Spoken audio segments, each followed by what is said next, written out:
Hokage give me a face. Dragon Ball, Chapter 1-20. Chapter 1 _ hit by Bulma. It is a big mountain far away from the city. The air is clear, quiet and peaceful. Swish. A space Uzumaki suddenly appeared in the air, and the next second, a figure fell out of Uzumaki. Boom, _ With a loud landing sound, the tranquility of the entire mountain was completely shattered. Countless animals were scared away by the loud sound, and all kinds of birds and beasts scattered in an instant. Ba ba ba. Yizan got up and quickly spit out dust that didn't exist in his mouth. A new plane. Which world is this? Yizan blinked blankly and looked at the sky. He consumed 99.99% of his power when he crossed the plane this time, so that he fell directly from the air, and even lost his power to float. I hope it's an interesting world. It consumes so much power from me. If there is another world with such low martial arts as One Piece, it will be too boring. Yizan patted the dust on his body and looked around. At this moment, in the distance, a car was approaching Yizan at a super fast speed of 200 kilometers per hour. Yizan subconsciously looked at this crazy racing party. After staying in the world of Hokage and pirates for too long, Yizan suddenly felt a little warm when he saw a car. After all, Yizan had never seen the existence of a car before. Then, be careful, get out of the way. Squeak. The harsh braking sound finally made Yizan wake up from his memory, and he saw that the high-speed car slammed into him heavily even when it was braking. Boom. Yizan was knocked flying. I was knocked flying at this speed. If I let others know, will I still be alive? Yizan fell to the ground with a depressed face, his heart collapsed. Crunch.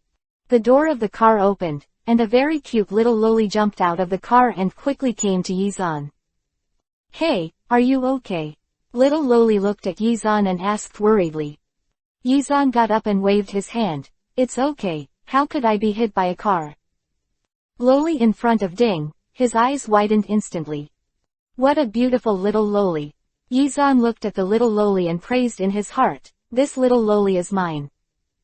Well, I just want to prevent my embarrassment from being known. Well, that's it. It's definitely not because this little loli is beautiful enough to have this idea. The train was flying in Yizan's mind, so his eyes were a little dull. It's over, I turned him into an idiot. Little loli said anxiously, not knowing what to do. Xiao Loli's words made Yizan stunned for a moment, and then he prepared his own image for the party. With a very gentle smile on his face, he looked at Xiao Loli and said, I'm just in a daze. You see how handsome I am, how could I be where's the idiot? However, Yizan's words made little loli take a few steps back, looking at Yizan cautiously, don't come here. This time, Yizan was a little speechless. He was obviously a handsome guy who loved flowers and saw them bloom. When did he become a strange slut who could scare little loli? Yizan's reaction made little loli calm down a little, looking at Yizan and said, are you really alright? Do you look at me like someone in trouble? Yizan looked at little loli and bent his arm, see. What is this? Muscle. Yizan's words made little loli go backwards again, what an idiot. Bang. Yizan fell directly to the ground, and he was called an idiot. Little loli looked at Yizan and walked towards the car. Since you have nothing to do, then I will leave. Little loli said that he was about to get in the car. Yizan stood in front of little loli and said to little loli, whose child are you? Don't you know that you are still a little loli and can't drive a motor vehicle? Yizan's words made little loli proudly raise his head and said to Yizan, I am a talented girl boomer. Little loli's words made Yizan really stunned. Bulma. Yizan widened his eyes in shock, his eyes full of disbelief. No, I actually came to the Dragon Ball world. Face fruit, do you want to be so arrogant? What world is not good to wear? Bring me 7 Dragon Balls directly. This is a super high martial plane. Yizan complained in his heart, but he was not afraid at all. Seriously, when he came to the Dragon Ball world, Yizan was still a little excited. He was used to very boring and lazy days, and occasionally fighting in the Gaowu world. It seemed not bad. Of course, the most important thing now is not to complain, but to solve the problem at hand. The little loli in front of her with pink makeup and jade is Bulma, but it doesn't look like the Bulma of the Dragon Balls in Izan's memory, because the Bulma in front of her, or the Bulma in the anime, is even cuter.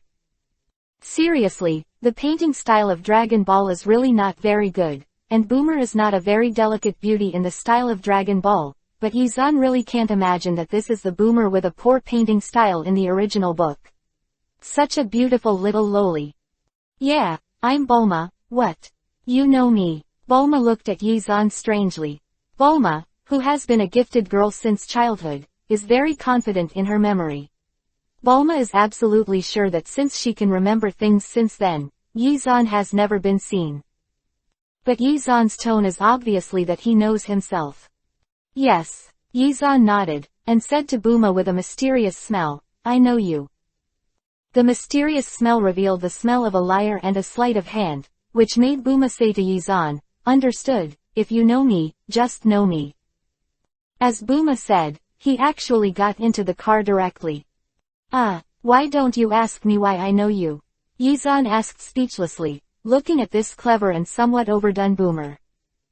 Don't ask, you won't tell the truth anyway. Bulma said directly to Izan, and had already started the car. Get out of the way, I'm leaving. Don't tell me, you're such a beautiful and lovely girl, how can you bear to keep a handsome guy like me in this wilderness?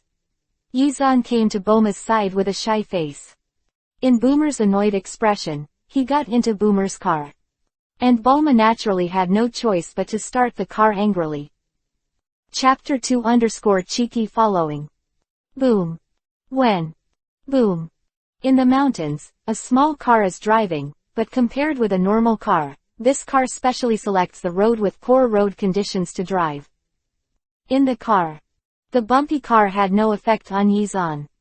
Bulma in the driver's seat, looking at Izan's appearance, was so angry that Kiba was itchy.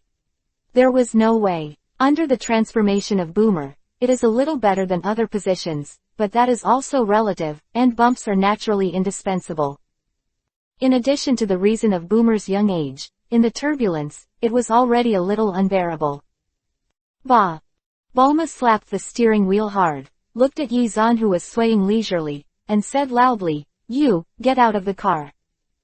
Izan Yuzai said to Bulma, no, your car is still very good. Izan's words made Bulma completely speechless. Do you need to be so thick-skinned? My master has already driven you out of the car, yet you are still here. Izan lowered his head and looked a little embarrassed, but what he said made Bulma fully understand what kind of person Izan was. Izan looked at Bulma said, I'm just thick-skinned, I'm just thick-skinned, I'm just thick-skinned tilde. Izan started to sing while talking, as if he was not ashamed but proud. You are helpless, Bulma said helplessly to Izan. Boomer's words made Izan nodded. Okay, now that you know about this, let's continue driving. Izan's words made Bulma look at Izan angrily, but after thinking of Izan's character, Bulma reluctantly gave up. There was no other way. Izan was so rude. This little boy loli said that he had encountered a rogue, and he couldn't tell what to say. La la la la la. Izan looked at little loli's puffed up appearance, and hummed a little song excitedly. That dazed appearance was almost no one else's. Bulma looked at Izan and said to Izan, if you talk again, I won't drive. Bulma's words made Izan cover his mouth. Seeing this, Tsunere lifted his head and continued driving. However, after a while, Izan's head came close to Bulma's side. Bulma, are you hungry? Not hungry. After hearing Izan's words, Bulma was a little surprised that Izan had transformed and even cared about whether he was hungry or not. Oh, you're not hungry. That Boomer, are you thirsty? Izan continued to ask Boomer. Not thirsty, Boomer replied. It's just that the hunch that Bulma didn't want to feel slowly rose in his heart. And the result, as Boomer expected. Bulma, are you really not hungry or thirsty? Izan's words made Bulma helpless for a while, but she was not ready to continue talking to Yizan. But Yizan has the experience of adding 3 whole worlds to the earth, and all kinds of long-winded jokes are almost random. After a while, Bulma finally couldn't stand Yizan's long-winded words. "Shut up, don't speak, don't move, don't take any action." Bulma roared at Yizan. Yizan also listened to Boomer's words obediently, but there was a strange smile on the corner of his mouth.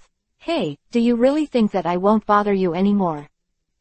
A weird smile hung on the corner of Yizan's mouth, and then, all kinds of voices were made by various means, so that Bulma finally couldn't bear it anymore. "Enough is enough," Bulma yelled at Yizan. Yizan looked at Bulma innocently. "What are you doing?" Bulma looked at Yizan warily. The talented girl Boomer was really overwhelmed by Yizan. Yizan was still silent. His eyes were still so innocent. "You are an innocent ghost," Bulma yelled at Yizan. Yizan was even more innocent. He pouted, and the meaning was very clear. Just now, Bulma did not allow himself to speak and act. Now it was Bulma's turn to feel helpless. "Who the hell are you? Can you get off the bus?" Bulma said helplessly, looking at Yizan. Seeing that Yizan still didn't respond, Bulma patted his forehead. "Okay, you can resume your actions and talk." Following Bulma's words, Yizan let out a long breath. "Suffocated me." "You are suffocating to death." Bulma yelled at Yizan. "Tell me, what do you want to get out of the car? Do you want me to get off?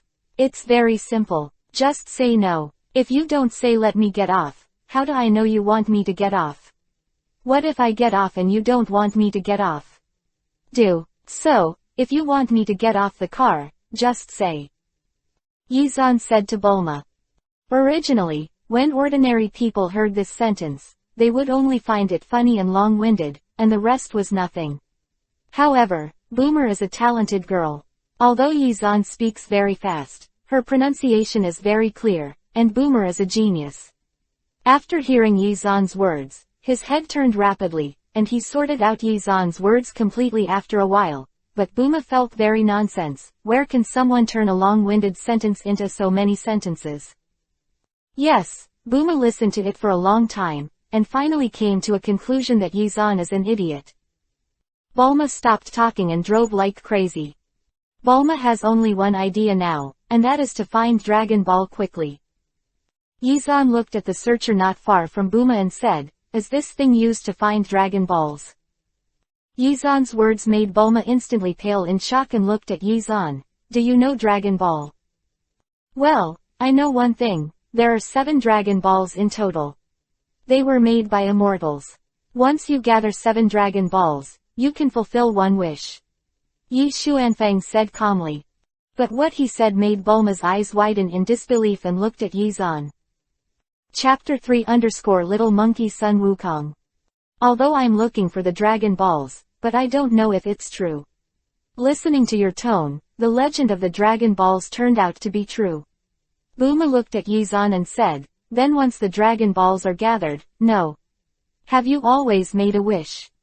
"No, after the Dragon Ball is made a wish, it will turn into stone and be scattered all over the world, and it will take a while before it becomes the Dragon Ball again." Yizan's words made Bulma look at Yizan in surprise. "You know so well, have you made a wish?" Boomer shook his head. "No." "Then have you seen someone make a wish?" "Neither." Yizan said to Bulma. "Okay, don't worry about this anymore. Since you want to look for the Dragon Balls, go ahead. I also have a certain interest in the Dragon Balls." In fact, Yizan's words were deceiving. Yizan's interest in Dragon Ball is very low, almost none. Although Dragon Ball is very powerful, God Long Yi has the limit of wishing. Judging from Yizan's vision and strength, Shenlong cannot satisfy his wish. Compared with Dragon Ball, Super Saiyan the human bloodline attracted Yizan's interest even more. Yizan's performance was seen by Bulma, and he was very puzzled by Yizan. Bulma originally thought that Yizan was a crazy idiot, but now it seems that this is not the case. Yizan naturally didn't know what Boomer was thinking, because Yizan saw the light spot on Boomer's Dragon Ball instrument. Dragon Ball seems to have appeared. Yizan's words also made Bulma quickly look at the instrument, and soon found the light spot on the instrument. I found it, Bulma said in surprise, straightened up instantly, stepped on the accelerator, and the small car shot out at a speed that was extremely incompatible with his body shape. It's really a little lunatic, Yizan said after glancing at Boomer. In Yizan's emotion, Bulma drove the car quickly and went to the location of Dragon Ball. Bulma, seriously, what wish do you want the Dragon Balls to make? Yizan asked as he approached Boomer. Me, of course I want a Prince Charming, Bulma said expectantly. Ah, Yizan looked at Bulma strangely. You want Prince Charming? Isn't this a very simple thing? As for collecting Dragon Balls so hard? Simple, Bulma yelled at Yizan. Are you really fake? Don't you know that Prince Charming is really rare? It's rare. Is there any? Yizan looked at Bulma and came to Bulma. Look at me, do you have it? Quote. Bulma, a Byakugan, looked at Yizan and said, Are you Prince Charming? Isn't it? Yizan said to Bulma. No, Bulma yelled at Yizan. How can you be Prince Charming? Why am I not Prince Charming? Yizan shook his hair slyly. Look, I'm so handsome, so cool, so awesome, how can I not be Prince Charming? I don't feel it. Bulma gave Yizan a white look and said calmly, that appearance and tone were exactly the same as Yizan. I don't know what happened. When Yizan deliberately said that he was handsome, Bulma suddenly felt that Yizan was really handsome, and his personality seemed a little humorous, kind of funny. Huh, what am I thinking? He is clearly an idiot. Boomer pondered this silently, but Yizan looked at Boomer in a daze. You learn to speak from me. Where did I learn from you? You go your way, I go my way. You say what you say, I say what I say. What does what I say have anything to do with what you say? You can't have anything to do with what you say because of what I say. It does matter, you say that I learn from you. Bulma also followed suit and chatted with Yizan. Yizan looked at Bulma in amazement, and raised the corners of his mouth in amusement. Interesting, you actually learned from me, why? Do you want to be a teacher? Yizan said and came to Bulma. It's not impossible if you want to be a teacher. Come, give me a smile, and I can consider teaching you. Yizan's words made Bulma look elsewhere, not looking at Yizan. Be careful, Yizan suddenly said loudly, pointing to the front of the vehicle. And Bulma suddenly came back to his senses, but he was still driving. Then, Bulma saw a hill in front of him. Ah! With a scream from Boomer, the entire car rolled over instantly. Yizan grabbed Bulma at the last moment, dodged and left the car seat. Well, in fact, Yizan noticed this hill very early, but Yizan, who was obsessive-compulsive, said that he was still ready to show the plot in the original work again. Sure enough. Boom. With the whereabouts of the car, a little monkey was greatly frightened and watched all this in shock. Yizan, on the other hand, was holding Bulma and staying aside. Bulma didn't say anything and didn't react. The first reaction was to look at his murderer. Although Bulma is still young, because of the wealth of the family, the nutrition is usually good, and her figure has grown to a certain size. At this moment, she found that a pair of big evil hands were attached to it. Bastard! Enough is enough! Bulma roared at Yizan, the owner of these big hands. If the hands were someone else, maybe Boomer really thought it was just a coincidence, but Yizan, although he had only been in contact with him for less than an hour, Boomer believed that Yizan must have done it on purpose. Not enough. Although it is small, it is estimated that there is still room for further development. Yizan's words caused Bulma to knock Yizan's head directly, and when Yizan's hand loosened a little, he quickly escaped from Yizan's side. Okay, if you don't want to, Yizan said casually. When Yizan said this, Bulma had already started a series of exchanges and discussions with the little monkey on 5.7. It didn't take long for the monkey to be sold by Bulma. Okay, Even if you sell it, it will pay for the number of people. Yizan gave the little monkey a white look and came to the little monkey. Hey, monkey, how are you? Yizan's words made the little monkey look at Yizan. Who are you? I'm Yizan. Yizan looked at the little monkey with a smile. Show me face and make friends. Yizan said, reaching out to the little monkey. This is handshake. Idiot. Bulma said to the little monkey. Look at it. Following Bulma's words, Bulma will reach out and shake hands with Yizan, but Yizan is frightened enough. You know, his handshake has a purpose. Chapter 4 Boomer said to take a bath. At the last moment, Yizan finally put away his means and shook hands with Bulma. I am scared to death. Yizan felt a little relieved in his heart. And Bulma explained to the little monkey all the precautions for shaking hands. After a while, the little monkey looked at Yizan in surprise. Hello, my name is Sun Wukong, let's make friends. Sun Wukong looked at Yizan with a bright smile. And Yizan shook hands with Sun Wukong. Sun Wukong shook hands with Yizan without any precaution. Without Sun Wukong's knowledge, Yizan used chakra to pierce Sun Wukong's hand, held the blood of Sun Wukong in his hand, and got it. The next step is to analyze what the so-called Super Saiyan bloodline is all about. Yizan pondered inwardly. Although he is a 6 paths level powerhouse, in the Dragon Ball world, his strength is just scum. In this case, time passes slowly. 30 hours of rest, Bulma quickly used the capsule to get the house out. Then he looked at Yizan with a smile. What's wrong? Why are you looking at me like this? Yizan looked at Bulma strangely, and asked with a smile. Bulma seduced Yizan with a very immature voice. How about it? Do you want to live in a room like this? Shelter from the wind and rain, and have a comfortable bed? Bulma looked at Yizan with a smile. The temptation in that voice was heard by someone who didn't know, and thought what happened to this little loli. Me, Yizan asked, pointing at himself. Of course it's you. Besides us, who else is here? Bulma said to Yizan in a good voice. That voice and tone were exactly the same as Yizan.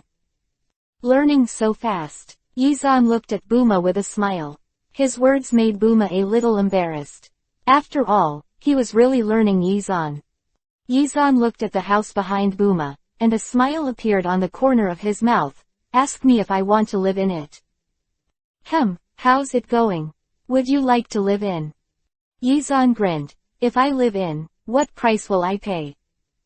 Boomer was stunned. Hey. You shouldn't say you want to live in, but I refuse you. You don't play cards according to common sense. Yizan shook his head dashingly. This is me, a different firework. Quote. Bulma was a little speechless. Humph. Big villain. I don't care. I won't let you live. I won't let you live. I won't let you live. I won't let you live. Boomer also sang in a strange tone, but that tender voice was extremely pleasant even in a strange tone. Don't let me live there. Yizan said casually to Bulma, I'll build my own house. Build it yourself. Bulma looked at Yizan with a smile. Okay, I'll take a look at your house. Bulma knew very well that Yizan had no space capsules on his body, so naturally there was no place to hide such a behemoth as a house. It's just that Boomer knows that Yizan is not an existence that can be speculated with common sense. Mokudan, wood style. Forge in Cherokee column home art. Following Yizan's words, many wooden strips condensed rapidly, and a small and exquisite house appeared in a short while. Bulma looked at all this in astonishment and widened his eyes dumbfoundedly. No. What's going on? How can the wooden slats appear in such a place? How can people control the wood? Compared to Bulma, the little scientist who was exploring, Sun Wukong came to the wooden house excitedly and looked at Yizan in surprise. It's so cool. It's so cool. Wow, it's so handsome. Is this house livable? Sun Wukong also came to Yizan in surprise. Yes. Yizan nodded. Go in and have a look. Yizan's words made Sun Wukong nodded excitedly and quickly entered the room. Outside the room, Bulma looked at Yizan with a very strange look. what's going on? How did you get it? Yizan looked at Bulma with a smile, want to know. That tone, that accent, reminded Bulma of the way he treated Yizan just now. What do you want? What conditions do you have? Bulma looked at Yizan and asked warily. Yizan pointed to the house behind Bulma with a smile. It's very simple, I'll live in it. That's it. Bulma looked at Yizan strangely, and didn't believe Yizan's words. Well, that's all, I'm a good guy. You're a good person. Bulma looked at Yizan speechlessly, but didn't say anything more. Okay, go in if you want. But first, you are not allowed to come in. I see, Yizan replied in a perfunctory manner. Soon, night will come. Delicious, delicious. Sun Wukong said to the next to the sea, Zandaje, you have a good food. Sun Wukong's words made Yizan look at Sun Wukong speechlessly. Originally from 520, he made it for Bulma. As a result, Bulma didn't eat much because he was a girl. Instead, Sun Wukong ate almost half of it. Blind all my cooking skills. When Yizan was thinking about this, Bulma was already leaning on Yizan's arms. Hey, will you be responsible for cooking in the future? Yizan was instantly comforted by Bulma's behavior and language. Hey, it seems that my cooking skills are still useful. I'm so full. Sun Wukong, you go to wash the dishes, I'm going to take a bath. Bulma said to Sun Wukong, and went straight into the room lazily. On the other hand, Yizan, after hearing Bulma's words, rolled his eyes and stretched his waist. I'm going to bed, just pack it up and put it in the wooden house. Yizan said, and tiptoed to Bulma's bedroom. Bulma's bedroom has a bathroom, and at this moment, she is just starting to undress herself. Oh! Yizan hid and peeked. He never imagined that Bulma's figure was actually very good. Although he did not develop because of his young age, his body without fat was perfect, and his skin was extremely fair.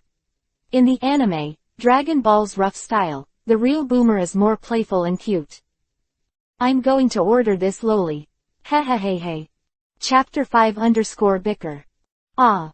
A scream rang out in the room, and then there was a tinkling clatter. Listen to my explanation. I didn't mean to see it. It's just that your room door is not closed properly. As Yizan spoke, Bulma appeared in front of Yizan wearing a bath towel. Bastard! The devil believes you. Shy Yuhi face, and Yizan leaned in front of Bulma with a shy face.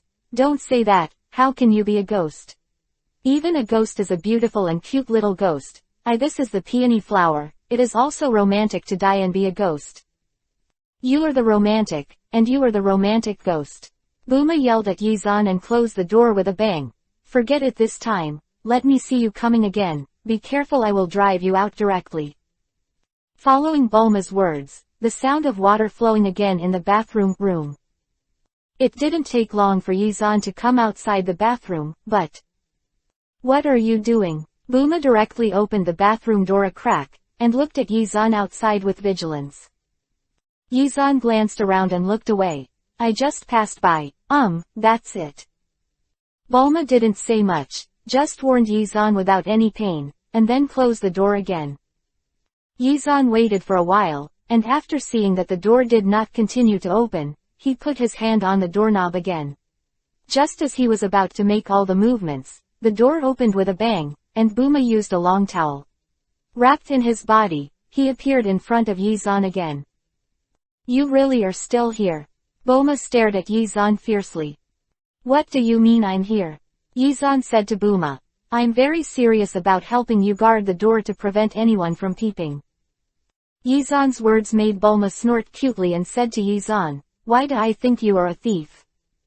How is that possible? I am very honest. Yizan said very seriously. Yizan's words made Bulma a Byakugan on the side and looked at Yizan. You are upright, there are no dishonest people in this world. Bulma said something, turned to Yizan and said, didn't you always want to go in? Go in and take a shower. Bulma's words made Yizan shake his head quickly. I'm so stupid, I didn't expect her to be Bulma when we first met, and she left the impression of a rogue in her mind, so she should give Bulma a good impression directly. And then do these things secretly. Yizan shook his head slightly, said so, pushed the door, and went in to take a bath over Boomer. Anyway, there is no need to worry about this matter. After all, it is still early, and there is still a long time before Boomer grows up, so don't be in a hurry. The night was spent peacefully under Bulma's defense.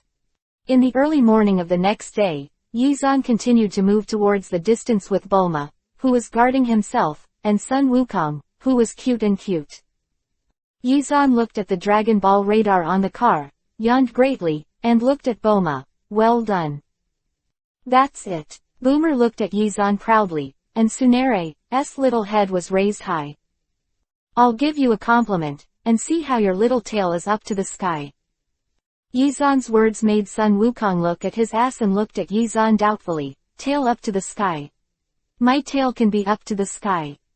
As Sun Wukong said, he flicked the tail behind him, and the agile appearance made people know that Sun Wukong's tail was definitely not fake. You have a tail. Bulma looked at Sun Wukong in disbelief and asked in disbelief. For Bulma, whether it is Yizan's Mokuten, wood style, or Sun Wukong's tail, it is beyond common sense. How can there be such a thing in this world? Yeah, Sun Wukong was very surprised by Bulma. Don't you have a tail? Sun Wukong's words made Bulma look at Yizan. Do you also have a tail? Quote. Yizan looked at Bulma's open mind, and said speechlessly, how can I have a tail? Bulma looked at Yizan and nodded. And at this time, Sun Wukong said to Bulma, Bulma, is the Dragon Ball radar broken? Only then did Bulma and Yizan notice a trace of Dragon Ball on the Dragon Ball radar. Dragon Ball. After taking a look at the Dragon Ball radar excitedly, Bulma began to speed up. It didn't take long for everyone to see the oolong that was very similar to Zubaji. When Bulma saw oolong, he suddenly realized, everyone outside is a pervert. Yes, they are both perverts. One is a monkey, one is a pig, and most importantly, that pig is still very nice. Yizan's words made Bulma give Yizan a blank look. Don't talk about them, you are also among the perverts.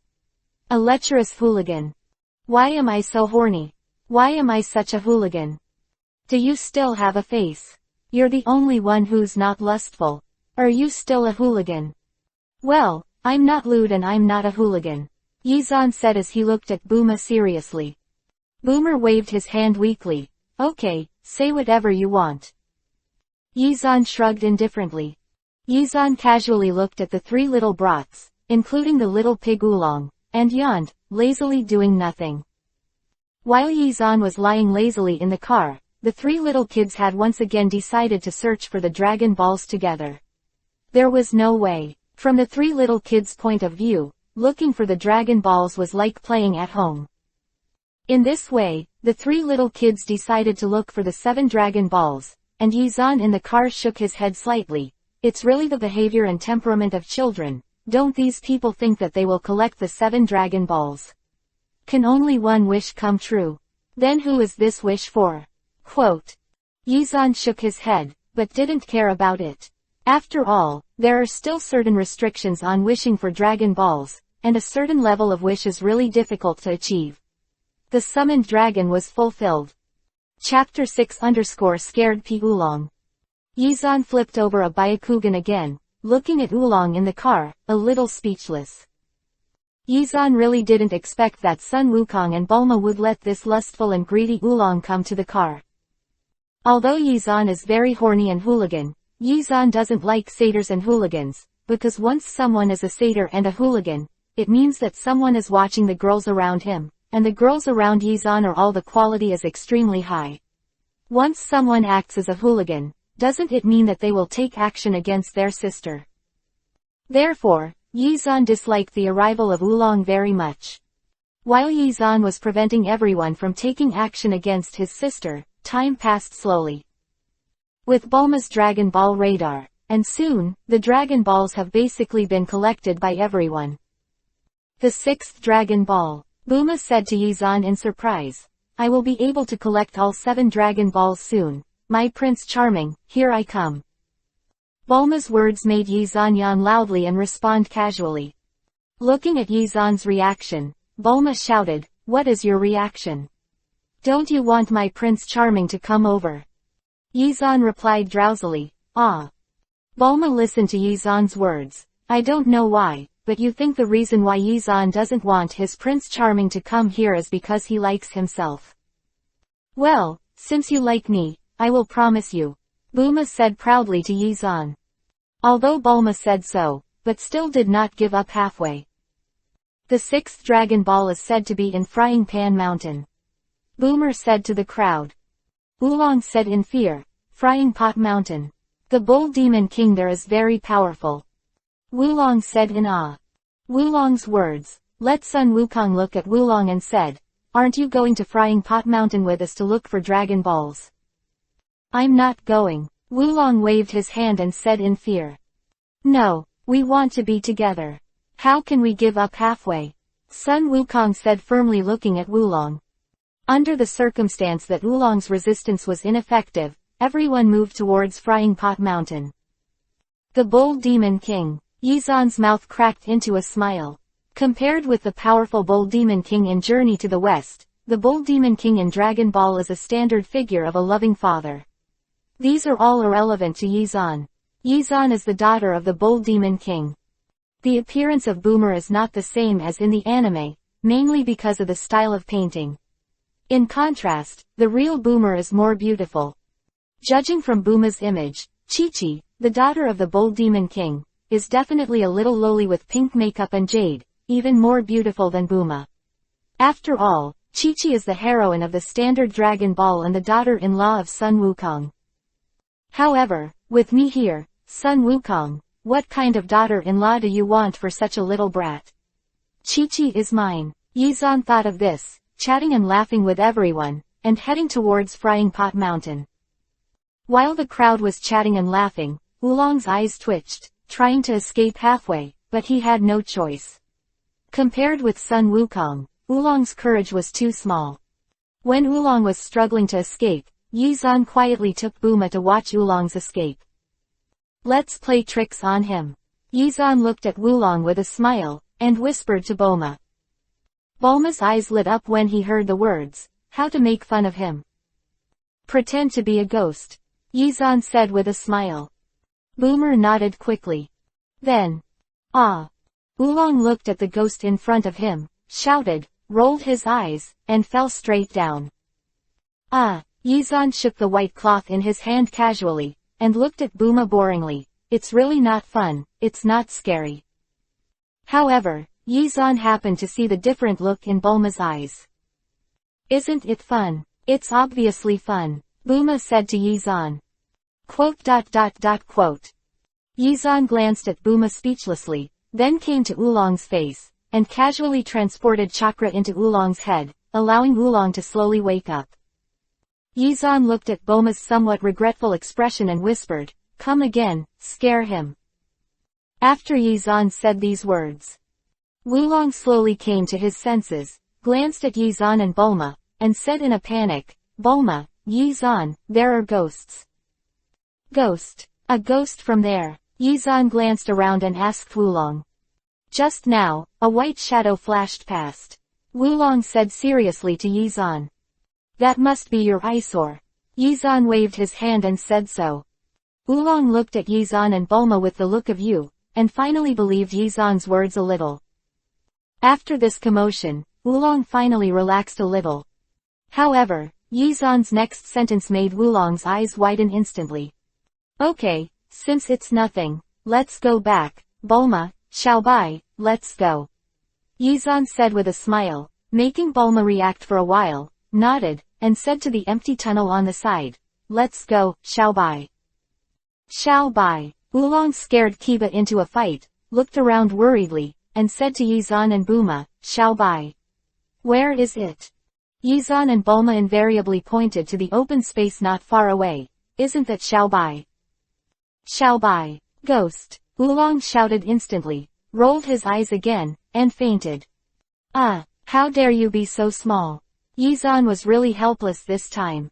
It was really amazing to be frightened and fainted by something that didn't exist. As expected of the person who ran away when he heard the bold demon king of Frying Pot Mountain, he is really brave. Yi-zan said. And when Yi-zan said this, Bulma on one side looked at Oolong, who had fainted, with glowing eyes. It's fun. Yi-zan couldn't help but be a little stunned when he looked at Bulma like this. Could it be that he really made a girl who likes to tease people? The night passed slowly in Oolong's horror. Early in the morning, Boomer watched all this excitedly, and whispered to Yi-zan, "Let's go play ghosts together at night to be scary, okay?" "It's not very good. Sun Wukong is so nervous, he can't be scared at all. Oolong is too intimidating," Yi-zan said with little interest. Chapter 7 Knock the Head of the Turtle Fairy. Although Yi-zan had no interest or hobbies in frightening Oolong, Bulma was not happy about it. When Bulma kept frightening Oolong, everyone passed through a desert. At night, when Bulma was about to continue to scare Oolong, 2 robots suddenly appeared in the desert. "What is that?" Bulma asked strangely, looking at the 2 shadows not far away. It was the 2 robots. Bulma said. His eyes flashed a curious look, and he quickly walked towards the 2 robots. It didn't take long for Boomer to see the 2 robots in action. "What are they doing?" Boomer looked at the 2 robots strangely, a little puzzled. Bulma followed the robot, and it didn't take long to see the action of the 2 robots, installing a time bomb on Sun Wukong's house. "Who controls you?" Bulma quickly rushed out and shouted at the 2 robots. Bulma's movement caused Yi-zan, who was sleeping in a room not far away, to open his eyes slightly. "Huh?" Yi-zan raised his eyebrows. "Yamcha." When Yi-zan said this, Bulma finally met Yamcha. A few people walked away after a little touch, but Bulma did not continue to pursue, but just looked at Yamcha who was leaving. What happened to them? Why did they come here inexplicably, and then left inexplicably? Bulma asked strangely. When Bulma said this, Yi-zan had already come to Bulma's side and said to Bulma, "I don't understand." "Understand what?" Bulma looked at Yi-zan strangely, not understanding what Yi-zan meant. "You have 5 Dragon Balls in your hand, that is to say, you only need to get the Dragon Balls in your hand, and you only need to search for the remaining 2 Dragon Balls, and then you can achieve your wish. How easy and trouble-free." Yi-zan confronted Boomer explained. Yi-zan's words made Bulma stunned, her eyes widened, and then she understood what was going on. Are they good or bad? Yi-zan looked at Bulma's reaction and shook his head involuntarily. The emotional intelligence of this female scientist is really worrying. That's all. What about Prince Charming all day long? Okay, that's it, go to sleep, Yi-zan said to Bulma. Boomer nodded quietly and entered the room. Early in the morning and at night, Yi-zan and Bulma's actions were not noticed by everyone. Go, go, Sun Wukong exclaimed excitedly. Bulma glanced at Yi-zan, who was still sleepy, and didn't say anything about what happened at night. Sun Wukong and his party continued to set off for Frying Pot Mountain in a car. On the other hand, Yi-zan opened his eyes slightly, squinted, and shook his head slightly when he looked at Yamcha, which was adorned with a distance not far away. In this way, Yamcha quietly followed everyone, except for Yi-zan. The rest of the people did not find it. Is it a tracker? After Yi-zan's perception swept over the car, he found the tracker on the car. What's the matter? Is there anything wrong? Yi-zan's behavior made Bulma ask strangely. It's the 2 people at night, Yi-zan said slowly. Boomer glanced around strangely. Where is it? Tracker. Yi-zan flipped his hand casually and took out the tracker. Bulma quickly took the tracker in Yi-zan's hand, and after fiddling for a while, a strange smile cracked at the corner of his mouth, allowing Yi-zan to catch the birds that were flying in the desert, and tie the tracker to the bird's body. Huh, this is a lot more comfortable, Boomer said with a smile. Let them do good things at night. When Boomer's technique of teasing everyone became more and more superb, everyone finally came to Frying Pot Mountain. Is this the Frying Pan Mountain? Bulma said to Yi-zan. It looks like a lot of fun. It's fun, Oolong shouted at Bulma, It looks like it's fun here. Such a big fire.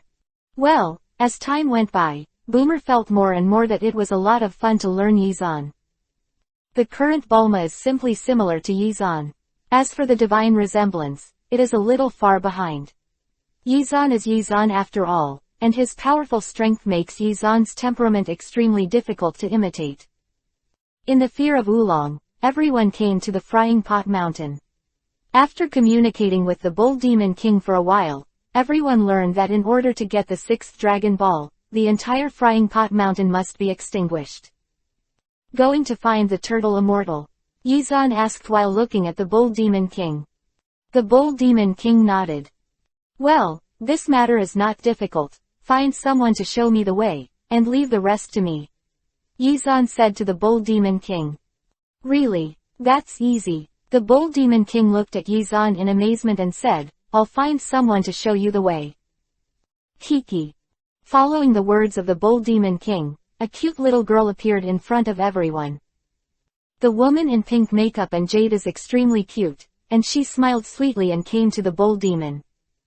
Chi-Chi, you go with him to find the Turtle Fairy to pick up the banana fan. The Bull Demon said to Chi-Chi.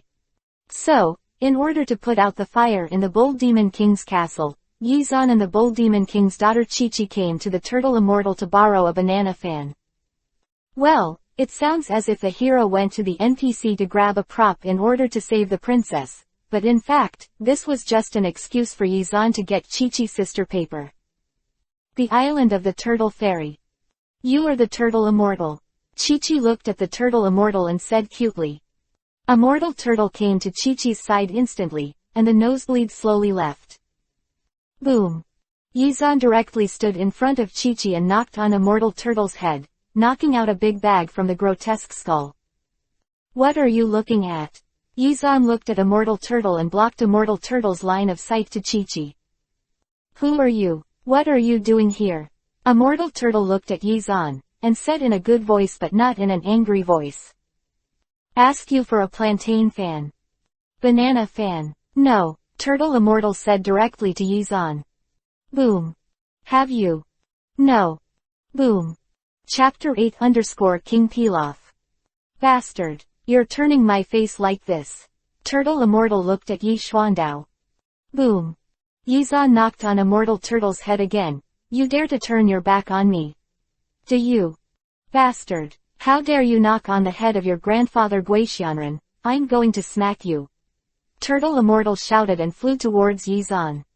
Yizan, on the other hand, swayed around for a while, and even avoided the attack of Immortal Turtle. This made Immortal Turtle very surprised, and attacked Yizan one after another. But they were all easily dodged by Yizan. There is no way to be strong, but willful. Yizan's strength is much stronger than that of Immortal Turtle's. Bang bang bang. During the battle, Yizan kept tapping on the head of Immortal Turtle. After a few tricks, Immortal Turtle was dodged by Yizan after releasing a trick of the Turtle School Qigong, hit his head again, and finally gave up. Alright, don't fight. The Turtle Immortal shouted. No way, it hurts. Tortoise Immortal's eyes flashed with tears, and said to Yizan, I admit, the banana fan is indeed here with me, but I don't know where I put the banana fan. I need to find it, you wait. Well, look for it slowly, 3 minutes every night, tap it. Yizan said with a smile, and gestured toward the void with his hand. Wait, 3 minutes is too little. Immortal Turtle protested to Yizan. Well, it is indeed a little bit. Yizan looked at Immortal Turtle with a smile and said, then 2 minutes will be fine. With Yizan's words, Immortal Turtle hurriedly said, why is it becoming less and less? Well, 1 minute, I'm grinding, half a minute. Well, start the timer now. Yizan's words made the Turtle Immortal rush into the room and began to look for it. Under Yizan's brain collapse, Immortal Turtle found the banana fan very quickly and gave it to Yizan out of breath. Well, it's not bad. It didn't take more than a minute. Since that's the case, let's go first. Don't worry. After the fire in Frying Pot Mountain is put out, I will naturally return the plantain fan to you. With Yizan's words, Immortal Turtle quickly waved his hand, No need to pay it back. The turtle immortal didn't want to be knocked over by Yizan because of a banana fan. Yizan took Chi-Chi slowly towards the frying pot mountain of the Bull Demon King. During this period, he molested Chi-Chi, and brought Chi-Chi to see all kinds of delicious and fun things. Finally, when she was about to enter Frying Pot Mountain, Chi-Chi had a different feeling for Yizan herself. This is the banana fan. Yizan handed the banana fan to the Bull Demon King. Under Yizan's control, the fire in Frying Pot Mountain was quickly contained. During this period, Yizan took advantage of the fire to save the Bull Demon King, leaving a good impression in the Bull Demon King's heart. Then, the rest is relatively simple. The rest just needs to let the Bull Demon know that he is immortal, and that he can make Chi-Chi immortal. Finally, at Chi-Chi's request, the Bull Demon gave Chi-Chi to Yizan, and asked Yizan to take Chi-Chi away from Frying Pot Mountain. Go. Booma shouted excitedly in the cab, while Yizan looked at Boomer's excited look, hugged Chi-Chi and said, "Be careful, don't overturn the car." Following Yizan's words, Bulma finally sat quietly in the car and started to drive. Behind the car where Yizan and Bu-Ma Chi-Chi were, a car followed Yizan crookedly. Needless to say, this car is naturally the masterpiece of Oolong and Sun Wukong. When the number of people in the team increased, one car finally could not sit, and two cars were replaced. However, with a sound of flameout, the car of Sun Wukong and others was declared unable to drive again. What happened? Booma angrily came to the car of Sun Wukong and others to check. Run out of gas. Bulma was a little helpless. Can only drag Sun Wukong's car to a city. While refueling, Boomer saw a beautiful rabbit earrings, bought them happily, and put them on. It didn't take long for everyone to discover something that wasn't right. Everyone here seems to be afraid of you. Everyone looked at Boomer. And Bulma also felt very strange. At this moment, two weirdos with bunny ears appeared. Only then did Yizan understand the plot, as if it was some kind of gang. Yizan shook his head. He didn't care too much, they were all little rascals. With Yizan's connivance, these weirdos finally clashed with Sun Wukong and his party. When Sun Wukong and others conflicted with these people, on the other hand, Yamcha looked angrily at the tracker tied to the bird's leg in his hand, and was about to explode with anger. "It's too much," Yamcha shouted. "Keep chasing, I don't believe I can't catch those people," Yamcha shouted. And Sun Wukong and others are getting closer and closer to the 7th Dragon Ball.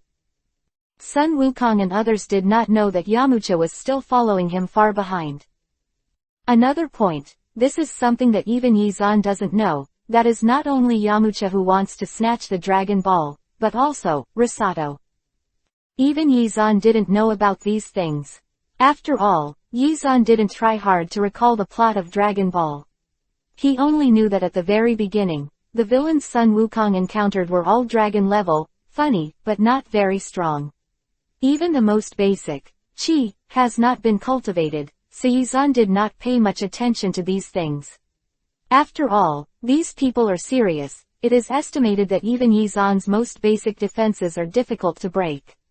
0.6 The reason why Yizan is so coming to the Dragon Ball world early is actually to pick up girls in advance. The girls in Dragon Ball are relatively precocious, whether it is Chi-Chi or Bulma, they need to be cultivated in advance.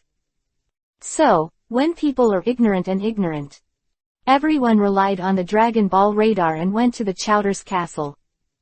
This time, Yizan finally remembered slowly. It seems to be called, what is it called?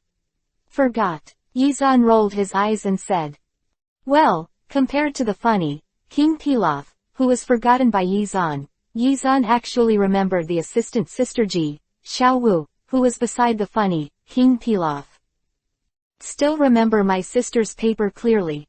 Yizan thought so. Chapter 9 In the castle. When Yizan and the others entered King Pilaf's castle, Chowder sent two of his own men, Axiu and Xiao Wu, to look for Sun Wukong's Dragon Ball. Therefore, the two sides naturally met unexpectedly. Yizan saw Xiao Wu in the robot at a glance. Well, a girl of good quality. For this reason, Yizan didn't take action against Xiao Wu, but just pulled Qiqi and Bulma to stand in the back. Boom. The attack of the huge machine forced Sun Wukong to retreat temporarily, while Xiao Wu and Aishu took the opportunity to take all the 6 Dragon Balls away. Yizan watched the two leave, and did not continue to pursue, and directly dispatched a shadow clone to take away the Dragon Ball in the Risato. Get it done. After a while, Yizan got the Dragon Ball of the mixed rice. Let's go after him, Bulma said to Yizan. No hurry. Yizan threw the Dragon Ball in his hand and slowly raised the corner of his mouth. When did you still have a 30 Dragon Ball? You also have a Dragon Ball. Qiqi Bulma looked at Yizan in shock even with Sun Wukong. Do you think it's possible? Yizan's words made Bulma shake his head. No, if you really have Dragon Balls, you must have collected Dragon Balls before. Yizan nodded. Yes, so I just got this Dragon Ball. Just got it. Then everyone saw that the Dragon Ball in Yizan's hand was not any of the 7 Dragon Balls before him. Yizan explained to Qiqi and Bulma. It's very simple, why do people here want to snatch 7 Dragon Balls? The reason is very simple, because they also have 7 Dragon Balls. Yizan stretched his waist and said, it's okay, it's much easier now, just wait for them to come to us. Let's go to sleep first. If you have anything, wait until tomorrow. Yizan said, and left with Bulma and Qiqi. Sun Wukong and Wulong thought about it for a while, and it was the same reason, so they left with Yizan. Of course, the more important reason was because Sun Wukong didn't learn Turtle Qigong from Turtle Immortal. That is to say, the current Sun Wukong has no somersault clouds without the Turtle School Qigong, or even a state where there is no Qi, the strength is actually not very strong. Therefore, he could only leave with Yizan.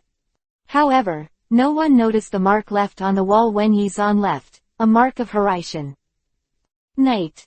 Thief Yizan slipped out of the house. The art of Hiraishin. Yizan's figure flashed and disappeared directly in place. When he appeared again, he had already arrived at the Chowder Castle that he had been to during the day. I don't know where Xiao Wu's sister is. Yizan said with a strange smile on the corner of his mouth. No way, Qiqi and Bumami are beautiful, but after all, they are little lowly, they haven't grown up. Yizan is not good at starting, and can only live dryly. And now, Yizan has finally found a beautiful mature woman like Xiao Wu, so naturally he can do some shy things. Stealth. Yizan's figure dissipated directly in the air, and then, Yizan began to quickly search for various places around him. Yizan's speed was extremely fast, and the Chowder's castle was really not that big. It didn't take long for Yizan to sneak out of a room. This is it, Xiao Wu. Yizan nodded and looked at the wall in front of him. The wall gives me face, let me go over. Then, Yizan saw the wall in front of him separated, and Yizan walked in. Wall, give me face and restore it to its original state. Yizan smiled and watched the entire wall fully recover, and a smile cracked at the corner of his mouth.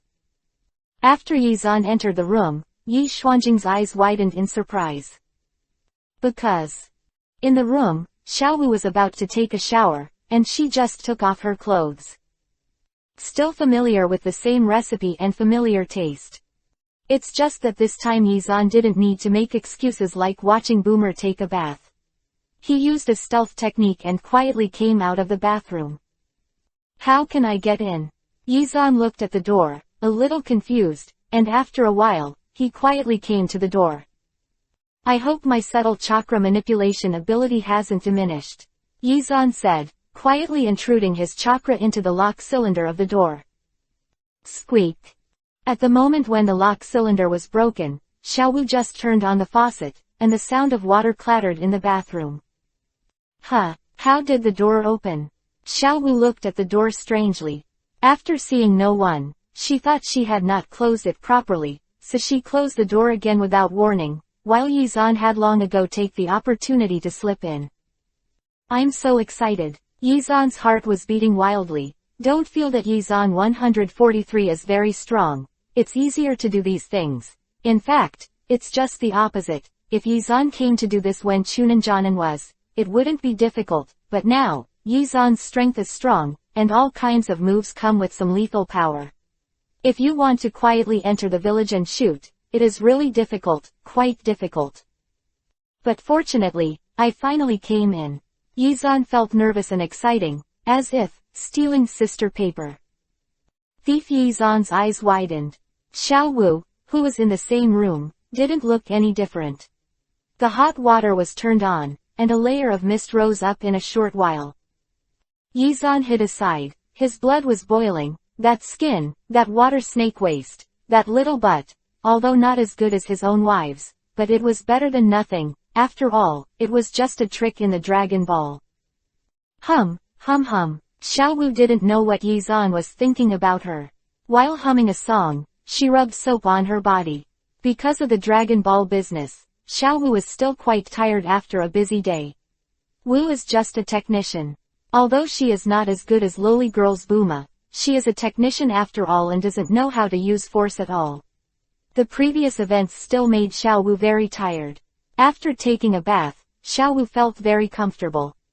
Chapter 10 _ Even a dragon can bully you. Although Xiao Wu's beauty is still far from the top women around Yizan, she is still in good shape, which makes Yizan, who has never done bad things, feel great in her heart. However, under the great fun, there is still some unpleasantness. After all, only eye addiction can be done. Yizan pondered for a while, and finally decided on a very serious matter, and it was a pleasure to help others. Xiao Wu, let me help you wash your body. Yizan thought badly. Please don't thank me, it's my job as a Yuhi scarf to help others, please call me Lei Feng. Yizan moved his body slowly, quietly came behind Xiao Wu, raised his paws to touch Xiao Wu. The soft feeling immediately came from his hand, and it felt great. Well, it's comfortable. Yizan narrowed his eyes and enjoyed it. Although it doesn't feel as good as Tsunade's, but as a dragon, this woman is not bad. Yizan said. The other hand continued to attack Xiao Wu's ass. Well, I've come here, I still have to feel it. I can't let such a good opportunity pass by, or I'll be punished by heaven. Yizan thought extremely seriously, but his expression was extremely evil. Although Yizan was invisible, it was his own actions after all. The moment Yizan's wicked wolf paw touched Xiao Wu immediately sensed something was wrong. Those hands that could make her feel clearly. Touch on your own body. But Xiao Wu widened her eyes and looked in front of her. There was nothing. Don't say anything in front of you, there is nothing even around you. Isn't it nothing but... There's a ghost. A scream came from Xiao Wu's mouth. Accompanied by the screams, Xiao Wu unleashed the girl's unique evasion technique, harassment. Xiao Wu's hands and feet were waving around like crazy, and she said all kinds of strange words. It is the so-called random punch to kill the old master. Xiao Wu's actions actually exerted extraordinary power in the narrow bathroom indoor. After all, Yizan was really embarrassed to shoot at Xiao Wu. Bang! With a steady kick, he directly kicked Yizan's body. Yizan was so powerful that he was invincible. Although he didn't have the power of a Super Saiyan to destroy the planet at every turn, he was still very powerful compared to Xiao Wu.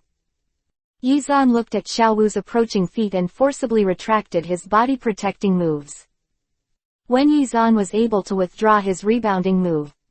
Boom! Yizan's body was like a wall. He bounced Xiao Wu and fell to the ground. The fat-free figure was displayed in front of Yizan, and Yizan stood up instantly.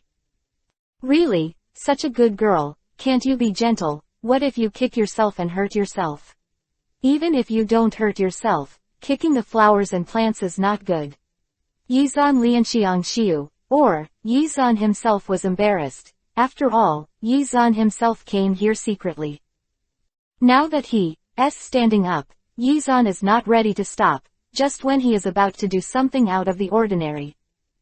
Xiao Wu, what happened? At this time, Mixed Rice and A Shu, who were awakened by Xiao Wu's noise, came to Xiao Wu's door and asked. I wipe. Yizan was a Byakugan. I forgot the most important thing and didn't give the enchantment. Yes, Yizan started doing these things without setting up the barrier. So, the two people who heard the movement had already come to the door of Xiao Wu's room.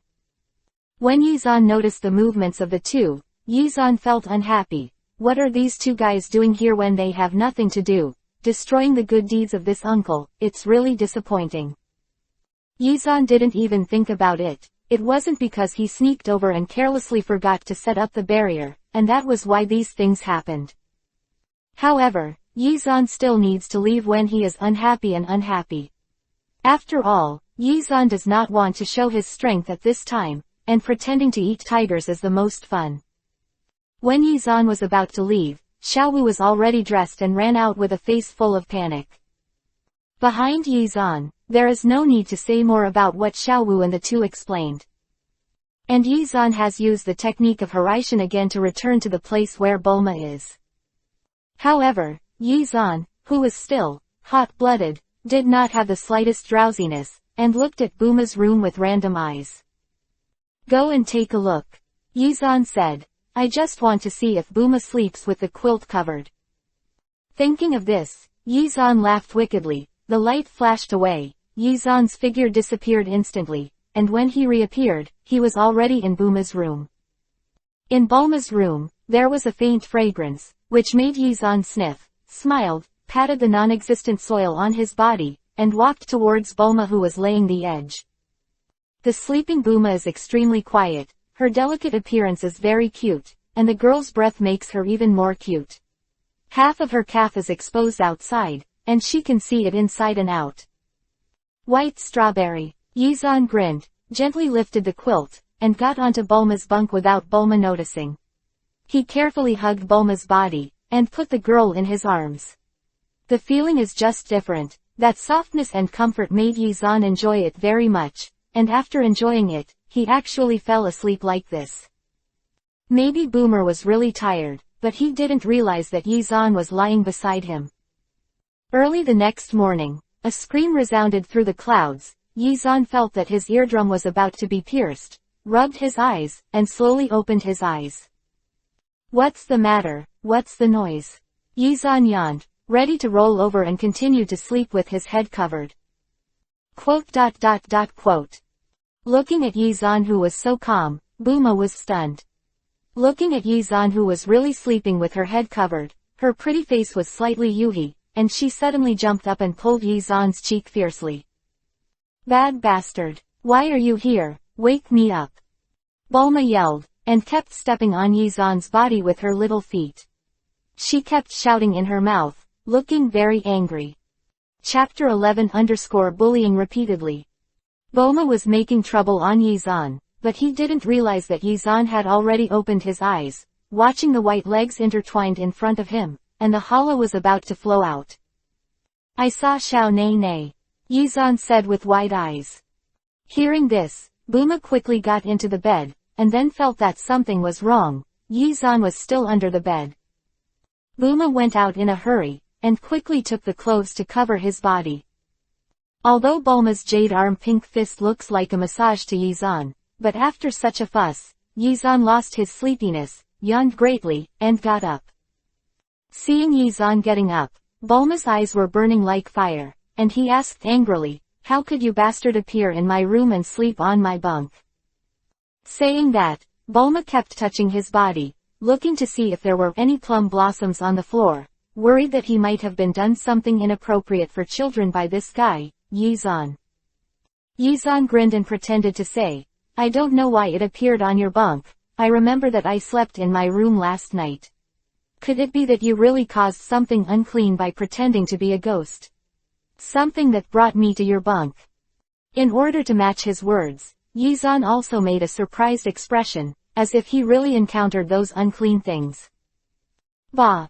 Bo Maffei kicked Yizan directly, kicking him off the bunk. How dare you believe your words? If it was before, Bulma might have believed in Yizan's trick, but now he is, and he doesn't believe it when he kills her. It's all because of this guy. It's not cute. Yizan, who was on the ground, yawned loudly and said, "It's not easy to cheat after I learned to play ghosts with me."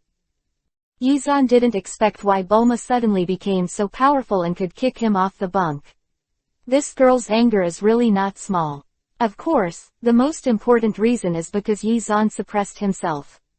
The strength of her, after all, if such a tender girl does something accidentally, it will be bad. I'm angry. I'm angry. Bulma stared at Yizan indignantly. Oh, if you're hungry, you're hungry. If you're greedy, you're greedy. If you want me to cook for you, just tell me. Yizan got up slowly, opened the door and slipped out. Anyway, he took advantage of it, so let's just cook. Do you still need a group of children to cook for him? Yizan didn't need to say much about cooking, but in Bulma's room, Bulma hugged her legs, her face was Yuhi moist, and the angry expression just disappeared without knowing it, replaced by a shy Yuhi. How could this be? I slept with that man all night, my god. Bulma felt shy for a while, but in the shyness there was a hint of joy, her face was full of Yuhi, and her heart was disturbed. Emerges. By the time Bulma smelled the aroma of the food and Yuhi walked out of the room, Yizan had already prepared a hearty breakfast. Bulma, you're out, wash up and get ready to eat. Yizan smiled and said to Bulma, but Bulma ignored Yizan and sat down at the dining table angrily. Seeing Bulma's performance, Yizan smiled lightly. Okay, don't be petty, little dirty cat. You're the little dirty cat. Bulma shouted at Yi Xuanzhao, but in action she obeyed Yizan's instructions and went to wash up obediently. After eating and drinking, Yizan took out a yellow bead and played with it in his hand, attracting everyone's attention. Yizan looked at everyone's unblinking gaze, a playful smile cracked at the corner of his mouth, and said, Bulma, Chi-Chi, do you want it? Kiki shook her head. No more. I want. Yizan's eyes narrowed, and the evil expression was simple. Well, please forgive Loli's attraction to Yizan. Want it? Yizan looked at Bulma, smiled and said, if you want, kiss me and I'll give it to you. HMPH, think beautifully. Bulma directly rejected the request. However, as Yizan played with the Dragon Ball in his hand, Bulma watched intently. After a while, Bulma couldn't help feeling like a kitten tickling in her heart, and said to Yizan, are you serious? After I kiss you, I have to give me the Dragon Ball. Well, of course, how could I lie to you? Yizan said with a serious face, with an upright expression on his face. If he didn't know, he would definitely think that Yizan was an extremely upright person Kun child. Looking at Yizan's upright expression, Bulma finally believed Yizan's words.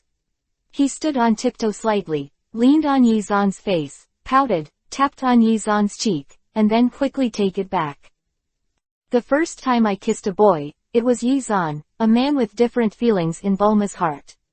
Bulma's heart was also nervous and didn't want it. After Tanbo gave him a kiss like water, Bulma returned to her seat.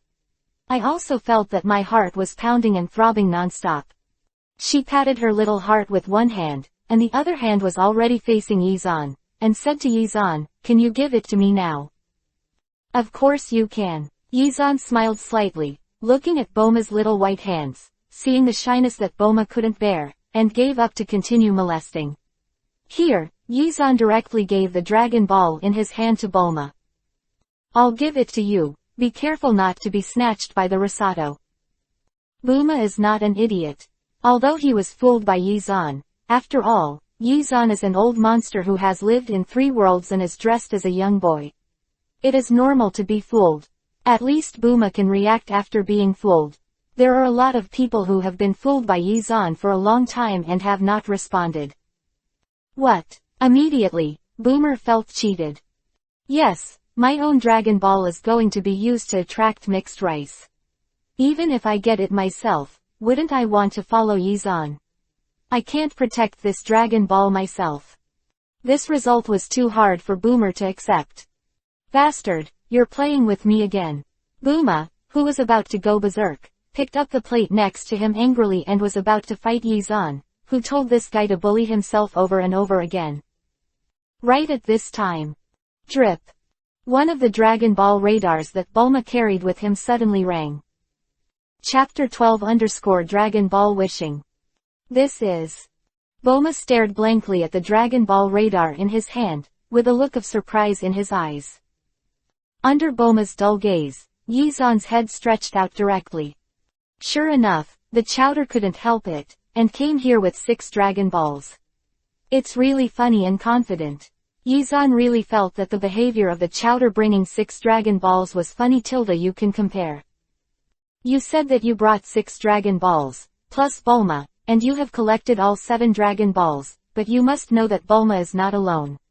Besides, the person who can collect all 6 Dragon Balls, will be simple, in case the chance to make a wish is taken away, no joke. It's better to put 6 Dragon Balls in your base and snatch the remaining Dragon Ball. Of course, this is not the case for Chowder. In the eyes of Chowder, 6 Dragon Balls are extremely precious, and it is not safe to put them anywhere. It is safest to take them with you. Therefore, this scene has appeared. Wow, 6 Dragon Balls. Sun Wukong didn't know when he got in front of Dragon Ball radar and said so while looking at Dragon Ball radar. Pack up and prepare to make a wish. Yizan was also curious about the wish of the Dragon Balls. Not long after, Chowder brought Xiaowu and Aishu to Yizan and the others. Wow, Dragon Ball, my dream of unifying the world can finally come true. Chowder looked at the Dragon Ball in Bulma's hand, and said in surprise. After seeing the Chowder put his eyes on the 7 Dragon Balls in his hand, Bulma hid behind Yizan with some worry. Give him the 7 Dragon Balls. Yizan's words made everyone look at Yizan in surprise. Bulma also looked at Yizan blankly. It's nothing, leave it to him. Yi Xuanfang said calmly. Although Bulma didn't know why Yizan said this, he still threw the Dragon Ball in his hand to the Chowder. Chowder hurriedly caught the Dragon Ball. After the Chowder let out a sigh of relief, he looked at the 7 Dragon Balls in his hand in ecstasy. Quick, help me to rule the world, Chowder said to Dragon Ball. Hey! Yizan sneered. It hasn't been activated yet, funny. Yizan said, looking around. Give me a face, don't talk. Following Yizan's words, everyone was shocked to find that they could no longer speak. It was only at this time that Bulma knew why Yizan wanted to give the 7 Dragon Balls to the mixed rice. Bulma's heart was full of mixed feelings, and Bulma felt that Yizan seemed to be deceiving herself, which made Bulma very sad. Yizan ignored the resistance of the mixed rice, and placed the 7 Dragon Balls on the ground.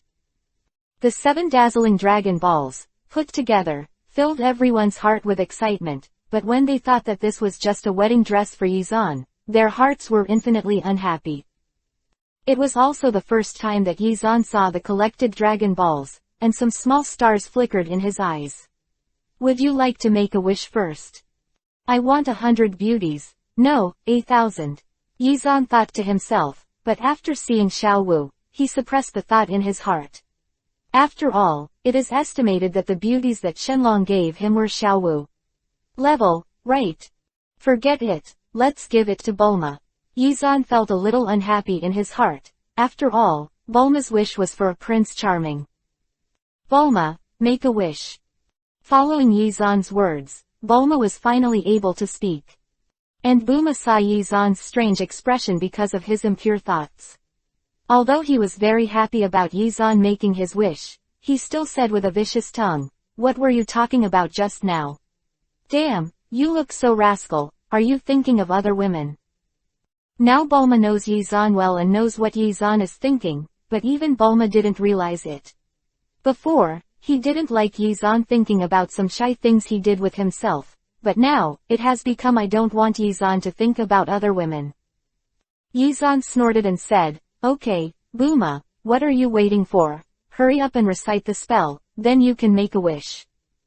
When it comes to making a wish, Bulma also came to the spirit, worked hard, and finally collected 7 Dragon Balls for this moment. My Prince Charming, I'm here.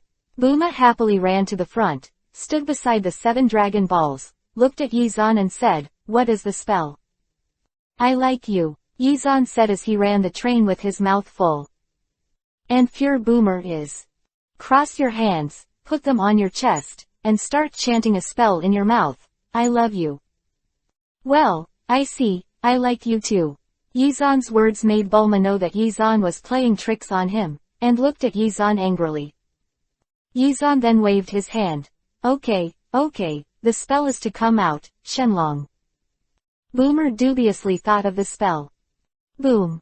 While Bulma was in doubt, there was a loud noise where the Dragon Balls were placed, and then, a white light emanated from the 7 Dragon Balls, instantly illuminating the entire space. Along with the white light, a violent lightning flashed from the direction of the 7 Dragon Balls, flying high into the sky, and rushing directly to the sky. The scene was spectacular. Such a big movement caused the birds and beasts around them to run around in fright, and Bulma even ran to Yizan's side in fright. Even Yizan couldn't help but admire it. It is indeed a super high martial plane that can explode stars with one punch. The power of Dragon Ball's appearance can already be compared with some low-level ninjutsu. Looking at himself, he really can't underestimate it. The guy who created Dragon Ball should also be a good guy. I don't know how he compares with himself. Shouldn't be able to beat it.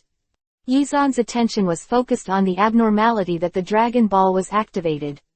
He didn't notice other parts of the forest. There were a few figures, and they hurried over here. Master Yamcha, there seems to be danger there. Do we still have to move forward? A cat-like thing squatted on Yamcha's shoulder and said to him. Of course I'm going. That must be the phenomenon that the 7 Dragon Balls have been collected. Yamcha's figure, speeding up in the jungle, will soon arrive at the place where the Dragon Balls wished. At this time, in the open space, after the light and lightning ended, a huge dragon appeared in midair, and its cyan body was wrapped in a pattern, which was very majestic.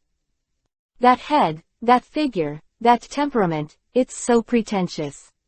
Yizan thought with dismay that he was very unhappy about Shenlong's big appearance, and his limelight was taken away, although he didn't show any limelight. Chapter 13 _ Goku transformed. Really forced. Yizan thought angrily. Naturally, Shenlong didn't know Yizan's thoughts. Shenlong slowly opened his eyes, and in an instant, it was like a god descended from the earth, giving people a pressure and making Bulma and others breathless. However, this pressure disappeared in a flash, as if it had never appeared before. Looking at the crowd, they slowly said, after many years, someone finally summoned me. Tell me, what is your wish? Seeing Shenlong for the first time, Bulma was so excited that her body trembled a little.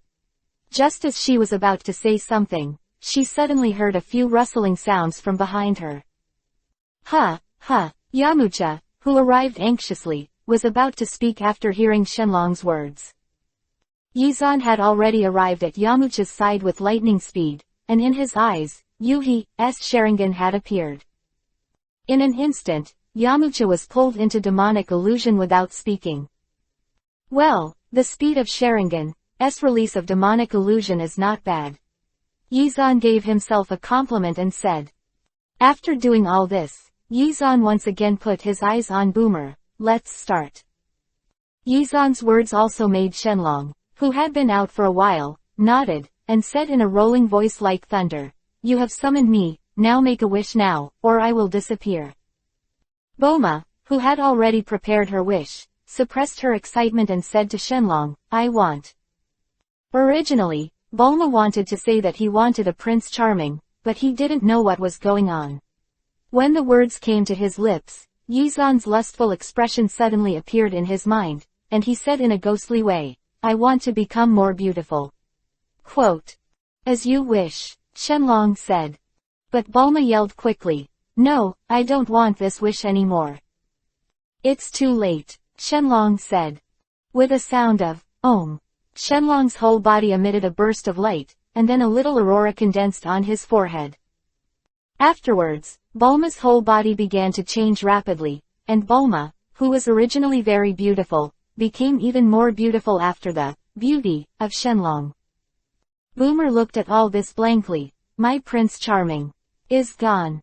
Yizan couldn't help but want to laugh when he saw Bulma's appearance. However, looking at Sun Wukong, who had no greed in his eyes, Yi Zhan also admired it a little. After all, there are not many people who really have no emotions. Yi Zhan was a little curious, looked at Sun Wukong next to him and said, "Little monkey, what is your wish? Tell me what it is." Sun Wukong glanced at Yi Zhan next to him, thought for a while, and then said, "I want a lot of food, very delicious food, and then eat food with Grandpa to watch the moon." What kind of mess? Taste. It should be eating, drinking, enjoying the moon and flirting with sister paper. Yi Zhan glanced at Sun Wukong with contempt, and didn't think there was any problem with his taste. But suddenly, Yi Zhan seemed to remember something. Moon. I fork. Yi Zhan suddenly felt a pain in his throat, looked up at the night sky, and saw the bright moon, like a plate, just hanging in the night sky. No way, this guy, is he going to transform? Yi Zhan is familiar with the plot of the Dragon Ball, but Sun Wukong will become a gorilla when he sees the full moon. It's really a dog. Yi Zhan looked at Buma and Shenlong, and said secretly, "Monkey King, Sun Wukong, you must not spoil the mood at this time." Labor and management finally took the heart of Buma's sister paper. It makes your heart flutter, so don't spoil the good things. As the saying goes, what to be afraid of? After the wish was over, the light on the dragon floating in the air became weaker and weaker, and finally slowly dissipated. The dragon said in a low voice, "The wish has come true, I wish you good luck." After speaking, the huge dragon dissipated directly in midair, turned into 7 rays of light, and flew towards all directions at a rapid speed. The art of shadow clone. Yi Zhan's shadow clone, who had been prepared for a long time, chased after the dragon balls scattered in all directions. At this time, Sun Wukong also stared blankly at all this. "My grandfather's relic, I lost it." Sun Wukong looked at Yi Zhan, and for some unknown reason, a violent emotion surged up in his heart. "It's all your fault, it's all your fault." Sun Wukong didn't know that his eyes had become very dark, as if he wanted to eat people, and even a little Yuhi light flickered. "I'm Su." Yi Zhan clenched his fists directly. "Look at my refreshing fist." Bang, bang, bang. Without a word, Yi Zhan raised the fist in his hand, facing Wukong's head, and slammed it down, punch after punch, hit Wukong with a big bag, and finally kicked Wukong flying. Yi Zhan finally let out a sigh of relief. It should be all right now, right? It's obviously a good chance to do something. It's romantic, sentimental, and... Yi Zhan's words were interrupted before he could finish speaking. Wukong, who was kicked and flew to the ground, happened to be lying with his feet up in the sky. His eyes were full of small stars, and he happened to see the moon in the sky. Puff, puff. Sun Wukong's heart was beating violently, as if he was about to break out of his body, one after another. Chi-chi. Suddenly, Sun Wukong's body underwent a huge change. His body began to swell, his clothes were torn, and a hideous kiba began to appear on the corner of his mouth. And at this time, the sober Buma happened to see this scene and was startled, looked at Yi Zhan and said, "What's wrong with this guy?" Seeing the appearance of Sun Wukong, Yi Zhan didn't have to guess, he knew what was going on. It seemed that he and Bulma would have to wait for a while. Sun Wukong is about to transform himself. Bang, bang. With the rapid expansion of Sun Wukong's body began to grow vigorous hair, and in the blink of an eye, he turned into a huge orangutan. Under the moonlight, Goku became the size of a house with several floors. Not only did his body turn into a huge orangutan, but his eyes also flickered with the tyrannical Yuhi light. The tyrannical breath really lived up to the name of the Super Saiyan of the universe fighting nation. Head. Chapter 14 _ Gorillas are still strong. Dong dong dong. Monkey King, who turned into an orangutan, clenched his fists with both hands, kept pounding in his heart, made a muffled sound, roared into the sky, and a powerful momentum burst out. And most troublesome thing is that he will lose his mind. I saw Monkey King Kai Yuhi's eyes flashing with anger, and with a few random movements, everything around him was destroyed. It didn't take long for Sun Wukong to see Yi Zhan, Bulma, Yamcha and Chowder on the ground. It's really bad. Yizan looked at Bulma's terrified eyes, and looked at Sun Wukong with some helplessness. I have been pretending to be a pig to eat a tiger, but I didn't expect to catch a tiger, but I waited for you, a funny monkey, and said that the monkey will invite a funny monkey. Are you the funny guy invited by the monkey to occupy the monkey's body? Yizan said with a wide open mind, not at all worried about Sun Wukong's fist that was like the top of Mount High. Huh. At the moment when Sun Wukong's fist smashed down, the ground under everyone's feet seemed to come alive, and it circulated rapidly, directly transferring everyone including Chi-Chi, Bulma, Yamcha, and even the mixed rice. Although it is said that Yamcha and Chowder don't have good intentions towards themselves and others, but after all, the two of them have contributed to Dragon Balls, so if you can save them, save them. However, Yizan himself did not make any movement, and Sun Wukong's fist directly hit Yizan heavily. Boom! With a loud noise, Sun Wukong directly smashed the ground into a huge pit. Brother Zan! Bulma shouted like a cuckoo weeping blood. At this moment, Bulma knew what his previous reactions were for. He fell in love with Yizan. And Chi-Chi is also a pear blossom with rain. After all, Yizan has communicated with the Bull Demon King before, and the Bull Demon King has basically agreed to Yizan and Chi-Chi's affairs. Chi-Chi's heart has long regarded herself as Yizan's woman. Now in this situation, Chi-Chi naturally comes from her heart. You cry like this, I'm very anxious. Yizan said in his own humble voice that made people want to beat him. And Yizan's words made both Bulma and Chi-Chi raise their heads in surprise. This time, the two finally saw the scene in front of them, and the scene in front of them made the two women open their mouths in a daze, almost unable to believe their eyes. I saw that in the deep pit hammered by Sun Wukong's huge fist before. Yizan stood quietly, and one hand turned out to hold up the double fist of Sun Wukong attacking the ground. In this case, Sun Wukong saw that the attack was not effective. He shouted, and began to use both hands and feet, and kept attacking Yizan, causing great trouble to Yizan. After all, such a huge battle, the aftermath of the battle was also huge, and now Bulma and Kiki are still ordinary people. The art of shadow clone. Yizan quickly separated out several shadow clones, leaving one of the shadow clone behind to temporarily resist Sun Wukong, while the rest of the shadow clone took everyone away from the battle range. As for the main body, of course, he was holding Chi-Chi and Bulma. After leaving, it is his own woman, even if it is shadow clone, Yizan said it will not work. The Chowder and the others next to them saw the previous scene. How dare they stop there? Although being caught by Yizan's shadow clone was extremely uncomfortable and unpleasant, but still did not resist, obediently let Yizan seem to be carrying something, carried back and retreated. Compared with the tractor-like treatment of Yamcha and Chowder, Bulma and Kiki are as comfortable and fast as the most luxurious special planes. Between Yizan's several takeoffs, Chi-Chi and Bulma landed on the ground smoothly and quickly.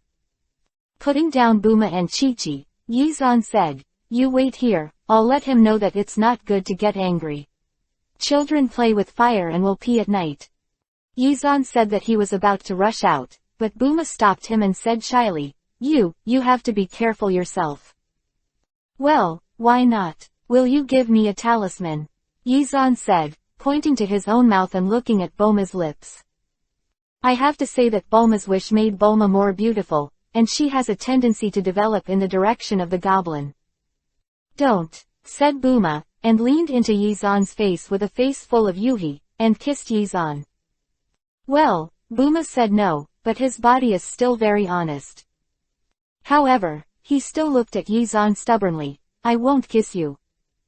On the other hand, Yizan slapped his mouth and slapped his mouth, and then, "I'll give you a talisman too." Following Chi-Chi's naive words, Yizan was almost drunk, smiled stupidly, "Buy one get one free." When Yi-580 was laughing stupidly, Yizan felt that the shadow clone he kept in Sun Wukong had been blown up. This time, Yizan was really stunned. Although it is said that Yizan has divided too many shadow clones, There is no doubt that Yizan's shadow clone is also very powerful because of Yizan's own strength. And now his shadow clone has been destroyed. It's getting more and more interesting. Should I say, is it really a Super Saiyan? Yizan's mouth cracked into a smile. Following Yizan's words, Yizan rubbed the heads of Chi-Chi and Buma, and the figures disappeared in a flash, coming directly to the Monkey King who had transformed into an orangutan. The Monkey King, who turned into a giant orangutan, lost his mind and didn't know anyone. A pair of red Yuhi's eyes flashed with a violent look. Like a king of destruction, he was destroying the surrounding at will, and he rushed up when he saw Yizan. On the other hand, Yizan floated in front of Sun Wukong, waved at Sun Wukong, and a trace of fighting spirit emerged from his body. Give me face and become a fly. A golden stance shrouded Sun Wukong, but it shattered and recondensed into a Yuhi color in an instant. Chapter 15_Super Saiyan is getting stronger. Yizan looked at Sun Wukong in the Yuhi color force field, and the fighting spirit emerged from his body. Coming to the super high martial plane of Chihuahai, how can you not fight against the Saiyans? Although the current Monkey King is only the transformation of the lowest level Super Saiyans, he already has some strength after all. Monkey King, who turned into an orangutan, can actually destroy his shadow clone, and finally he has the strength to fight a little bit. Roar! Sun Wukong, who transformed into a giant orangutan, roared. His right fist smashed towards Yizan as quickly as a steel cannon, and the swift force made the surrounding air a little messy. Although it is said that Sun Wukong has lost his mind, but after all, he is a Super Saiyan known as the Cosmic Fighting Race.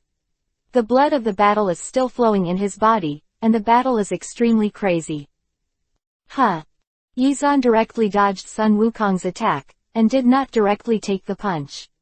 He avoided the past for the time being, and wanted to test the speed of Sun Wukong. After Yizan dodged Sun Wukong's attack, he flashed again and appeared directly behind Sun Wukong. I don't know how the defense is going. Yizan raised his right fist, and a purple-black domineering instantly attached. Armed, domineering. Powerful domineering, condensed in an instant, a dark and bright light, it looks like it is extremely tough as a metallic luster. Yizan looked at the Monkey King incarnated as a gorilla, closed his fist, punched. Boom! The fierce attack made the air ripple like seawater, and the heavy attack smashed directly into Sun Wukong's back. Boom! The harsh roar sounded like a bomb exploded on Sun Wukong's back. Even though Sun Wukong's back was as strong as steel, it was still dented into a small pit by Yizan's terrifying punch, and his huge body staggered forward. After a few steps, he almost fell to the ground. Yizan's power was so powerful. All this was seen by Bulma and Kiki, who were watching the battle from a tree in the distance. Heroes are sad for Beauty Pass, and beauties are also sad for Hero Pass. After the two girls saw Yizan's strength, the love in their eyes almost overflowed. That's awesome, come on. Small stars twinkled in the eyes of the two women, so said. Compared with the joy of the two women, Sun Wukong, who was attacked by Yizan, did not seem so comfortable. Roar! Sun Wukong, who was already extremely angry, became even more annoyed after being attacked by Yizan, raised his head, and yelled directly at Yizan. The fierce voice made Yizan cover his ears. Looking at Sun Wukong's cracked mouth, Yizan gave a white look. I'm afraid others won't know that your Kiba teeth are good. Yizan's contemptuous eyes greatly stimulated Sun Wukong. The greatly stimulated Sun Wukong rushed towards Yizan desperately, and with a kick, he swept directly towards Yizan. Boom! The powerful kick directly caused the surrounding trees and rocks to fly in all directions, and the power can be said to be extremely huge. However, this is of no use. What about hitting the air? I'm here. Yizan twisted his waist magically at Sun Wukong in midair, and the mocking expression made Sun Wukong extremely unhappy. After Yizan saw Sun Wukong's expression, the corners of his mouth twitched slightly. Be angry, I want to see how powerful the bloodline of this so-called Super Saiyan can be. Yizan thought so. With Yizan's mockery, Sun Wukong attacked Yizan again. It's good. Yizan was not afraid of Sun Wukong's attack. He snorted lowly, jumped up, and then kicked a kick, and a blue linear light flew out. Bang! A violent muffled sound exploded directly from the place where the two intersected, and a powerful shock wave shook Wukong's huge figure back. However, even so, Yizan's attack still didn't really hurt Sun Wukong. It's really rough-skinned and thick-skinned. Yizan looked at Sun Wukong and said with emotion. Sun Wukong was bombarded by Yizan and stepped back several steps in a row. With his huge body, every time he stepped on the ground, a huge footprint would burst out, and the ground trembled a little. After the body stopped, Sun Wukong let out a violent roar again, as if he wanted to spread the pent-up anger in his heart through this roar. Is this all right? Yizan's expression became a little serious. If he continued to fight, to be honest, Yizan would really enter a state of battle. In that state, Yizan was very powerful and it was difficult to keep his hands. That is to say, once there is a move that endangers Sun Wukong's life, Yizan may not be able to stop. And Sun Wukong is not an enemy, so this is a bit too much. Why don't you pull out your tail? Yizan hesitated. On the one hand, it is the fighting intent that is constantly boiling in the heart, and on the other hand, it is the innocent eyes of Sun Wukong. Sun Wukong didn't know Yizan's hesitation. Roar! Sun Wukong kept beating his chest with his fists, making that powerful body even more brave, and Kiba's pointed mouth also became hideous. As if there was no pain, he attacked Yizan again. Come! Looking at Wukong, who was almost crazy, Yizan took a deep breath. It seems that he still can't help the blood of fighting. Yizan narrowed his eyes slightly, and when he opened it again, countless blue chakras appeared on his body rapidly. Yizan felt his strength, and the corners of his mouth were slightly raised, and the powerful chakra burst out instantly. Susanoo, quote. Yizan gave a low voice, and the chakra in his body, like the sea water gushing out, radiated from the body to the surrounding, very spectacular and beautiful. The chakra that spewed out quickly tangled in the air like a flaming blue flame, condensing rapidly. In the blink of an eye, the scene of the extremely beautiful chakra eruption was over, and replaced by a huge figure with Yizan at the center. It was Susanoo. The huge Susanoo, at the moment of condensed, seemed to be connected to the sky, terrifying and majestic. Compared with the body of Sun Wukong's orangutan, Yizan's Susanoo appeared to be more domineering. Chapter 16 _ Beat Up Orangutan. A huge blue figure condensed around Yizan's body, like a demon from hell, exuding terrifying power, which is one of the top abilities in the Hokage world, Susanoo. And all of this made Bulma, who was on the big tree in the distance, widen his eyes in fright, and his mind went blank. Bulma had never seen such a terrible thing before, Yizan with such a huge body, and the transformed orangutan the Sun Wukong. Is this really the planet that I am familiar with? Bulma felt that her worldview was rapidly collapsing. Roar! At this time, Wukong, who had transformed into a giant orangutan, was still mad at the side, smashing and discarding those big trees and stones. The feeling of destroying the king's possession is really no one else. After Sun Wukong saw Yizan's Susanoo, he naturally wouldn't let go of such a big goal. He saw Sun Wukong beat his heart and rushed over here quickly, raising his huge fist and smashing it hard. Hee hee.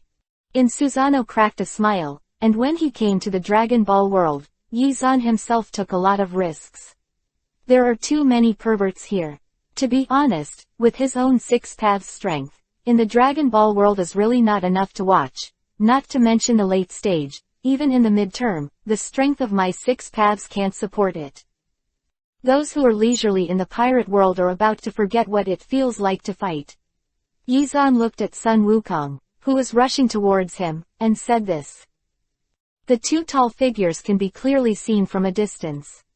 The two huge monsters fought together, fierce fists, sturdy collisions, and the most overbearing confrontation was like a prehistoric beast. Boom!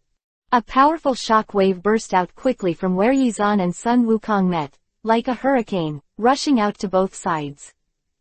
The trees in the forest were also uprooted by this shock, and flew backwards. The concrete and the ground kept shaking. However, even so, everyone still saw that Sun Wukong, the Super Saiyan who turned into a giant orangutan, was not the opponent of Yizan's Susanoo. Dong dong. Sun Wukong's huge body retreated one after another, stepped out of a deep pit with one step, and finally fell to the ground, shaking the ground for a while. Roar.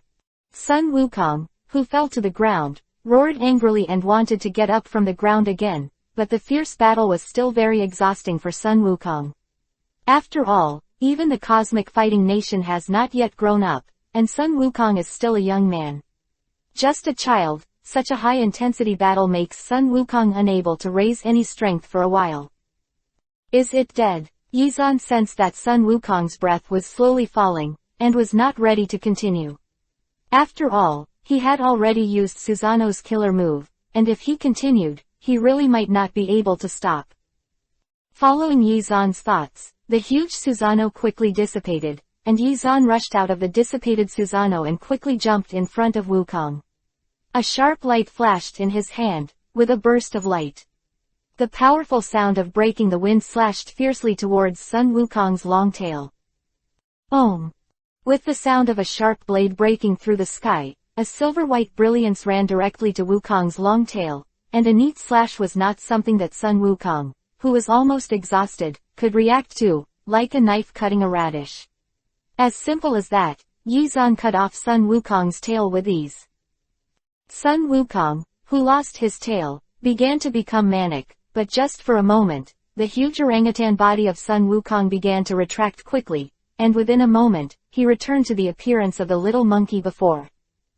At the same time, a skill book also flew in front of Yizan. Martial Arts B White, 5 ingots. Well, nothing useful.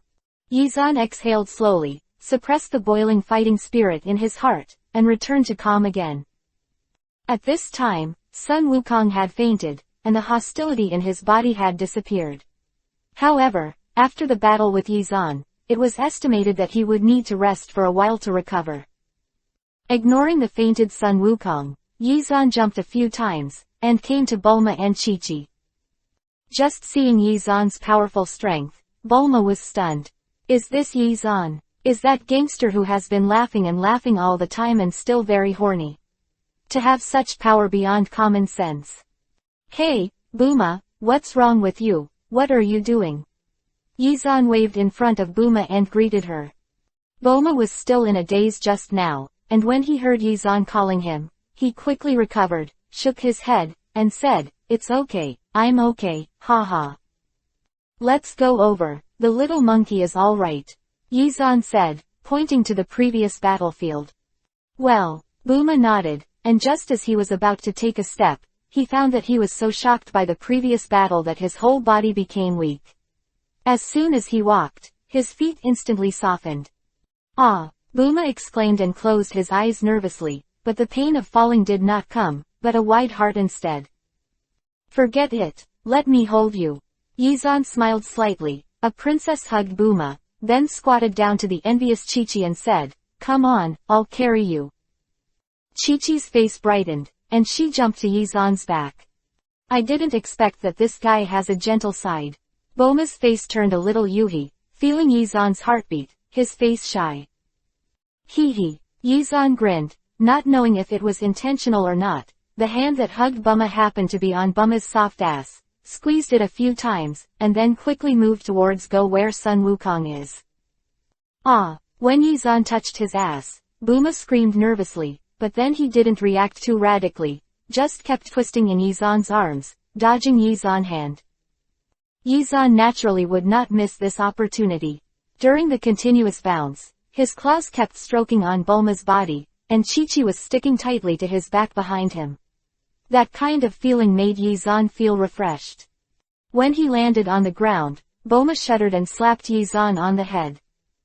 You bastard, rascal. Yizan touched his forehead and looked at Boomer, so that he was not used to your stinky problem. If you don't let me touch it, then I'll touch Chi-Chi. Yizan looked at Chi-Chi and said, Be good, Chi-Chi, come here.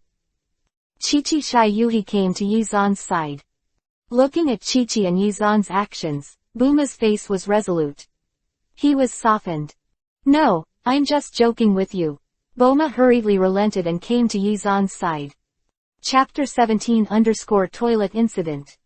At night, Yizan looked at the sky with a dazed expression. Why are you bothering yourself?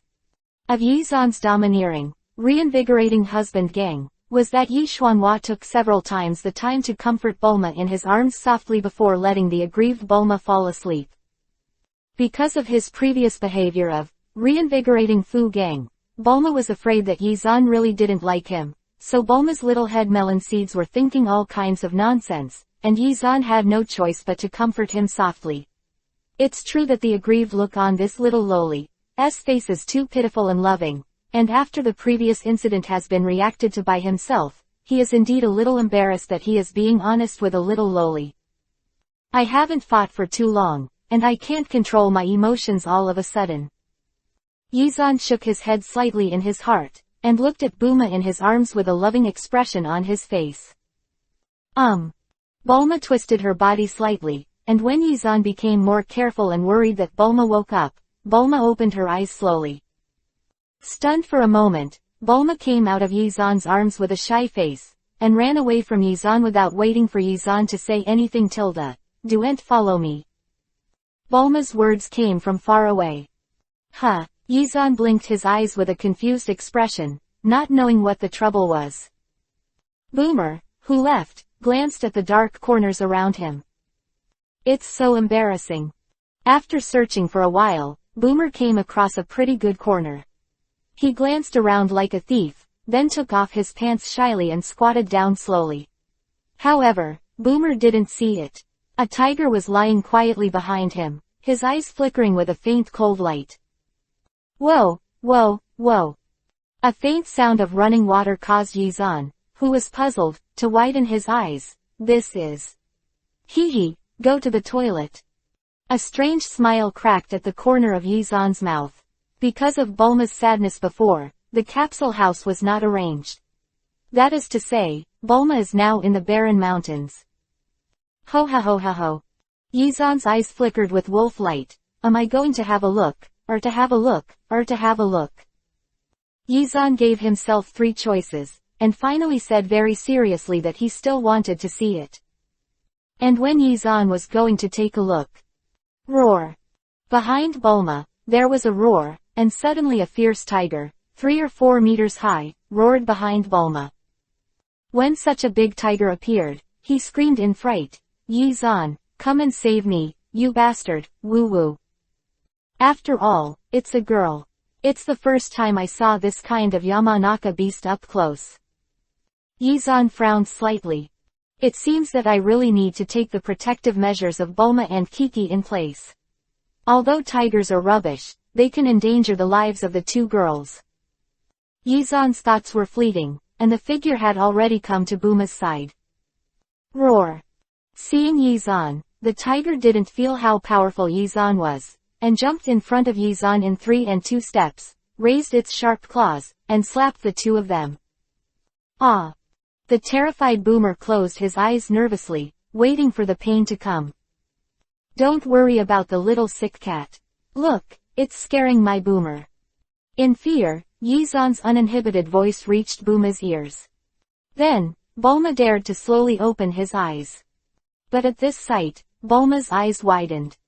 Although he had long known that Yizan was very powerful, when he saw it again, Bulma still felt that Yizan was so powerful. I saw Yizan put a finger on the tiger's forehead easily, but just like that, the hideous tiger couldn't move forward at all. A gust of wind blew, and the picture seemed to freeze. Yizan's figure just stayed in Bulma's heart, like a hero, full of domineering tenderness. Seeing Yizan appearing at this time, Bulma felt that she was about to faint, and that intense emotion reverberated and brewed in Bulma's heart. If you're 1 step later, I'll be eaten by that guy. Yizan turned his head lightly, showing an expression that he thought he was handsome, looked at Boomer and said, Don't be afraid, you will be fine with me. However, Bulma found that Yizan's eyes were fixed on his body.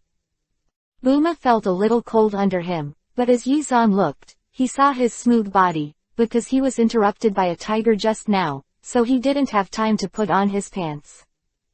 Boom. Buma was shocked and hit Yizan directly. Rogue, don't watch. Yizan expressed that he was very innocent and waved his hand. If you are like this, I don't think it's better than a beast. I ignore you. Bulma got up and wanted to leave, but... Ah! Buma exclaimed and squatted down and covered her feet, her eyes filled with tears. It hurts.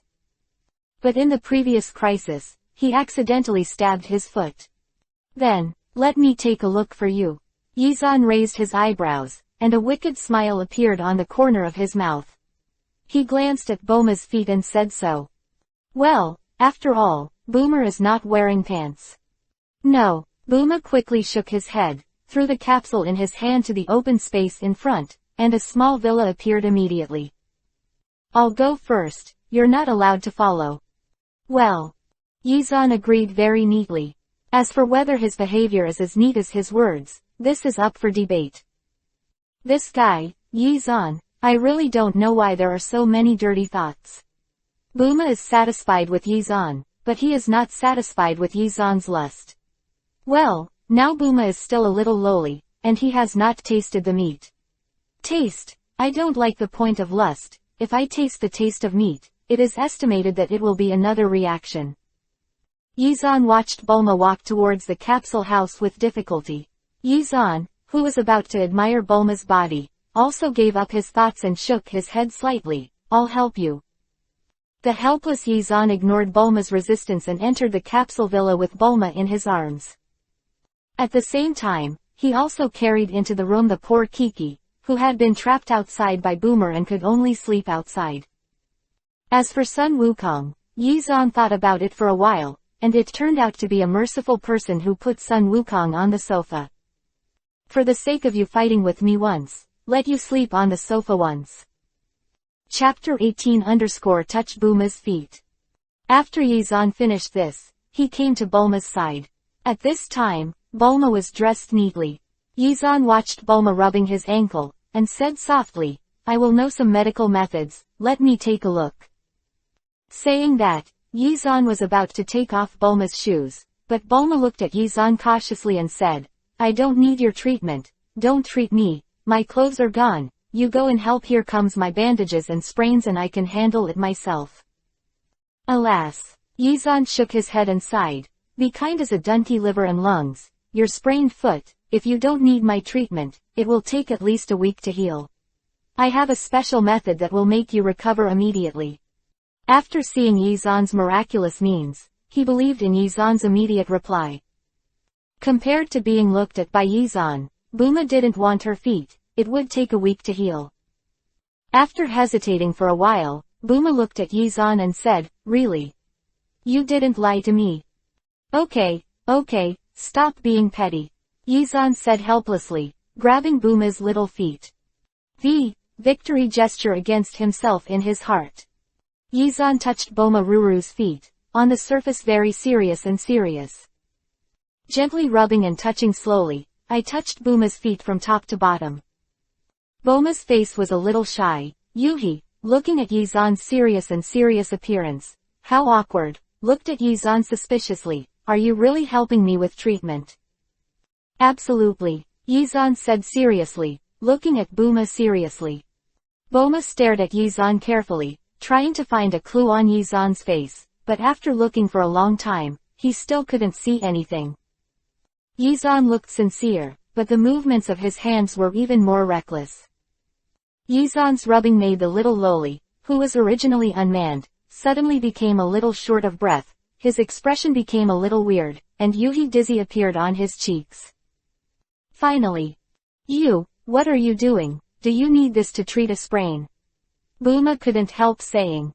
Staring at Yizan's hand had unknowingly followed Boma's leg and touched it. Yizan said with a serious face, sprains need to activate blood and remove blood stasis. At this time, I'm helping you open up the blood vessels, so that the blood accumulated in your sprain can be dissipated faster. The devil will believe you. You can heal my sprain within 3 seconds. Otherwise, I'll come by myself. Buma is not an idiot. How could he be fooled by Yizan's seriousness again after being fooled once? The art of healing. Within a second, green rays of light appeared in Yizan's hands in a flash. Bulma blinked and looked at his feet. It seems, it doesn't hurt anymore. Buma twisted her little foot with a look of excitement. Then, as if remembering something, he looked at Yizan and said, "Sure enough, your previous actions were taking advantage of me." Absolutely not. Yizan raised 3 fingers and swore to the sky, with a serious look on his face. Bulma glanced at Yizan with deep suspicion, but did not continue to investigate further, although Yizan was suspected of taking advantage, but after all, it was for himself, and he really cured himself. Of course, the most important point is also cloth. One thing Ma didn't want to admit was that it seemed like a good feeling to be manipulated by Yizan. This guy was really comfortable when he rubbed my feet just now. Buma couldn't help thinking, but quickly retorted, "What's wrong with me, are you ashamed?" After all these things, Bulma, who had gotten up hazy, drowsiness struck again, and yawned greatly. Seeing this, Yizan said to Bulma, "It's getting late, you should rest early." Yeah, Boomer nodded and went back to his room to rest. "Ah, Boomer, aren't you taking a bath?" Yizan asked Buma blankly. "With you here, don't wash." Bulma's words, "Let Yi Xuanyan Kiba, what do you mean I'm not washing? You little dirty cat." However, what responded to Yizan was a long silence. Yizan, who was feeling bored, could only shake his head sadly. After scanning, he walked towards Chi-Chi's room lightly. The next morning, as soon as Yizan woke up, he felt the incomparably soft body in his arms. Yizan lowered his head, just in time to see the shy and cowardly Chi-Chi in his arms. "Yo, Chi-Chi, good morning," Yizan said very naturally. After hearing Yizan's words, Chi-Chi's soft body suddenly stiffened, and the tension in her heart was clearly visible. Yizan comforted Chi-Chi for a while and came out of Chi-Chi's room. In the living room, Sun Wukong, who had rested for a night, also recovered. He sat on the sofa, rubbed his sullen eyes, and asked Yizan, "Where is this place?" "Ah, it's you, brother Yizan, good morning." Quote. Seeing that Sun Wukong was almost recovering, Yizan nodded and entered the kitchen. "Go wash up and prepare to eat." As for what happened last night, Yizan didn't mention that much. Anyway, it was Sun Wukong's unconscious actions, but it was the blood of the Saiyans.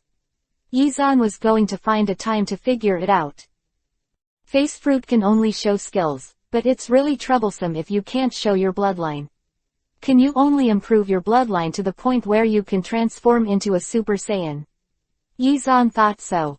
As soon as he heard that there was breakfast, the foodie Sun Wukong jumped over happily, patted his belly, and hurriedly said, "It's just right, my stomach is also a little hungry."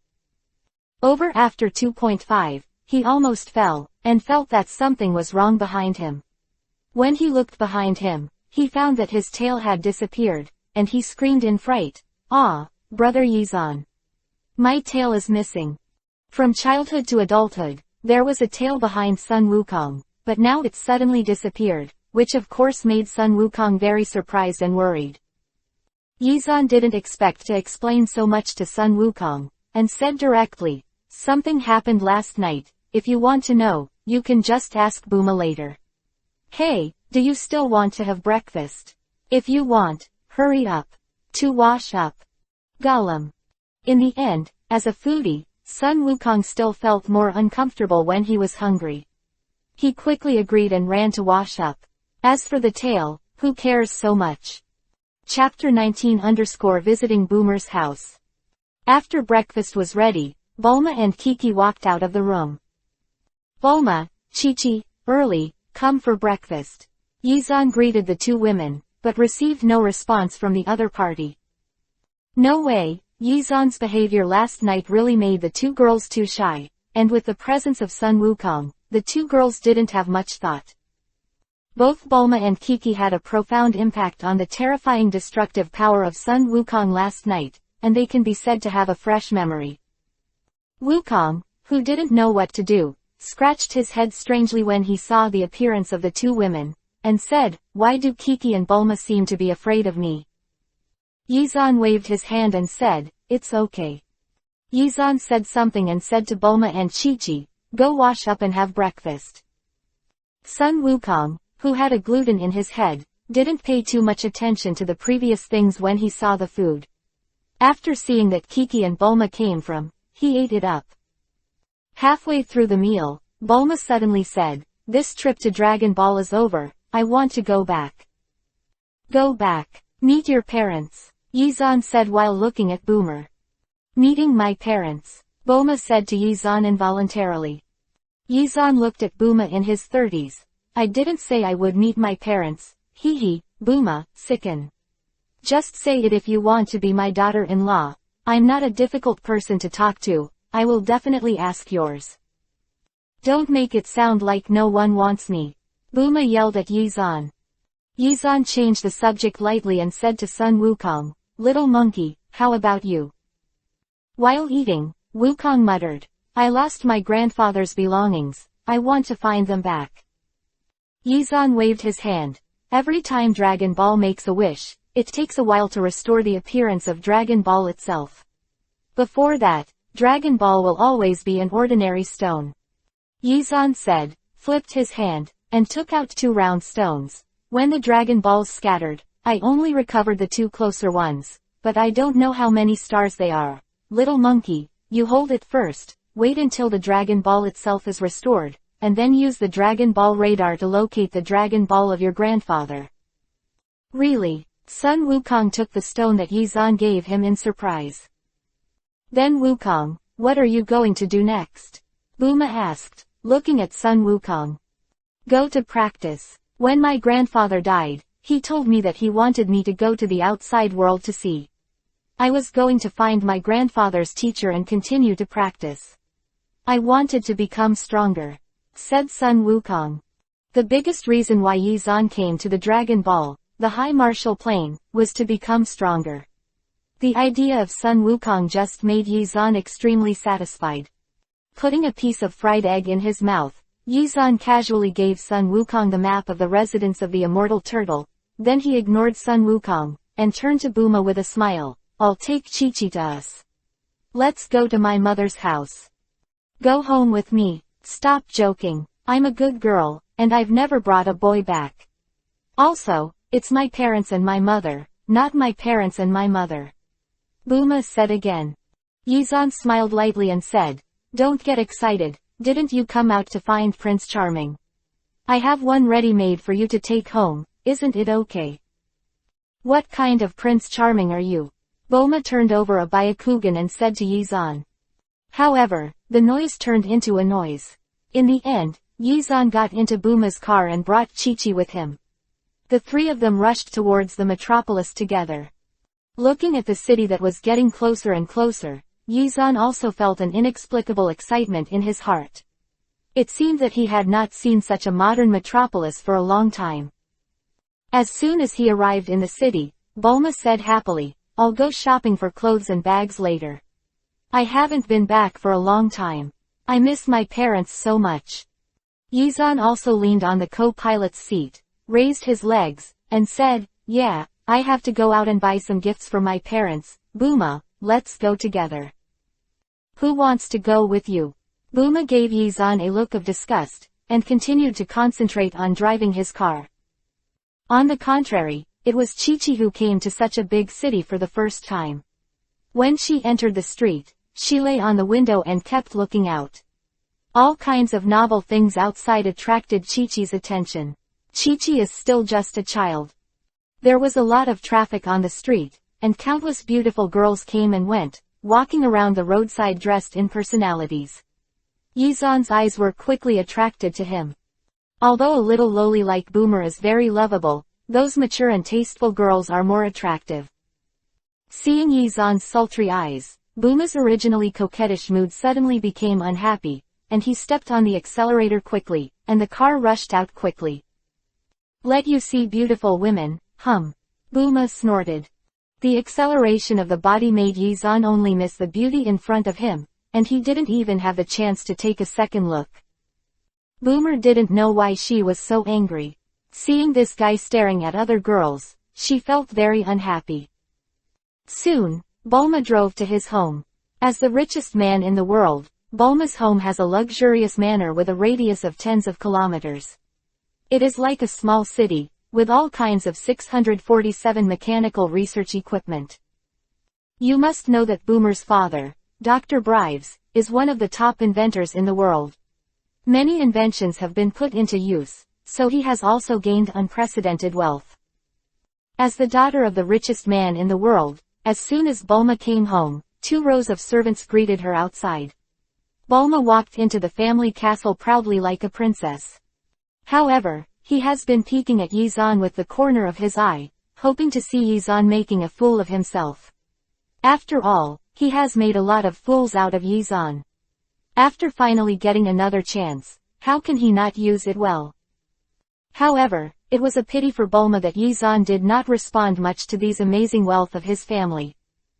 How does Bulma know that these amazing wealth are really nothing compared to what Yizan has experienced? Compared with the economic war that Yizan himself once manipulated, this scene is really nothing, and naturally it will not be disturbed by this battle.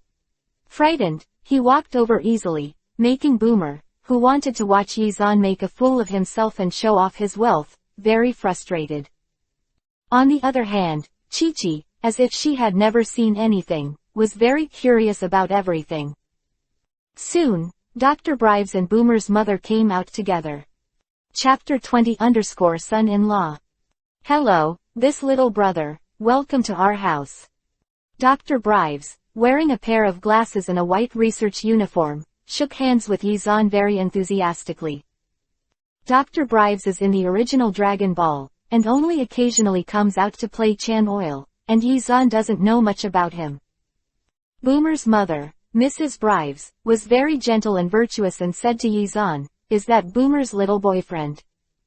Yizan looked at Mrs. Brives in a long blue dress, and couldn't help giving a big compliment to Mrs. Brives. Ignoring Bulma's warning eyes, he scratched his head. "Ah, my aunt discovered me, Bulma and I." Yizan's reluctance to speak made Mrs. Brives confirm her guess.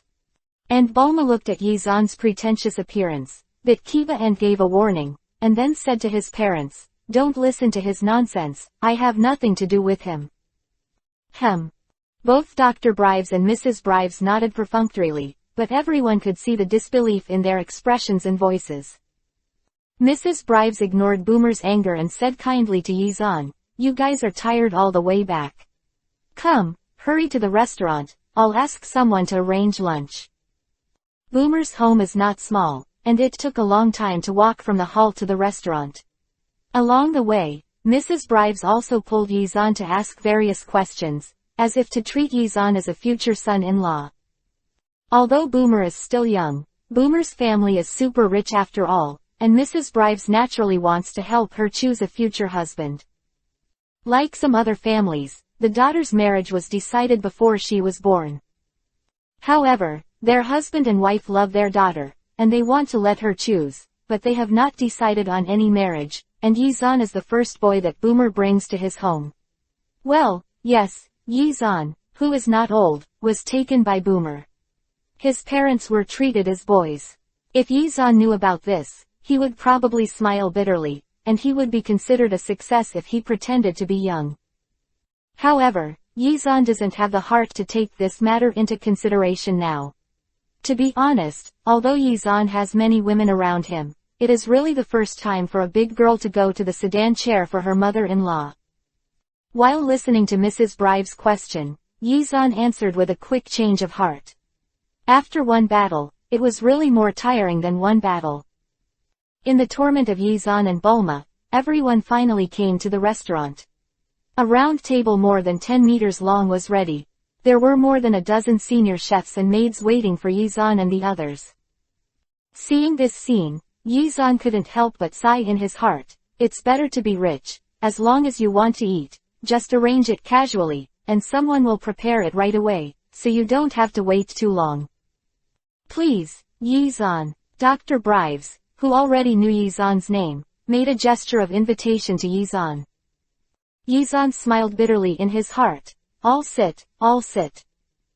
Nonsense, I am pretending to be tender now, that is to say, Dr. Brives is an elder, so they naturally want them to sit first. After a series of meaningless humility, Dr. Brives' satisfaction with Yizan finally broke the table, and they all took their seats. There are still many kinds of ingredients in this world, and many of them are things that Yizan has never seen or eaten. The first time he tasted it, Yizan also felt very good. It was Bulma, who was used to eating these delicacies from the mountains and seas, and didn't think it was anything special. He just tasted a few bites at random and stopped eating. Before he knew it, Bulma's eyes were already on Yizan, who was eating. The corner of his mouth cracked into a silly smile. Yizan and Mrs. Brives saw all this clearly. This silly girl, Yizan secretly said. And Mrs. Brives looked at the doctor and nodded. Drip. While eating well, suddenly, Dr. Brives' watch flickered, and a Yuhi-colored light flashed on the watch, accompanied by an alarm sound. It's not good, Master Dean, the mechanical monster you studied ran out of Area A, and now it's going to rush to the street. A man's eager voice came from the inside of the watch. What? Hearing this, Dr. Brives' expression instantly became very ugly. He couldn't care about anything else. He quickly got up from his chair, and hurriedly said, I'm sorry, I can't accompany you anymore, I still have important things. Go first. Yizan could hear the words just now, and naturally knew that something was wrong, so he quickly stood up and said, if I can help, I will accompany you to take a look. Dr. Brives paused for a few seconds at the door and glanced at Yizan. Dad, let him go, he's strong. Boomer's words made Dr. Brives nodded. Okay, come and help me. From the very first time he saw Yizan, Dr. Brives knew that Yizan was not simple. Now, with Boomer's words, Dr. Brives was even more sure. He just took this opportunity to see what Yizan really had. The two quickened their pace and ran outside from the dining room, leaving only Kiki and Bulma and Mrs. Brives inside. When they came to the hall outside, dozens of heavily armed soldiers were already waiting there. They were all equipped with powerful weapons and equipment. A man in a white coat saw that Dr. Brives was coming, and hurried over. Dean, it's not good, the mechanical monster has already started destruction on the street, hurting many citizens and others. Buildings. Quote. Saying that, the man also took out a portable notebook and quickly opened it. What was displayed inside was an incomparably gigantic monster that was constantly causing damage in the center of the city. This is a huge robot that can walk upright, with two huge fists in front of the heart, freely moving and causing great damage to the buildings next to it. The body of dozens of meters high is a behemoth. Very conspicuous. Yizan vaguely remembered that there was indeed a robot runaway incident. I don't know if it was a mistake. Forget it, it doesn't matter. It's just a machine. The big deal is a Kaden fire style or Doden earth style in the past. When Yizan was thinking about this, the people in the urban area were so frightened that they ran around and shouted in terror. The entire urban area fell into panic. Moreover, most of the troops sent out were slapped by this monster, and even the helicopter had no choice but to get it. Hokage give me a face. Dragon Ball, Chapter 21-40. Chapter 21_Mechanical Monster. Seeing the scene of robots raging in the urban area, Dr. Brives' forehead was already sweating. Although he is the one who is leading the research on the mechanical monster, this mechanical monster is actually a semi-finished product that has not been fully researched. There is no better way to deal with this out of control. After swallowing hard, Dr. Brives said, don't worry about it for now, bring the mobile control equipment, and let's go to the city together, hoping to control it. Yes, Dean. Everyone nodded and hurriedly went down to make arrangements. Afterwards, Dr. Brives said to Yizan, it's too dangerous in front of you, so don't go there, stay at home, there is better protection here. Originally, Dr. Brives wanted to see Yizan's details, but after seeing the ravages of robots, Dr. Brives could no longer control the situation, and naturally he would not let Yizan take risks. Yizan heard the words and shook his head. Naturally, Yizan would not cause an accident to his future father-in-law. Looking at the scene outside, he said, "Take me with you. I may be able to help with this kind of machinery." Dr. Brives glanced at Yizan's confident expression, thought for a moment and nodded. "Okay, then you must follow my instructions." "Yeah." Yizan nodded, followed in the footsteps of Dr. Brives, and walked outside together. Behind him were 260 dozens of heavily armed soldiers. When they came to the street, the panicked people on the street were all running with all their might, and screams could be heard everywhere, as if the end of the world was already here. From a distance, I don't think that, but when I came closer, I saw that the robot monster was incomparably huge. It seemed to give people a great psychological pressure. Coupled with the powerful destruction ability, everyone felt nervous. Of course, Yizan was very calm about this. After all, Yizan did not lack his own means to deal with things of huge size. "Doctor, the situation is very unobjective now. Is there any way you can stop this guy from going mad?" Dr. Brives frowned slightly, instructed the assistant he brought to play with the equipment he brought, and said solemnly, "I'm trying to figure out a way now, but after all, it's only a half-finished product. I don't know if it can be controlled." Following Dr. Brives's words, everyone started to act, only Yizan looked around idly. After all, if Dr. Brives can solve this problem by himself, it would be the best, but he knows nothing about machinery and the like. Once he takes action, he will definitely destroy it directly, and the destructive power may be more terrifying than the damage caused by the robot itself. Yizan's inaction didn't make others feel that something was wrong. Dr. Brives and many researchers controlled the equipment and kept flashing various indicator lights, as if they wanted the monster to stop. At the beginning, the huge mechanical monster could still be affected to some extent, the body seemed to be controlled, and the movements were a little stuck, but it didn't take long for it to be completely useless.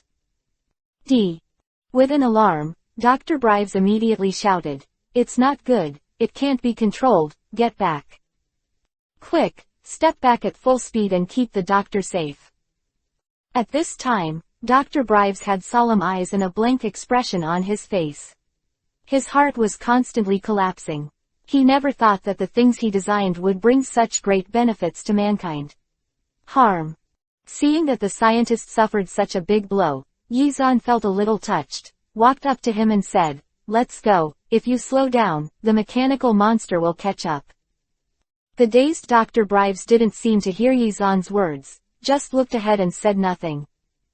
Several soldiers came, and they didn't care about anything. They quickly grabbed Dr. Brives and ran back.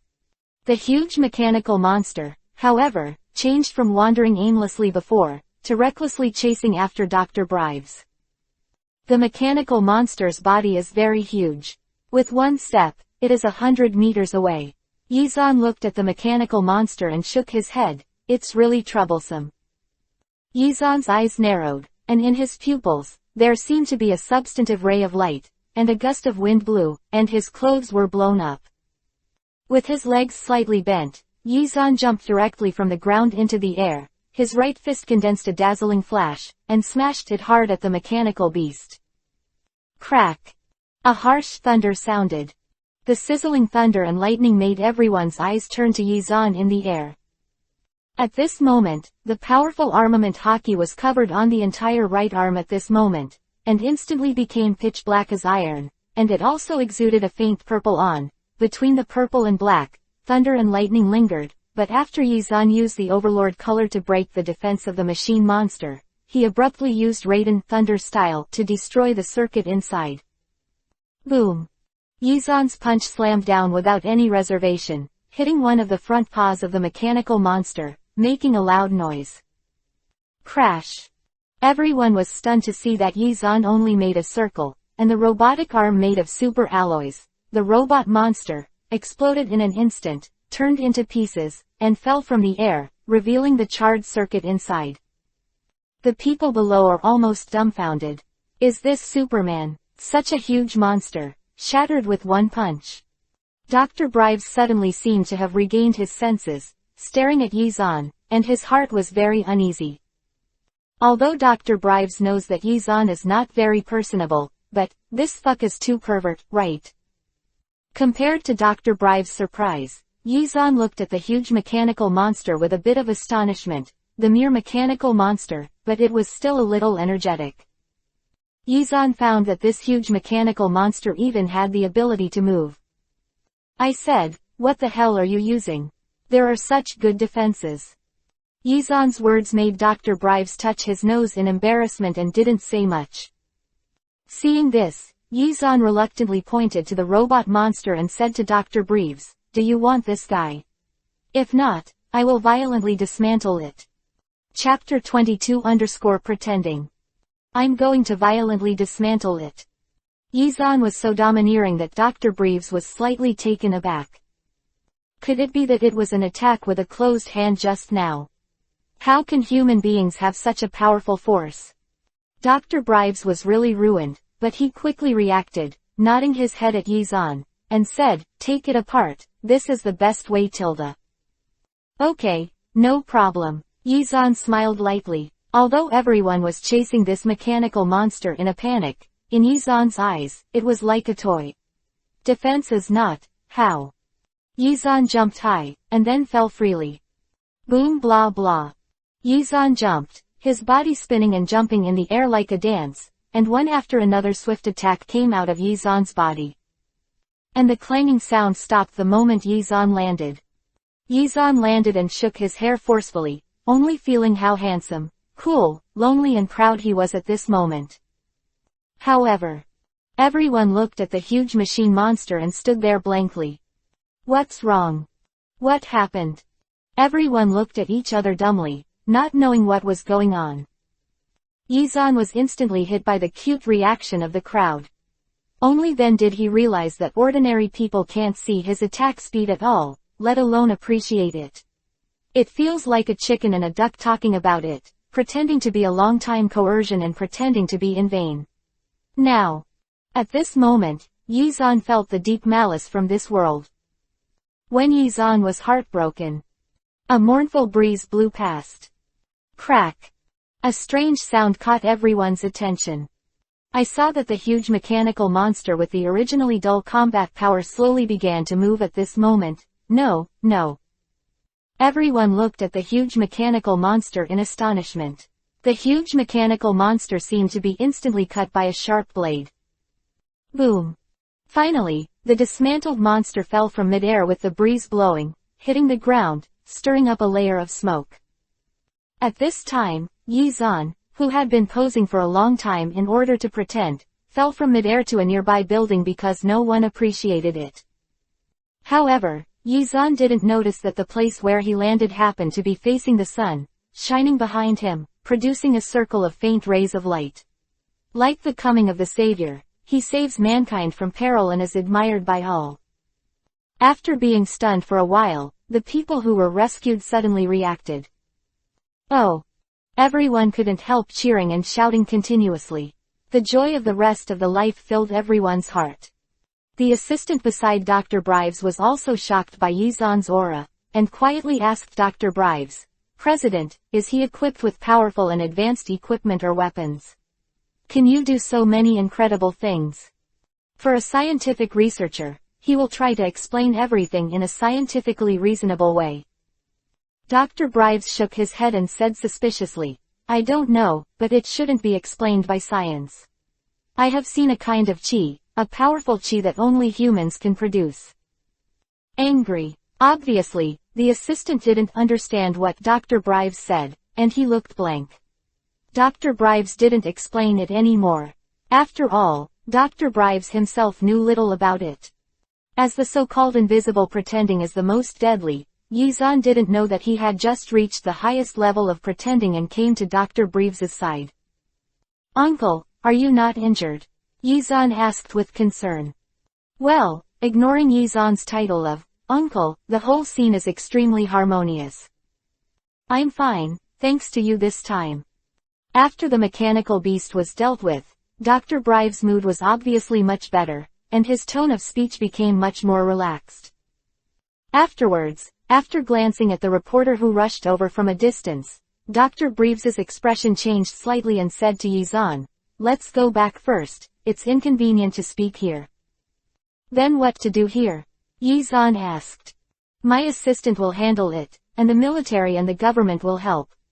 Dr. Brieves said with a smile, "You don't want to stay here and be surrounded by those reporters." Seeing the reporter coming from a distance, Yizan smiled slightly. "Of course, I also like to be quiet." Well, in fact, Yizan still hopes to be interviewed by reporters at this time. Speaking of which, he has not been on TV yet.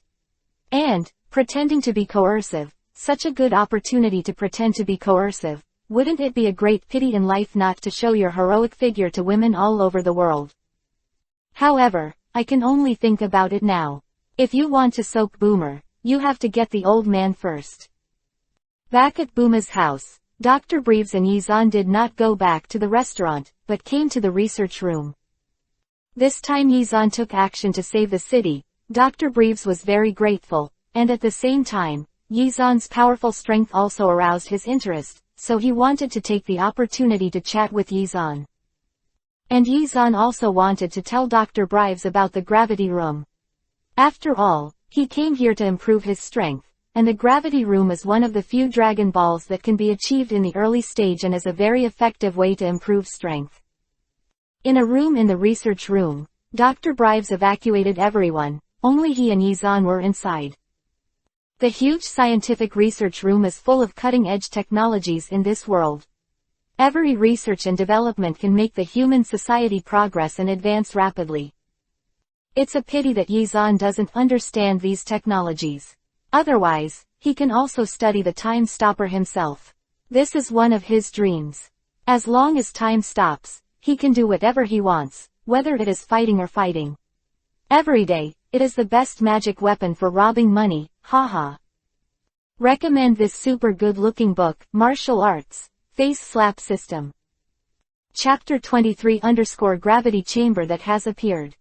Walking in the research room, Dr. Brieves didn't seem to have any intention of taking Yizan to visit. After chatting for a while, he asked, "Yizan, you will blame me for being abrupt, but I also want to know, who are you?" The powerful strength that Yizan showed just now made him have to pay attention, and he also wanted to know who Yizan was with such power. After all, he had something to do with his daughter. Dr. Brieves' suspicions were justified, and Yizan said slowly and calmly, "It's basically difficult to go back from a very distant place." Such an answer made Dr. Brieves stunned for a moment, but then he didn't say anything, and stopped asking Yizan these questions, and said to Yizan, "By the way, your strength is so powerful, do you know that?" "I know Teacher Wu Tian." Hearing this name, Yizan's face became a little weird. The image of an old man with a tortoise shell on his back and a bald head covered with buns appeared in his mind.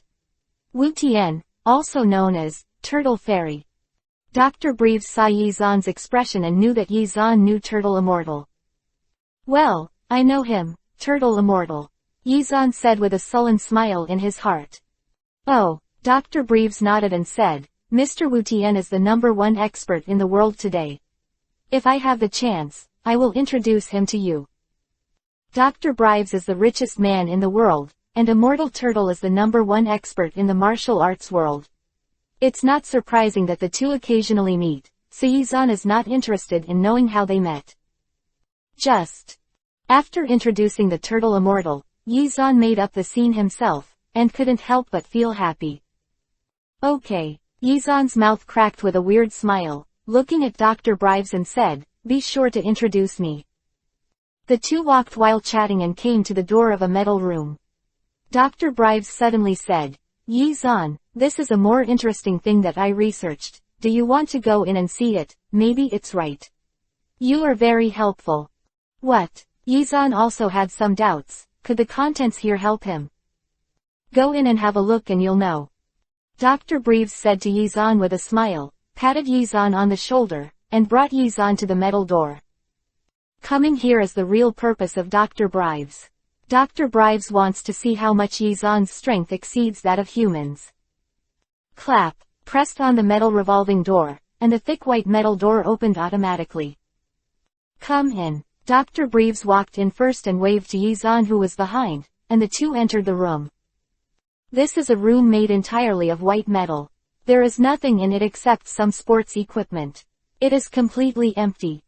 Glancing around, Yizan said strangely, "There's nothing in here. The secret weapon you mentioned, isn't it here?"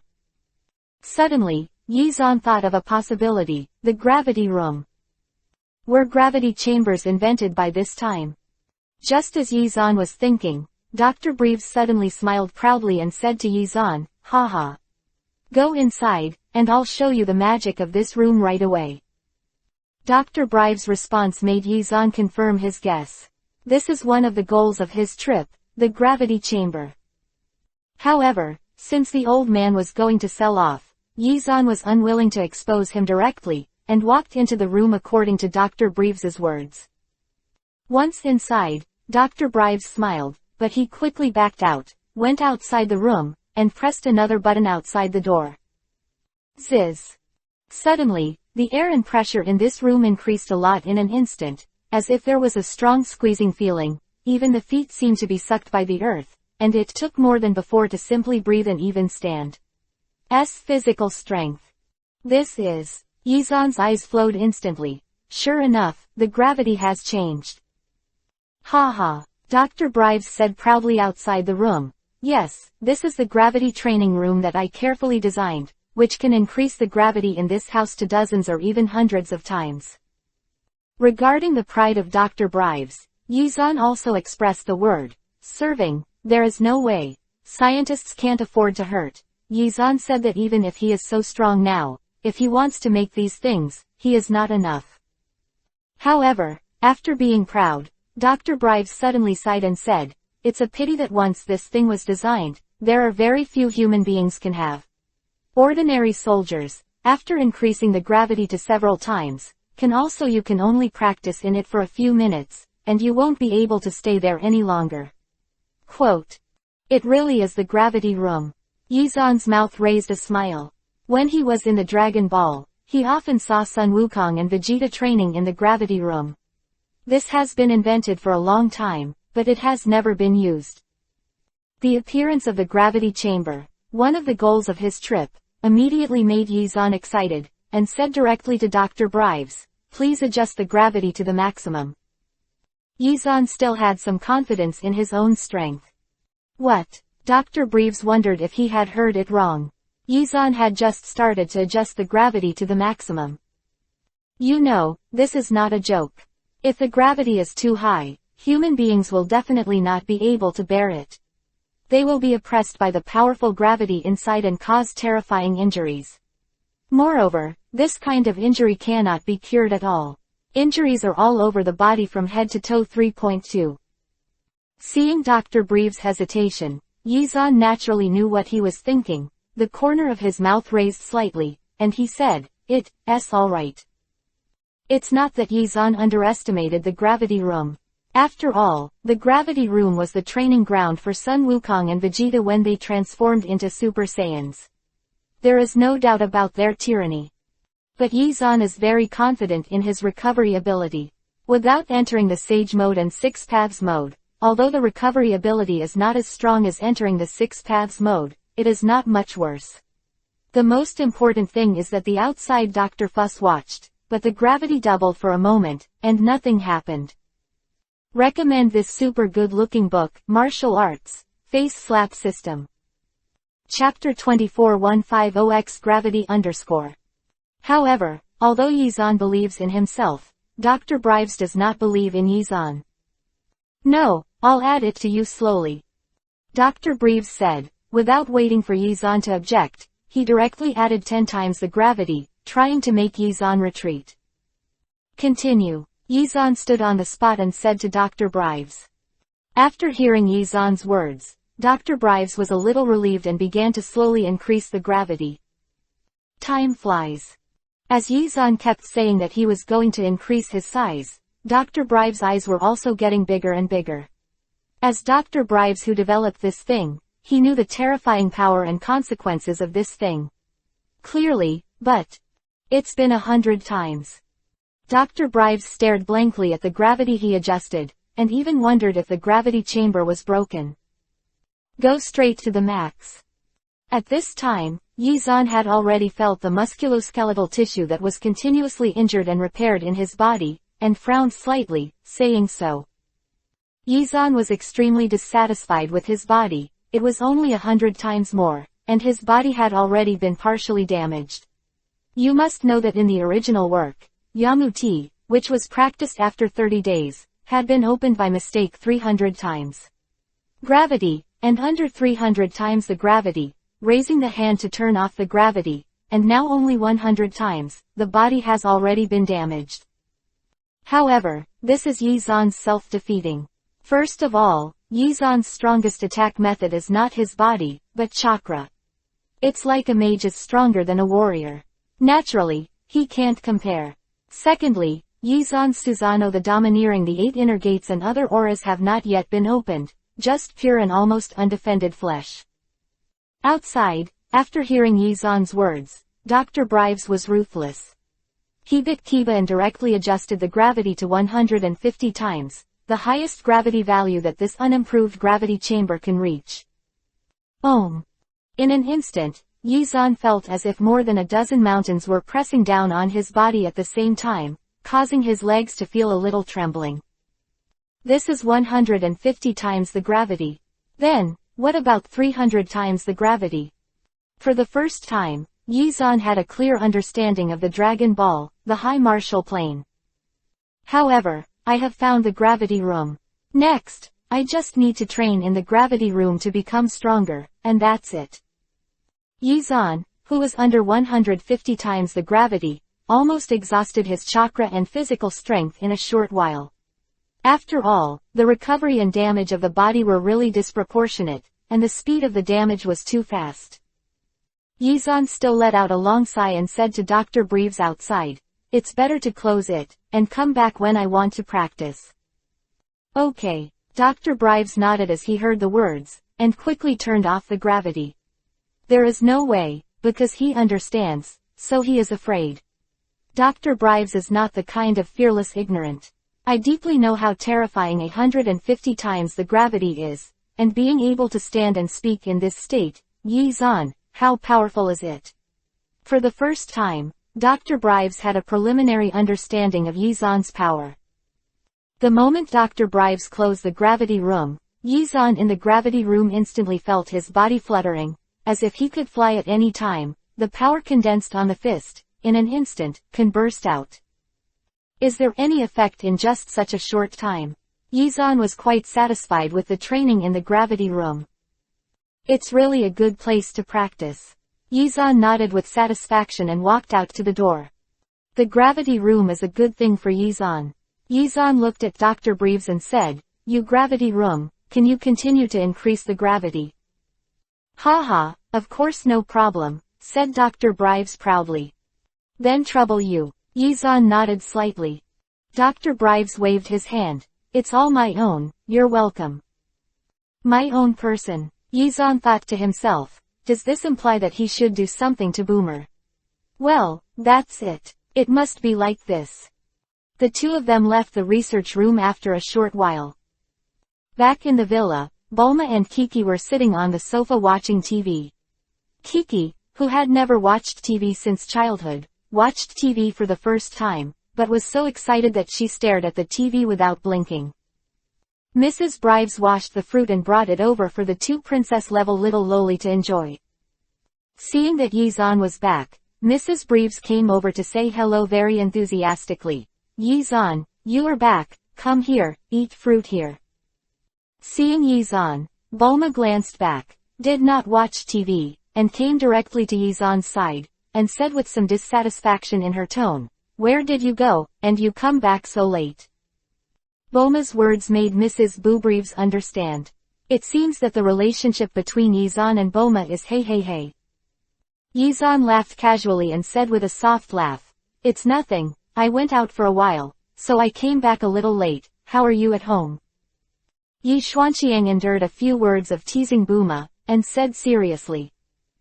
After all, Mrs. Brives was still there, and her mother-in-law was on the side, teasing her future daughter-in-law. Yizan said that he was still not skilled enough. It's okay, just watch TV here. Bulma replied angrily and turned around to watch TV, but his eyes were constantly aiming at Yizan, and the meaning was very clear. I angry, come and coax me. Yizan looked at Mrs. Bribes's interesting eyes, and only felt that he was so hard. Hee, when you young people are together, you should go out for a walk. Ten is so angry today. Mrs. Breves seemed to feel Yizan's strong resentment, and said to the two of them. Your sister Tazy is back, just so you can go to the beach together. Mrs. Breves said with a smile. As soon as she heard her sister Tazy's name, Bulma's expression became very ugly. She shook her head and refused. I don't want to go out to play with her. Mrs. Breves smiled lightly and said, Where, your sister finally came back and invited you out to play. You can't help saving face, and she's coming soon. HMPH, if you don't want to go, then you won't go. Boomer put his arms together and continued to stare at the TV, ignoring his mother. The words of Bulma and Mrs. Brives made Yizan a little strange, and then looked at Mrs. Brives. Mrs. Brives nodded and motioned for Yizan to come out with her. Recommend this super good-looking book, Martial Arts, Face Slap System. Chapter 25_Boomer's Sister. Outside, Mrs. Brives said to Yizan with a helpless expression, I made you laugh. It's okay, but, what's going on? Why doesn't Boomer like her sister? Yizan asked. Of course, the most crucial point is, why does Boomer have a sister? This Yizan said that he didn't know. Bulma's sister's name is Tazy. At a very early age, Tazy gave up her superior life in order to become an SF writer, and left her home to work and experience life. Later, she took a spacecraft to go to various planets to collect materials. Therefore, Cloth Ma doesn't like her sister who doesn't care about her family. Oh, Yizan responded casually, and didn't care too much about this matter, it wasn't a big deal anyway. After seeing that Yizan had nothing to dislike about this matter, Mrs. Brives put down her worries a little, and said to Yizan, this is how our Booma is, don't worry too much, usually let it go. Click her. What does this mean? Do you admit your relationship with Bulma? A smile cracked at the corner of Yizan's mouth. He immediately put away his previous casualness, and nodded hurriedly. Okay, I know, I will definitely love Booma well. Bulma, who was watching TV, heard this and picked up the pillow angrily and smashed it at Yizan. Who wants you to love me, big rascal? I don't want to live with you. I don't want to live with you. This sentence is very level. When he said this, Bulma also realized that he seemed to have said something wrong, and with a shy face, he was Yuhi. Ding dong. At this moment, a bell rang from the door, and Mrs. Brives quickly stood up and ran to the front to open the door. Yizan and Booma also stopped their fights. As soon as the door opened, a young and beautiful girl walked in and said to Boomer and Mrs. Brives, Mom, Boomer, I'm back. Ties, just come back, Boomer is inside. Mrs. Brives smiled and nodded, pointing to the inside. When Tazy walked in, Yizan also noticed her. With a pair of eyes, he kept looking at her. His eyes flashed with wolf light, and he exclaimed in his heart, Excellent, really a superb beauty. With fair skin, any man will have the urge to kiss Fang Zi when he sees it. Coupled with the sultry figure and the already beautiful face, there is an air of someone everywhere.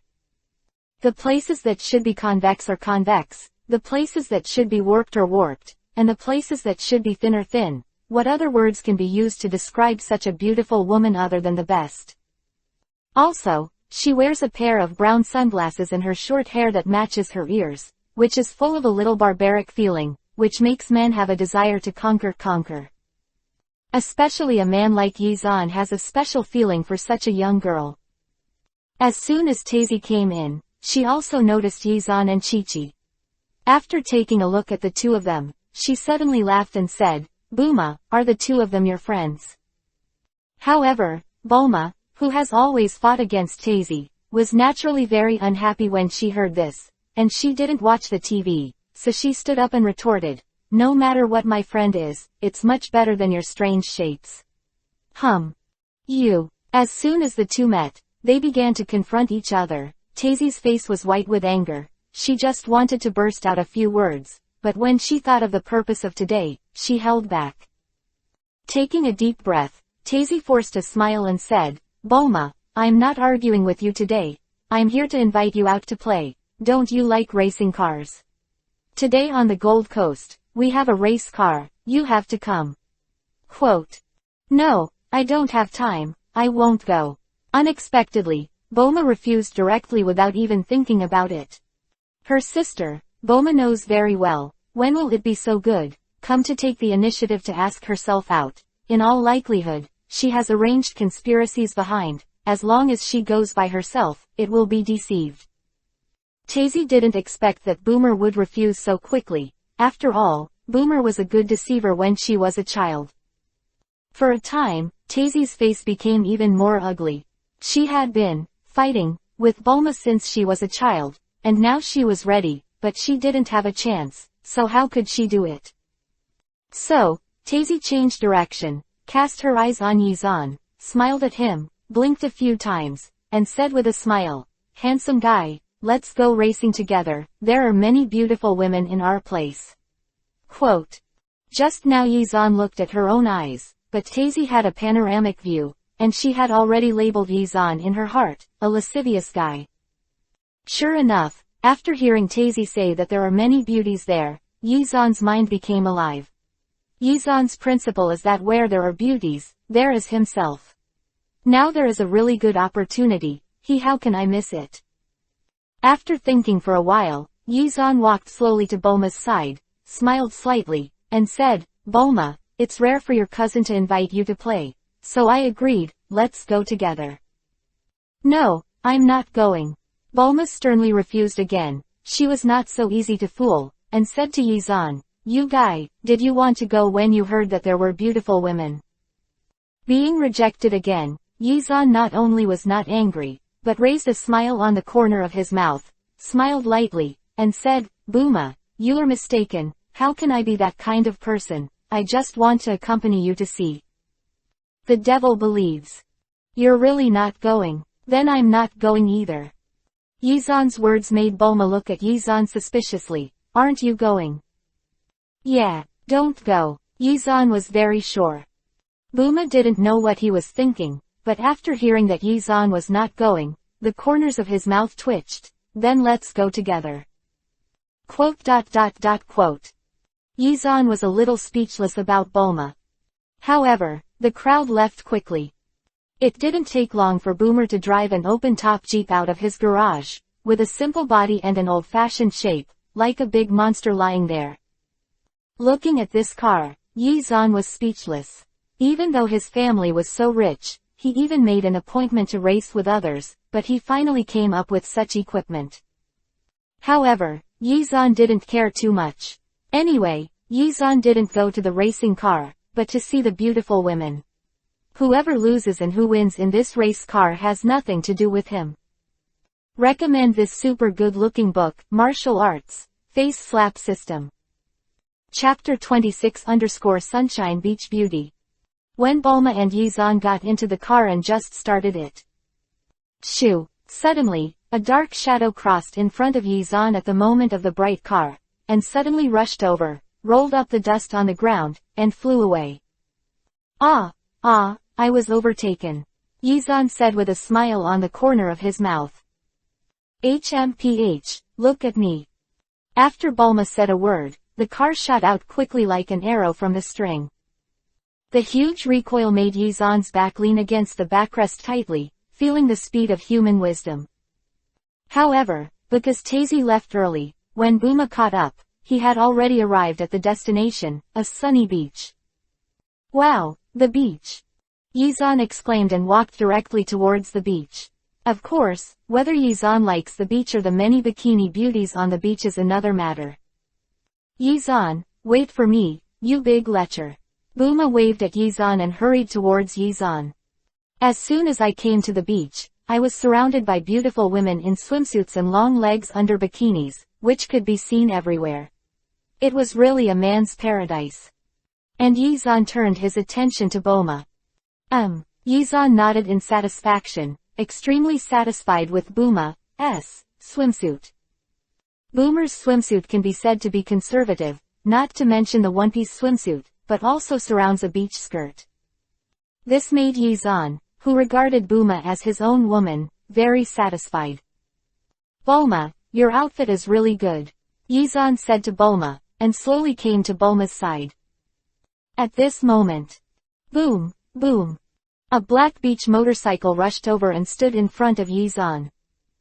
Yizan felt a strong sense of amusing by that madly pulling cool tyrant and sticking to the sky. Sure enough, on the beach motorcycle was a handsome young man. He was tall and had a good figure. He wore a pair of sunglasses and beach pants. He should look like a rich and handsome man. The beach motorcycle stopped in front of Yizan, but the man didn't even look at Yizan. Instead, he focused his eyes on Boomer. Suddenly he took off his glasses and smiled at Boomer. Said, "Hey, Boomer, you're finally back. I've been waiting for you for a long time." "It's been a long time since I slapped my face. Why is my hand so itchy?" Yizan's words caused a lovely smile to bloom on the corner of Boomer's mouth. This time, the tall, rich and handsome looked at Yizan disdainfully. "Who are you?" Yizan ignored the self-feeling Dobby, lifted the Dobby off the motorcycle, threw it behind him, and said to Bulma, "Where's your sister? Why didn't you see it?" Yizan's ignorance greatly destroyed the self-confidence of the discarded Gao Fushuai. "It seems that I never thought that such a dazzling and excellent person would be treated like this." Yizan shouted, "Do you know who I am? You bastard." Yizan doesn't have any intention of ignoring this guy. These funny people who feel infinitely full of themselves, even if you don't give them a stage, they can interpret the joke to a new level indefinitely, not to mention you ignore them. "I am the son of the mayor of this city." The boy suddenly grabbed Yizan's collar and said angrily to Yizan. Yizan frowned. "Bulma, do you know him?" Yizan tilted his head, crossed the boy, and asked Bulma on the side, with a very flat tone. Well, Yizan is really impatient with this kind of joke. Bulma, who knew Yizan's strength well, said to the boy who didn't know his dangerous situation, "Let go." The boy turned his head in surprise after hearing what Boomer said, with a surprised expression on his face. He didn't expect Boomer to ask him to let go. Taking a deep breath, this guy couldn't help the infinitely expanding anger in his heart. He let go of Yizan's collar, and said angrily to Yizan, "Okay, you dare to rob Bulma with me, I'd challenge you, let's have a race." For such a naive boy, Yizan would never take it seriously. He didn't even take a look at this funny guy who felt good about himself, walked directly to Boomer, smiled and said, let's go here. Play over there." "Okay, let's go." Bulma also nodded, brought Kiki, and the three walked to the beach together. Well, Yizan's complete ignorance is a real crit damage for this ridiculous lethality, and one hit is fatal. Seeing that Bulma and Yizan ignored him, this guy was very angry. He bit the Kiba pass, stared at the back of the three of them with angry eyes, and said fiercely, "Wait for me, I will make you look good." Yes, damn it. It's a pity that Yizan and others turned a deaf ear. Yizan really didn't need to care about this kind of battle. At this time, Yizan and Bulma had already come to the beach. The rushing seawater slapped on the beach, and the clouds in the sky had also become very blue. This kind of weather was very good. It was especially suitable for seeing beautiful women. Yizan looked around on the beach and looked at the enchanting figures of many beauties, basking in the sun. How could Yizan miss such an opportunity to enjoy life? While he was looking at the beauty, Tazy, who had come from not far away, put on a swimsuit and chased to the beach. The fact that Bulma's jeep was able to arrive at almost the same time as her made Tazy very upset and suffocated until now. Looking back, Yizan found the beautiful Tazy, and after putting on a swimsuit, her proud figure and temperament were all revealed. Compared with Bulma, Tazy was more mature and feminine. "Sister Bulma, it's very good, I like it." Yizan smiled slightly, staring at Tazy non-stop. Running to Bulma's side, Tazy glanced at Yizan, turned a Byakugan to him, then turned to Bulma and said, "Bulma, you are really fast, you rushed in front of me so quickly." Quote. Boomer smiled proudly and said, "Cousin Tazy, you are too slow, how can you blame me?" Chapter 27_2 Women's Game. Tazy was very angry, but when she thought of her purpose, she held back her breath for a while, pointed to the vast sea and said, "Bulma, didn't you say that you are a galloper on the sea? Today we will compare diving. How about, see who can go to the deepest part of the sea?" Quote. Hearing this, Yizan was speechless for a while. Do these two sisters like to compare so much? Even diving, they have to compare to the previous one. Hey, it's still quite dangerous in the sea. Although Yizan has protective measures on Bulma's body, he doesn't have it in Tazy's body. It's not good for such a beautiful girl to have a problem, let alone Bulma's sister.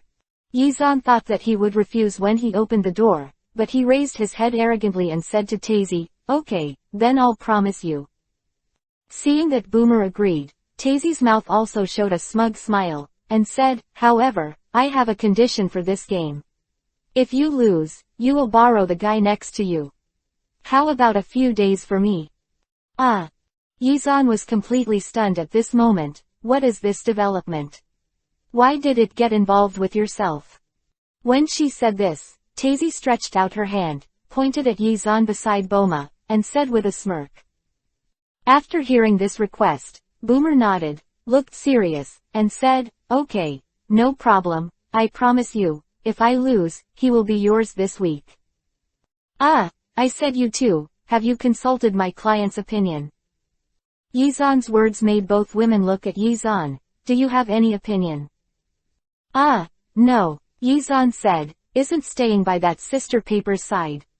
Hearing this, Bulma looked at Tazy. However, if you lose, you have to promise me a condition. The corner of Bulma's mouth curled slightly. She naturally had her own plans, otherwise who would make this loss-making business? Sure enough, Tazy nodded quickly and agreed. No problem, tell me, what are your conditions? If you lose, you'll have to be my servant for a week. How about it? This request is fair. A wicked smile appeared on Bulma's face, as if thinking of the sight of this scene. Thinking for a while, Tazy still bit Kiba and agreed to this request, and the bet between the two officially took effect. It didn't take long for Bulma and Tazy to put on the prepared diving suits and prepare to challenge the depth of the sea. The performance of the two also attracted a lot of people to come here to watch. After all, these are two beauties, and they all want to know, between the two of them, who will win and who will be able to dive from here to the bottom of the sea. Both of them have a watch strapped to their wrists, which can easily detect the depth of the water they are sinking.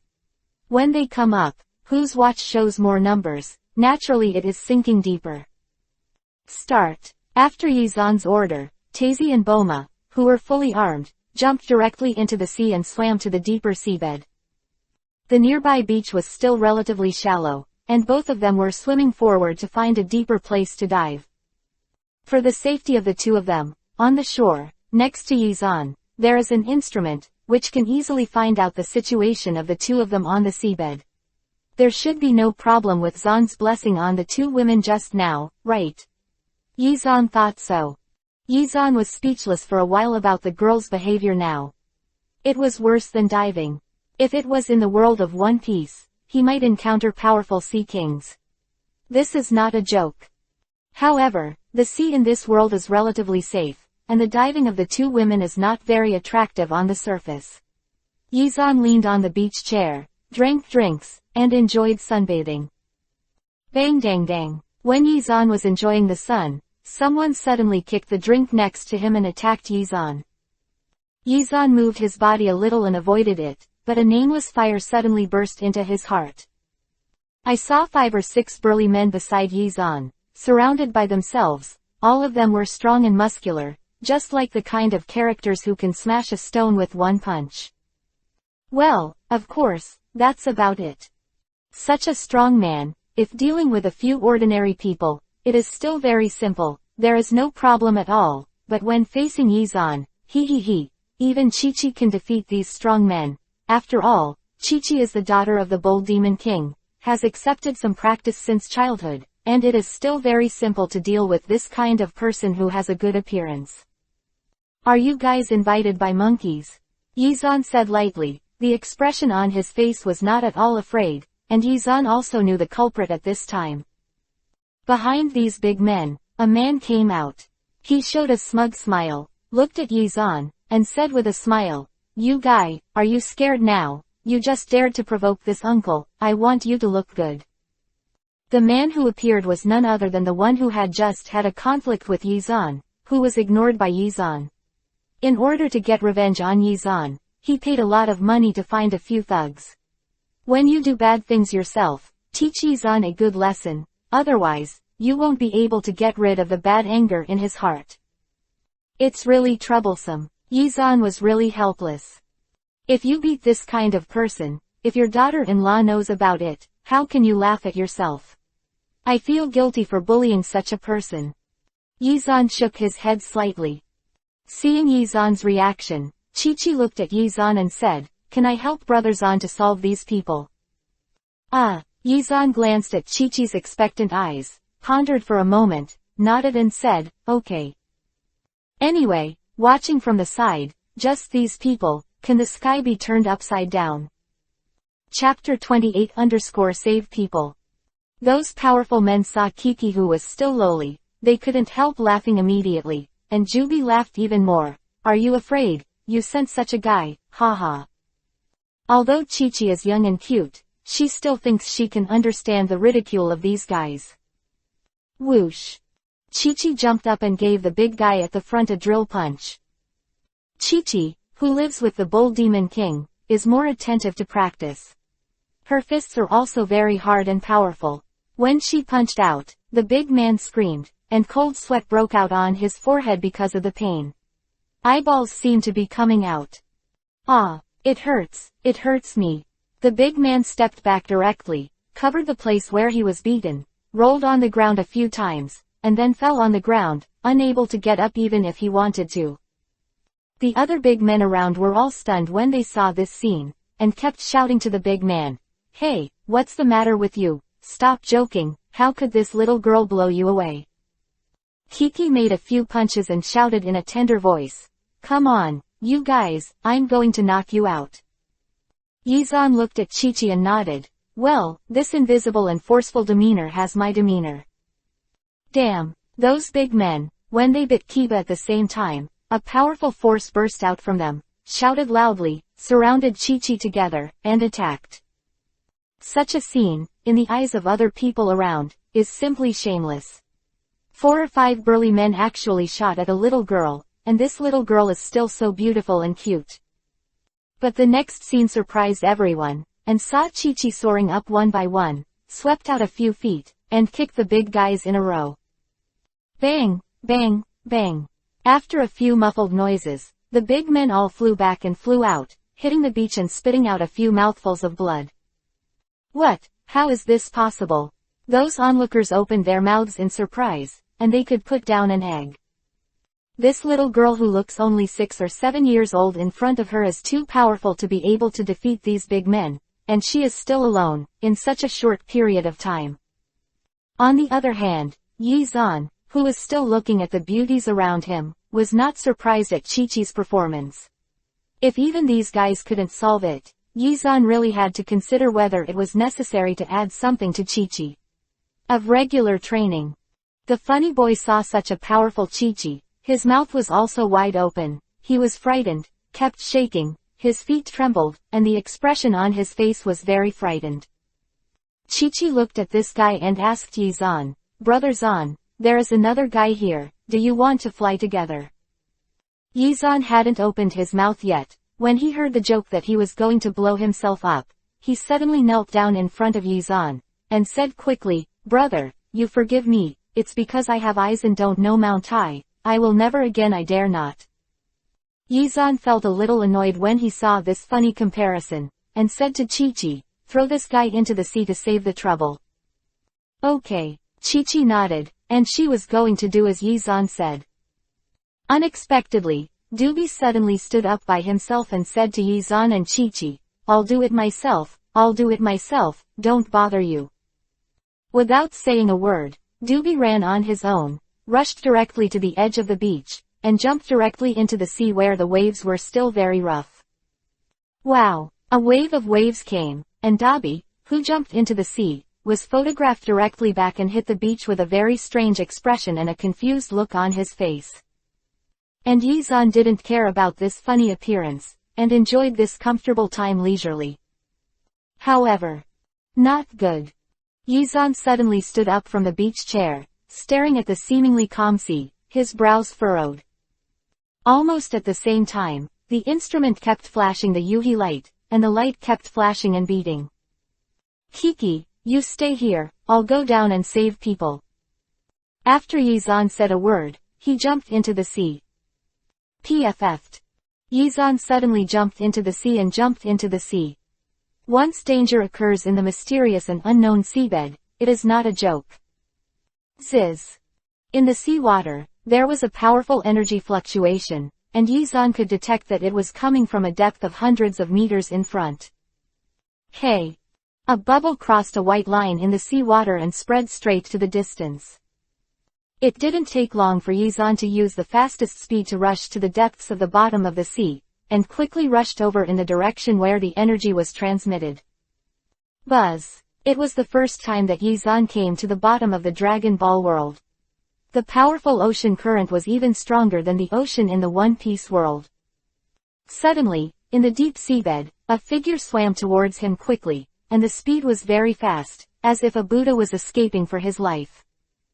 Tazy. Yizan's eyesight had long surpassed that of ordinary people. Even in such a distant place, he could easily find that the one who escaped was Tazy. 3.9. Whoa!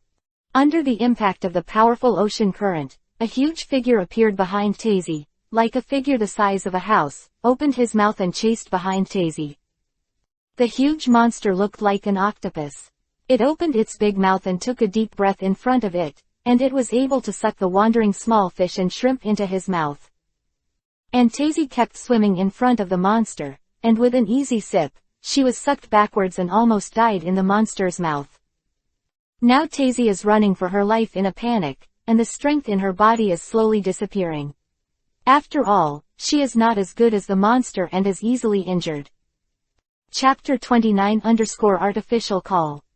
Seeing this scene, Yizan wouldn't stop there. He accelerated quickly, rushed to Tazy's side, grabbed Tazy's hand, and swam to the side. At the bottom of the sea, Tazy had already put on a breathing oxygen tank. Seeing Yizan coming to save her, she was also very excited, showing a very reassuring expression. Soon, Yizan took Tazy and rushed to the sea, but at some point, a sea monster quickly appeared above their heads, blocking their way. The sea monster that appeared seemed to be even more powerful. Not only was it huge, but it was also able to spit out a burst of black stuff from its mouth, blocking all the sights in front of Yizan and the others. Squid and octopus. Yizan was a little helpless. As for Sweetened Water Style, he didn't study deeply. In this dark environment, he couldn't see the direction ahead. If he went further, he might break into there. In the monster's mouth, he was fine, but Tazy, who was beside him, didn't know if he could persevere. Therefore, Yizan had no choice but to take Tazy's hand and quickly retreated back 30 degrees. The art of Hiraishin. Yizan glanced at Tazy, who was already feeling a little uncomfortable, and finally decided to bring Tazy to land first. In an instant, Yizan had brought Tazy to the beach. Before Tazy could react, Yizan returned to the sea again. The two sea monsters had lost their targets and were about to leave, but the moment they saw Yizan, they charged towards Yizan again. "You two guys, you are too arrogant, thinking that I really can't do anything at the bottom of the sea." Yizan snorted, his hands quickly condensed handprints, a powerful light, quickly in his hands flashed. Sweetened Water Style, Hard Whirlpool Water Blade. In front of Yizan's palm, a ray of light condensed, and with a quick dash forward, it broke through the sea water and charged directly over. The powerful light rushed to the sea monster in an instant, cutting the sea monster's flesh directly, tearing it out from the middle to both sides. Stab. Suddenly, halfway through the impact, there were several muffled noises from the sea monster's body, and Yizan's powerful attack made a strange sound as if it had hit something hard. Immediately, Yizan noticed something was wrong inside. A sea monster's body could not be so hard. Sure enough, the sea monster's body was broken open in an instant, and a ray of light came from the sea monster's body. Drilled out. And when Yizan was about to observe carefully, Yizan suddenly frowned, and his figure hurriedly crossed the sea monster. Several big strange fishes behind the sea monster chased Bulma, and Bulma was swimming forward, but Bulma's speed was a little slower than those of the strange fish, and finally he was caught by one of the monsters. The fish rushed forward and bit through the diving suit. Guru. As soon as the diving suit broke, the turbulent sea water around Bulma's body rushed in instantly, causing Boomer to scream with exaggerated expression, but in the sea water instantly choked like Boomer in the nose and mouth. This behavior made Yizan speechless. On this level, I still play diving. Despite this, Yizan was still very interested in Bulma. Don't be afraid of Bulma, I'm here to save you. Yizan shouted, and rushed forward. The person had already reached Bulma's side. An ice blade condensed in one hand, and in an instant, the sea water burst open, and the strange fish was also disemboweled. The diving suit was bitten off, and she was choked on, and Bulma's expression had become very ugly at the moment, and she almost fainted. Bulma, you have to hold on. Yizan hurriedly picked up Bulma and rushed towards the sea, quickly adding to the fastest speed without stopping in the slightest. Bang! In the originally calm sea, a figure rushed out quickly, and those waves were scattered everywhere. It was Yizan and Bulma who came out from the bottom of the sea. At this time, Bulma had fainted in Yizan's arms. After all, she was just an ordinary person who was choked and fainted. Yizan flew directly to the beach, and when Chi-Chi saw Yizan and the two of them coming, she hurried over and asked nervously, "Brother Zan, what's the matter, why did Bulma faint?" And Tazy, who had already landed on the shore, also came over, and when she saw Bulma who had fainted, she also asked with concern, "God, what's wrong with Bulma?" Although Tazy and Bulma have been tit for tat, they are connected by blood after all, so Tazy is naturally very concerned about Bulma's accident. Bulma is choking and I'm going to give her artificial respiration. Soon, Yizan came to the jeep, and after covering everyone's sight, Yizan directly took off Bulma's diving suit, revealing the body as white and tender as mutton fat. Bulma was lying on the seat with a pale face. He was just on the bottom of the sea, and the choking was really harsh. Some seawater even entered his lungs. Yizan's hands condensed an invisible force of 957. Slowly press on Bulma's body, and then push up.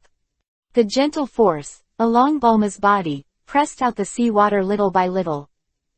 Gradually, Bulma's complexion became better, but he still didn't wake up, and his breathing couldn't proceed smoothly. Looking at Bulma lying quietly, Yizan took a deep breath, then aimed at Bulma's mouth, slowly pressing it down, and blowing the breath he inhaled into Bulma's mouth. After about 10 minutes like this, Bulma slowly opened her eyes, but the moment she opened it, she saw Yizan's mouth and kissed her. Ah! Bulma suddenly screamed. No matter what, he slapped Yizan directly. Ouch! The sudden shock caught Yizan by surprise. However, after seeing Bulma's sober sanity, he didn't say anything. I'm just giving you artificial respiration, Yizan said very seriously. Well, both excuses and expressions are impeccable. If it was someone else, maybe Boomer would believe it, but Yizan. Thinking of Yizan's unpredictable treatment methods. Hee. Chapter 30_confuse. Bulma sat up from the car seat and said angrily, "You big pervert, what are you doing here? You dare to kiss me secretly." Being so wronged, Yizan said that his young mind was wounded in his eyes. I didn't take advantage of you. You drowned at the bottom of the sea. I rescued you, and now I give you artificial respiration, but you turn around blame me. It really doesn't make sense. Next time I encounter such a thing, I won't save you. Yizan said, clutching his heart. Oh, my little heart has been seriously hurt. Regardless of Yizan's weirdness, Buma still looked at Chi-Chi and asked, is what he said true? No way. Regarding Yizan's lustful affair, Bulma said that Yizan can't be trusted at all. Chi-Chi nodded and said, yes, in order to save you, Brother Zan jumped into the sea without saying a word. Yeah, Bulma, Yizan has put in a lot of effort to save you. If you blame him like that, he will be sad. Tazy, who usually drinks Bulma against her, suddenly spoke up to help Yizan. It was confirmed that there was also a happy smile on Buma's cheek. I didn't expect this guy to work hard to save himself. Bulma pulled Yizan's hand and said, okay, I'm blaming you, don't be angry. Humph. Yizan raised his arrogant head and looked to the side, ignoring Bulma, but the action of covering his heart was even more obvious. With such an obvious action, of course Bulma knew what Yizan meant. However, this time Boomer was not angry, but smiled and said, then what do you need to do to not be angry? Hearing this, Yi Shuankai smiled and said with a smile, it's very simple, just kiss me, that's all, come on. Having said that, Yizan also put his face in the past, ready to wait for Bulma to give him a loving kiss. You close your eyes. Bulma suddenly shied Yuhi and said to Yizan. After a while, Bulma and Yizan got out of the car. Bulma's face was ashamed of Yuhi, her two eyes looked at her toes, and she stopped talking. And Tazy picked up the watch in Bulma's hand and said in surprise, wow, Bulma, you have already dived to the bottom of the sea for 500 meters. I came up after just over 300 meters. When Bulma heard the words, she looked at Tazy and said, that's my victory. Tazy raised her head and smiled lightly at Bulma. Well, I am a person who is willing to admit defeat. Since you win, then I will do as agreed. From tomorrow, I will come to your house. Looking at Tazy's beautiful face, Bulma thought that there was a big lecher beside him. He quickly waved his hand and said, forget it, I'm just joking with you, our bet is not real. How about that, since I lost, I will admit it. Tazy said stubbornly. Okay, whatever you want. Bulma didn't bother to argue with her, rubbed his head, stood up, and said to Yizan, I'm a little uncomfortable, take me back first. Hey, Miss Sunji, who told us that we were toiled? Yizan agreed helplessly, supported Bulma, and walked to the outside of the beach, and finally stopped after Boomer's roar. Talk to yourself. Not long after, the three of Yizan drove the car again and returned to the Buma family's villa. However, when Yizan finally left, his eyes turned to the sea again. In order to save the two women, the glowing object of the sea monster that he had killed by himself before became clear in Yizan's thoughts. This is a submarine. Yizan was a little strange. As soon as he got back, Bulma's father ran to Yizan and told him the good news that he had improved the gravity chamber and could reach 400 or even 500 times the gravity. This made Yizan extremely surprised. Apart from visiting Bulma's parents, the biggest purpose of coming here is to practice in the gravity room. But now, the increased gravity in the gravity room is naturally a good thing for Yizan. As long as he can move freely under 400 or even 500 times the gravity, then he can be arrogant and domineering in Dragon Ball. Go and see. Yizan said in surprise. Bulma's father took Yizan towards his research room.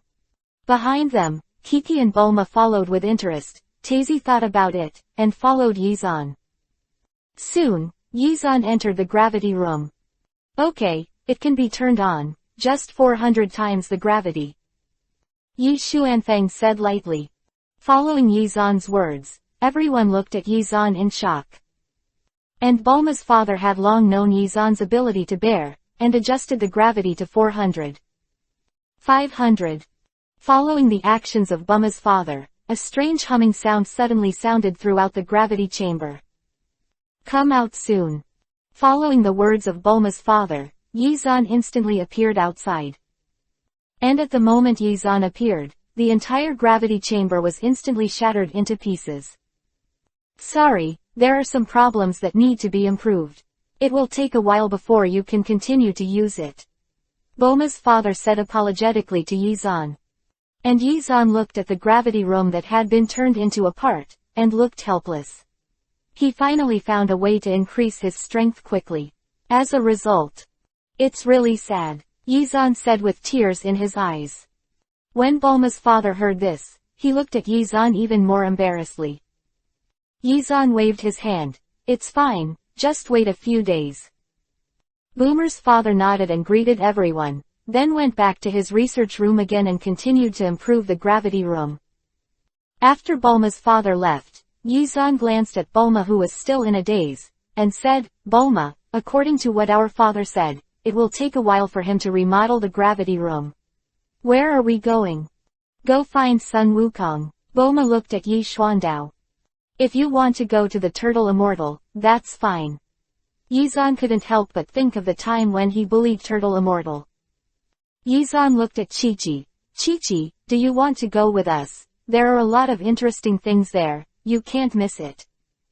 Huh, what did you say? Chi-Chi's expression was still in a free state, and when she heard Yizan's words, she raised her head blankly. Chi-Chi, what's wrong with you? Yizan looked at Chi-Chi with some doubts. Kiki bowed her head. I miss home. It's alright, we'll go to Frying Pot Mountain after playing with a mortal turtle for a while. Yizan looked at Chi-Chi and comforted. At this time, Tazy came to Yizan. Can I go with you? Yizan looked at Tazy like this, and the submarine with the monster on the seabed couldn't help but flash in his heart. I don't know what happened. Yizan always felt that the submarine had something to do with Tazy. Chapter 31 _ Take a plane to Guixian Island. After a night of rest, Yizan, Bulma, and Chi-Chi were all ready to board the Bulma family's private jet early the next morning, ready to look for the immortal turtle. Before leaving, Bulma's father made a low-level gravity chamber that can only be adjusted to 100 times the gravity into a capsule house and gave it to Yizan. After everything was ready, at the private airport of Bulma's family, Bulma waved to his parents, drove the helicopter, and left here. But, to be honest, Yizan really doesn't have much interest and hobbies for helicopters, but after the initial curiosity, he is boring, not fast, and wastes fuel. However, Bulma likes to turn on the handheld machine, so Yizan will let her. After all, Bulma is the daughter of the richest man in the world. She can drive all kinds of high-tech things with ease. The most important thing is that Bulma has absolute freedom in this home. Wherever she wants to go, her parents will not stop her.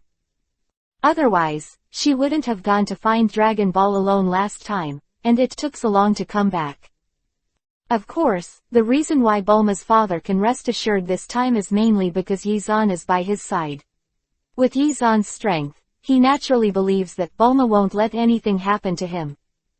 Shortly after Bulma and Yizan left, Tazy came to Bulma's house to fulfill her promise, but the result was that Bulma had already left, which left her standing alone in the living room, silent. For a long time. High in the sky, the plane was sailing in the sky at a very fast speed, leaving only a white jet that slid across the tail and disappeared in a blink of an eye. It was the first time for Kiki to get on a plane. Seeing that there were fewer and fewer things below, he kept yelling and dangling in the plane. On the contrary, Yizan was sitting in the plane, constantly flipping through magazines, and enjoying delicious food. Even in his previous life on Earth, Yizan did not have this kind of treatment. He enjoyed high-level private jet travel. In the world of One Piece and Hokage, although using chakra to float, it was completely different from the feeling of being an airplane. Comfortable, Yizan was tickling Kiba while flipping through a magazine called Flower Girl. The beauties on it made his eyes become straight. Bulma, who was flying the plane, saw Yizan's behavior behind him through the mirror, and he was not angry, and said very unhappily, "Damn father, how can you keep this kind of book on the plane?" However, remembering that this place is in the air, and all the initiative is in his own hands, a smile could not help showing on Bulma's face. Pressing an acceleration button, the speed of the plane instantly reached the fastest speed, flying through the sky like a white air. The sudden acceleration made Chi-Chi scream even more frightened. Not only that, but Boomer quickly turned the plane's direction and altitude, and played somersaults and drew circles in the air. The sudden change caught Yizan and Chi-Chi in the cabin by surprise. "Haha, have fun." Looking at Yizan, who was in a state of embarrassment, Boomer laughed loudly, and controlled the plane more quickly, doing all kinds of thrilling movements. However, this only shocked Yizan at first. Later, no matter how Bulma turned the plane, Yizan seemed to be stuck on the chair and didn't shake at all. But even so, Bulma kept spinning in circles, which made Yizan and Chi-Chi feel very uncomfortable, especially Yizan, who ate something, almost vomited. And Chi-Chi was even more exaggerated. Inside the circle of eyes, 2 black eyeballs were constantly spinning, and the whole person became dumbfounded. "Bulma, can you drive it well? Be careful, I will spit it out later." Yizan couldn't bear it anymore, and quickly said to Bulma. Boomer smiled smugly and said, "Now you know how good I am, be more honest with me next time." After receiving Bulma's warning, Yizan nodded quickly, agreed, and sat in the cabin honestly, but his eyes were looking straight at Bulma. After playing around with Yizan and Chi-Chi, Bulma proudly stabilized the balance of the plane, and drove slowly forward according to the original speed and direction, without any rush. More than 1,000 kilometers is only a matter of a few hours for an airplane, not to mention an airplane pilot like Bulma. Before noon, according to the display on the radar, I came to the residence of the Turtle Fairy. In the endless sea, there is an island that looks like a turtle shell.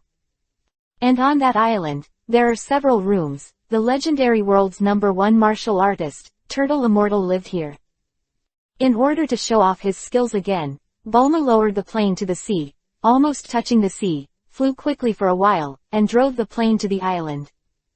The speed of the plane was very fast.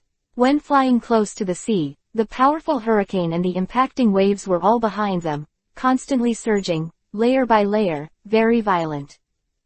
In the blink of an eye, the plane was about to arrive at the island, but Bulma did not slow down, but instead used a jet of acceleration to rush towards the island.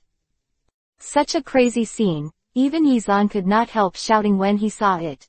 "Bulma, be careful, slow down, and think of our safety. If something happens, I will hold you responsible for the rest of my life."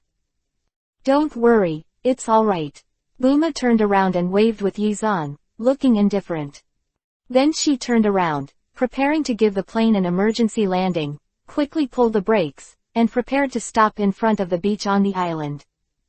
Unexpectedly, when the plane was about to land, an old giant sea turtle suddenly stood up slowly, straightened its body, and slowly crawled on the beach. Bulma, who had originally planned to land there, saw the turtle that suddenly appeared, and immediately screamed in surprise. If it landed directly, it would be strange that the turtle would not be smashed into pieces. In a hurry, Bulma quickly turned the direction of the plane's whereabouts and flew to the other side urgently. Chapter 32 Turtle Fairy is an old pervert. However, on the other side of them, there were several huge coconut trees. Although the speed of the plane was controlled, the impact of the inertia still could not be stopped. The plane still slammed into it. Above the coconut tree. Coincidentally, the helicopter was not too big, it just got stuck in the middle of 2 coconut trees, and the propeller collided and flew out, but the plane got stuck. But even so, there was a violent collision in the cabin, and the rippling front and back sent the 3 people flying out and fell to the beach. If it wasn't for Yizan's quick reaction, taking advantage of the moment when the plane went out of control, he rushed to the front, hugged Boomer tightly, jumped up, and jumped out of the plane. It is estimated that Boomer would have been seriously injured. After all, Boomer was the pilot, while Chi-Chi was in Yizan's arms. Yizan hugged Boomer and landed on the beach. The frightened Boomer also pressed his body tightly against Yizan's body, causing Yizan to rub against Boomer in his arms, enjoying the girl's hug. Hee. Yizan's big hand pressed tightly on Bulma's butt, and his heart was squeezed with Bulma's fierceness, experiencing a soft feeling. At first, Bulma felt very safe in Yizan's arms, but after dozens of seconds, he felt that Yizan's hands were malicious, and he roared directly, "Big villain, let me down." Saying that, Bulma quickly struggled down from Yizan's body, looking very upset, looking at Yizan who only knew how to take advantage.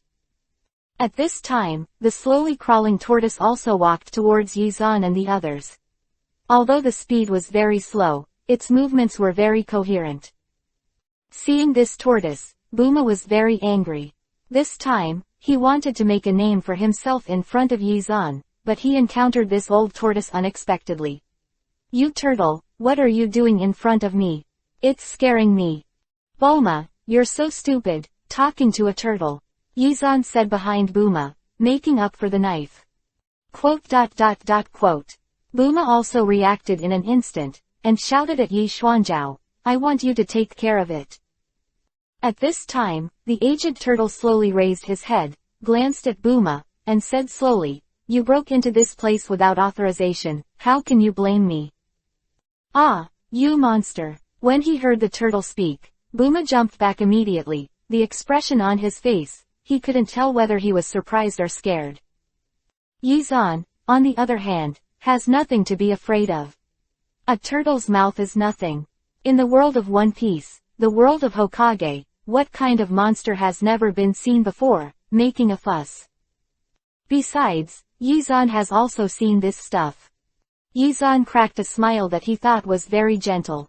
He thought he was handsome and walked over to the turtle and asked, "Immortal Turtle, is he at home?" "Oh, you are looking for Immortal Turtle. He is doing lunch in the room. I will help you find him."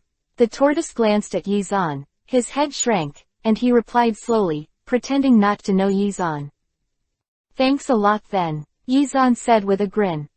Then, the tortoise crawls slowly towards the direction of those rooms at a slow pace every quarter, and it takes more than 10 seconds for each step. "Hey, it really is you." Yizan came directly in front of the turtle, and when he flipped his hands, the tortoise turned his feet upside down.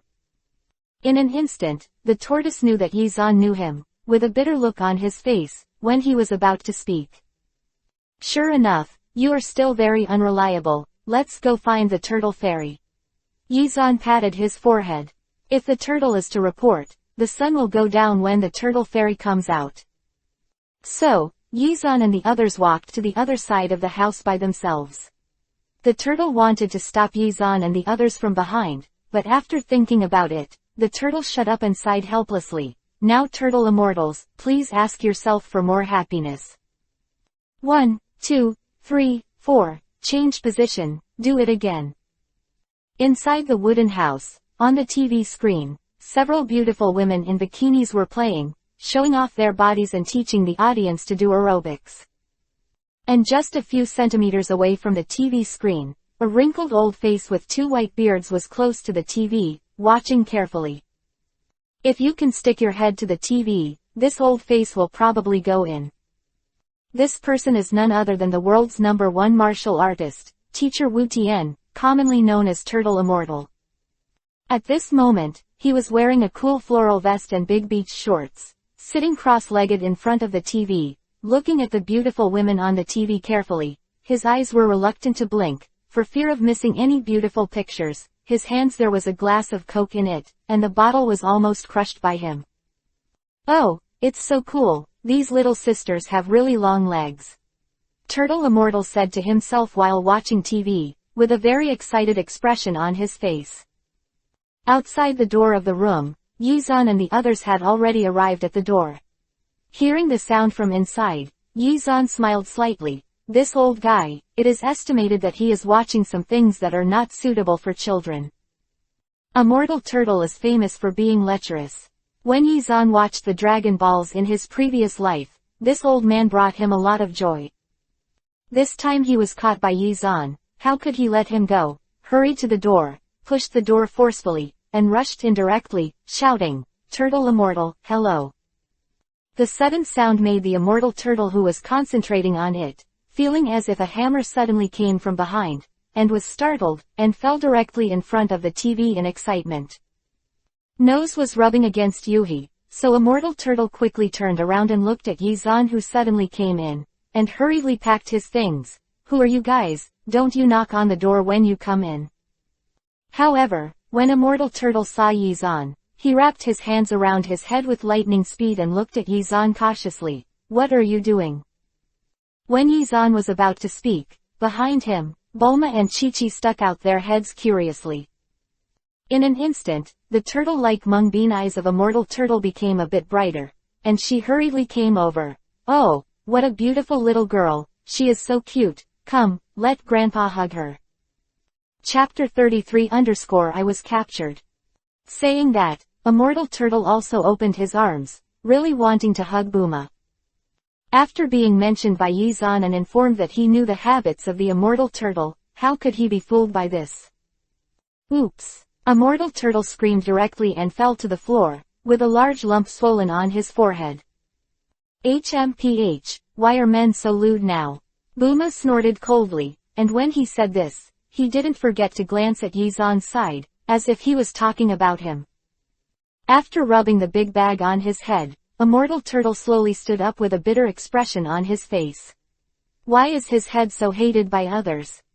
Yizan snorted, stepped forward and said, we're here to see how Sun Wukong is doing. Sun Wukong, he's cultivating. A mortal turtle touched his head and said in a muffled voice, as if he was very unhappy with the arrival of Yizan, but he didn't dare to show it. Let's go and find Sun Wukong. Yi Xuanfang said lightly. But a mortal turtle said that he had to listen, otherwise his head would suffer. The group came to the beach outside, and the turtle fairy pointed to the vast sea and said to Yizan, in this sea, there is a very ferocious overlord fish, and Sun Wukong's practice is to catch it. Looking at the vast sea, while everyone was chatting and laughing, there was a roar in the sea, and a huge figure was thrown out of the sea and fell directly on the beach. It was the huge fish that was thrown out, with a long barb at the corner of its mouth, and kiba, which flashed a cold light in the sun. Looking at this big fish, a mortal turtle also showed a smile and said, it's really 2 times, I caught the kingfish so quickly. At this time, there was another wave surging on the sea, and the figure of Sun Wukong rushed up again, landed in front of a mortal turtle, and shook off the water droplets on his body. Pointing to the big strange fish, Sun Wukong said, is it this fish? Well, yes, this is it. A mortal turtle nodded, and then said, okay, this is the end of today's practice, your friend is here. Turtle Immortal said, pointing to Yizan and others, and said to Sun Wukong. Sun Wukong looked at Yizan, his eyes lit up. Yizan, Kiki Bulma. Why are you here? Sun Wukong said excitedly. Well, let's come over to see how your cultivation is going, and then we're going to Frying Pot Mountain. Yizan said to Sun Wukong.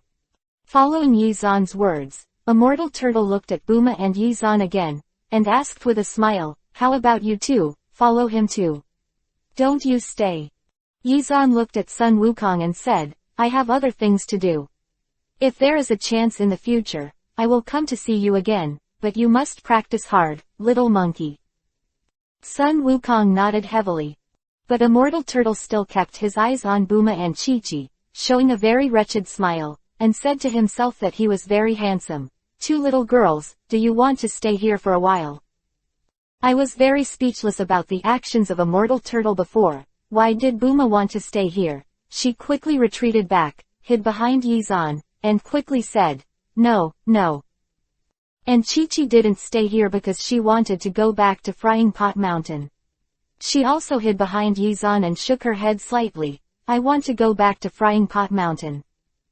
After playing with Kiki and Bulma for a while on Turtle Fairy's Island, everyone finally left the island where Immortal Turtle was. Yizan didn't stay here any longer. After all, it was just an island, and there was an old man who was always watching. Yizan was really not interested. After playing for a while, I took Boomer and left directly. Although the plane was broken, there were several spares in the capsule that Boomer brought. Sitting in the helicopter, everyone quickly rushed towards Frying Pot Mountain. On the plane, Boomer was swiping seriously, and in the seat behind, Yizan was holding Chi-Chi, feeling that the surrounding air was also changing slightly, and the atmosphere gradually became ambiguous. Kiki. Yizan looked at Chi-Chi in his arms with a smile, and kept rubbing his hands on Chi-Chi's body. Kiki's face was shy. Yuhi, she whispered, shy and didn't know where to put her hands and feet. And when the behavior of Chi-Chi and Yizan was seen by Bulma, who was flying the plane, he was in a hurry. He couldn't do anything he wanted. As for disturbing Yizan with the difficult flight of the plane, he had already tasted the bitter fruit. Next time, I will definitely not fly out again. Boomane made a firm determination in his heart. Walking until the color of the sky. When it was almost dusk, Yizan and Buma Chi-Chi slowly approached the position of Frying Pot Mountain, and a scorching wave of air was already rushing from the air. Wow, is it about to reach the Frying Pot Mountain?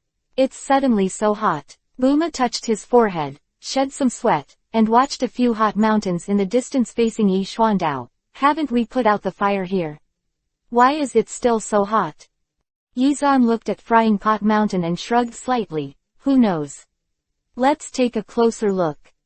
Yizan looked at the Frying Pot Mountain. It seemed that the strong heat from the inside of the mountain almost burned the mountains to Yuhi. The hot breath was constantly coming, making the sky cloudy. Bright, the air is dry at 4.5 minutes. It didn't take long for everyone to arrive at the residence of the Frying Pan Yamanaka Bull Demon King. Chi-Chi, Yizan. The Bull Demon King looked at the three of them in surprise. And Bulma, why are you here? Chi-Chi misses you, so I'll come back and have a look. Yizan explained with a smile. The gentle and genial smile on his face made Buma a little stunned. Bulma had never seen such a gentle smile from Yizan. At this moment, Bulma felt that her heart was about to be captured and melted. The already handsome Yizan cooperated with a gentle and warm smile. He was even more Prince Charming than Prince Charming. I've been captured. Buma looked at Yizan dumbfounded. A nympho-like smile blossomed from the corner of his mouth. Chapter 34 _ The World's First Martial Arts Club. After Yizan, Chi-Chi and Bulma spent some time on Frying Pot Mountain, a grand event was held. The World's First Martial Arts Club. The opening of the world's #1 martial arts club will make the strong men from all over the world come to participate in this prosperous world at this time, from thousands of miles away. And Yizan, who knew the news, naturally wouldn't miss this opportunity. After all, he came to the Dragon Ball world, and if he didn't participate in the world's #1 martial arts club, it would not look so perfect. After Yizan, Buma and Chi-Chi said goodbye to the Bull Demon King. They boarded Buma's plane and headed for the world's #1 martial arts society. Yizan put his hands behind his head, looked at the scenery outside the window and said, time flies so fast, in the blink of an eye, it's time for the opening of the world's #1 martial arts club. I wonder if this time, I will meet some masters. Of course, the main purpose of Yizan's coming to the world's #1 martial arts meeting this time is to pretend to be coercive. Yizan really has no hope of encountering a master. It is estimated that there will only be Turtle Immortal, Piccolo and Turtle. Shanran's 4 brothers, Crane Shanran, except for 30, are Monkey King, Tianjin Fan and other lower-level players. Yizan, you're going to the world's #1 martial arts meeting soon, what are you doing? Buma asked while flying the plane. Senses, Yizan smiled and said, I was thinking, if I won the first place in the world's best martial arts, would you marry me? I hate it, if you talk nonsense again, don't take advantage of me here. Buma couldn't help but scolded. But when he said this, his tone was obviously different from before, and there was even some coquettish elements, which made Buma couldn't help scolding himself in his heart. What's wrong with me, why don't you treat this guy like that? Annoying, my god, will he really propose like me if he wins, what should I do? Yizan never imagined that a joke of her own would make Buma have so many associations in her heart, and even now she is still ashamed of Yuhi.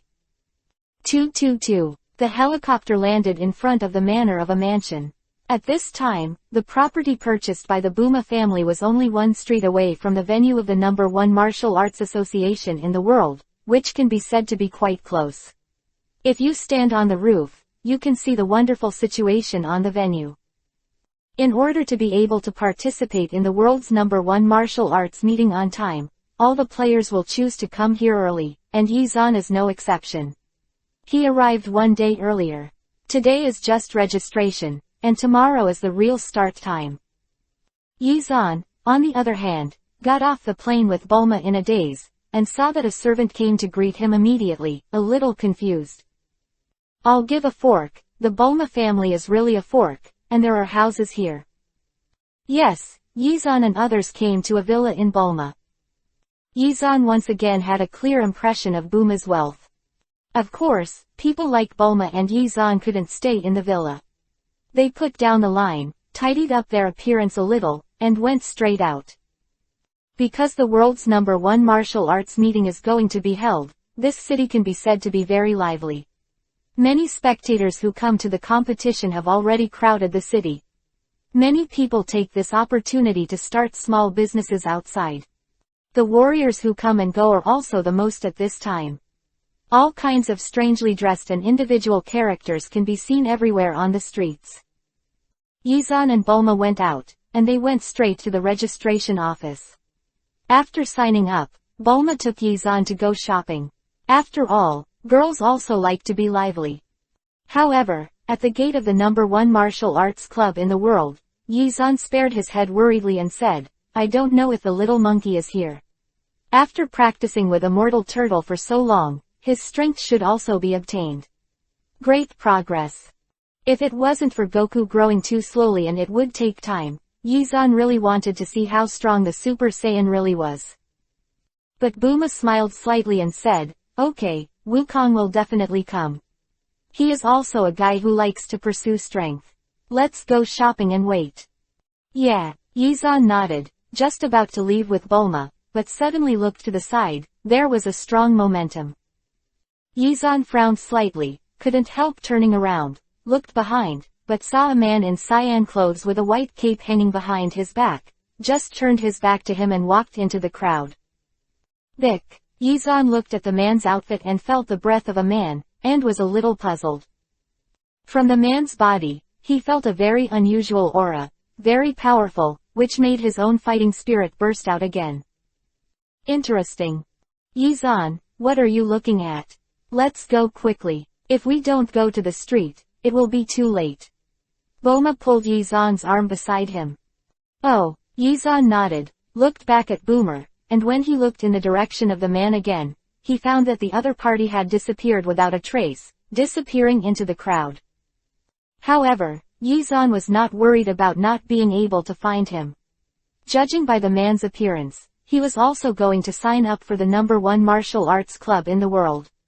As long as he had a chance, he would be able to see if he was Vic when he met again. Later, in order to satisfy Bulma's shopping desire, Yizan had to accompany her to the street outside. The two walked around and watched the bustling scene. After a while, Bulma wanted to buy this, and then another, and the full bags were all stuffed into Yizan's, and Yizan threw them into the space. The two of them were shopping when suddenly there was a loud noise from the crowd in front of them, and a large group of people were all around, exclaiming from time to time, wow, this kid can really eat, he ate so much food. Bulma naturally likes to watch the fun, and feels that there are interesting things over there, so he quickly squeezed past. The chakra in Yizan's body also moved slightly, sensing a familiar atmosphere, and quickly followed. I saw that in the crowd, Sun Wukong was sitting in a small stall, eating non-stop, and the bowls and chopsticks next to him had been piled up like a hill. Chapter 35 _ It's all here. Seeing Wukong, Bulma waved his hand excitedly and said, Sun Wukong, why are you here? Hearing someone calling him, Wukong, who was eating happily, suddenly raised his head and saw Bulma and Yizan. He was also very happy, and quickly got up from his chair. Bulma, brother Yizan, you are here too. Yizan looked at Sun Wukong, but found that after so long of practice, Sun Wukong has grown a little taller, and his body has become a lot stronger, and even has the momentum of some powerhouses, so Yizan can't help but sigh. Saiyans have a strong body, and when they practice, they make rapid progress. However, Yizan had expected this for a long time. What attracted Yizan's attention was the one who was sitting and eating with Sun Wukong. There was also a short man with a small bald head and a few ring scars on his head. Krillin who practiced together. However, at this time, Kaylin's expression was not very good looking. Wukong ate a table full of food, which was making him a little worried. Bulma apparently saw Krillin too and asked Wukong, "Who is this, your friend?" "Yeah." Son Wukong nodded and said, "After you guys left, Kaylin came over to ask Immortal Turtle to apprentice and practice with me." Hearing Son Wukong introducing himself, Kaylin also quickly got down from the chair, said hello to Bulma, then quietly leaned over and whispered beside Bulma, "Well, you are Wukong's friend, this guy. After eating so much food, we have no money, can you lend us a little first?" Quote. Fortunately, Bulma is not the first time to know Wukong. He eats something and eats his whole body without a penny. This is really Wukong's character. With a slight smile, Boomer took out a stack of banknotes and handed it to Kaylin. "Well, these are for you, it should be enough." Seeing the money, Krillin happily took it. "Enough, of course, enough, there is more." It was the first time that Kaylin had seen so much money, so he quickly took the money and went to pay the bill with the boss, but the other party kept staring at the two of them, for fear that they would run away. At this time, Yi Zhan glanced around and asked Sun Wukong, "By the way, you are here to participate in the world's #1 martial arts meeting this time. What about Immortal Turtle, didn't he come with you?" Sun Wukong shook his head and said, "No, Grandpa Guixianren said he wanted to rest at home, so he didn't come." Oh, Yi Zhan nodded meaningfully, but he was a little clear in his heart. It is estimated that the turtle immortal is pretending to be someone else and looking at the girl's paper. After all, this guy will not miss such a grand event. It is estimated that it will be a long time ago. He's already here, and he's dressed up. Yi Zhan remembered that in the original book, Immortal Turtle secretly came to participate in the #1 martial arts club in the world. Wow, that guy has 3 eyes, so weird. Suddenly, a slightly surprised sound came from the side. Although the sound was suppressed to a very low level, Yi Zhan's hearing was strong, and he heard all these words clearly. Yi Zhan turned around, and sure enough, he saw Tianjin Fan. He was with dumplings, each carrying a burden, and walked to the registration site of the #1 martial arts club in the world. Dumplings were still floating in the air, causing the people around him to be surprised again. Sure enough, Tianjin rice and dumplings also came, so according to that, He Shanren also came. Yi Zhan's eyes narrowed slightly, and he was also looking forward to the first martial arts meeting in the world this time. If he simply did not rely on ninjutsu and domineering tricks in the Dragon Ball world, but simply fought with his body, Yi Zhan really needed to practice. After all, in the Dragon Ball world, everyone's strongest are physical skills. Unlike the Hokage world, the power of the body here is the most powerful. After paying for the meal, Yi Zhan and Bulma, with Wukong Kaylin, first returned to the villa where they lived, and rested there for a night. However, when they went back, Yi Zhan and the others encountered a very speechless thing. There were a few daring gangsters. Taking advantage of the crowd, they even committed robbery outside the world's #1 martial arts club. In the end, they met an old man and knocked them over in 3 or 2 strokes. This scene happened to be seen by Yi Zhan and the others, looking at the familiar back, the corner of Yi Zhan's mouth raised a smile. With such a wretched figure, who else could be other than Immortal Turtle? Although his hair was glued on, he was recognized by Yi Zhan at a glance. However, since Immortal Turtle was going to sneak into the world's #1 martial arts club, Yi Zhan naturally wouldn't expose him. So what if he let him pretend to be coercive? Bah, I'm wrong, it should be pretending to be a force to be struck by lightning. After all, I have to pretend to be a force at the world's #1 martial arts conference. Then it's time to test the skills of pretending to force. Who is awesome, who is stupid, depends on their performance. Immortal Turtle doesn't cry, just stand up and lick, hope God bless you. Yi Zhan's mouth slightly raised, and Bulma and the others went directly back to the villa. At night, Yi Zhan was resting in the room, thinking about how the world's #1 martial arts would pretend to be forceful tomorrow, and he really couldn't sleep. Of course, what made him even more sleepless was Bulma, who was sleeping next to him. The two had been together for so long, he had to figure out a way to get Boomer. Not only that, Yizan also noticed that the breath he felt today was very powerful, and it was very likely that it was the Demon King Bic. No matter what, when tomorrow comes, everything will be understood. Early the next morning, everyone woke up. Yizan took Buma Wukong Keelan and went to the venue of the world's #1 martial arts club. Since only players can enter the arena, Bulma and Chi-Chi can only watch the battle outside, while Yizan, Wukong, and Keilin walked in. The preliminaries are about to start. All the players, hurry up and enter. A staff member with a loudspeaker shouted in the crowd and waved his hand. The first time they saw so many people, Wukong and Keilin were a little nervous, especially Keilin, grabbing his trouser legs and saying nervously, "I'm afraid, there are too many players coming to participate." Chapter 36_Pretend at a martial arts meeting. Yizan smiled indifferently, looking at the nervous expressions of Sun Wukong and Keilin, but thinking of when he was a rookie before, he comforted, "You have already received the guidance of the Turtle Fairy, play well, there is nothing to worry about." After all the players have entered the arena, there are a total of 8 arenas in the competition arena, and 8 super players must be selected from these arenas before they have the chance to enter the finals.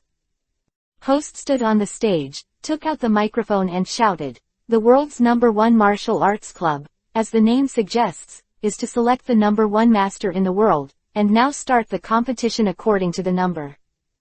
Yizan and the others had already drawn the numbers. Inside, in the order in which they were arranged, they found groups and were ready to start fighting. Fortunately, Yizan, Wukong, and Keilin were all in different groups. Otherwise, they would have met at the very beginning, and when they fell to the finals, I am afraid they would not have met. Moreover, neither Tianjin Fan nor that mysterious man was in the same group as Yizan and the others. Of course, Yizan wanted to save such a master until the end to defeat it.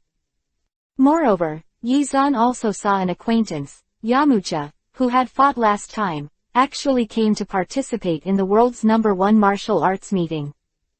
It didn't take long for all the people to have their rankings sorted out, and they played in the order posted on the 173 wall. Yizan's number is relatively high. After a while, it was Yizan's turn. He took number 9, and he was playing against number 10 in the same group. As soon as he stepped onto the ring, opposite Yizan, there was a tall man with monster muscles. He was full of hair, a bit like a giant wolf. His red Yuhi eyes, staring at Yizan, roared mockingly, "You kid, you are so thin, you want to fight me too, come on, let me solve you in an instant, haha." Saying that, this werewolf-like guy puffed up his muscles and made a slight noise, and the strength of his muscles also burst out. "Drink!" The guy shouted loudly, and suddenly punched, hitting Yizan's chest.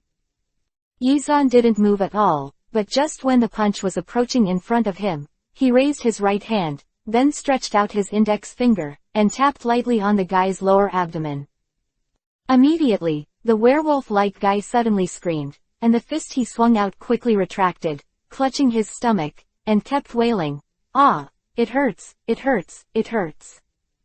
While talking, he quickly retreated to the back, and finally retreated to the edge of the ring, and fell down without noticing. The other players who were watching the match were stunned when they saw this scene, and felt that they had read it wrong. That huge guy fell down.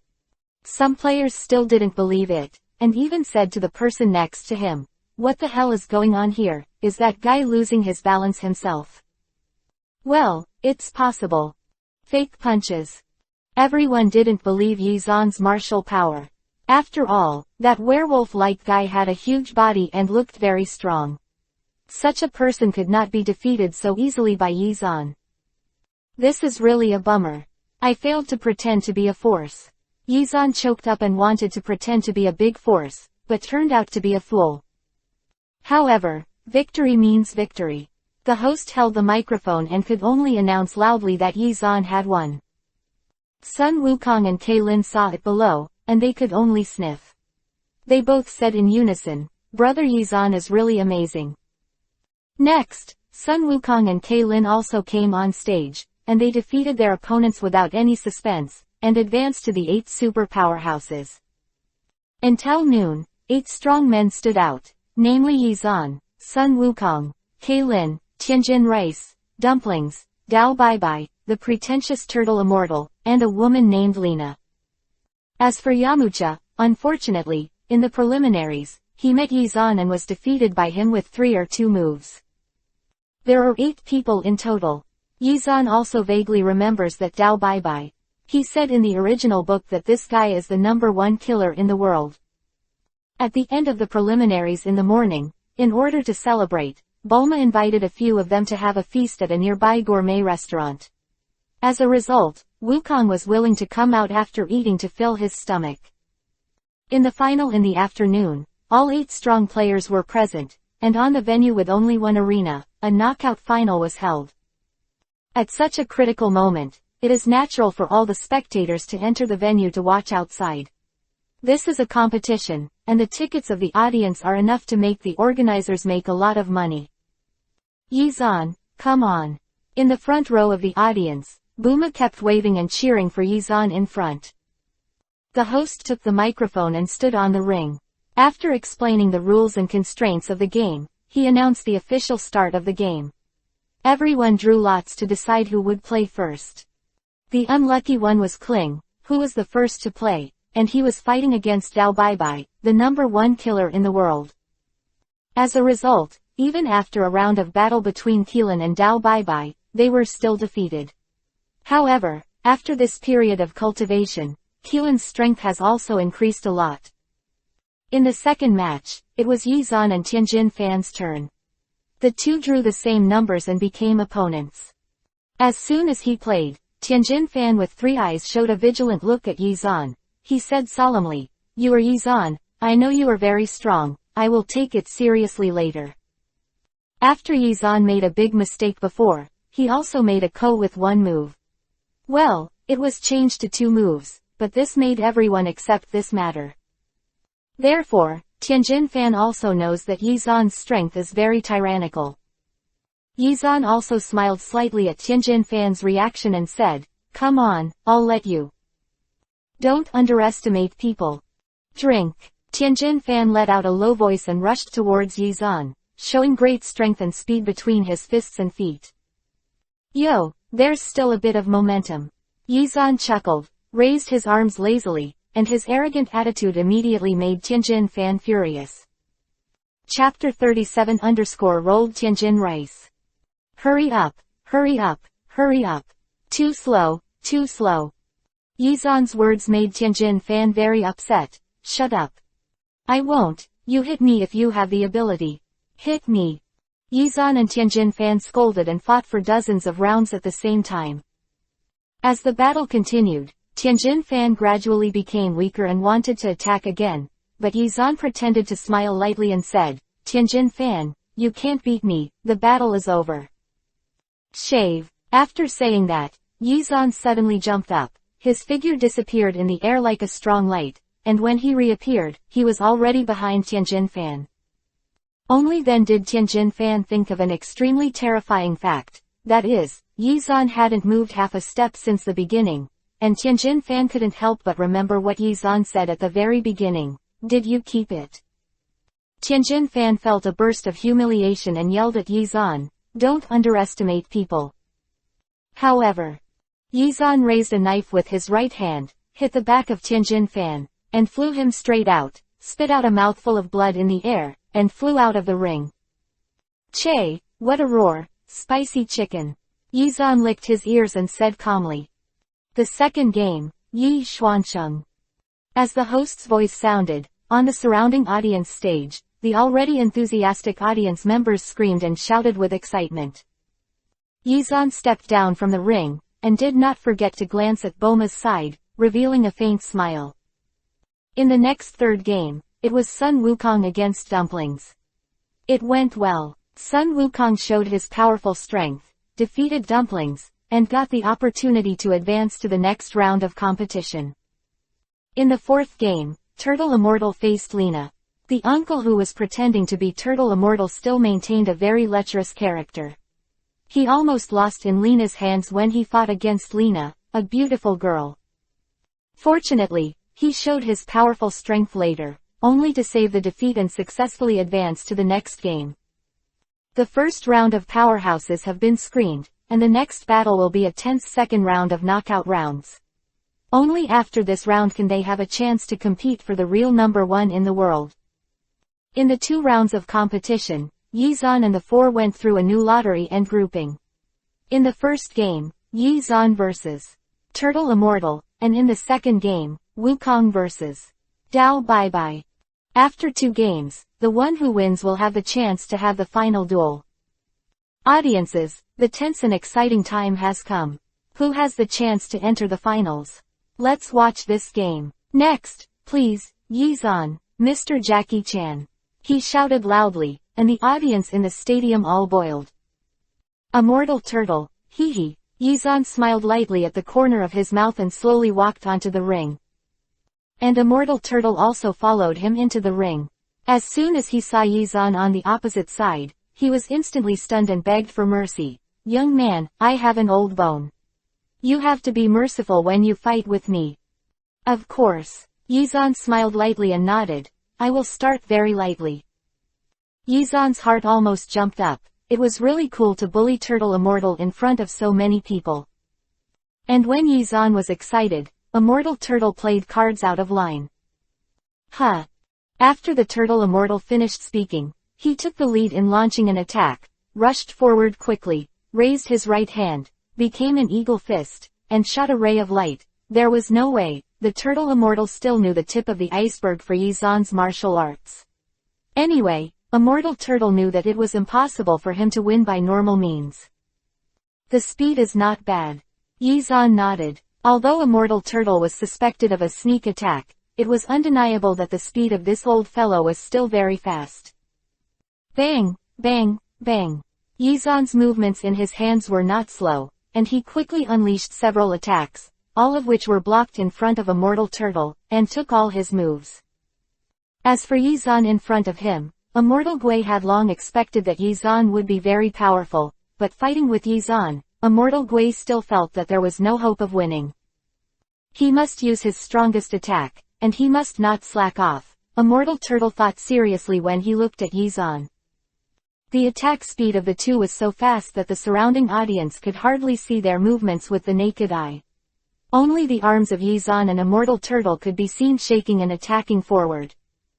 Crack! After a quick kick, Yi-zan bounced the Turtle Immortal from his side. Immortal Turtle took several steps backwards in a row before he stopped, exhaling heavily, and some sweat appeared on his forehead, which made him helplessly say, "After all, I'm still old, my body is old. Not as good as it used to be." Quote.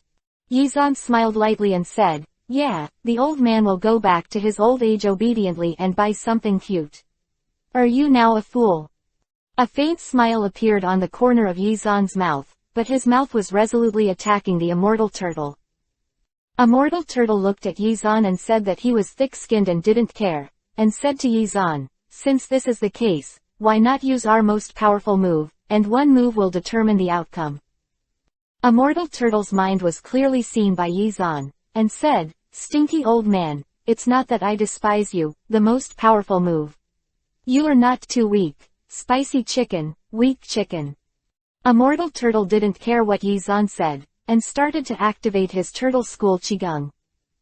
Hokage, Hokage. After taking a few deep breaths, the aura around Immortal Turtle began to intensify, and a powerful aura erupted from him. What's wrong? Got a heart attack or was bitten by a mad dog? Yi-zan's mouth was as vicious as ever, and he attacked the Immortal Turtle very neatly. Well, Yi-zan's powerful, spiritual, attack made the surroundings a lot quieter. But the mouth is very vicious. In the silence, there seems to be only the sound of the wind, surrounding the Turtle Immortal. After the breath slowly condensed, Immortal Turtle slowly squatted down, opened his palms, merged them together, and slowly moved closer to his dantian. A strong martial artist needs to persist in cultivation and increase the chi in the body. Immortal Turtle used to be the #1 expert in the world, and the energy condensed in his body was already very powerful. Suddenly, a strong white light burst out from around Immortal Turtle's body. Chapter 38 _ Beat the Turtle Fairy. Turtle, Pi, Chi, Gong, Wave. As Turtle Immortal stammered every word, he shouted out these powerful words, and the aura around his body instantly merged with the aura that erupted from his palms. After shouting the last word, Immortal Turtle pushed forward with both palms, and the condensed Qigong wave shot out instantly and went straight to Yizan's body. Ah, don't you have mad cow disease? It's a big move to do it for a long time. It's like squatting to poop. Although Yizan laughed, but his body quickly began to surround many six paths chakras and armament haki. Although Immortal Turtle's Turtle Qigong is powerful, it is still too weak compared to Yizan, but Yizan still wants to know how this Turtle Qigong condenses and what its power is like. Turtle Qigong, it is that Qi that first appeared in the world of Dragon Ball. Hey, and that powerful shock wave of energy, after flying out of Immortal Turtle's hand, directly hit Yizan, and the powerful force directly injured Yizan. However, to everyone's surprise, Yizan's injuries recovered rapidly at a speed visible to the naked eye. But it was the resilience in Six Paths mode that made Yizan almost unable to get hurt. Ah! After seeing this scene, the spectators around were all stunned, their eyes widened, and they couldn't believe what was happening in front of them. How could someone recover their wounds like this? The attack power is alright, then, should I be the next one? Yizan's words made Immortal Turtle look at Yizan with great vigilance, but Yizan's figure had disappeared. Where? Here. Suddenly, Yizan's voice came from behind Immortal Turtle. Hearing this sound, Immortal Turtle was startled and jumped forward several steps in a row, so excited that the hair on his head almost fell off. When Immortal Turtle turned back again, Yizan was already standing behind him, looking leisurely. Reaching out his hand, Yizan also began to gather his strength and said to Immortal Turtle, I have just seen Turtle School Qigong, now it's my turn. Wukong, who was in the audience, finally knew who this uncle was now, and said a little excitedly, Brother Yizan is so powerful that he can even follow Wushan's Turtle Qigong. Kaylin also said helplessly, he is very powerful, but compared to this, you should take care of yourself, and the opponent you will meet later is Dao Baibai.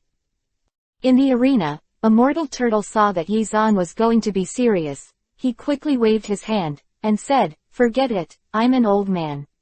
If you fight with a young man like you will definitely suffer, I will admit defeat. Now, haha.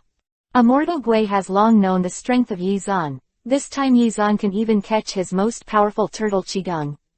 Immortal Gui already knows that he is not Yizan's opponent at all, and if he fights again, he will only lose himself. Worse. Immortal Turtle admitted defeat, and Yizan also smiled slightly. Sorry, I don't accept your admission. To be precise, the referee didn't hear your admission, so let's talk about it when I'm comfortable. Following Yizan's words, the path of cruel torture by Immortal Turtle began.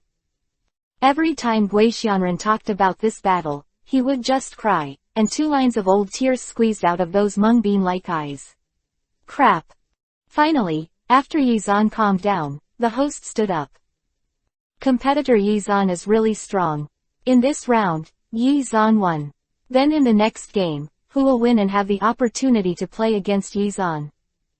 With the host's announcement, the match between Sun Wukong and Dao Baibai began, and the two jumped onto the ring and stood on both sides. The Dao Baibai, who is known as the #1 killer in the world, wore a white mask and a long gown, and stood there very straight, like a pine tree. After Sun Wukong came to power, Dao Baibai glanced at him and let out a cold snort.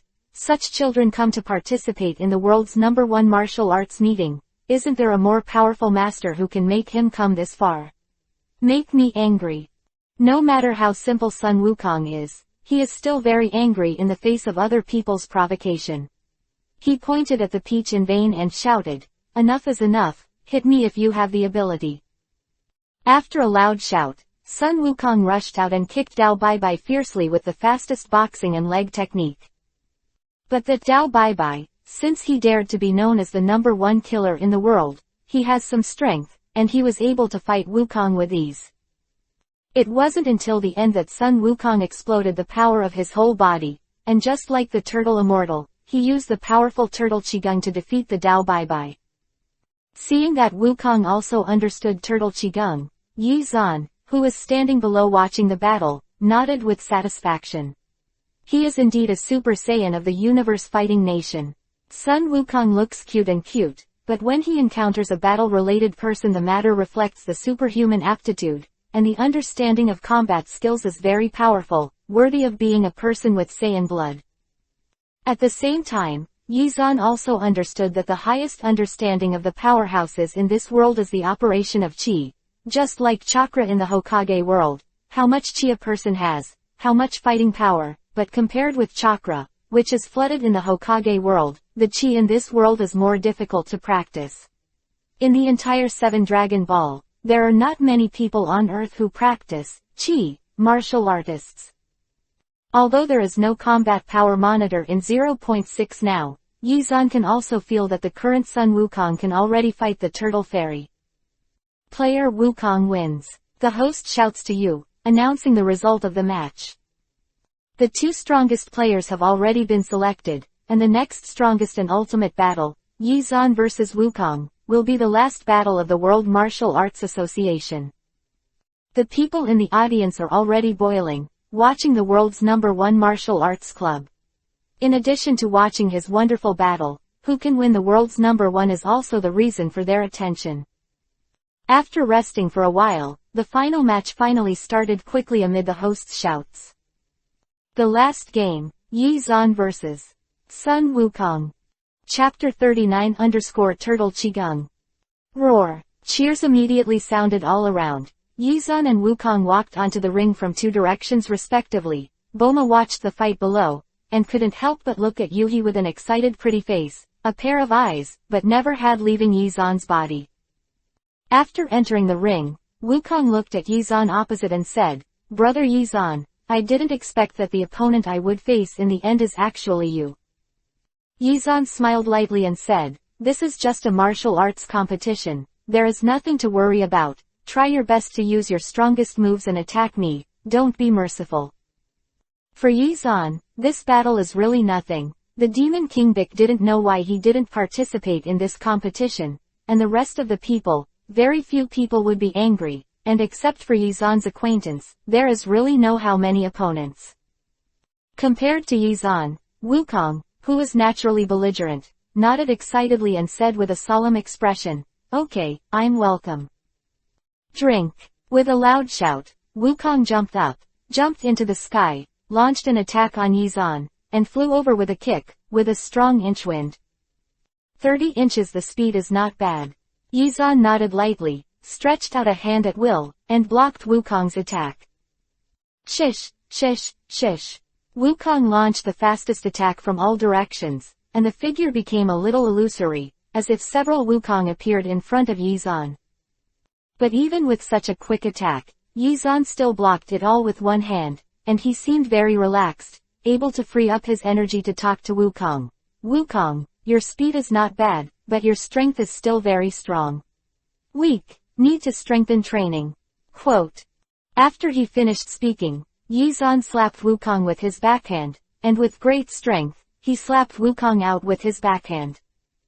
Hey! Wukong's figure flew backwards quickly, like a ball, bounced on the ring, and then quickly retreated. If he hadn't controlled his strength, he would have been shot out of the ring by Yi Zan.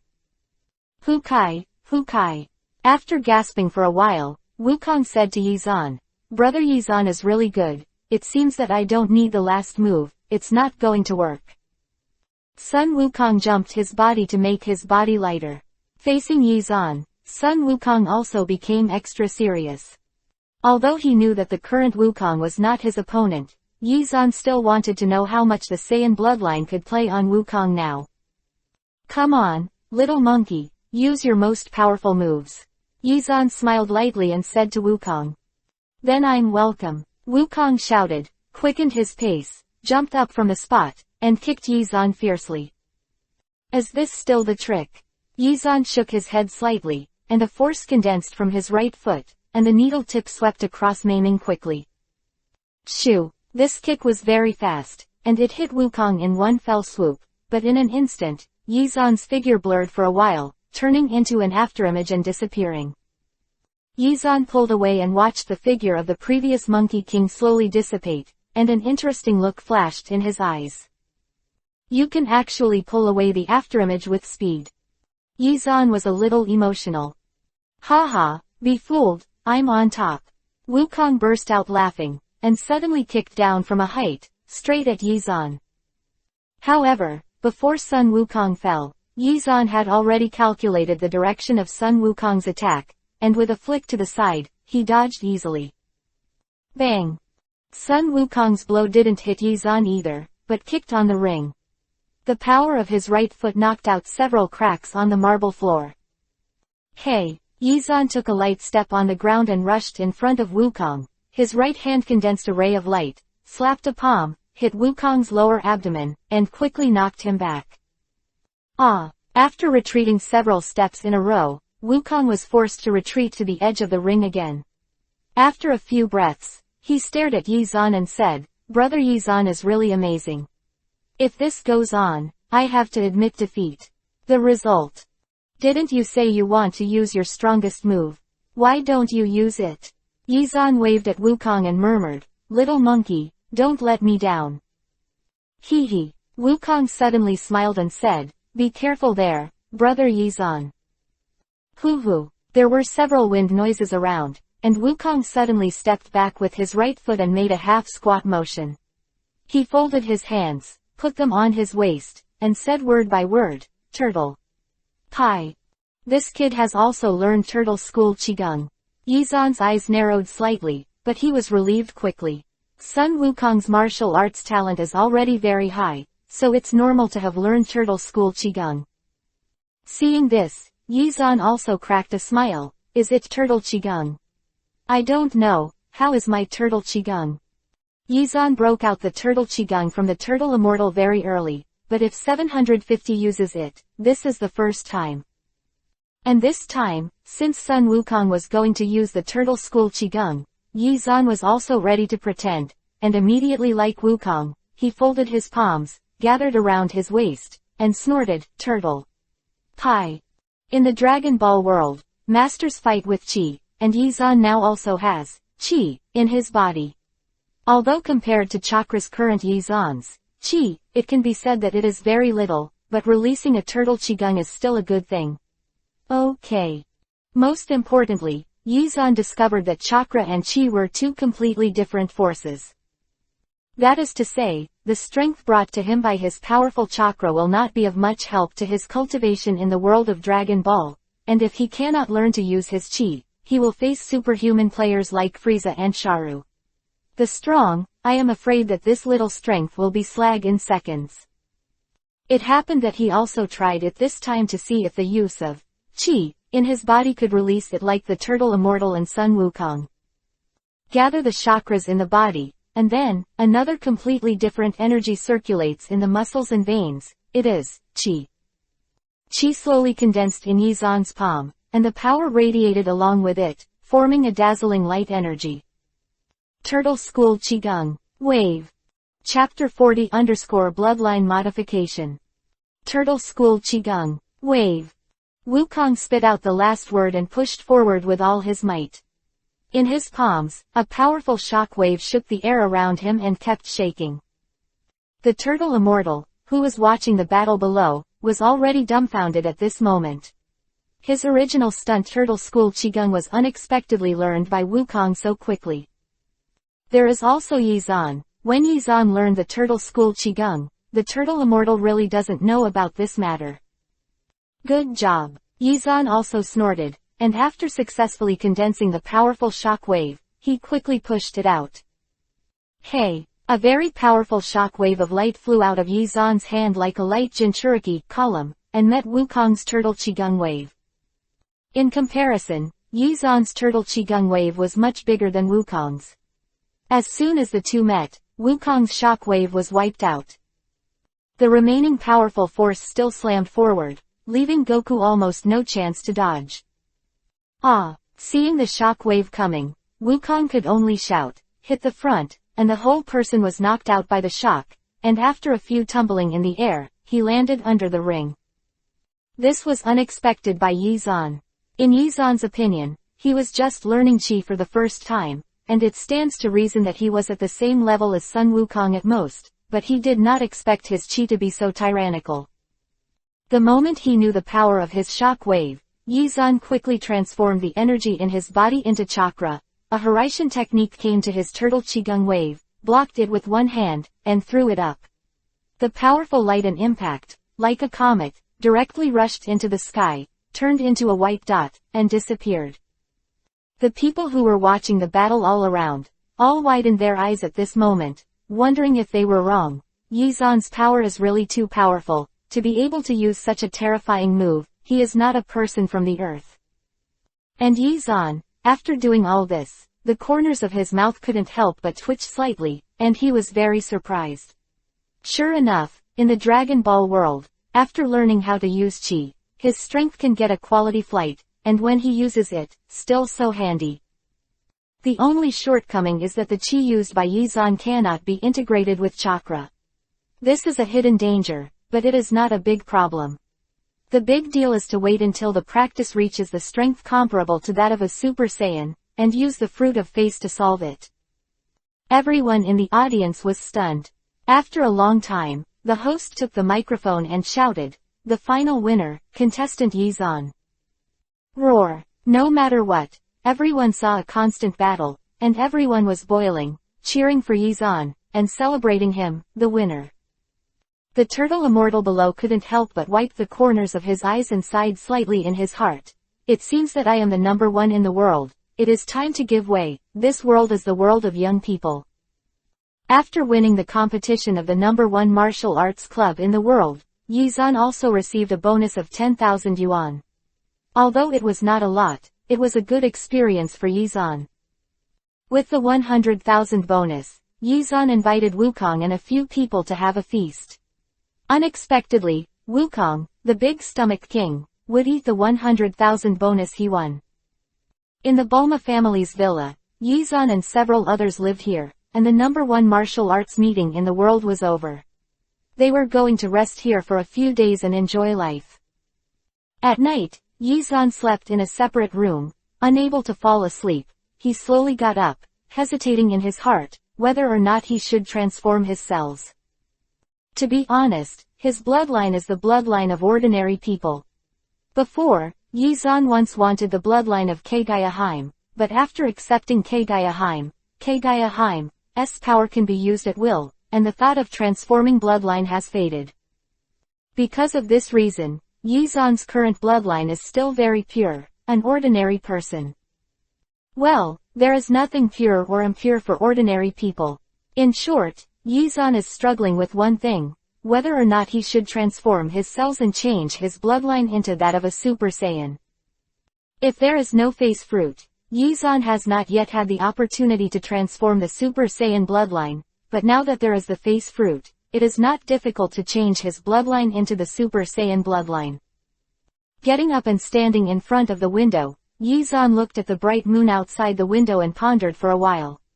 Yi Zan couldn't help but smiled and said to himself, "Saiyan blood, well, let's transform it with the face fruit. The big deal is to meet a better bloodline.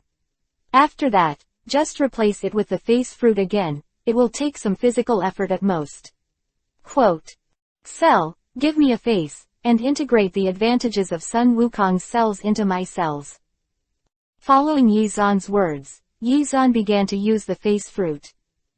In an instant, Yi Zan felt that his physical strength was like running water. As if the flood had opened, Yi Zan didn't even react, his chakra and physical strength were exhausted. Then, Yi Zan's eyes darkened, and he passed out in a coma. After a long time, Yi Zan slowly opened his eyes, and a light suddenly flashed in his eyes. Did the fusion of Saiyan bloodlines succeed? Battle. As expected of a cosmic fighting nation, there is an unusual urge to fight. Yi Zan felt that his blood was already rolling in his body, but just thinking a little about fighting, there was an unusually strong feeling in his chest. War intent. But Yi Zan also knows that he has only succeeded in transforming his Saiyan bloodline, but it will take a long time to truly awaken to become a Super Saiyan. After all, even Sun Wukong and Vegeta have passed. It took a lot of hard work to slowly wake up. Now Yizan himself has the same Saiyan bloodline as Sun Wukong, and has great potential to be tapped. Early the next morning, everyone got up for breakfast as usual, and after breakfast, they started walking around the city. After only 2 days of rest, Sun Wukong, who was defeated by Yizan, couldn't help but want to go back to practice. Sun Wukong is a very belligerent guy, and he has a fanatical obsession with the pursuit of power. And Yizan, I don't know if it's because of the fusion of Saiyan blood, or because he wants to be a master as soon as possible. In short, Yizan also wants to find a place to practice cultivation. Hokage Give Me a Face. Dragon Ball, Chapter 41-60. Chapter 41_Bell Ranch. After all made their decisions, everyone planned to leave here. Yizan was also going to visit Immortal Turtle and ask about Immortal Jeline. The back he saw at the #1 martial arts conference in the world was too similar. The Demon King Piccolo is here, but so far the Devil King Piccolo has no intention of appearing. Therefore, Yizan is going to ask Immortal Turtle about Immortal Jeline. Bulma and Chi-Chi also said that they were bored when they were idle, so they went with Yizan and the others to play at Immortal Turtle. Chi didn't need to say more. Naturally, Chi-Chi followed Yizan because she thought she was Yizan's wife. On the helicopter, Yizan and the others were sitting in the cabin, looking at the vast sea, full of anticipation, and finally got the Saiyan bloodline. Next, he needs to comprehend Chi. Next, with the appearance of the great Demon King Piccolo, he was going to use his Chi to fight Piccolo.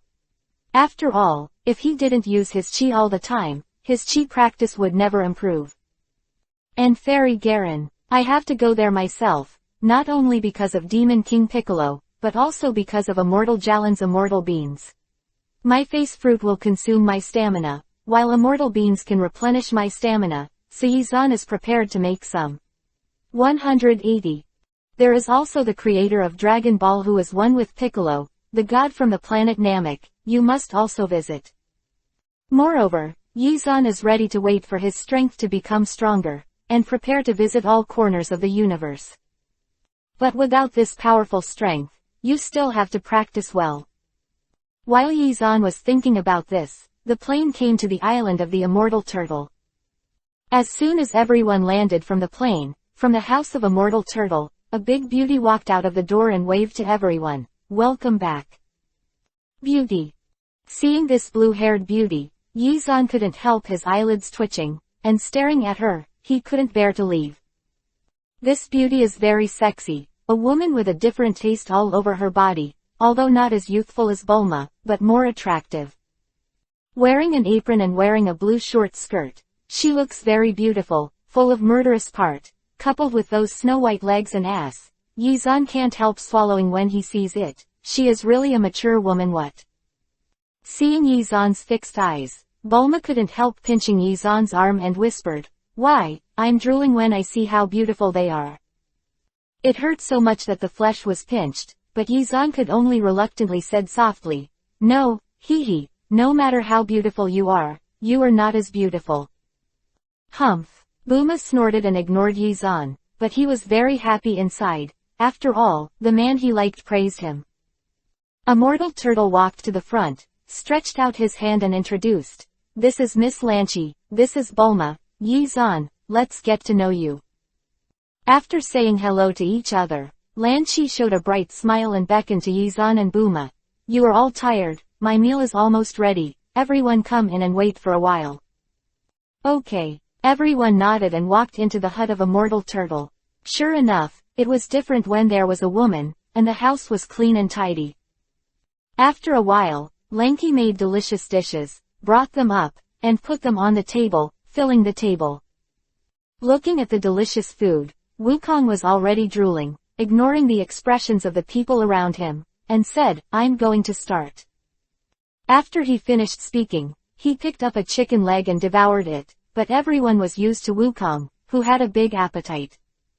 I have to say that Lanchi's craftsmanship is quite good. The food and delicious food made, even Yizan couldn't help but praise her a few words, making Lanqi a little shy. While eating, Immortal Turtle suddenly lowered his voice and said to Yizan, "Don't make Lanqi angry, otherwise, the consequences will be really serious." Although Yizan was a little strange, he still said that he knew. Whether he listened to it or not was another matter. Hum. Suddenly, a fly flew around the dining table and surrounded Lanqi. Can't help being bothered by this, Lanqi couldn't help but sneezed. She sneezed. The turtle immortals and Wukong who knew Lanqi's expressions changed greatly, and they quickly jumped out of the chair and found something to protect themselves. In the next second, Lanqi's blue hair suddenly changed color, from blue to gold. Although it was still very beautiful, the expression and temperament on his face changed instantly. Crack! With a hard slap on the table, Lanqi stood up from the chair and roared angrily, "What is this food? Is it eaten by humans?" "Miss Lanqi, what's the matter with you?" Buma still didn't understand the situation and wanted to ask for clarification. Only then did Yizan remember that there was indeed such a beautiful woman in the original book that as long as she sneezed, she would turn into a blonde and her temper would become extremely hot. Yizan thought of this and quickly pulled Buma. "Don't go there, she just transformed, and now she is very hot." Before everyone could leave, Lanqi slammed the table heavily, then looked at Yizan and Bulma and said, "I can't stand this kind of life. The food is so bad, the house is so small. You two, accompany me to rob silver. Okay, I want to buy a plane and a villa." With that said, Lanqi turned around and ran to his room to get a weapon, ready to go out for a big fight. Seeing Lanqi, whose personality has changed drastically, Bulma quickly asked the turtle immortal, "Don't hurry up and think of a way to make Miss Lanqi recover." Immortal Turtle shook her head and said, "There is no other way, only after she sneezes again, she can recover." "Then what should I do?" Buma's face was also very anxious. It was the first time she encountered such a thing, and she was really worried that Lanqi would not really pull him and Yizan to rob silver. Yizan said helplessly, "It seems that I'll take the shot." Following Yizan's words, there was a loud slamming of the door, and Lanqi came out with a big laugh, holding several submachine guns in his left and right hands, threw them directly on the table, and said to Yizan and Buma, "Little ones, let's go." Chapter 42_Cat Fairy. Yizan didn't pay attention to Lanqi, but quickly hand-sealed with both hands, the speed changed very quickly, and shouted, "Ninjutsu, object manipulation." Buzz, buzz. Several flies that Yizan had been eyeing for a long time now buzzed over and surrounded Lanqi, affecting her vision. "Go away, nasty flies." Lanqi waved his hand vigorously, trying to drive away these flies, but to no avail. Finally, under the influence of these flies, Lanqi sneezed again and returned to his original appearance, with blue curly hair, and his expression softened. "Oh, what happened to me just now? Did I lose my temper? I'm so sorry." Lanqi, who had recovered, immediately apologized to Yizan and the others. It's finally okay." The turtle immortals let out a sigh of relief, and quickly walked out from the side and came to the side. This is just a small episode at the dining table.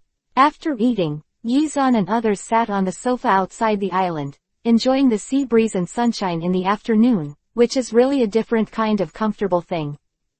While drinking the drink, Yizan said to Immortal Turtle, "By the way, Immortal Turtle, I want to ask you how to make Master Chi stronger and let it stay in the body longer." The turtle immortal leaned on the chair, took a few sips of juice, and while flipping through the Flower Girl magazine, he said, "I may not be able to help you with this issue, because I only know how to use it. How to teach you? You have to rely on yourself to understand. After all, Chi is a powerful energy generated according to each person's difference. If you really want to learn, there is someone who can teach you."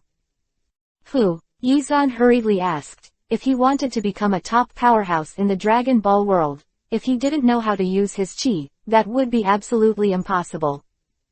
"My master, Mr. Wutato," Immortal Turtle said with a few slaps, and his eyes became a little deeper, as if he recalled many things in the past. Isn't your teacher already dead? Yizan said casually. The turtle immortal is so old, it's no wonder that his master still exists. Immortal Turtle nodded and said, yes, my master is dead, but there is one person who can still help you. You go to the Holy Land to find Lord Jaline, and he can help you practice. Jalin. A slight smile appeared on Yizan's mouth. He still remembered that this was a cat fairy, and he planted the fairy beans. Then I'll go find Jalin. Yizan nodded, suddenly stood up from the chair, moved his muscles and bones, and was ready to set off. Looking at Yizan in surprise, Immortal Turtle said, are you going now? Yeah, Yizan nodded. Cultivation doesn't wait for anyone, I have to hurry up and give me Jalin's address. Seeing that Yizan practiced so hard, Immortal Turtle would not stop him, and told Yizan the location of the Jaline Holy Land Tower. Just after walking a few steps, Yizan turned around and said to Immortal Turtle, by the way, Bulma and Kiki will stay here for a few days. If I come back and hear Bulma and Kiki say that you make some, you know the consequences of lustful things. Yizan said, patted the air with both hands, and Immortal Turtle covered his head for a moment. There was no way, Immortal Turtle was really scared by Yizan. Seeing this, Yizan evoked a smile and said to Bulma and Chi-Chi, then I'll go first. Yubu. Yizan didn't use anything to help him when he came to the sea.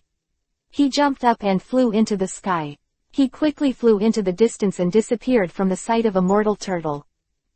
Although the location of the Jaline Holy Land Pagoda was still far away, Yizan finally arrived at the bottom of the Jaline Holy Land Pagoda before dark under Yizan's full acceleration.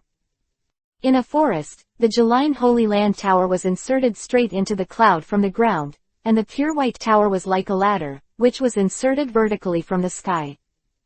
Is this the Jaline Holy Land Pagoda? Yizan raised his head and glanced at the tower body, and found that the tower was really high enough.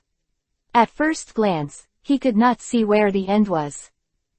If ordinary people came to climb this tower, it is estimated that they would have to climb at least halfway and fall down because of exhaustion, right?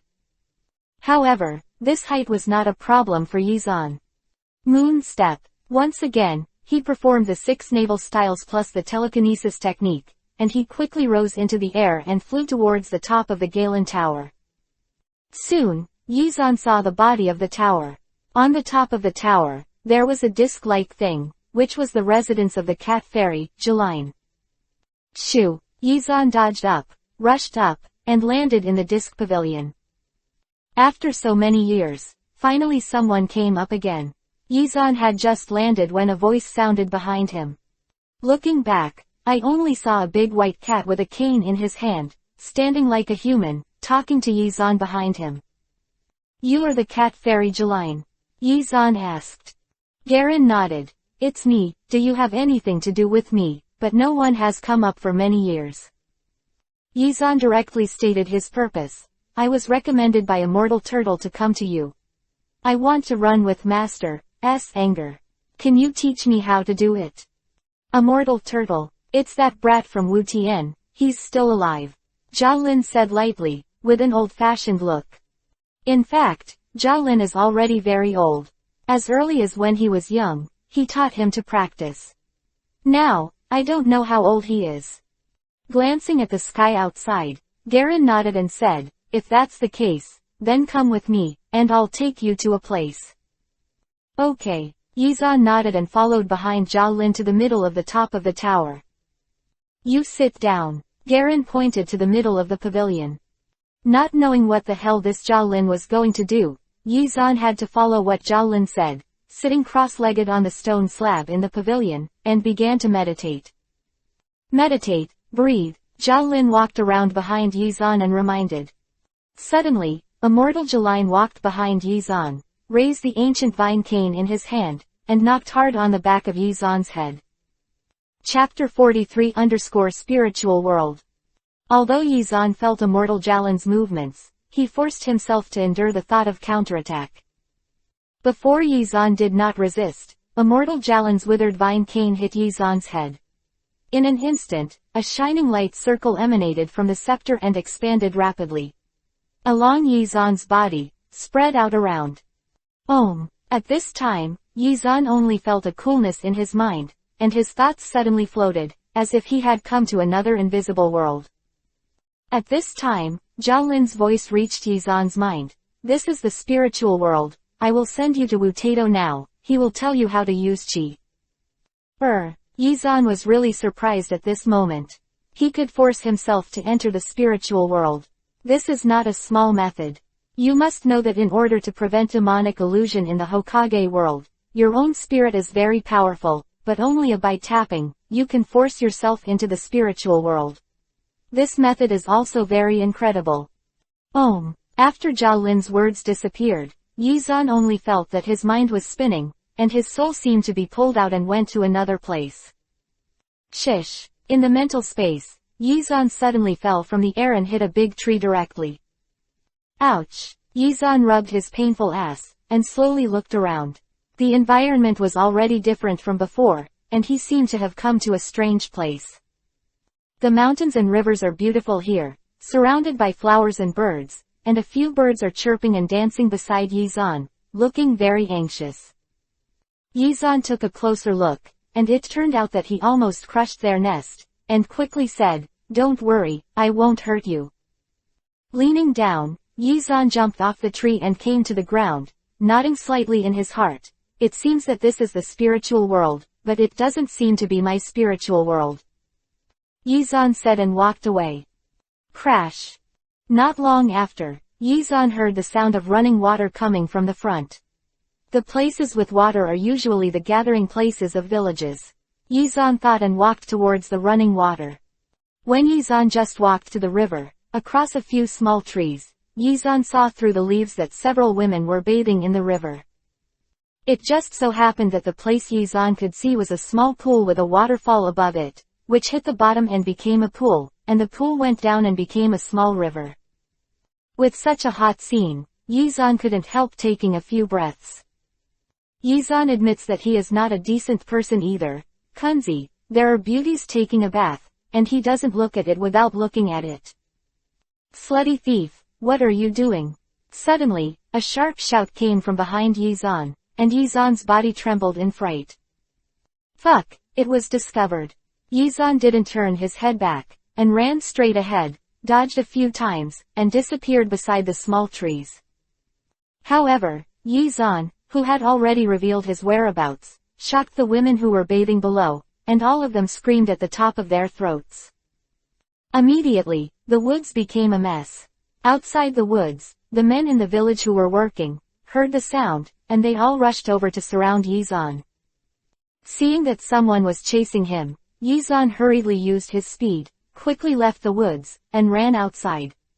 If someone knew that Yizan peeked at the woman taking a bath, his fame would soon be ruined.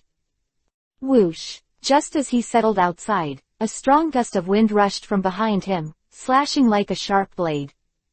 However, before the slash fell, Yizan sensed the surge of qi from the chakra in his body, dodged to the right, and avoided the blow. Boom! The blow did not hit Yizan, but instead cut off a large tree next to it and fell to the ground. Taking this opportunity, Yizan turned around, looked at the person behind him, frowned slightly, and asked, "Who are you?" I saw a man who was not tall standing behind Yizan. Just looking at him gave me a great sense of oppression. Of course, this sense of oppression was nothing to Yizan. "I'm Wu Tato, who are you, and why are you trespassing in our village?" said Wu Tato with a two-stroke beard.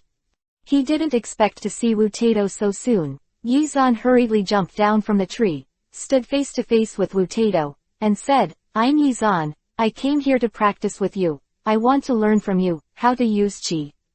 Quote.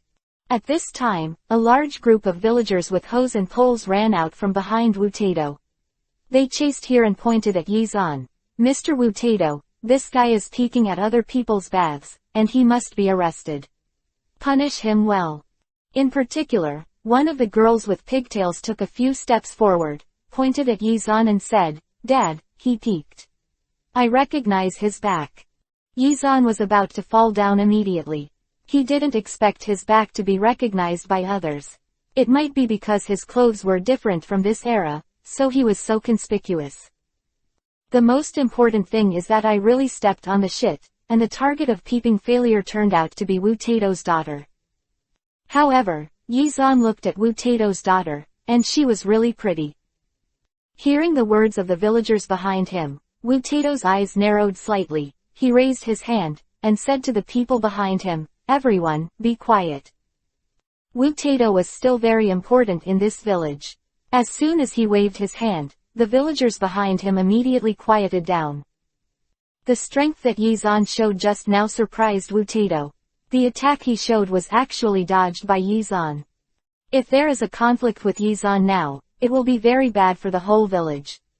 After all, they are still facing another crisis.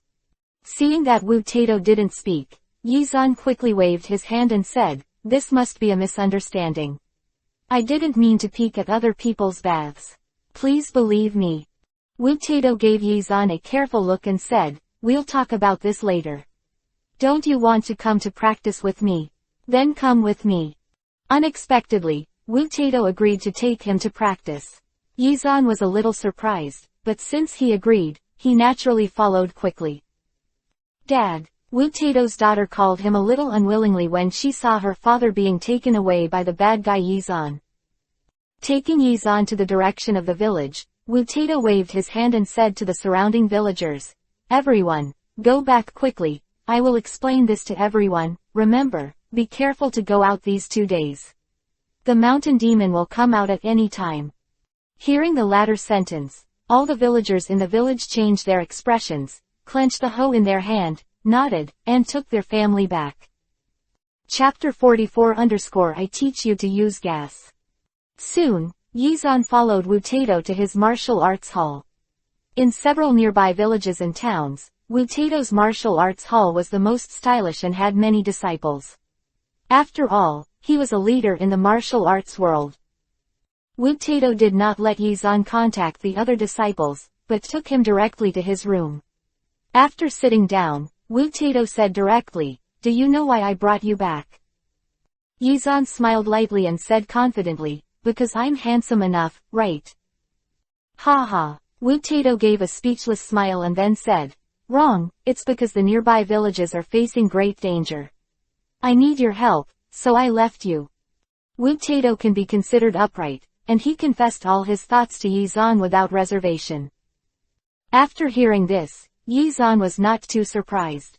From the conversation between Wu Tato and the villagers just now, he knew that there must be something wrong with them. As a result, it was exactly 30 that Wu Tato encountered a major crisis. That is, he encountered a very huge and terrifying monster. That huge monster, Wu Tato is not an opponent, and if he wants to subdue the monster, Wu Tato needs a helper, to be precise, a cannon fodder that can attract monsters, and Wu Tato saw Yi after Zan's speed. The idea of letting Yizan help himself to resist this monster came up. "What kind of mountain demon is very powerful?" Yizan said. "Yeah." Wu Tato nodded and said, "Yes, many people have died tragically in his hands, and recently, he has started robbing young girls nearby, so he must be eliminated quickly." "Can't even you defeat him?"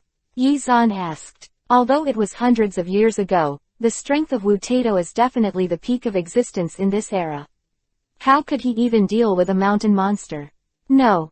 Wu Tato shook his head slightly and said, "It's not that he can't beat him, but that this mountain monster escapes very fast.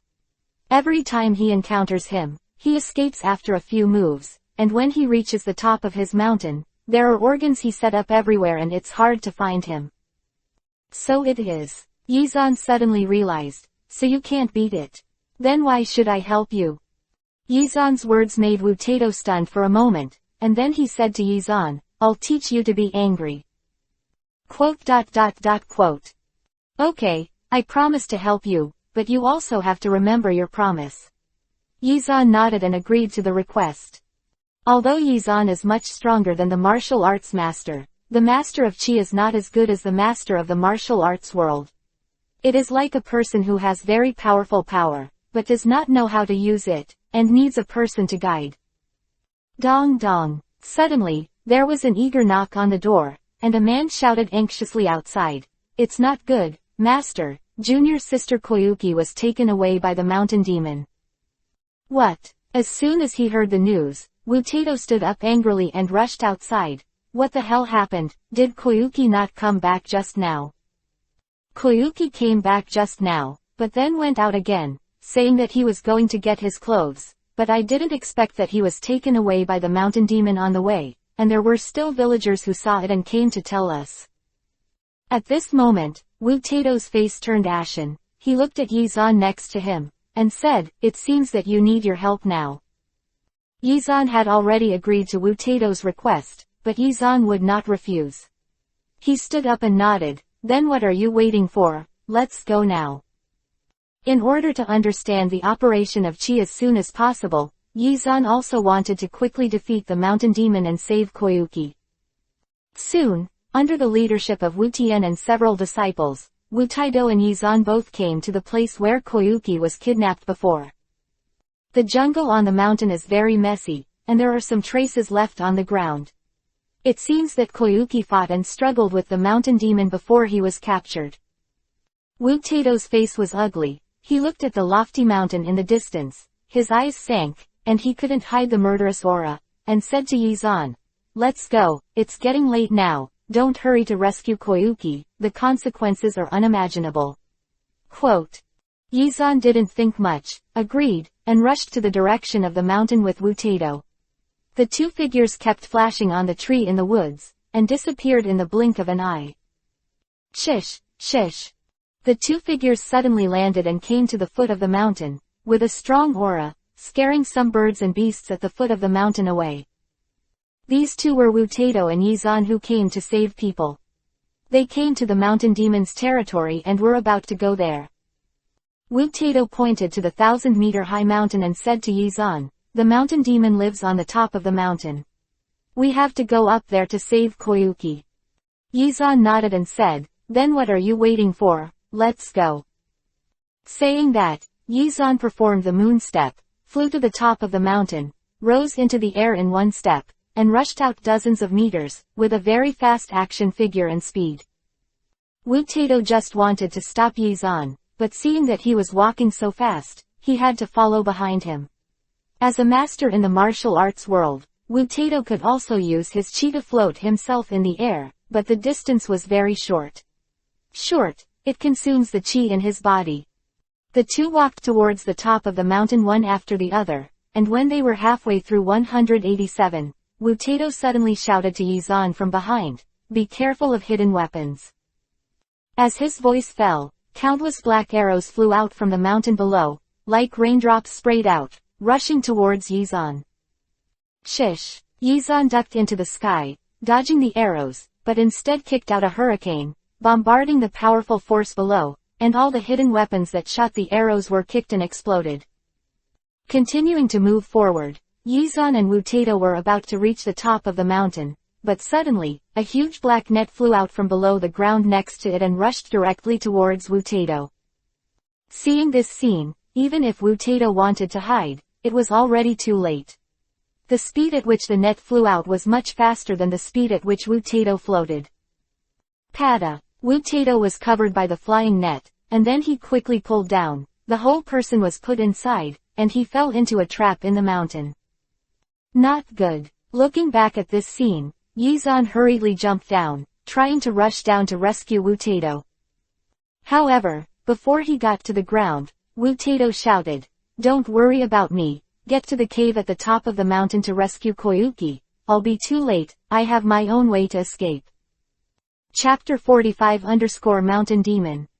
Hearing this, Yizan nodded, dodged behind, and continued to rush towards the top of the mountain. As Yizan's figure fell, a gust of wind blew out of thin air on the top of the mountain, blowing Yizan's jacket. At this time, the setting sun had already set, and the entire land had fallen into pitch darkness. The soft moonlight rose, and darkness had come. A wolf in the dark night stood on the top of the mountain and whistled towards the sky. Yizan found the mountain demon's cave, stepped directly into it, and roared from his mouth, "Mountain demon, get out of here." The huge roar, with some sonic attacks, has penetrated directly from the outside of the cave to the inside, causing the surrounding stone walls to shake off some dust. And in the innermost part of this cave, there is a huge open space, and the ugly and terrifying mountain monster lives in it. Hearing the sound from outside, the mountain monster's face also becomes extremely ugly. This mountain monster looks like a human-shaped lizard. There are many small bumps on the blue-black skin. It looks very strange, but he has human hands and feet, and his body is a bit human-like. But behind his ass, there is a long tail. His eyes are also very strange, as if he has double pupils, and his head is not very human. Like this, once you go out, it is estimated that many people will be frightened, otherwise it will not be called a mountain demon. On a stone bed in front of him, there was a young and beautiful girl, the one who had found Yizan peeking at the bath earlier, that is, Wu Tato's daughter. At this time, she was lying quietly, her eyes were slightly closed, and she fell into a deep sleep, looking very peaceful. The mountain demon looked at Koyuki, with that vicious face. A seemingly sinister smile suddenly cracked, shot out that long claws, scratched on Koyuki's face, and said with a smile, "Beauty, wait for me a moment, I'll come to accompany you when I clean up that nasty guy outside." After speaking, the mountain demon dodged, his body was like a cyan light, and rushed into a pool next to him, and when he drilled into it, he was directly ambushed inside. Hey! At this time, Yizan had also rushed in from the outside, and his body quickly fell forward. He stopped in the mountain demon's cave, and when he saw Koyuki placed on the stone bed, he walked over boldly. Boom! Unexpectedly, Yizan just walked to Koyuki's side, and from above him, a huge cage made of stone fell directly. Unbiased, just locked Yizan inside. Ha ha! I caught it, the boy who wants a hero to save beauty. At this moment, with a smug laughter, a cyan figure quickly flew out from the pool next to it and landed in front of the huge cage. Yizan quietly looked at the strange-looking monster in front of him without speaking.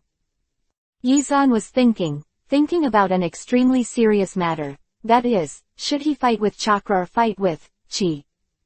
In the eyes of this strange-looking monster, Yizan's performance was stunned by his own mighty and domineering arrogance. Are you scared by me? Ha ha ha, I really am the strongest.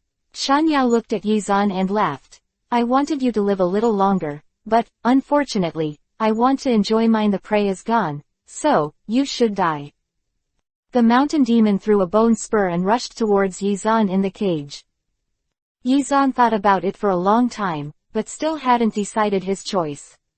After hearing the movement, he turned around and grabbed the bone spur that flew over. Bang! Yizan grabbed the bone spur in his hand. With a slight force, he crushed the bone spur into powder and blew it all around. In the end, Yizan was useless, he just used his physical skills to get it done. Yizan casually lifted his right foot and smashed the cage, his figure flashed and kicked forward, slamming into the mountain demon's claws, kicking the mountain demon back several meters. After the mountain demon retreated a few steps, his right hand quickly retracted, and he kept shaking. He looked at Yizan with a little more resentment. You guy, don't care if you look ugly, it's your fault that you come out to be scary. Hearing this, the mountain demon looked very angry and shouted to Yizan. What are you talking about? I am the most handsome among the mountain demon clan, how dare you insult me, I want you to die ugly. After he finished speaking, the body of the mountain demon began to undergo huge changes. The lizard-like body began to swell violently, getting bigger a little bit, and the limbs began to grow side by side, and it looked a little more terrifying. In particular, the mouth was suddenly cracked wide, revealing the long, pointed kiba inside, which looked particularly ferocious, and the sharp kiba teeth seemed to be capable of slicing a stone at any time. The mountain demon laughed proudly, stretched his neck, and bit Yizan's side fiercely, opening his mouth wide, as if he wanted to swallow Yizan whole.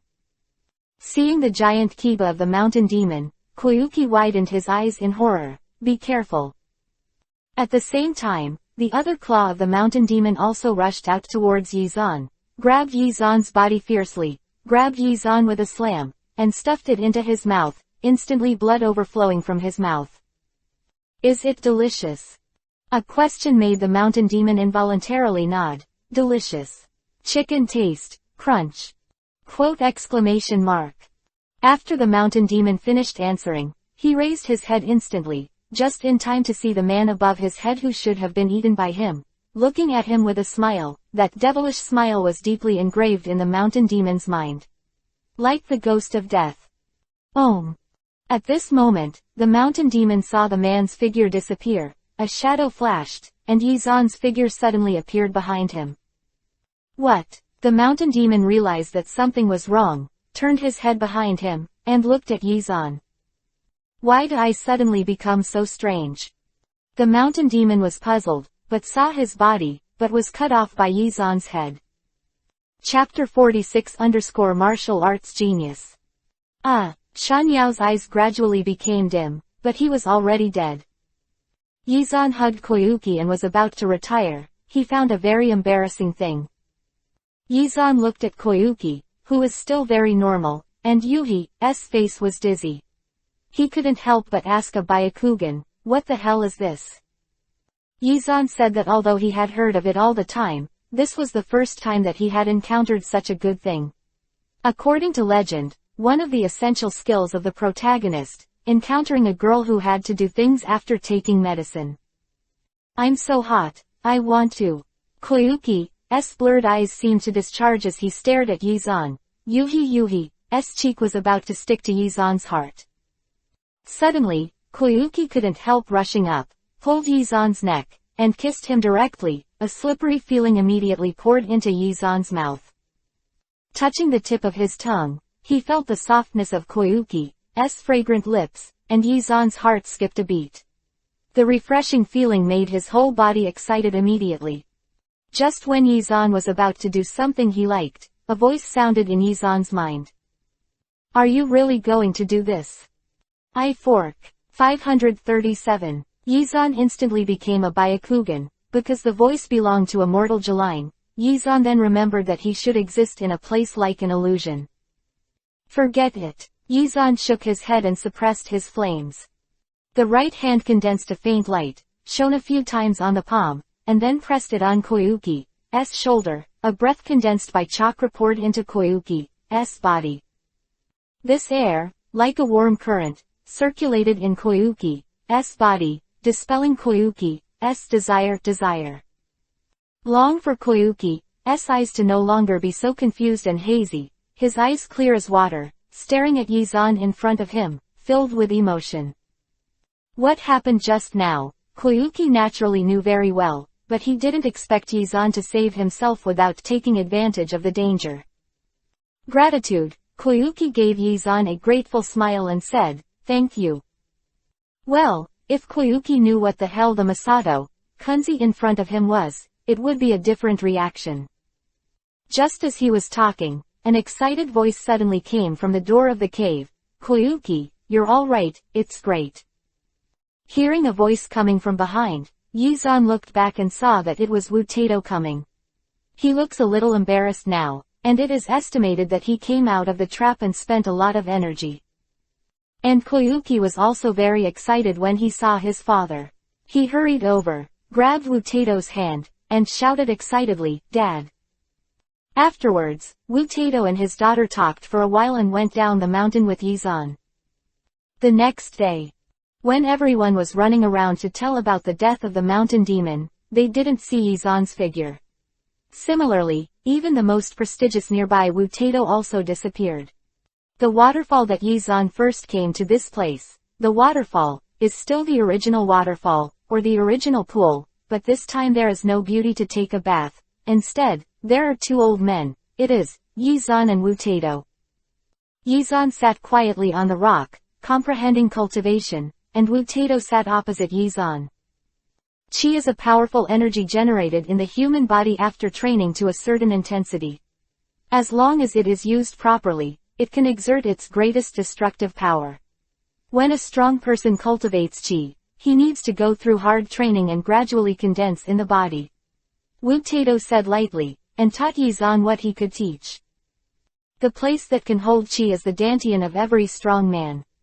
Where is the place to store Qi? Try it now to see if you can store chi. Wu Tato said, condensing a chi from his dantian and turning it into a chi. Slash, cut to the edge of the waterfall.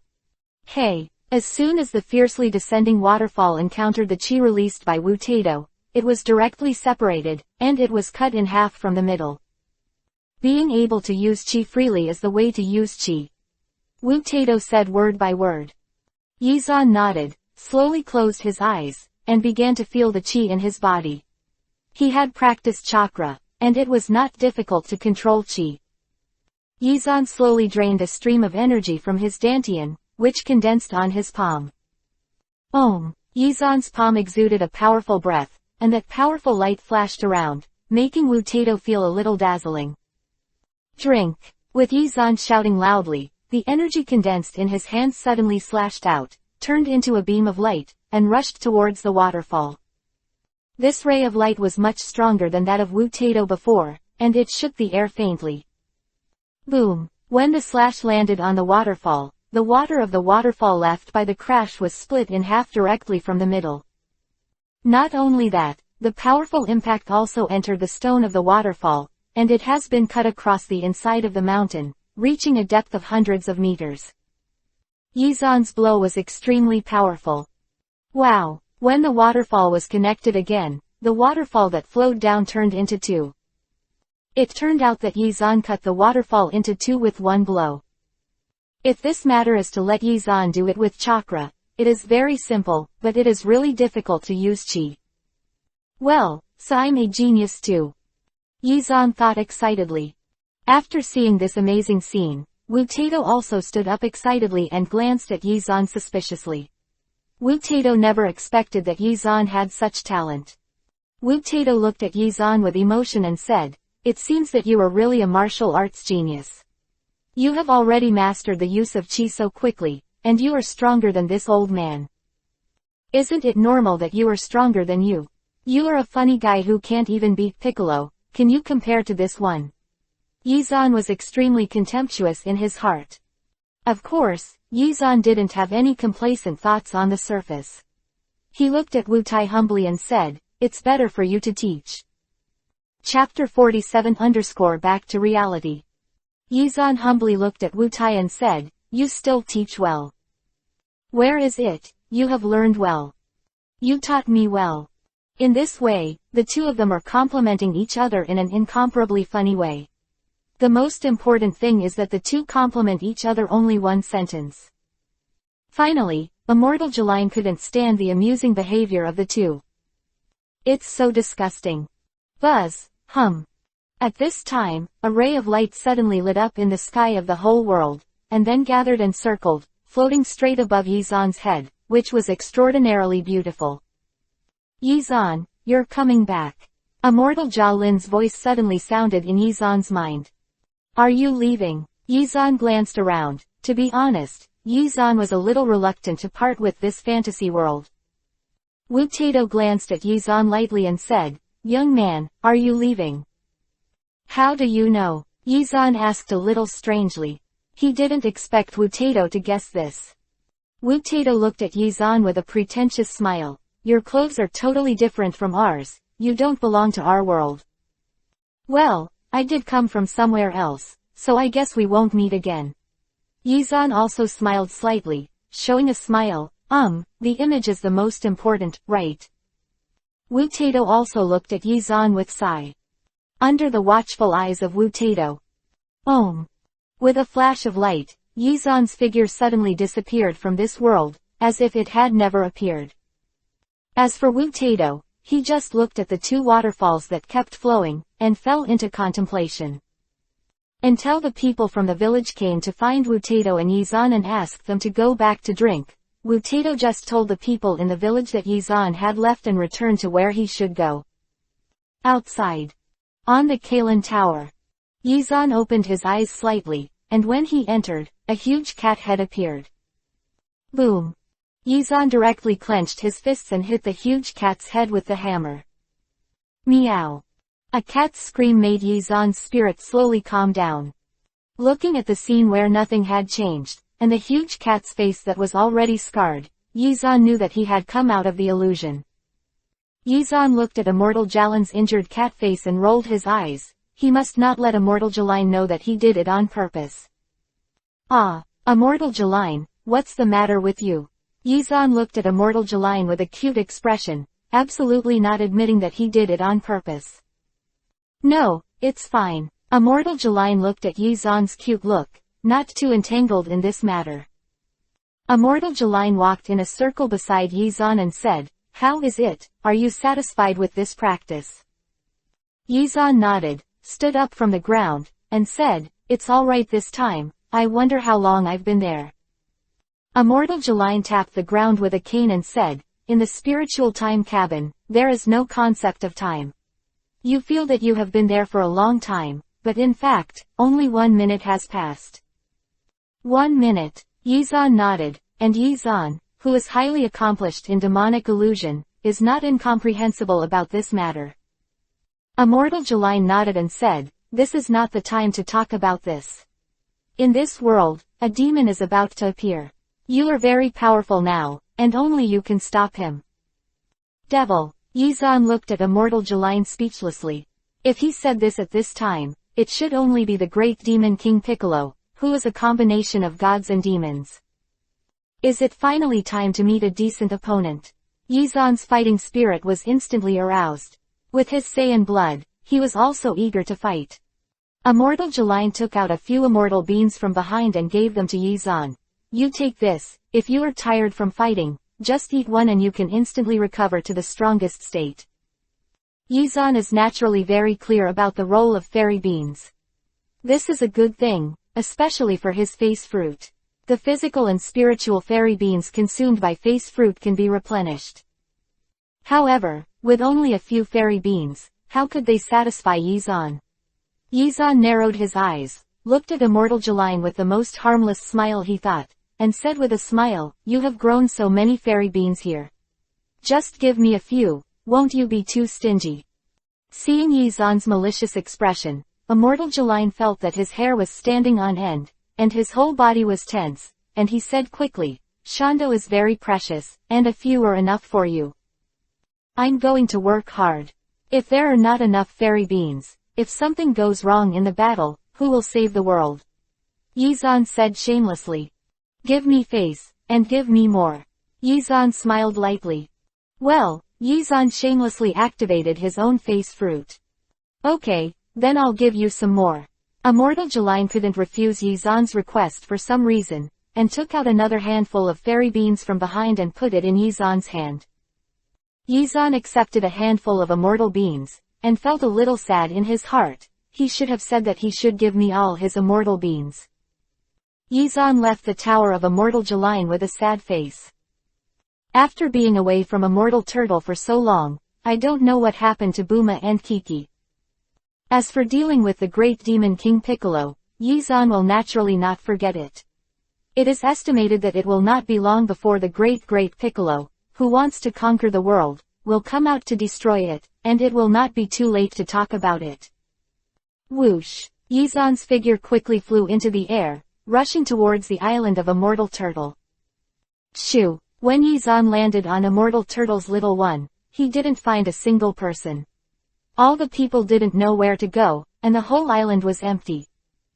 Looking at the deserted island, Yizan was a little puzzled. Did everyone go on a trip while he was out? What's gone? Just as he was about to make a phone call to Bulma, Yizan happened to see the old turtle of Turtle Immortal, still lying on the beach. Over quickly, Yizan asked the old turtle, "What about the Turtle Immortal and Bu Machichi, why aren't they here anymore?" The old turtle moved slowly, raised his head and glanced at Yizan, and said, "A big devil has appeared in the east, destroying the city and village, and has already killed a lot of people. The Turtle Fairy and the others rushed to stop it. I am more active than me," Yizan said speechlessly. Chapter 48_Piccolo. The appearance of the great demon King Piccolo is exactly what he wants. What does the legendary Namek star look like? After asking a few words with the old turtle, Yizan didn't stay here any longer. He floated into the sky and flew directly into the distance. After a while, Yizan arrived at the place where everyone said, and Yizan could feel that there was a strong chi coming from there, and there were a few weaker chi that seemed to be fighting. No need to guess, the powerful chi must be the great demon King Piccolo, and the weaker chi should be the turtle immortals and the others. This perception of Yizan chakra is also very rare in the world of Dragon Ball. Although the combat power of chi is good, the various methods are not as diverse as chakra. Chi seems to be in pursuit of extremely high combat power. Perception, chi does not perform well in this aspect, otherwise there will be no glasses to check the combat power. Whoosh! Yizan accelerated and hurried forward. Finally, in an uneven desert, Yizan saw the great demon King Piccolo fighting with two people. The green skin, the muscles on the arm, and the two tentacles growing on the forehead, who could this be besides the great demon King Nappak? Big Demon King Piccolo is very powerful and is fighting with Wukong and Tianjin Fan. Every time he makes a move, he seems to be at ease, and he doesn't need to use too much power at all. And next to their battle circle, two corpses fell there, covered by the wind and sand, and there was no breath of life. Although Yizan didn't see who it was, but through perception, he had already noticed that it was Immortal Turtle and Keelan, but they both died in the hands of Immortal Turtle. Ha! Piccolo raised his right hand, and two strong beams quickly flew out from his fingertips, then rushed towards Wukong and Tianjin Fan. The powerful beam, the two of them could not dodge at all, directly penetrated their shoulders and flew out from the other side. The two of them spat out a mouthful of blood at the same time and flew backwards. Ha! Weak human beings, fighting with my big demon King Piccolo is simply courting death. Big Piccolo sneered arrogantly. Flying into the void, the right hand of the great demon King Pic condensed a ray of light, a powerful shock wave formed in his hand, and rushed forward quickly, slamming into Wukong and Tianjin Fan. Hey! At the moment when the shock wave flew out, a figure suddenly fell from the sky, and then flew to Wukong and Tianjin Fan's side, carrying one person in each hand, and took them directly away. Boom! Big Demon King Pic's shock wave suddenly fell, hitting the ground, blasting a deep pit, and smoke billowing up. However, when the smoke cleared away, the Demon King Piccolo, who was still a little proud, changed his face in an instant. In that deep pit, there were no corpses of Yu Wukong and Tianjin Fan at all. Except for a pit, there was nothing. No. How could this be, man? Big Demon King Piccolo looked coldly, not far away. I saw that on the ground, Wukong and Tianjin Fan had been rescued, and fell not far from the attack, and it was a young and handsome man who rescued them. This man is none other than Yizan, who rushed over at full speed, but he never imagined that he was still a step late, and Keelan and Turtle Immortal were still dead in the hands of the great demon King Pic. Wukong and Tianjin Fan were both bruised and scarred from fighting, and they could still see Yizan. Wukong burst into tears with excitement, choked and said, "Brother Yizan, this guy killed Grandpa Turtle and Keelan, you must be to avenge them." Yizan nodded and said slowly, "Don't worry, I will, and I won't let this guy escape from my hands." Tianjin Fan also said with a pale face, "This Demon King is very strong, you have to be careful." Yeah, Yizan agreed, putting Wukong and Tianjin Fan aside, while he slowly floated up and stood opposite the great Demon King Piccolo. Big Demon King Piccolo heard what Yizan said just now. He sneered a few times and said, "You are really arrogant. You actually want me to escape from Big Demon King Piccolo. It's too naive. I want to let you down hell." A hideous smile emerged from the face of the great Demon King Piccolo, with a terrifying aura. Seeing that this is still the old generation of Demon King Piccolo, Yizan said indifferently, "Hurry up and use your most powerful strength, otherwise, maybe you won't have a second chance to make a move." What did you say? Ever since he came out, the great Demon King Piccolo has never met someone like Yizan, and dared to say such a thing to him. Hey! As soon as he raised his hand, several extremely fast rays of light flew out from the fingertips of the great Demon King Piccolo and rushed towards Yizan's body. Facing these beams, Yizan stood floating in the air, not even dodging at all. When the attacks approached him, he just turned his head a few times before dodging them all. Seeing that Yizan had escaped his attack, Big Demon King Pic's face instantly became very ugly, and a few cold sweats fell on his forehead. Glancing at the big demon King Bic, Yizan also raised his hand. In his right palm, a wave of light condensed, and the dazzling light burst out quickly, turning into a strong light, and rushing forward quickly. Whoosh! The ray attack flashed past, a streamer streaking in the air, and Hong hit the great demon King Piccolo. 2.1. Although he had been prepared for a long time, facing Yizan's attack, the great demon King Bic did not completely dodge when he was dodging. Flip over several times. PFF'd. Big demon King Bic spat out a mouthful of blood, and with the strength of his entire body, he was able to stand firm in the air and did not let him fall. After being hit by Yizan, Big Demon King Bic's expression became ugly. He stared at Yizan and said coldly, "Damn guy, you dare to hurt me, I must kill you." After the anger, the body of the great demon King Bic suddenly changed, and those muscles began to slowly expand, reaching a state full of power. Chapter 49_Kill Bic. After the muscles were full, the great demon King Bic rushed forward quickly, flew to Yizan, and launched a melee attack on him. Crack! Big demon King Bic's attack speed was very fast, and there was also a powerful shock wave between his fists and feet. He threw out a punch, Yizan flashed to the side, and the remaining shock wave blew out. A big pit. Kang! Yizan covered his hands with the energy condensed in his body, and fought against the great demon King Piccolo. However, methods such as domineering and chakra are not used. The practice of qi is very strange.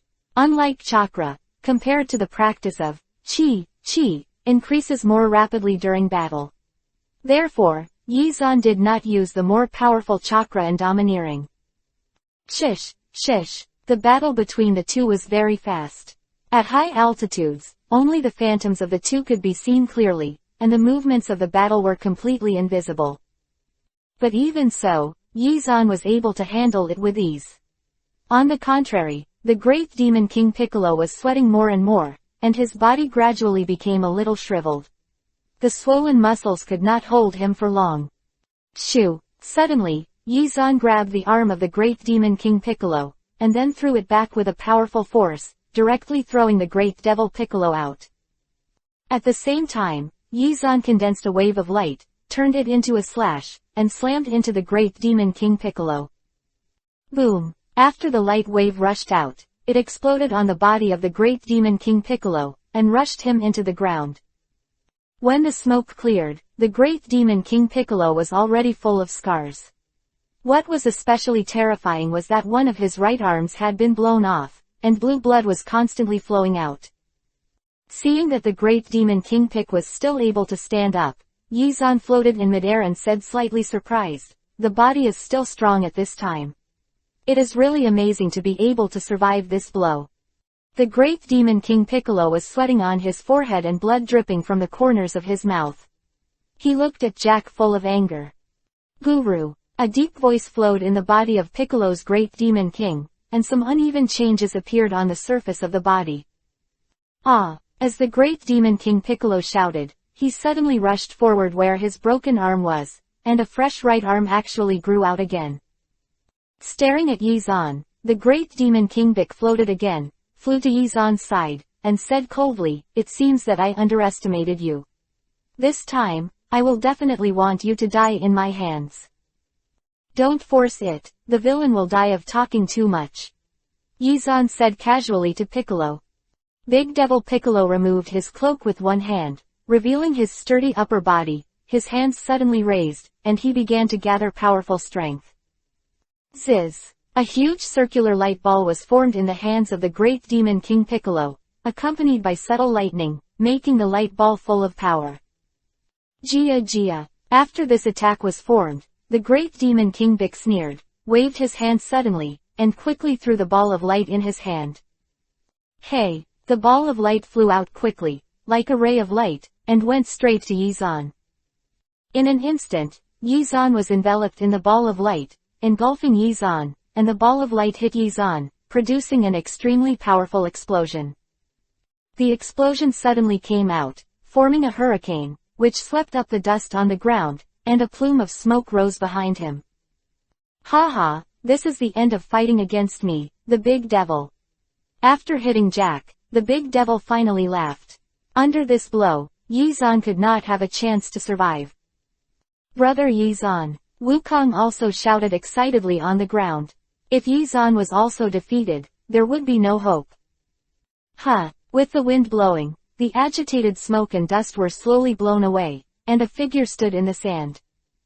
It's really rude. I made such a big sandstorm and stained my clothes. This was given to me by Boomer.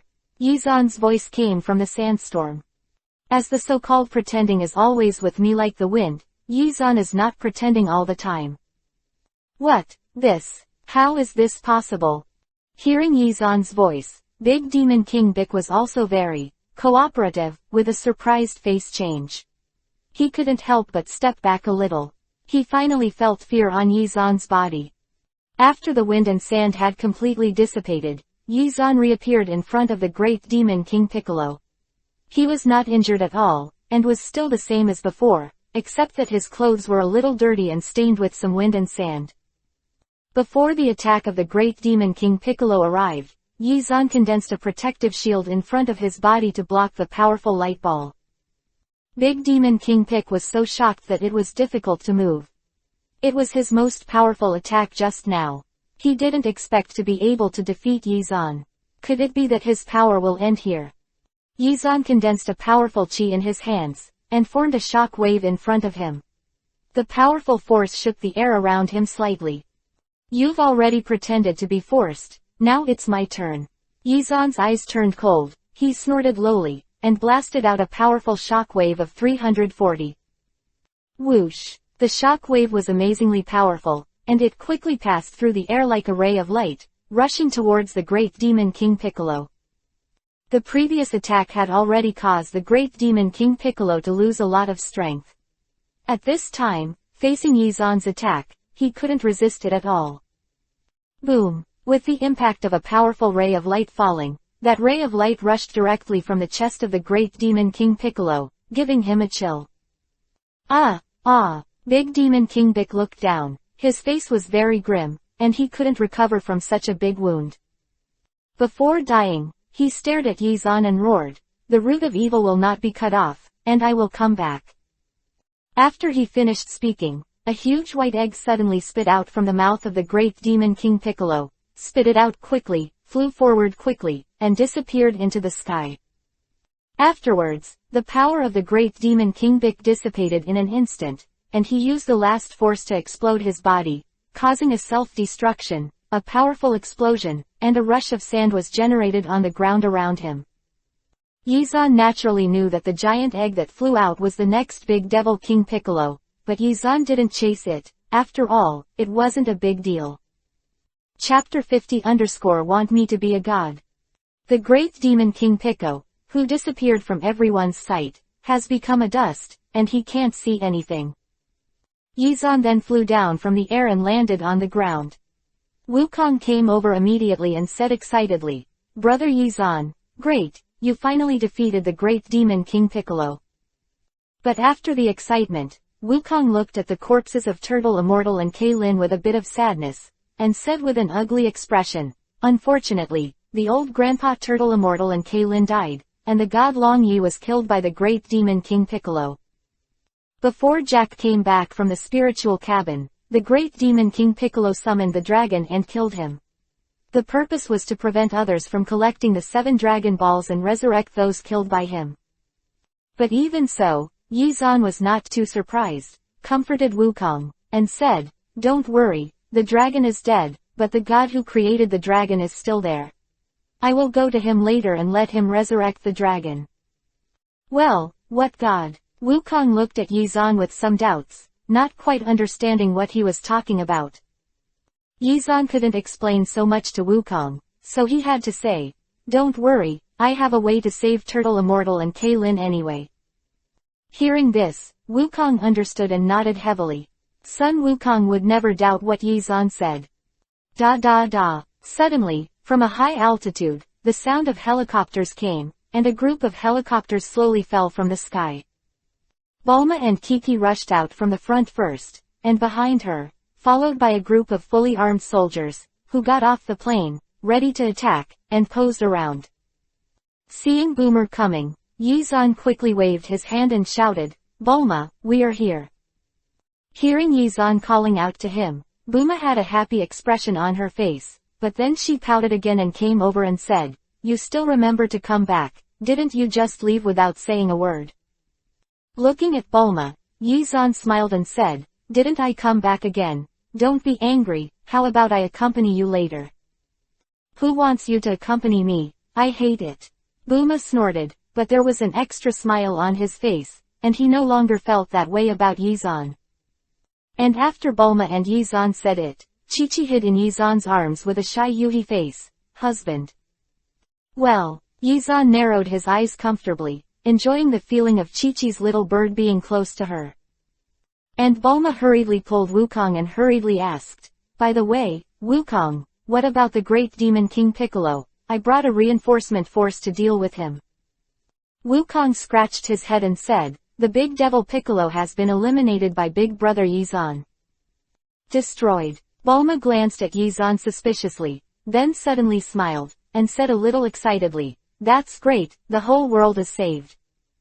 Seeing the excited Boomer, Yizan also leaned over and smiled at Boomer. "Since you're so happy, you have to congratulate your hero, how about a kiss?"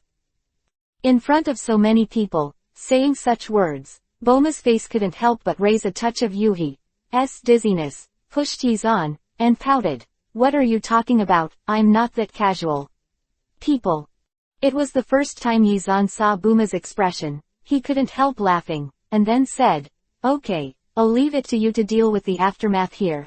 I'm going to the heaven to find God, and let him recreate the Dragon Ball to save him.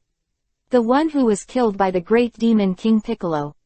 Although everyone didn't know what Yizan was talking about, when he heard that he wanted to save the person killed by the great demon King Piccolo, Bulma didn't stop him.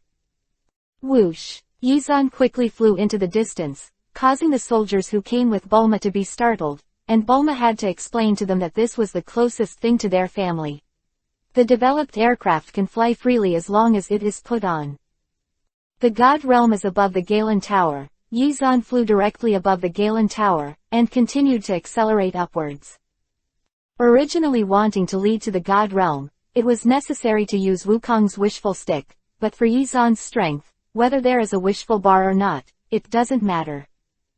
Whoosh! As Yizan's body penetrated into the clouds, the shadow of the temple also appeared in front of Yizan's eyes. With an acceleration, Yizan landed steadily on the square of the temple. His aura fell with the movement of his body, swayed around, and spread out. As Yizan fell, there was a sound of footsteps in a dark passage in front of the temple, accompanied by a strong aura. "God, I'm here to find you, come out quickly," Yizan shouted outside. "Has someone finally defeated the great demon King Piccolo?" A low and vicissitudes voice came from the passage. Soon, the god holding a scepter and the servant wrapped in white bandages walked out of the passage. As in the original book, the god of heaven is the real body of the great demon King Piccolo, and the servant still looks like the Indian Asan, and the bandage wrapped around his head makes Yizan fresh in his memory. As soon as Tiantian came out, he looked at Yizan and asked, "Are you the one who defeated the great demon King Piccolo?" Yizan nodded and said, "Well, it was I who defeated the great demon King Piccolo, but the great devil Piccolo killed a lot of people. I hope you can recreate the dragon so that people on Earth can be resurrected." Gods nodded and said, "There is no problem with this. I am also responsible for the mistakes made by the great demon King Piccolo." Of course Yizan knew that the god of heaven and the great demon King Piccolo were originally one, and he released his evil body to become the great devil Piccolo. Later, the gods continued, "But after resurrecting the dragon, I also have one thing, I hope you can agree." "What's the matter?" Yizan asked. Tiantian glanced at the distance and said, "The great demon King Piccolo has not really disappeared, the curse he left behind is still continuing. I am old, and I can't deal with the great Piccolo, so I hope you can inherit mine position and become the new god." Quote. "Want me to be a god?" Yizan was stunned for a moment, a little moved. "God, it sounds very pretentious, but the purpose of Yizan's coming to this world is not to pretend, but because he wants to become stronger. Chapter 51 The enemy who obeys the breath. Yizan wants to become stronger, and besides the Earth, there are countless high-level planets. Those unimaginable powerhouses are the opponents Yizan really has to face. Shaking his head, Yizan had no choice but to reject the gods. After all, compared to pretending to be forceful, strength is the most important thing. Only pretending to be forceful is called pretending, and pretending to be incompetent is just a fool. Yizan looked at Shendao. I may not be suitable to be a god. There are more strong people in this universe, and the big devil is nothing. As a Namekian god, of course he knows everything, Yizan said. He himself is a figure from an extraterrestrial galaxy, and of course he knows that there are countless strong people. However, in order to protect the Earth, the gods still said to Yizan, but I hope you can protect the Earth and don't let it fall into danger. Yizan would agree to this request, even if the gods didn't say it. After all, there are people on Earth who are Bulma and he cares about. After getting this reply, Tenjin finally felt relieved, nodded and said, that's good, now I'll go make Dragon Balls. 783 The ability of the Namekians is really amazing, and they can create such magical things as Dragon Balls. Yizan also specially followed and watched the gods create Dragon Balls. The magical ability like a spell was applied to the 7 Dragon Balls, making them instantly full of power. At the moment when the production was completed, the 7 Dragon Balls flew around. Now we need to collect these 7 Dragon Balls again, and then we can use the dragon's ability again. Tianxian said to Yizan. After all, in this time process, it will take some time for Dragon Ball's abilities to be fully exerted. And after getting this news, Yizan said, that's good, as long as Dragon Ball is created, the people killed by Piccolo can be resurrected. After not staying here for a long time, Yizan hurriedly returned to Immortal Turtle's hut and told Bulma and Wukong the news. In order to revive Turtle Immortal and Kaylin, Wukong and Tianjin Fan embarked on a journey to find Dragon Balls together, improving their strength by the way. As for Yizan, he stayed on the island and continued to practice. Because after the great demon King Piccolo, a more powerful opponent will appear, and Yizan must improve his strength as soon as possible. At night, Yizan was lying on the rocking chair on the beach, looking at the stars in the sky, and fell into contemplation in his heart. The Earth is only a small existence in this star field. Only by rushing out of the Earth can he come into contact with powerful opponent. At this time, Chi-Chi, who was wearing a long dress, brought out a plate of fruit, put it in front of Yizan, and said, let's eat something. Glancing at Chi-Chi, Yizan's mind immediately became alive. He beckoned to her, and said, Chi-Chi, there are too many dangers in this world. You are a girl, and you have no ability to protect yourself. It's very dangerous. Why don't I teach you some fighting skills? Chi-Chi glanced at Yizan in surprise and said, can I do it too? Yizan smiled lightly. Of course, nothing can make it difficult for your husband and me. In this world, there are many things that are unexpected, and there are many ways to practice. I can teach you slowly. The pursuit of strength is something everyone has, not to mention that Chi-Chi doesn't want to be protected all her life, so she nodded and agreed, well, then please teach me. Okay. Yizan stood up from his chair, came to Chi-Chi's side, and said to her, give me your hand, and I'll teach you some basic fighting skills. Chi-Chi did as Yizan said. The two held hands, and Yizan began to stick to Chi-Chi's body and teach her some basic fighting methods. Of course, in the process of teaching, there will inevitably be some collisions between the bodies of the two. For example, Yizan's hand was accidentally placed on Chi-Chi's butt, and he felt the comfortable softness. There will inevitably be collisions in places. Some training, Chi-Chi's face was already pale. She took a few breaths and said to Yizan, I can't do it anymore, I'm so tired. But what made her more uncomfortable was that Yizan was by her side, grabbing her hands and feet, making her heart pounding. Seeing that Chi-Chi was tired, Yizan walked over, patted Chi-Chi's back lightly, and said to Chi-Chi, cultivation is like this, but this is also the easiest way to increase strength. If you don't believe me, give it a try. Now is it much stronger than before? Yizan patted a few times, but transferred part of the chakra in his body to Chi-Chi, which instantly enhanced her fighting power. Feeling that her body was full of power, Kiki nodded in surprise. As expected, I feel that I am much stronger now than before. Then let's continue. A faint smile appeared on Yizan's mouth. Yeah, Chi-Chi nodded and continued to practice with Yizan, but the method of practice seemed a little weird, and the two often needed to hug each other. For the next few days, Yizan stayed on Guixian Island, living with Chi-Chi and Buma, and the relationship between the three also increased a lot. When he was free, Yizan taught Chi-Chi to practice. After each practice, Yizan would give Chi-Chi some chakra to increase his combat power.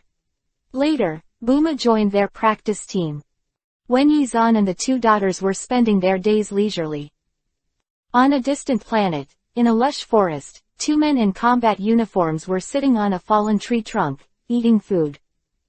Huge pineapples, coconuts and other fruits were placed beside them, and several monsters that they had defeated were also taken as lunch by them. These two are none other than Sun Wukong's brother, Raditz, the few remaining Saiyans who survived. The strong man next to him is his subordinate, Didi. While biting at a piece of animal meat, the combat power detector Raditz carried suddenly rang. His brows were slightly wrinkled, and he said solemnly, in the northern star region of this planet, there is a very powerful force. Combat power. Quote. Chapter 52_Raditz. The burly man beside Raditz took out an instrument, searched for it, then determined the location, and said, it's a planet called Earth, do we want to take a look? Earth. Raditz hesitated for a moment, then said, very good, just take me there and see. I hope you will be there, Kakarot. Yizan didn't know Akatsuki when Raditz arrived. Living on the island of Turtle Immortal. On the sea, Yizan was riding a jet ski, carrying Bulma and Kiki, and they were navigating the sea non-stop. Scream. During this period of time, the relationship between Bulma, Chi-Chi and Yizan has also become closer and closer. Yizan is thinking about finding a suitable knight. And at this time, hey! Suddenly, from the sky, a ray of light crossed, like a comet descending from the sky, rushing to the distance and falling. What a powerful breath! Yizan frowned slightly, and looked in the direction of the light. The breath just now was something he had never felt on Earth. It was very powerful, almost unprecedented. Seeing Yizan's expression so surprised, Bulma sat next to him and couldn't help asking, what's the matter, what happened? In order not to disappoint the second daughter, Yizan shook his head and said, it's nothing, let's continue. After increasing the throttle horsepower, Yizan drove a jet ski and swept through a layer of water waves on the sea, and the three of them rushed into the distance happily. At this time, on a wasteland ground, a huge ball fell there, and the ground was smashed and sunk down more than 10 meters, forming a deep pit. With a muffled sound, the huge ball was suddenly opened, and a man with a strange hairstyle came out. This person is none other than Raditz. As soon as he came out, he took a breath of air, then frowned and said with some disgust, it's really a planet with extremely bad air. Just after coming out of the deep pit, Raditz had a combat power detector on his eyes, and saw that there was a strong combat power not far away. The combat power is close to 1000. Raditz said with a slight smile on his face, such a powerful combat power seems to be the strongest on this planet. And he was about to leave. Behind him, a farmer, holding a gun, looked at Raditz very nervously. When he turned around, Raditz looked at the farmer, and the detector he was carrying showed the farmer's combat power, and he said disdainfully, the scum with only a combat power of 5. Quote. The farmer was so frightened by Raditz's appearance that he couldn't help pulling the class, and a bullet flew out. However, the bullet just flew in front of Raditz, and with a flick of his finger, the bullet flew away and landed beside him. Afterwards, Raditz raised his hand, and a ray of light burst out from his hand. He flew into the sky, and an explosion occurred where the farmer was. Following the indicated direction, Raditz quickly flew to the immortal island of Guixian where Yizan was, and landed on the beach as soon as he landed. At this time, the group of boomers who were resting in the room were watching TV while eating fruit. Yizan suddenly stood up, frowned, and said solemnly, "Is it finally here?" Without explaining everything to Booma and the others, Yizan said to them, "You guys wait here, I'll go out." After finishing speaking, Yizan walked out of the Turtle Immortal's hut. As soon as he came out, he saw Raditz on the beach. He jumped up, flew over, and landed opposite Raditz. It turned out not to be Kakarot. Raditz was stunned for a moment after seeing Yizan, but then said in surprise, "But I didn't expect that you were not Kakarot, but you have Saiyan blood on your body." Quote. After the change of the face fruit, Yizan has acquired the blood of the Saiyans, which is why Raditz can feel the aura of the Saiyans on Yizan's body as soon as he appears.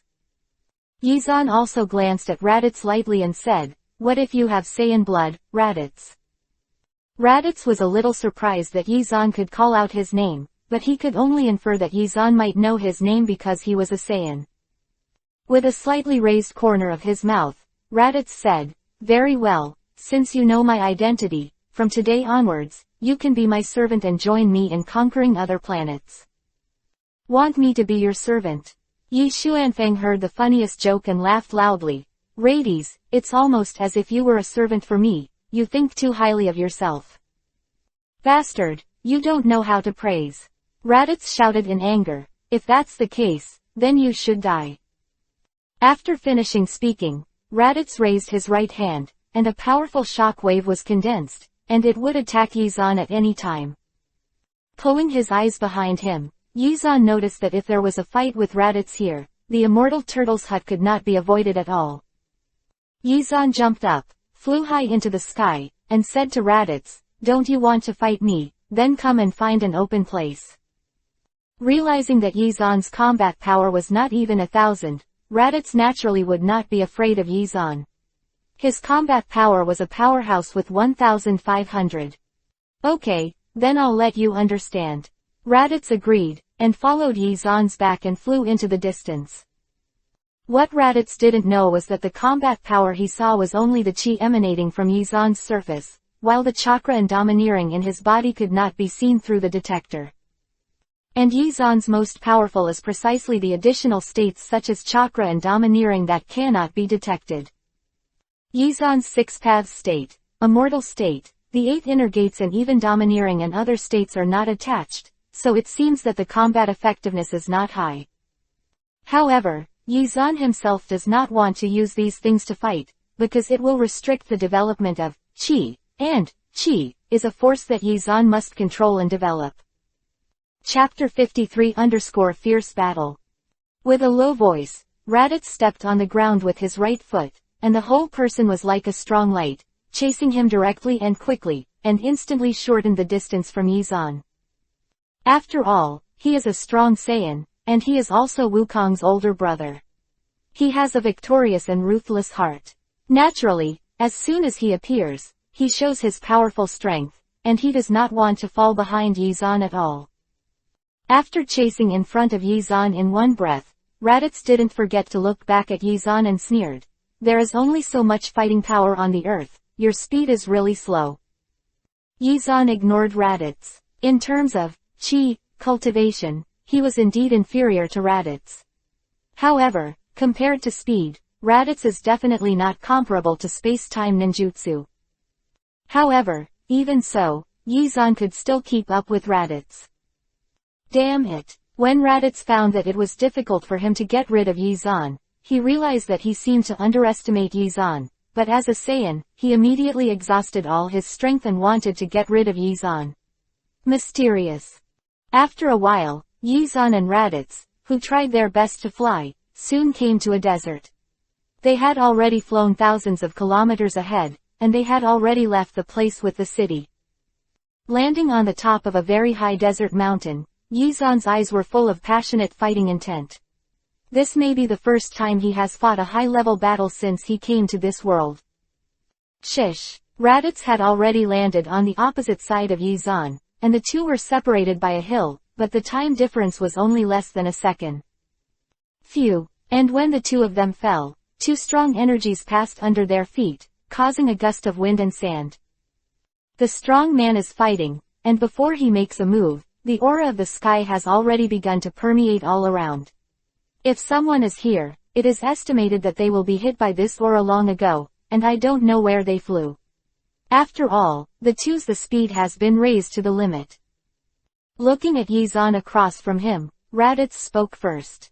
He smiled coldly and said, "You're such a ridiculous guy, with Saiyan blood, but hiding in this small place, what's the use of living?"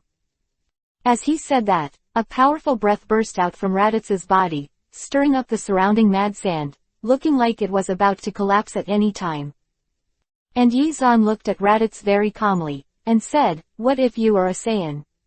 Didn't someone destroy the entire planet and become one of the survivors of the disaster? What else do you deserve? Proud. Damn guy, I'll make you pay." The enraged Raditz let out a low voice. His body instantly flew up, and he rushed into the air. His right hand lay down into a claw, and a beam of light gathered, facing Yizan's. The body dropped. Hey! The attack of this ray of light was very powerful, and it fell in an instant, and the air was shaken by tremors. Yizan retreated back with all his strength, and did not confront the attack, but avoided the past and let him hit the ground, causing an explosion of machine guns. As soon as he missed a hit, Raditz immediately waved more light attacks with both hands, shrouding everything around him, as if there was a violent storm. Yizan also knew that he couldn't dodge anymore, so he condensed a protective shield in front of him and rushed forward. The powerful force touched everything with those attacks. Boom! There was a gust of wind all around. Yizan broke free from those attacks and flew to Raditz. "What? You avoided my attack?" Raditz could hardly believe the situation in front of him. Yizan was able to block his attack, and his combat power was obviously much stronger than the opponent. Before Raditz could react, Yizan flew in front of him, kicked his right foot quickly, and his sharp toe kicked Raditz's chin with a ray of light. PFF'd. Raditz, who was kicked, spat out a mouthful of blood from the corner of his mouth, and his body flew backwards.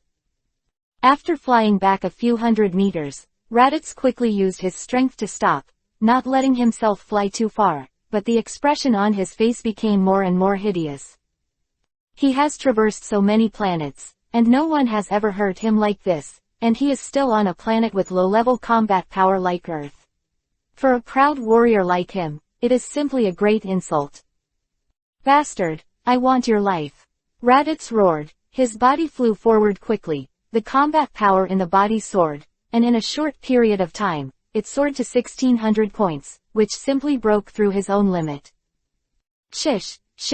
Raditz rushed in front of Yizan, kicked out a few feet quickly, and the attack fell like light and shadow. This time, Raditz chose to fight Yizan in close quarters instead of long-range combat, and the rapid attack made Yizan have to fight quickly. Bang! Bang! With the dull sound, the battle between the two became more and more intense in the sky, and they couldn't see their silhouettes at all. Only the sound of battle sounded all around. With a muffled sound, Yizan was punched in the right shoulder by Raditz, and the whole person fell back and hit the ground, causing a great shock. A huge deep pit burst open immediately. Yizan fell to the ground, and all within a radius of 2.8 meters were sunk to the ground. At the same time, Raditz's hands condensed a strong light, huge energy surged in his palms, and then slammed to the ground. Hey! A ray of light attacked quickly, smashing into the deep pit where Yizan was, with loud noises, as if a giant bomb exploded, and the mushroom cloud rose. After this blow, Raditz's expression became very ugly. He had indeed consumed a lot of energy just now, and his body was a little tired. As soon as he wiped his scarred face, Raditz looked at the smoke and sneered. "I said long ago that fighting with me will make you regret it, Really, but your strength is not enough." Chapter 54 Beat up Raditz. Really, but your strength is not enough. Suddenly, Yizan's voice rang from behind Raditz. It was so calm, without a trace of emotion at all. Hearing Yizan's voice, Raditz twitched his eyes in disbelief, turned his head slowly, and looked behind him. I saw that behind Raditz, Yizan was unscathed, standing high in the air against the wind. Not only did the momentum on his body not weaken, but he climbed a lot.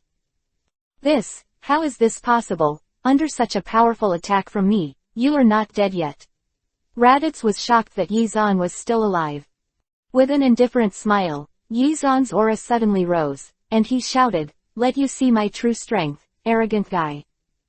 Hoo-hoo. A few gusts of wind came, and beside Yizan, it blew Yizan's clothes, and a powerful force burst out from Yizan's body instantly.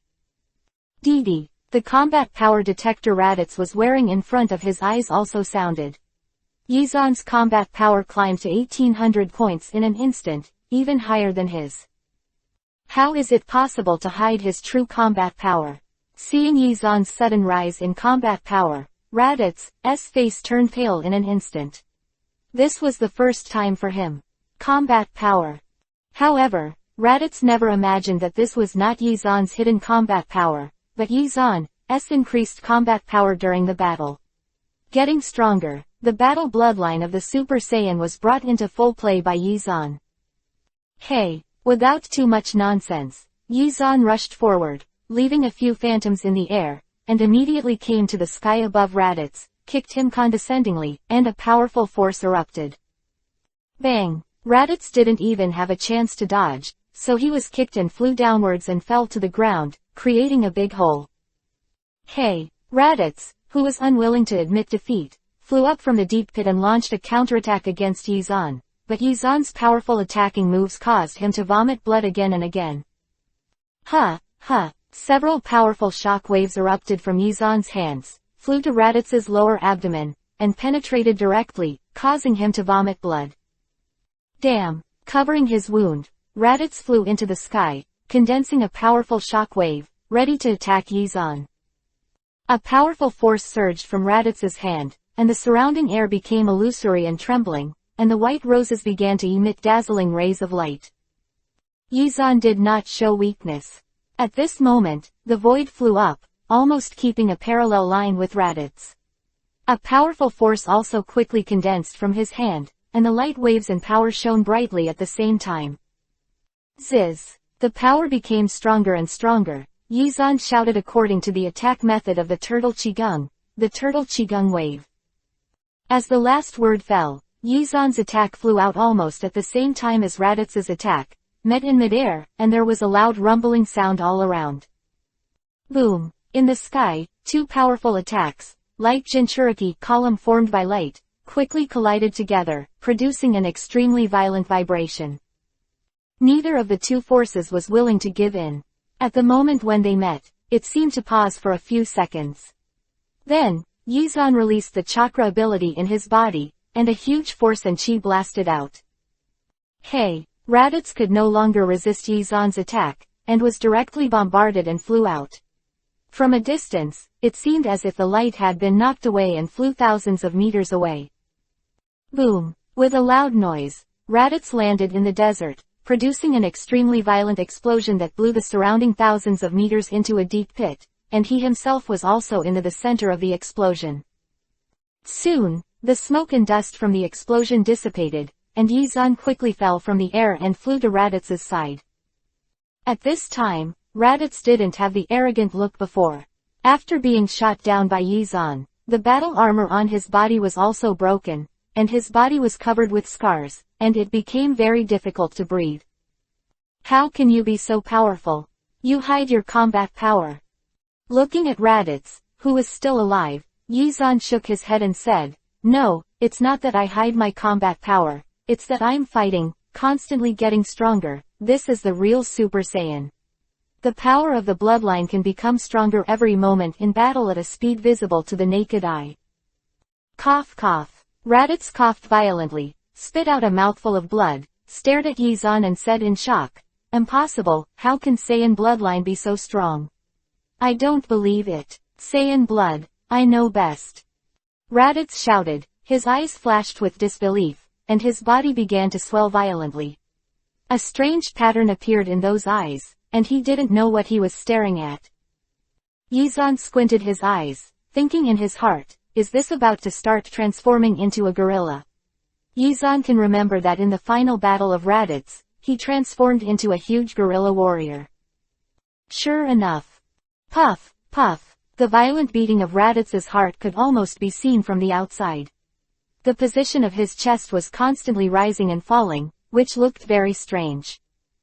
But just beating like this, Raditz's body swelled hundreds of times in just an instant, and just like Goku, he became a huge orangutan. The body grew hair, the head became hideous, and Raditz had completely changed, becoming a huge orangutan 003. After becoming an orangutan, Raditz's injuries were nothing to him at all. Facing the small Yizan in front of him, he frantically beat his chest a few times, making loud noises. Did you see it? Transformation, this is where Super Saiyan is really powerful, this is the bloodline of Saiyan. Raditz shouted. Roar. With just a casual roar, a gust of sand was blown wild, and a huge deep pit was formed. There is a huge gap between the two of them just in terms of body size. No matter where you look, Yizan looks like he would be swallowed by Raditz. Roar. With a roar, Raditz raised his right fist and slammed it down, attacking Yizan fiercely. The power in front of the fist became very fierce, and it also brought out a gust of wind. Hey! Before his fist fell, Yizan retreated back continuously, flew dozens of meters back, and then rose into the air. Boom! With the punch, the ground erupted violently, with a layer of shock waves, rushing directly from the ground to the distance, with a face hundreds of meters, making the desert and the earth, fell down. One blow did not hit Yizan, and Raditz, who turned into a giant orangutan, beat his chest frantically and let out a roar, causing the ground to vibrate violently. Chapter 55_cut. At this time, an aircraft patrolling in the distance happened to hear the movement here, and hurried over to check what was going on. However, when the two drivers saw the scene in front of them, their eyes twitched, and their mouths twitched in fright. A giant orangutan worthy of a skyscraper was right in front of them, going mad without mentioning it. Before they could report to the headquarters, Raditz discovered their whereabouts and threw a punch in the direction of the plane. The pilot who flew the plane was stunned for a long time, and everything was forgotten. He just twitched his expression and almost fainted. Just when the huge fist was about to hit the plane, Yizan flew over quickly, grabbed the tail of the plane with one hand, and pulled him directly to the back. The two pilots in the cabin had long been frightened to death by this scene. Unexpectedly, the plane flew back automatically, and the two almost fainted. Whoosh! When they found out that the giant orangutan's shot was in vain, the two people slowly exhaled at the same time and escaped from the gate of hell. Yizan, who flew to the cabin from the back, said to the two, "Leave here quickly and pretend nothing happened." When the two pilots saw Yizan, their faces became even more ugly. They had never seen anyone who could fly in the sky. However, before they could respond, Yizan pushed their cabin forward, and the plane involuntarily took the two pilots and flew into the distance. Looking at Raditz, who was transformed into a giant ape, Yizan was not afraid, but showed a sneer and said, "Do you think you can hit me by becoming a big man?" The body condensed a huge chi, and Yizan's right arm became sparkling, and the powerful airflow gathered in the sky above the palm of his hand, floating continuously, forming a powerful light. Whoosh! Without the slightest hesitation, Yizan used his attack to the fastest speed, hitting Raditz with rays of light one after another. Boom! With the loud noise, even Raditz, who had the body of a giant orangutan, couldn't bear the rain of Yizan's attacks, and he was beaten and retreated, and he kept roaring. Roar! In Raditz's mouth, a wave of light formed, and a powerful shock wave flew out quickly, rushing towards Yizan. With a quick flash to the side, the impacted light flew to the sky and exploded directly in the sky. All the power rushed into the atmosphere and was consumed. Taking a long breath, Yizan frowned slightly, looking at Raditz, who was still in a frenzy, and snorted coldly, "If we continue, there will be problems in the mainland, and we must resolve it quickly." Is it? But the chi hasn't increased too much. Yizan was entangled. Once the chi started to fight, the speed of growth really made Yizan feel unbelievable. That speed was many times faster than the training speed. However, the movement of the two of them fighting was real. Some are bigger. Yizan thought. The whole body was filled with chakra. A powerful chakra solidified rapidly, enveloped Yizan, and put on an armor formed of chakra Susanoo on Yizan's body.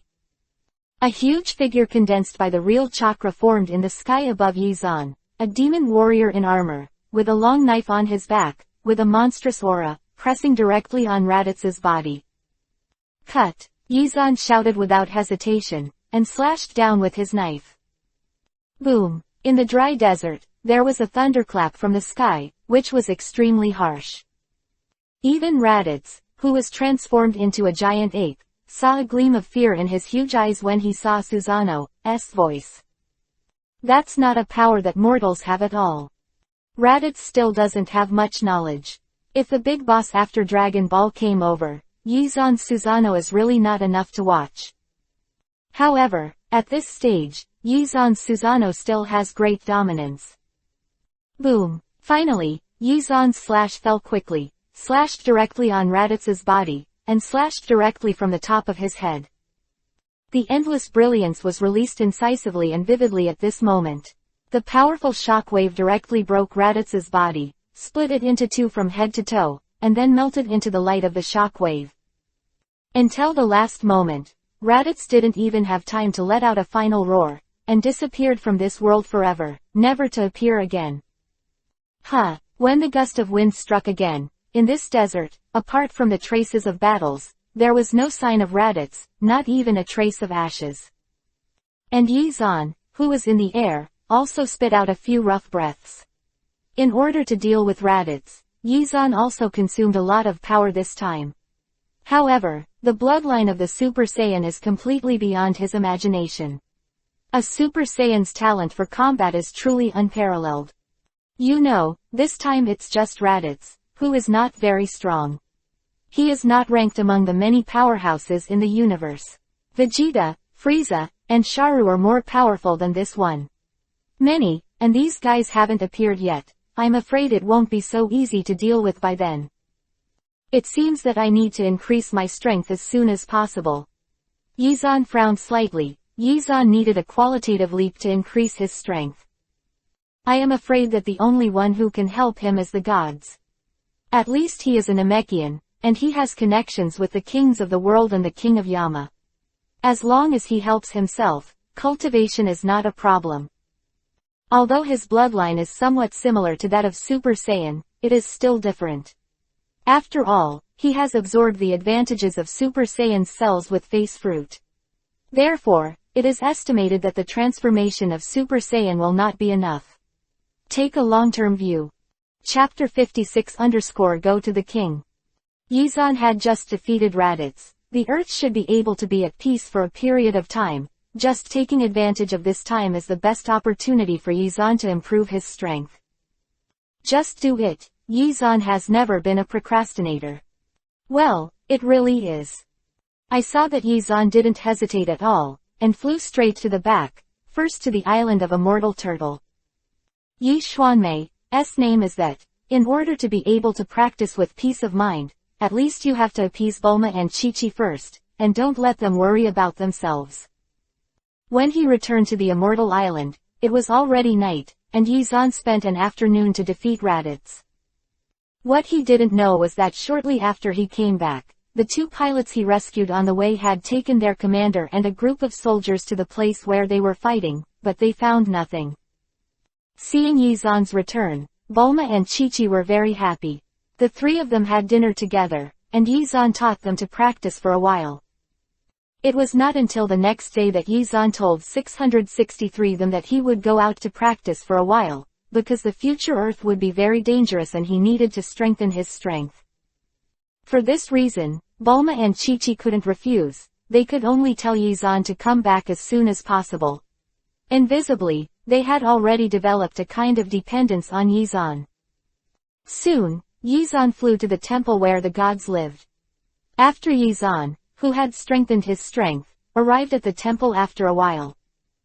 Just as Yizan came to the temple, the gods appeared beside Yizan and said, I already know about your victory over the Saiyans. You did a good job, and I thank you on behalf of the people of the earth. For this kind of gratitude, Yizan just waved his hand and said forcefully, I'm not just here to save the earth, but more importantly, I want to protect the people I like. After speaking, Yizan also glanced at the distant sky and said, beyond the temple, there are more galaxies, there are many strong people, I must improve my strength, only in this way can I deal with more powerful characters. Quote.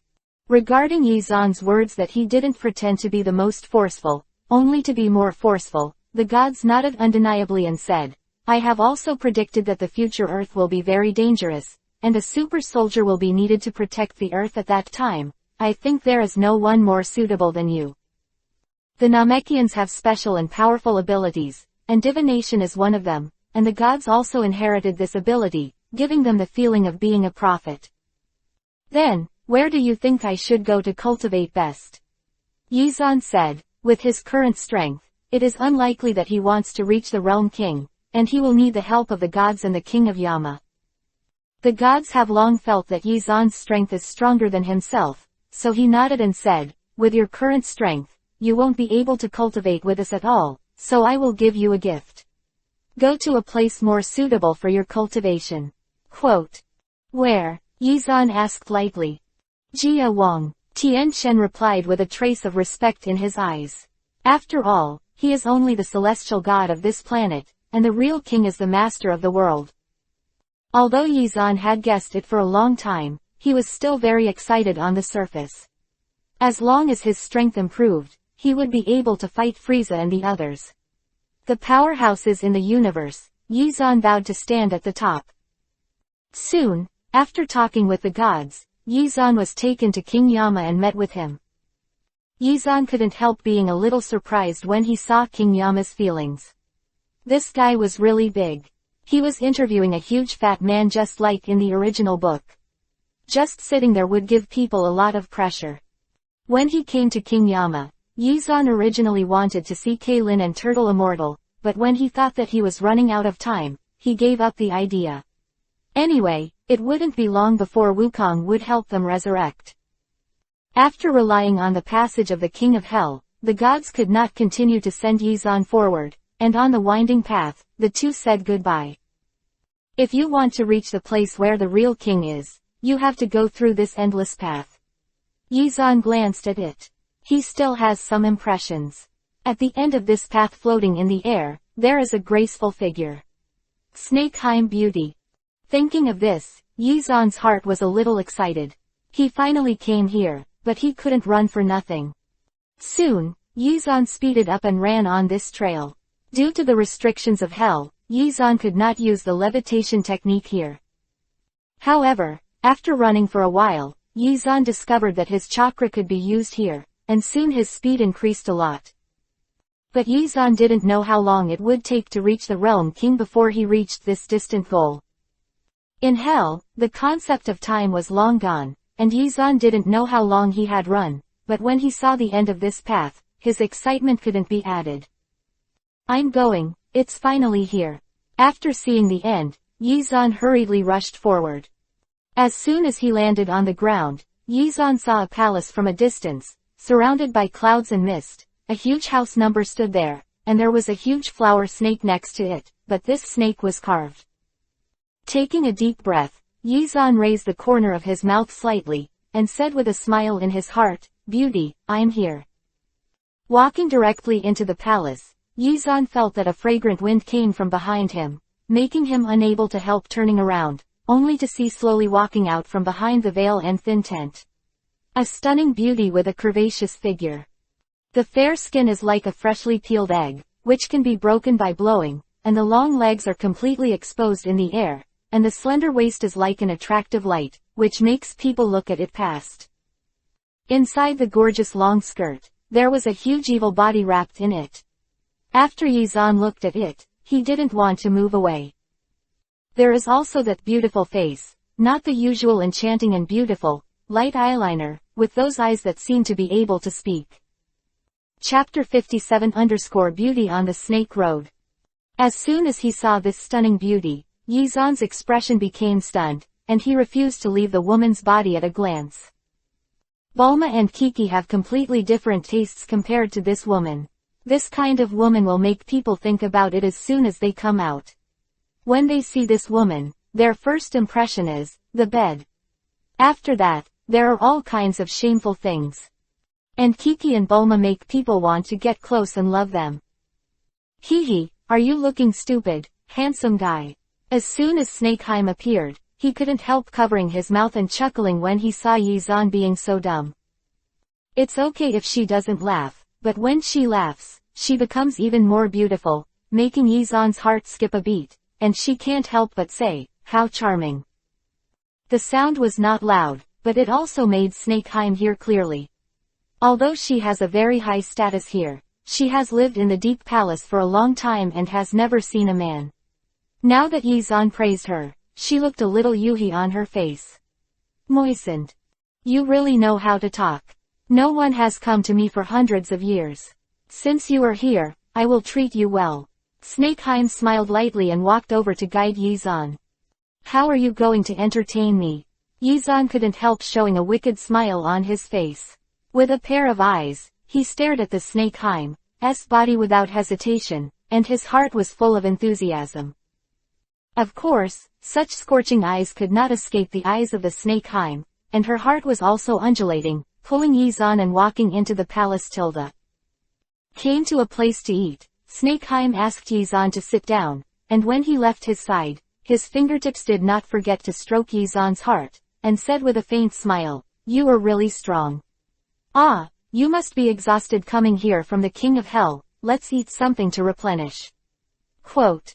Saying that, Snakeheim clapped his palm, and filed into a group of maids from the outside and inside, bringing a table of delicious food to Yizan. After coming to Dragon Ball World, Yizan also became like Wukong and the others. He had a special feeling for delicious food. After swallowing his saliva, he quickly swirled the clouds and swallowed all the delicious food into himself. Stomach. But the Snakeheim kept staring at Yizan in front of him, watching him eat with a faint smile on the corner of his mouth, and sometimes he would eat a little and accompany Yizan. After eating, Yizan patted his stomach, burped, let out a sigh of relief, and lay lazily on the chair. It's really comfortable, I haven't eaten so full for a long time. After resting for a while, Yizan went to take a bath. This is the palace. The bathing place is a large bath with warm izumi in it, which makes it very comfortable to wash. Under the hazy moonlight, Yizan took off his clothes, revealing his well-covered muscles. The already majestic brother shook his body slightly, and then Yizan slowly descended into the pool. The warmth from the pool made Yizan forget his exhaustion. This feeling was like putting him in heaven. Those tired feelings disappeared at this moment. Crash! With a sound, the door was slowly pushed open. A figure wrapped in a white bath towel with snow-white legs came in slowly from the outside. Yizan was facing the door. The person who walked in, Yizan saw clearly, it was the Snakeheim. She took off the robe, and at this time, her hair was hanging down slightly, showing that vixen-like attitude, which was even more attractive. The fierce man wrapped in the bath towel was more exposed. Just by letting Yizan see it, he felt that his blood was a little swollen. The water in the pool was not hot enough, so he got hot first. What are you doing here? Yizan asked, pretending to be surprised, resisting the urge in his heart. Snakeheim waved his long hair and smiled at Yizan. I'll take a bath with you. These words are like a pot of boiling water, directly scalding Yizan's heart. The whole person suddenly became excited. This is really an affair. He is not the boy of Sun Wukong. Emotional idiot, beauty is in front, it should be go up. Saying that, Snakeheim untied the rope on the bathrobe directly, and the white bathrobe all fell off and fell under her legs, showing herself in front of Yizan without reservation. Hiss! Yizan couldn't help taking a deep breath, and his heart was almost soaring with excitement. This was the first time he saw a woman's body since he came to Dragon Ball World. Pushing away the spray, the Snakeheim slowly sank into the water, and swam to Yizan's side little by little, and soon the two were facing each other in a vacuum. Seeing Yizan's hardcover body, the Snakeheim seemed to have a strange look in his eyes. He picked up a white towel next to him and said to Yizan, "Let me wipe your back." "Okay." Yizan nodded, turned around slowly, and left a back for Snakeheim. However, after only wiping it twice, Yizan couldn't bear it anymore. The brother under him was already hungry and thirsty. He had not seen a woman for a long time, and Yizan's heart was burning. "Grandma, what else do you need to wipe your back? Just let me wipe you." Yizan bit Kiba, no longer hesitated, turned around and hugged the Snakeheim. With their bodies facing each other, Yizan pounced on Snakeheim, took a deep breath, and said to Snakeheim, "You are so beautiful, so beautiful." Snakeheim seemed to be ready, showing a faint smile, kissed Yizan's forehead, and said, "I'm very lonely, I've been here for hundreds of years, and no one will accompany me to tell the truth. I know I can't keep you, but stay with me tonight, okay?" "Okay." Yizan agreed without hesitation, but then said, "No, I want you to be my woman and take you out of here." A flash of surprise flashed in Snakeheim's eyes. Which woman does not feel for the man she likes? Yizan is the man she fell in love with the first time she saw it. But the surprise was a surprise. Snakeheim then returned to reality, and said with some disappointment, "But I can't leave here, this is my mission, I want to stay in this place forever." At this time, Yizan hugged the Snakeheim tightly, and said very domineeringly, "I don't care what mission, whoever is strong enough is qualified to speak, and I will definitely take you away." Chapter 58 Commitment to Snakeheim. The beauty is as fragrant as jade. Yizan hugged the Snakeheim, and could no longer bear his own bathing fire. After saying some love words, he gently occupied the body of the Snakeheim.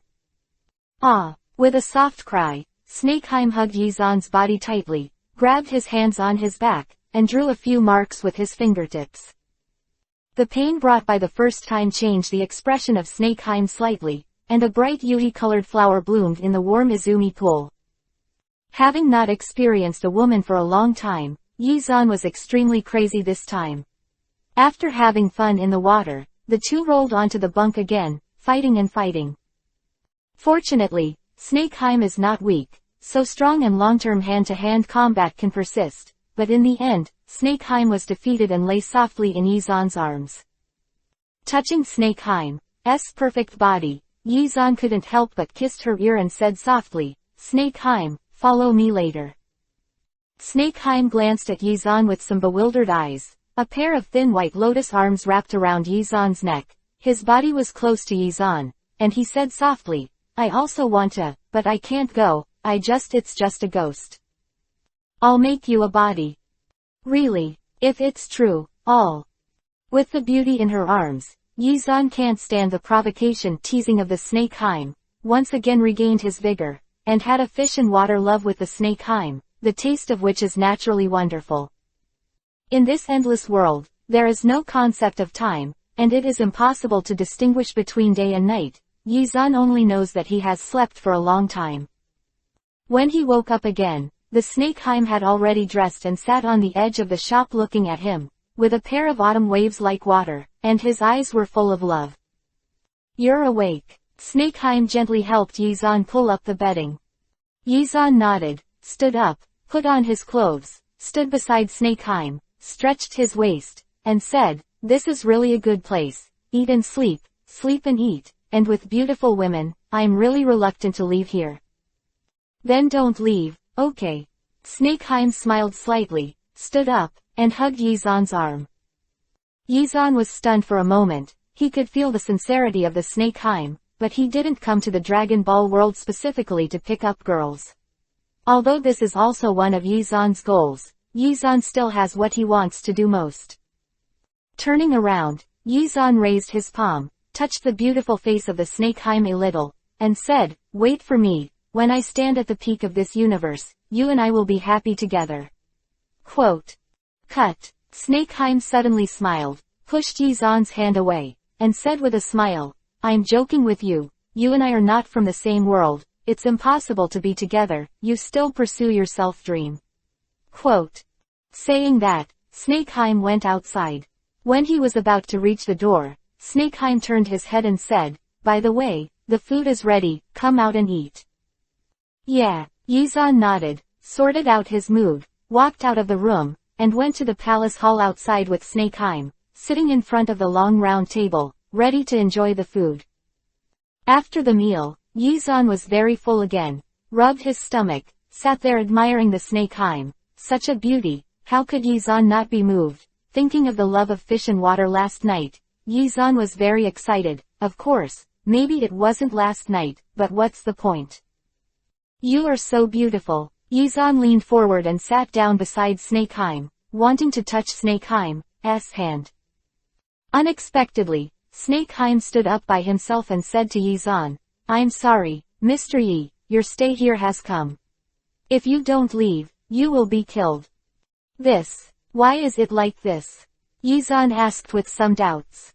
It was like glue last night, how come it has become cold today? Snakeheim flicked his long sleeves, turned and walked outside the palace, without even turning his head back, making Yizan puzzled, but then he wanted to understand that maybe it was what he said that offended her. As the saying goes, a woman's heart is a needle in the bottom of the sea. He can't force her to do anything right now, so he has to sigh slightly, and when he is strong enough, he will come back to her. Behind Yizan, Snakeheim watched Yizan's departure affectionately. "Don't forget me, I hope you remember your promise and come pick me up at the last moment." Everything before was deliberately done by Snakeheim in order to make Yizan leave him better. Yizan packed up his mood, walked out of the palace, and flew to a farther place. According to the position given by the gods, Yizan quickly found the Northern Realm King, a small planet with a small area and only one room.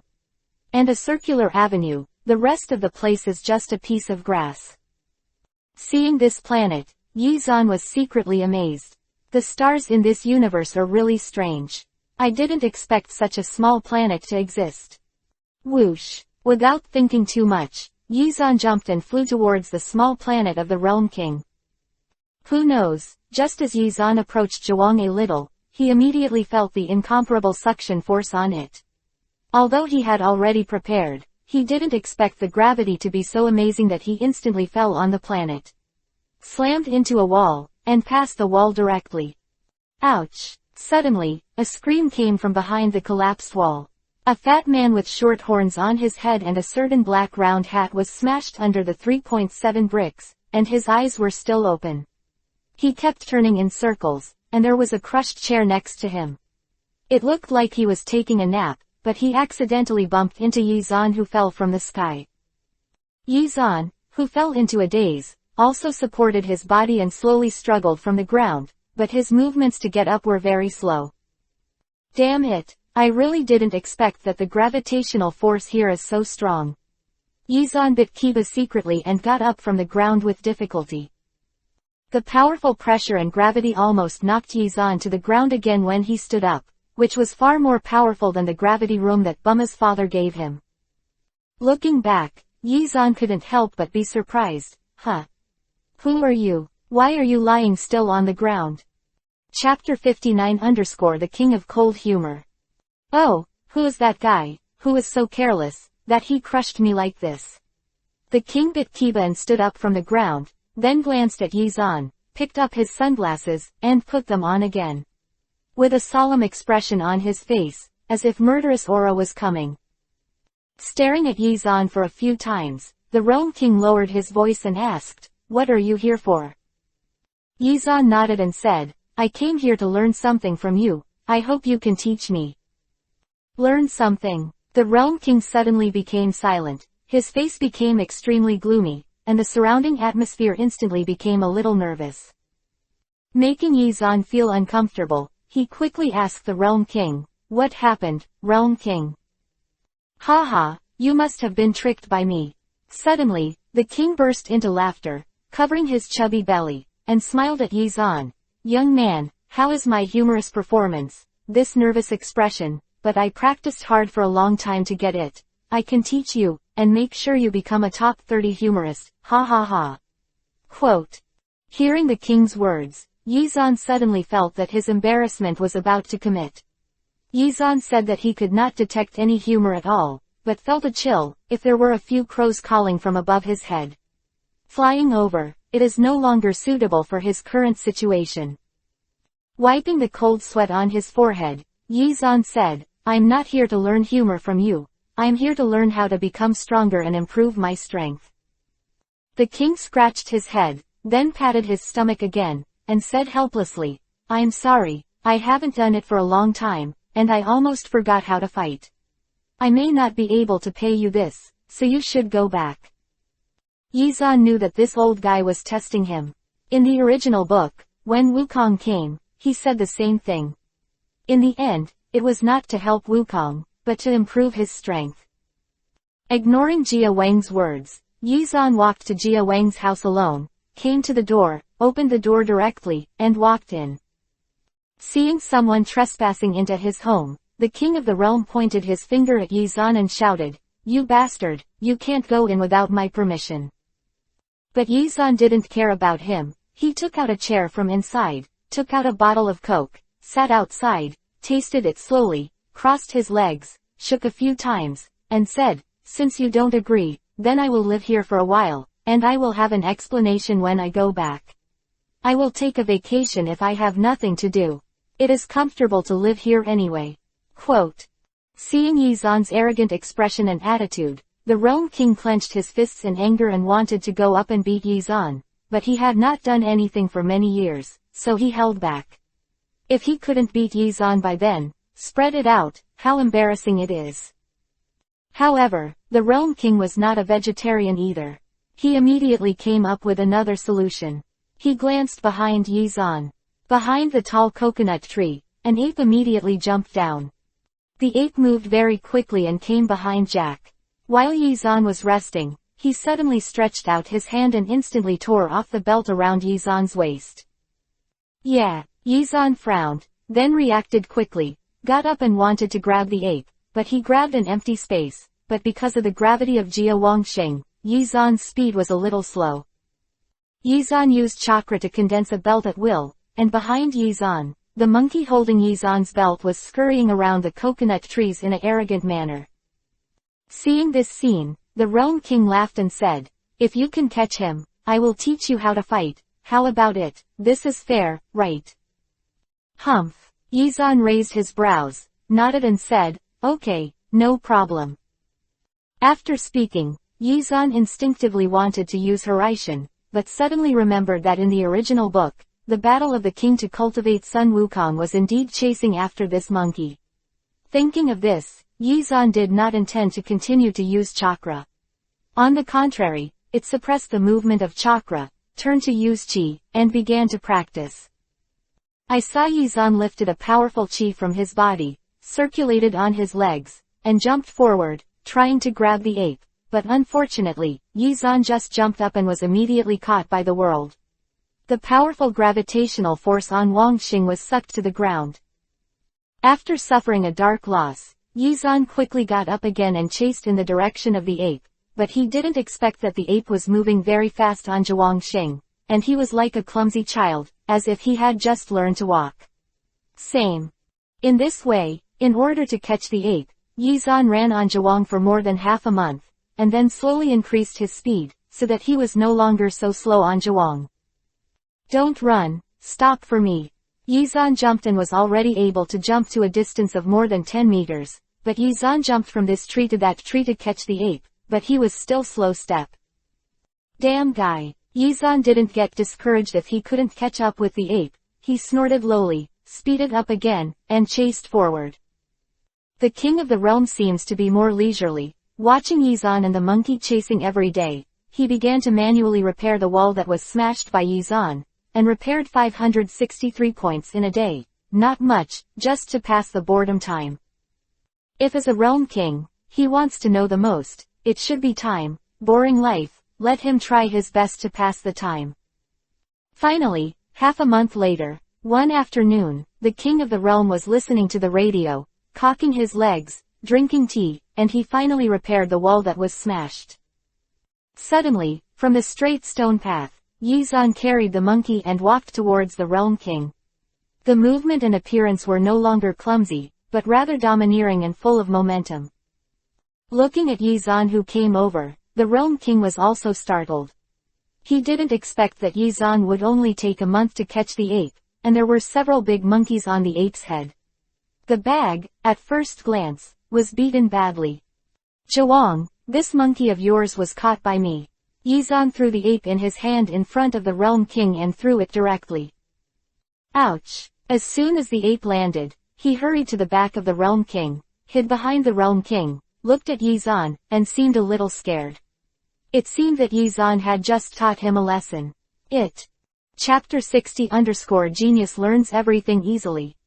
Seeing Yizan standing in front of him, the chubby body of the Realm King shook slightly, then stood up slowly, took a sip of tea, and said with a somewhat embarrassed expression, "Very good, I didn't expect you to be so. The mission is almost completed, so I still have some strength." Quote. Originally, the real king wanted Yizan to retreat after knowing the difficulty. After he couldn't catch up with the ape, he gave up his practice here. Unexpectedly, Yizan really caught up, and even caught the ape and beat him up. "Then you can teach me to practice now?" Yizan asked. He is also eager to improve your power. After all, he will soon face a cosmic powerhouse. The Realm King stretched out a finger, scratched his face, then looked into the distance, and said, "Well, I promise to teach you to practice. Now I teach you a very powerful skill, and you will definitely know it." "Like, what is it?" Yizan was also a little excited. After all, this guy, the real king, still has 2 strokes, otherwise Wukong would not have greatly improved his strength here. "Teleport," said the king of the realm, and then his index and middle fingers stretched out and tapped lightly on his forehead. Suddenly, the figure moved and disappeared in place. When he reappeared, he was already in another place. A distance from Yizan. Baimi was unexpectedly behind. With a slight smile, the Realm King turned around and smiled at Yizan. "This is the power of teleportation. As long as you want to move anywhere in your heart, you can instantly move there. Of course, the premise is that your ability is strong enough. It's just a demonstration, otherwise a strength like me can fly out of the Silver River system with just a momentary movement." Yizan naturally maintained a lot of doubts about the king's words. Of course, he was not suspicious of the teleportation function, but whether the king could move out of the Silver River system. After all, the farther the distance was, the more chi was consumed. Afterwards, the Realm King handed the method to Yizan and asked him to practice first. After mastering the method, Yizan was thinking about the Immortal Island, and a teleportation appeared directly above the Immortal Island. Looking at the vast sea, Yizan said that this move is nothing. Anyway, he already has the Horaitian technique. The only benefit of this technique is that as long as he knows the place, even if he has not been there, he can reach it. Yizan, who was not very interested in this move, did not stay on the Immortal Island for a long time. With a teleport, he returned to Zhuangxing. Seeing that Yizan had just teleported out and came back, the real king couldn't help asking, "Where did you go just now, and it took so long to come back?" Yizan said indifferently, "I didn't go anywhere, I just went back to Earth." Hearing this answer, the corner of the World King's mouth twitched. He didn't expect that Yizan's comprehension ability was so strong that he would be able to go to Earth so quickly. "I learned secretly, but I didn't expect Yizan to be stronger than him." In the days that followed, Yizan practiced here again for a while, and learned all the skills that the King of Realm knew. Among them, Yizan liked the Fist of King of the World. Although it was very harsh to use this ability, the effect was very powerful. Until one day, when Yizan had just finished practicing, he returned to the house of the Realm King, sat with the Realm King, picked up a glass of juice, and drank it by himself.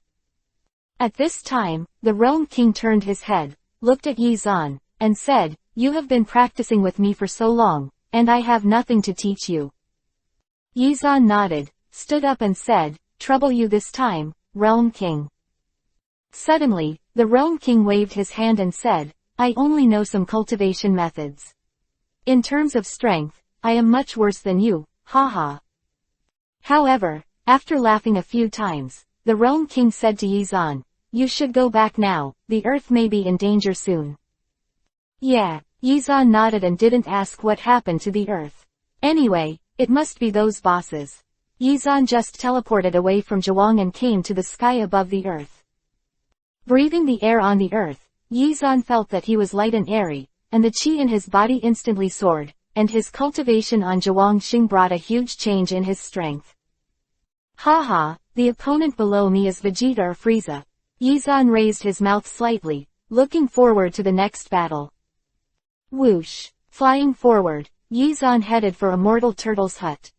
In the sky above Guixian Island, Yizan quickly fell down and shouted into the house, Bulma, Lanchi, I'm back.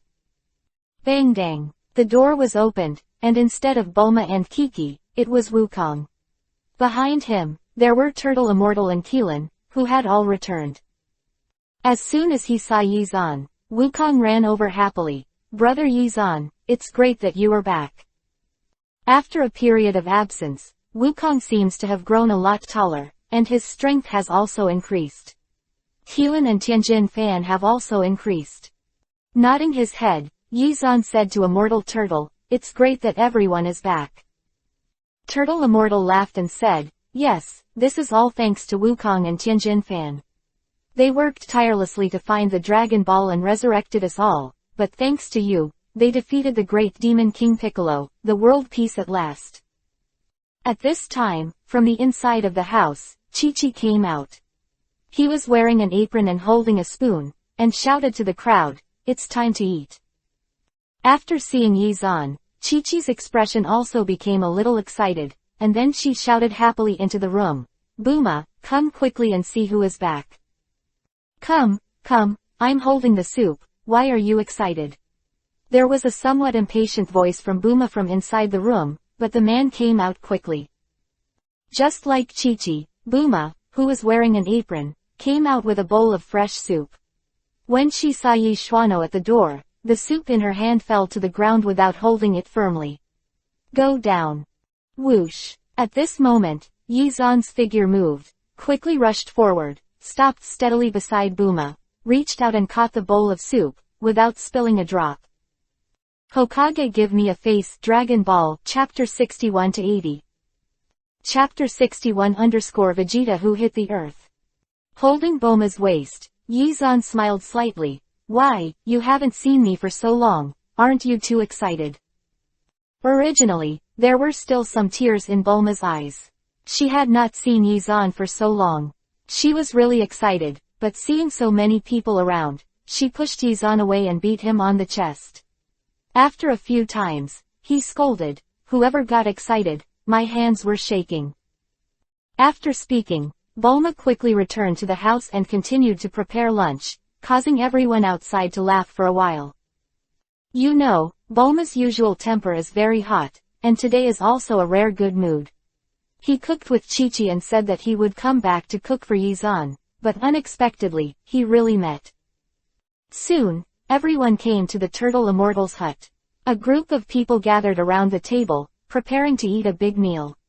Everyone who hadn't seen each other for a long time felt a little excited. There was a table full of delicious food, and everyone had a great time chatting while eating. There were two big stomach kings, Wukong and Yizan. These foods were just one kiba matsuri, and Chi-Chi continued to make more food.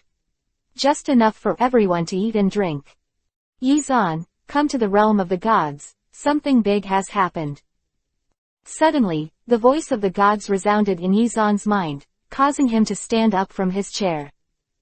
Everyone who was chatting happily didn't expect Yizan to have such a big reaction all of a sudden. They all looked at him, and Bulma asked in surprise, Yizan, what's the matter? Yizan nodded and said, I have something important to do, so I have to go out. It's really a beeping dog. It was a good reunion that was ruined by the gods. If you let me know that he has nothing to do, let me know how to deal with him. Yizan said fiercely in his heart.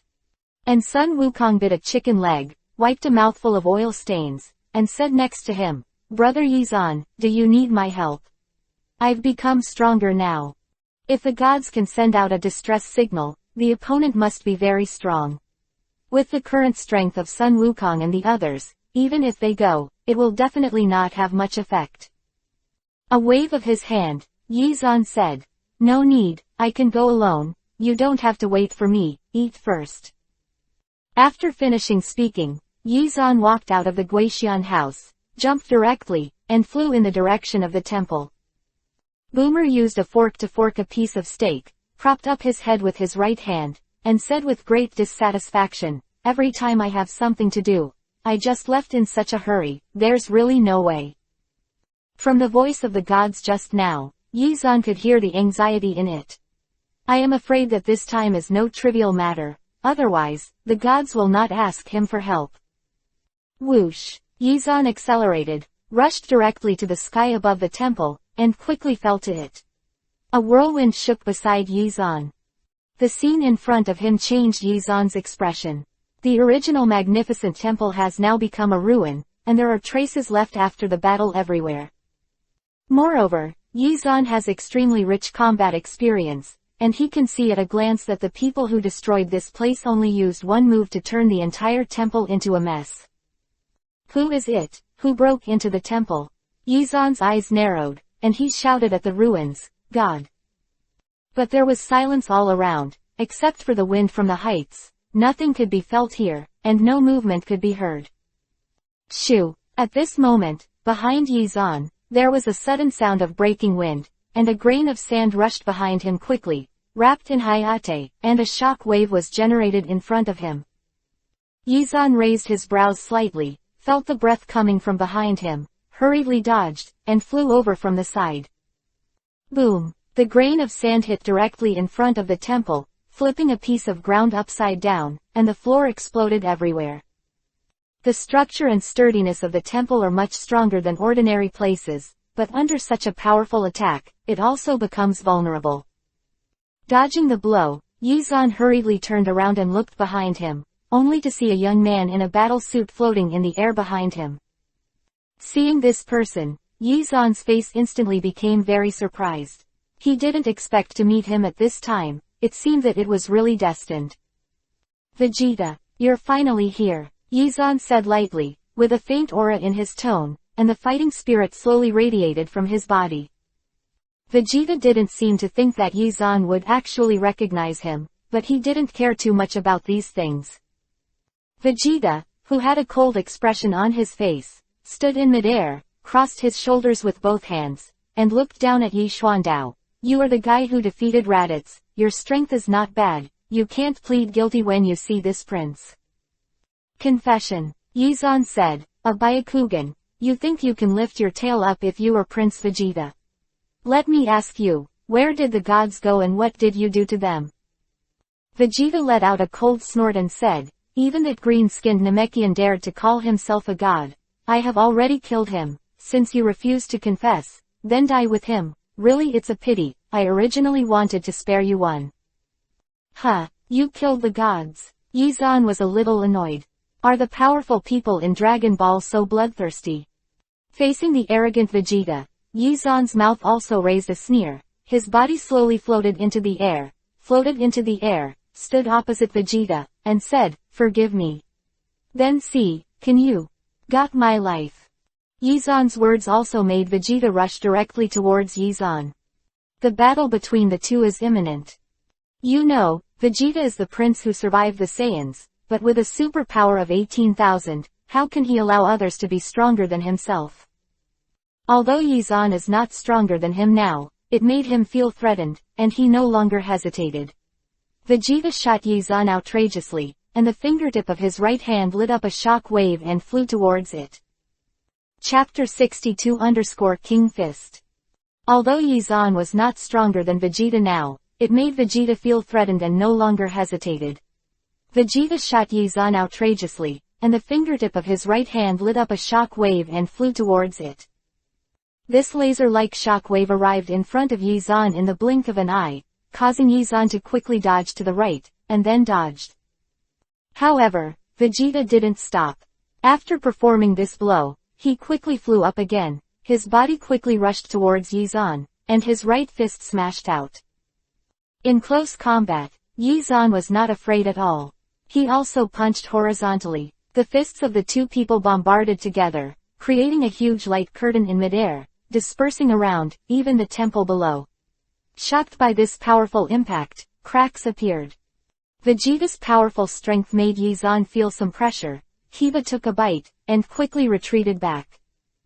Whoosh, whoosh. There were several extremely fast wind-breaking sounds, and Vegeta's attack wave after wave. The fists and feet were charged with powerful energy, and they slammed towards Yizan with murderous aura.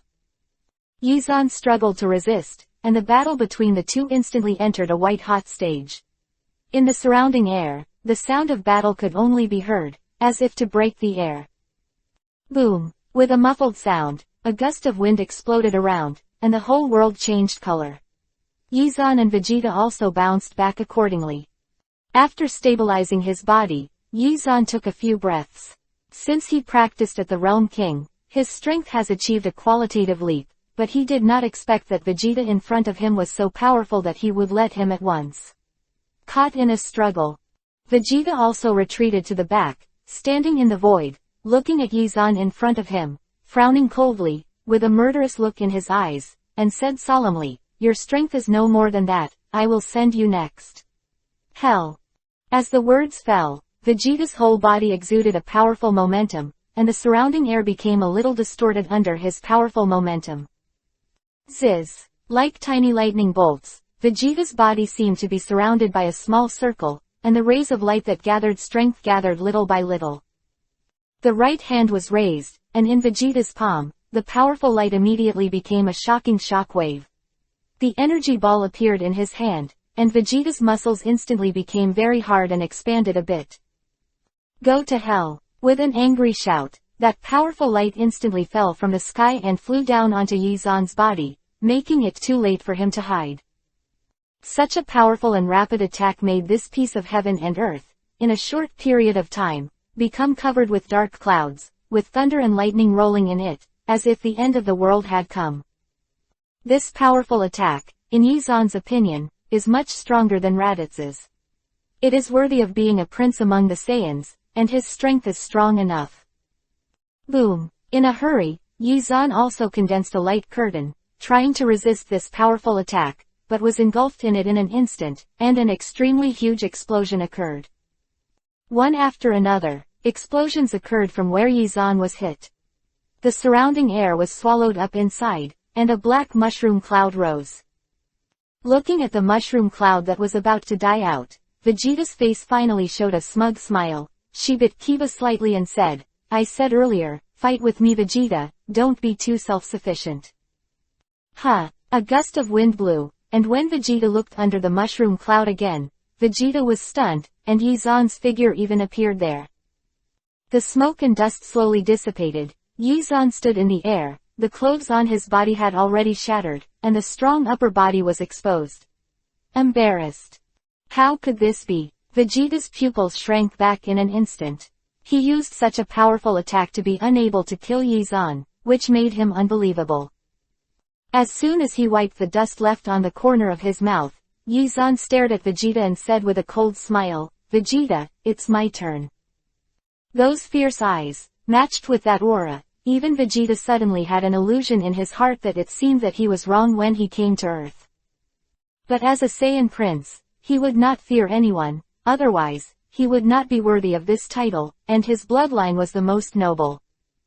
"Come on, let me see how powerful you are." Vegeta let out a low voice. Her aura instantly increased, and all those who didn't hold back burst out. Facing an enemy like Yizan, Vegeta had no choice but to put power instantly increases. At this time, Vegeta's strength soared directly to 20,000, which was when Vegeta's combat power was fully activated.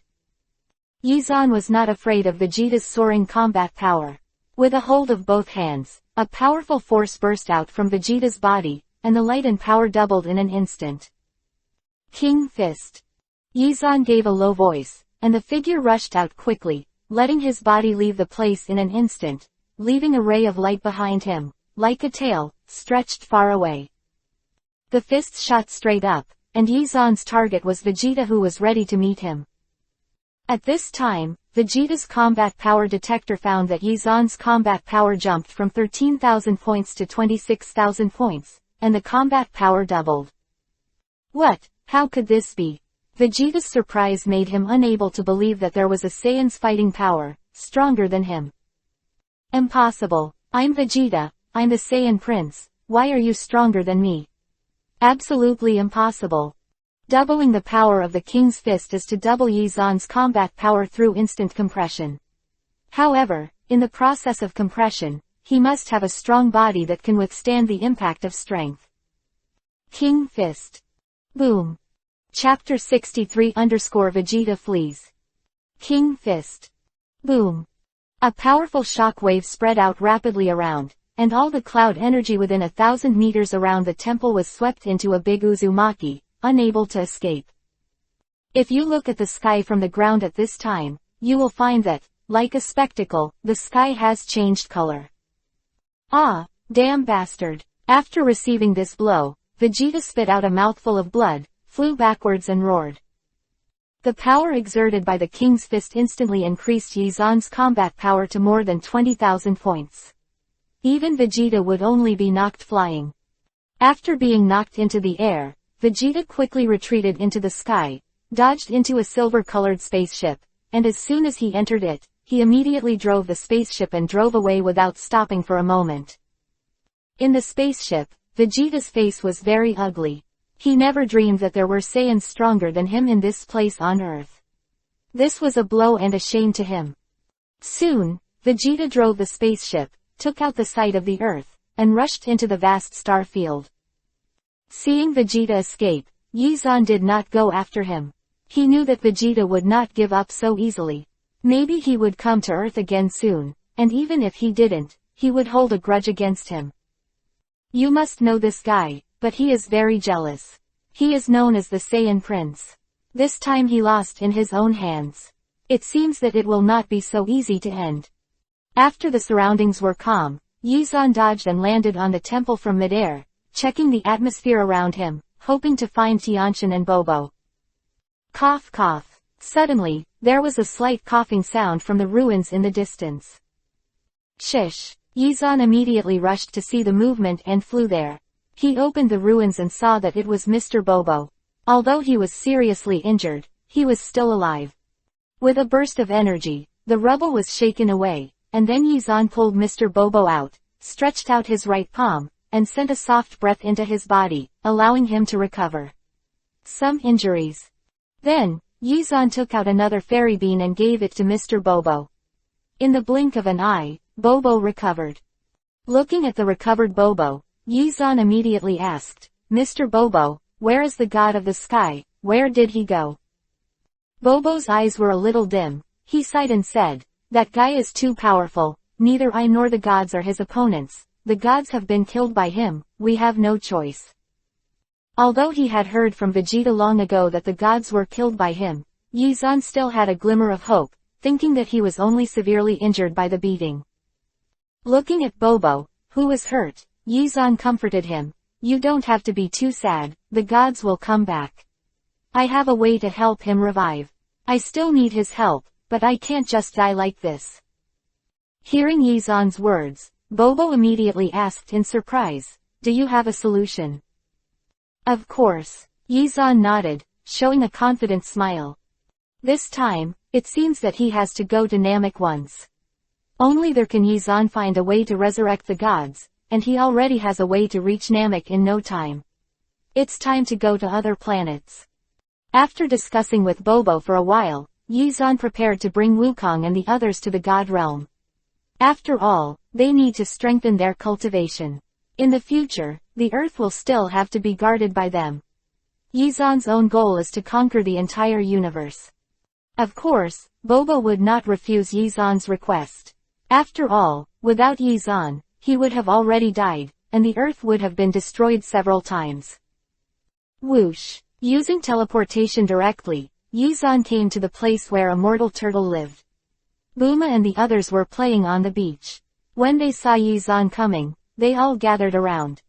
While Wukong and Tianjin Fan were still cultivating, Yizan also asked Chi-Chi to call them over.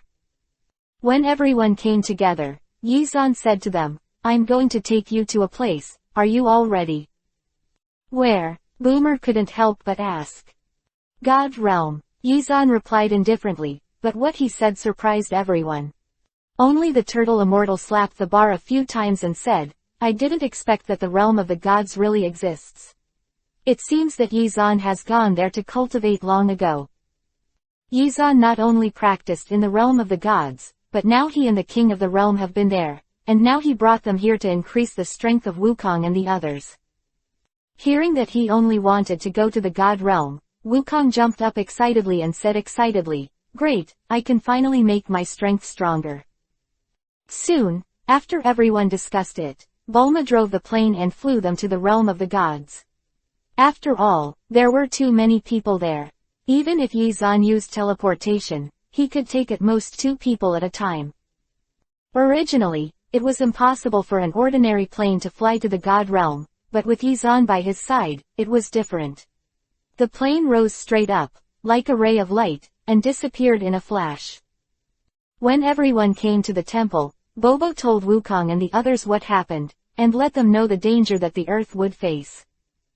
The next thing is that 4.5 Wukong and the others are practicing in the temple. After all, Bobo is also a messenger with superpower. It is just an easy thing to restore the temple. After all this was arranged, Yizan found Chi-Chi and Buma, and said to them, "The god who guarded the peace of the earth died, and the Dragon Ball was also destroyed. We have to go to another planet, find Dragon Ball, and save revolving heaven." Quote. Going to another planet, how do we go? Little stars twinkled in Bulma's eyes. For an energetic girl, it is so attractive to be able to go to another planet. Kiki also asked strangely, "Yes, how should we go?" Chapter 64 Namek. This is all on me. With me here, you don't have to worry so much. Yizan smiled slightly, showing strong confidence. Yizan wanted to take Bulma and Kiki to Namek for a reason. After all, in Namek, the elders there have powerful abilities and can develop people's strength to the strongest, so I want to improve the strength of Bulma and Kiki. If there is an opportunity to go to the alien world, of course Bulma will not waste it, and immediately agrees, even a little worried that Chi-Chi will not go, so he took her hand and asked her to accompany her. And Yizan, looking at the 2 excited women, showed a gentle smile on his face. For the 2 women, Yizan also really liked them.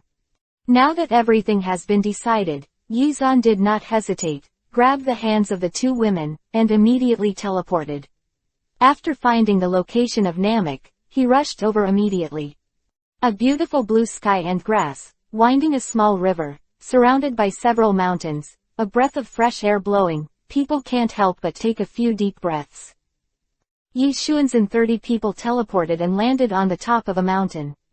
From the top, he was able to see this beautiful environment in full view. Looking at this beautiful environment, Bulma couldn't help but say, "Wow, it's really beautiful here.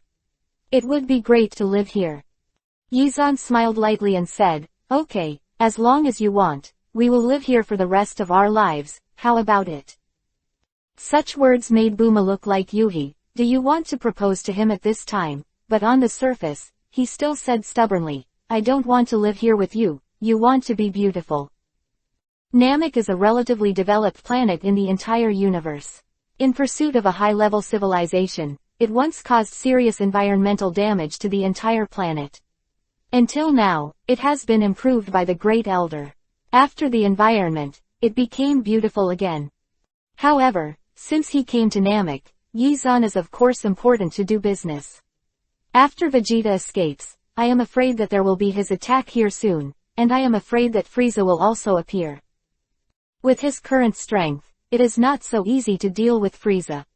How can the Saiyan blood in his body be fully awakened and activated? When will the Super Saiyan with almost hundreds of millions of combat power be able to be inspired? This is the power Yizan has always wanted. Who are you? Suddenly, behind Yizan and the others, there was a loud shout. Yizan, who was about to leave, heard the sound from behind, turned around and looked back, and found that behind him, a green-skinned Namek with 2 tentacles appeared. This guy looks very similar to the gods, but he is much younger than the gods. He is a typical Namek warrior, and the chi from his body is also stronger. It was the first time for Bulma and Lanky to see aliens, and they couldn't help but be a little surprised. They both glanced at each other, and then they both stepped back behind Yizan. After all, they were all girls, so they were a little scared. But Yizan, with a faint smile, walked over to the Namekian, and stretched out his hand, wanting to shake hands with him, and said with a smile, "We came from the earth to find you. Elders." Unexpectedly, before Yizan walked over, the guy took a step back and refused. "The elders are not welcome, you aliens, where did you come from? Go back from there." He didn't expect to be rejected. Yizan's expression also became a little ugly, and he said to him, "I also have a friend, a Namekian who wandered to Earth. He is dead now, I need your strength to get out of Dragon Ball and save him again." Quote. Hearing this, the Namekian warrior hesitated, looked at Yizan's eyes, and asked in confusion, "Really? Is it interesting to lie to you?" Yizan asked back, "Didn't they all say that the Nameks are very friendly? It seems that the rumors are wrong, but also, with the existence of the great demon King Piccolo, how can it be better?" Whoosh! From a distant place, another Namekian warrior flew over, landed in front of Yizan, and said to another Namekian warrior, "The elder has already ordered, no matter who it is. Who refuses to leave, arrest them first." Quote. After finishing speaking, the Namekian warrior attacked Yizan. His figure quickly flashed a green light, and he flew over immediately. The fighting strength of these two Namekian warriors is only a few thousand points at most. If they want to fight Yizan, it is still a lot worse. Clap. In just a split second, Yizan kicked both of his feet, knocking both of them into the distance. At this time, not far away, when they heard the movement here, many Namek warriors, 260, rushed over quickly, at least dozens of them. Everyone held some weapons in their hands and surrounded Yizan and the others. As soon as they saw these people, Yizan's expression immediately sank. Up. Seeing so many Namek warriors, Bulma and Kiki were naturally very nervous, all leaning behind Yizan and looking around nervously. Considering that there were Bulma and Chi-Chi beside him, Yizan was afraid that they would be injured if they fought later, so he raised his hand and said, "Okay, I'm afraid of you, we will leave here immediately." Dozens of menacing Namek warriors all stared at Yizan and refused to stop for a moment, until Yizan took Bulma and Lan Chi and left from here. In fact, Yizan just used a teleportation to let the three of himself come to the other side of Namek, and then hid his breath, so that he would not be discovered so quickly. Standing on a high ground, Yizan looked down again and saw the residents of the Nameks, a group of people gathered around, not knowing what they were discussing. Chapter 65_Frieza's Men. In the middle room, those Namekian warriors rushed over there, as if something important had happened. Bulma looked at the people in the distance and said strangely, "Why are they doing this to us?" Yizan frowned slightly and said, "It must have been an accident, otherwise, they wouldn't be so nervous." Yizan was not very clear about what happened on Namek. At this time, in the conference room of the Namek tribe, dozens of Nameks gathered there. One Namek was wearing a white cloak, holding a scepter and two tentacles on his head. Was talking to the crowd. "Frieza's men will come to Namek in 3 days. If we don't surrender, the entire planet will be destroyed. Tell us what to do." The voice fell, and a strong Namek stood up and said, "Elder, we Nameks have always been self-sufficient and never participated in external battles. Frieza wants to turn us into slaves. I disagree." "Yes, I don't agree either." Immediately, many Namek warriors expressed their opinions. The elder with the scepter in his hand also had a little more expression on his old face, and said, "Since everyone doesn't want to be a slave, let's prepare to evacuate here. Frieza has destroyed many, the planet is gone, and against him, there is only one dead end." As soon as these words were said, the expressions of many people became very ugly. They have lived on this planet for so many years, and now they say they want to evacuate. How can it be possible? "No, let's fight Frieza to the end." the Namek warrior who spoke earlier said excitedly. Whoosh! Before waiting for the other Nameks to speak, there was a deep voice from outside, as if something had fallen from the sky. Everyone was shocked and walked out of the conference room to see what was going on outside. At this time, outside the tribe, 2 spaceships fell, and from the cabin, 2 men in battle suits came out.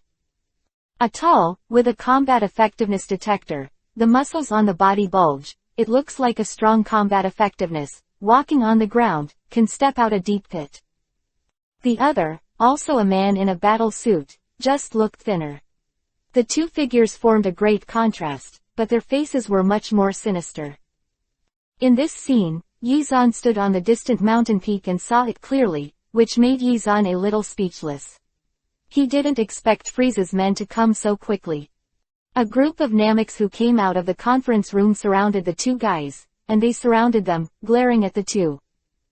The 2 men in combat uniforms looked at each other and laughed. The tall man said, Look, these guys are really bold, they dare to carry King Frieza behind their backs. Secretly plotting here. Quote.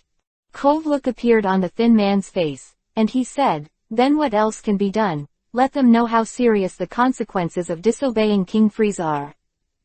Knowing that it was Frieza's subordinate, the elder's expression instantly turned ugly, and he said in a low voice, didn't you say that you will come in 3 days later, why did you come today?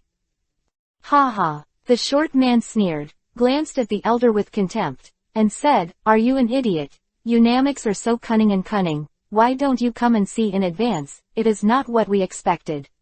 You guys, if you don't become slaves, then die. After saying that, the short man raised his right hand and raised an index finger, and immediately a powerful light gathered at the fingertips, and then flew out and went straight to the face of the great elder. Elder, be careful. A Namek warrior quickly jumped forward and blocked the attack before it came. Boom! That attack was very powerful, and it directly smashed the Namek warrior into rubbish, with flesh and blood flying all around. Ah! All the Namekians changed their faces in unison, looking at the 2 men with anger in their eyes. The face of so much anger, the short man clapped his palms as if he had not seen anything, and said with a sneer, as expected of a rubbish race, with such little fighting power, it is really courting death. Damn, fight with them. An insult to a race can most arouse a person's anger. Immediately, dissatisfied Namek warriors flew out and attacked the 2 men. Whoosh, whoosh. At the same time, several Namek warriors attacked and rushed out quickly. However, the short man and the tall guy had cold expressions on their faces, and they didn't even pay attention to the numerous attacks. They stretched out their hands, condensed powerful attacks on their fingertips, and shot out bright rays of light, hitting those Namek warriors, harvesting their lives and blowing them into the dust of the universe. Being able to become Frieza's subordinates, their combat power is also very strong, at least it is not a problem to deal with these Nameks.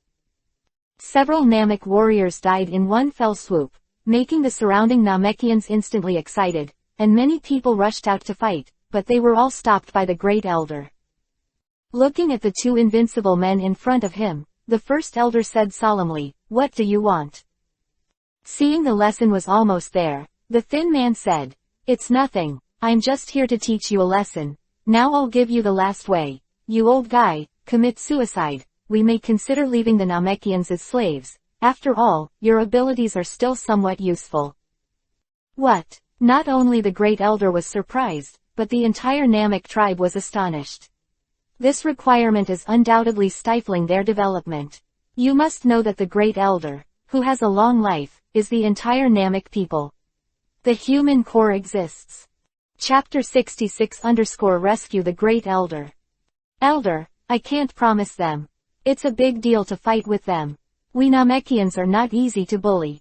A strong Namek warrior quickly stood up and looked at the 2 men angrily. Yes, I fought with them. Many fighters from Namek have stood up.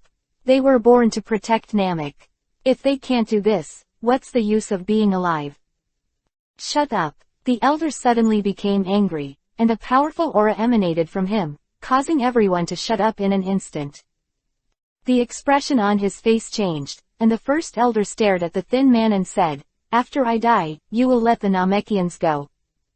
The emaciated man nodded and said, "Old man, of course I'm just talking, you should do it quickly, in case Lord Frieza gets angry, your planet will disappear in minutes, and of course, you too." Race. With a long sigh, the first elder stretched out his right hand, and the pointed and long nails immediately became as bright as a cold knife, and it looked like he would cut everything at any time. Slowly raising his hand, the great elder slowly wiped the light off his neck, wanting to end his life in an instant. No, the surrounding Na-797 mech star warriors came out to block them one after another, but they were a step too late, and they didn't keep up with the speed of the elders at all. They couldn't even get close, and they were blocked by the powerful momentum. Out. Shish. Just when the great elder was about to commit suicide, a vague figure turned into a ray of light, flew directly over from a distance, and landed next to the great elder. Crack! The first elder's hand was tightly grasped, and it was extremely difficult to continue to move. Surprised, the great elder looked back and saw a handsome earthman appearing beside him behind him. This person is naturally Yizan. It was he who calculated the shot at this time of crisis. Didn't the Namekians not let him in? This is the best chance. After saving the great elder, the surrounding Namekians were all surprised, but then it turned into a surprise. After all, the great elder did not die.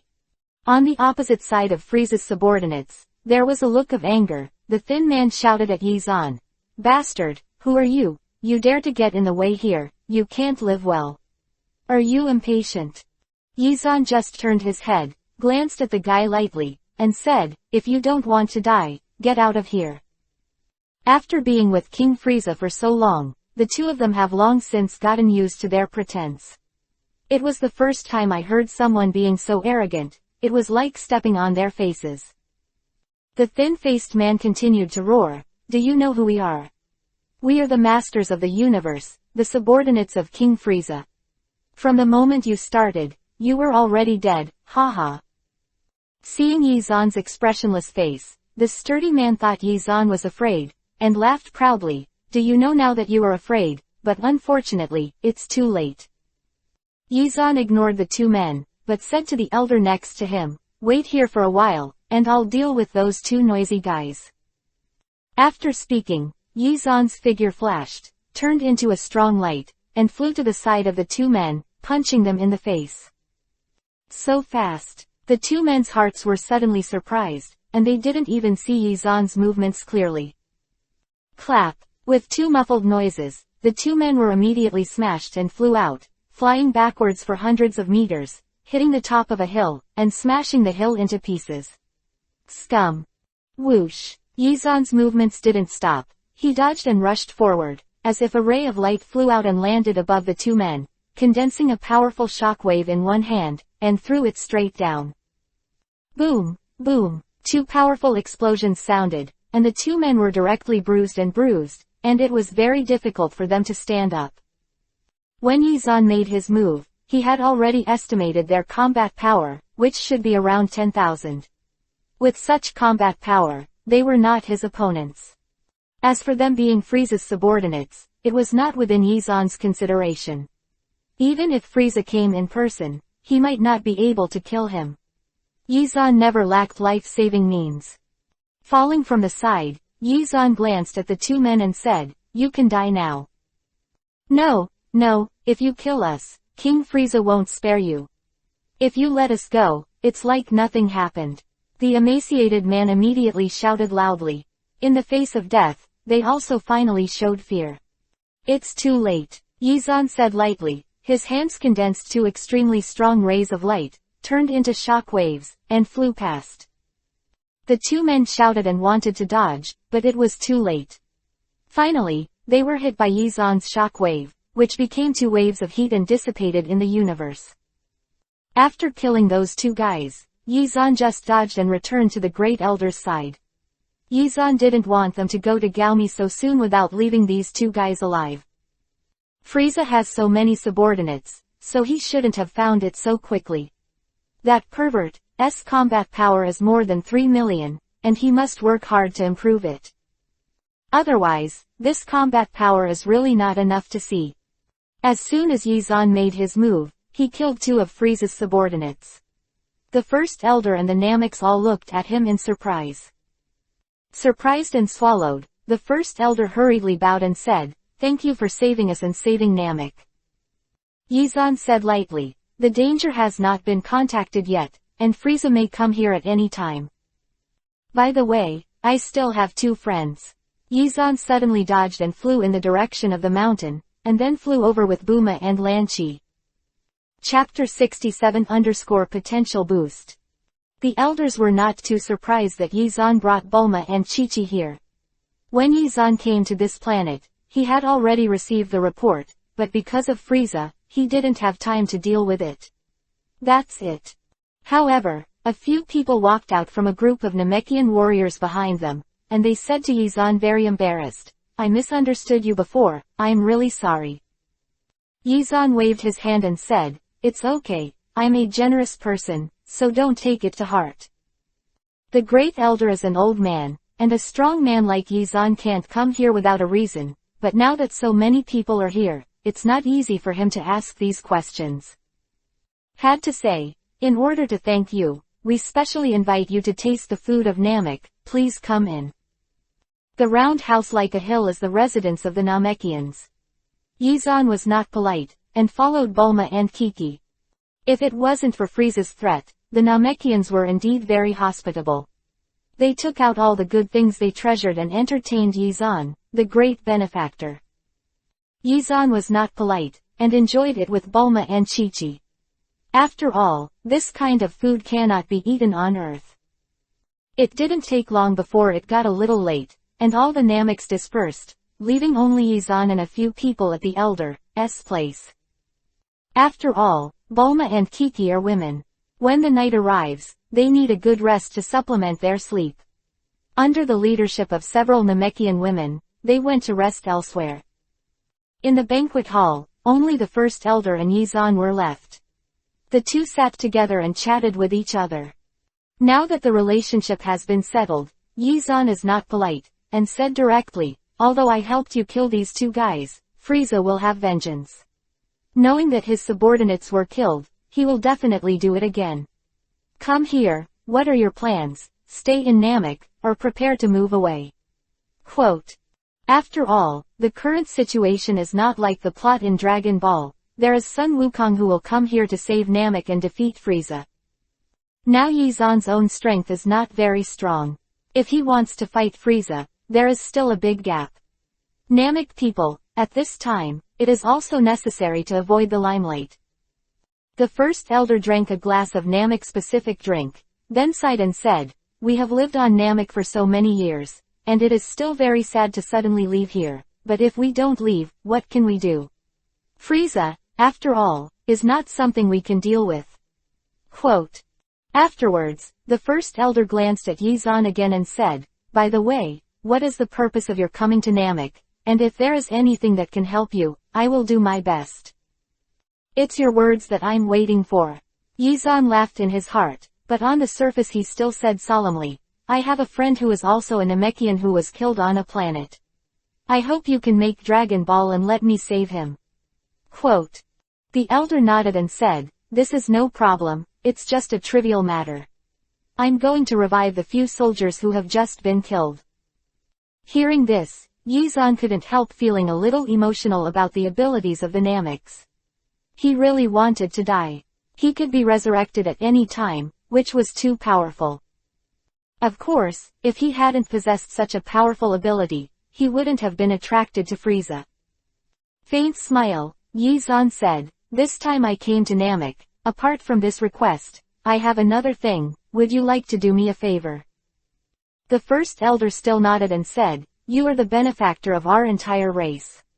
Just say whatever you want." Since they are all benefactors, Yizan is also rude and said, "I have heard that you have the ability to develop potential. I want you to help me develop my potential, and let my strength increase again. Lift some."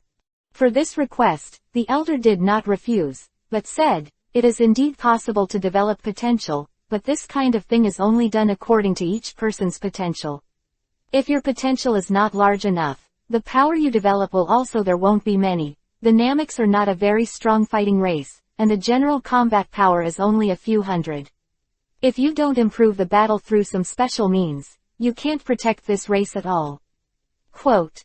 After saying that, the elder looked at Yizan and said, since you want to try, then I can help you, come with me. Standing up, the first elder walked outside the house, Yizan followed closely, and the two flew forward quickly to a deserted place.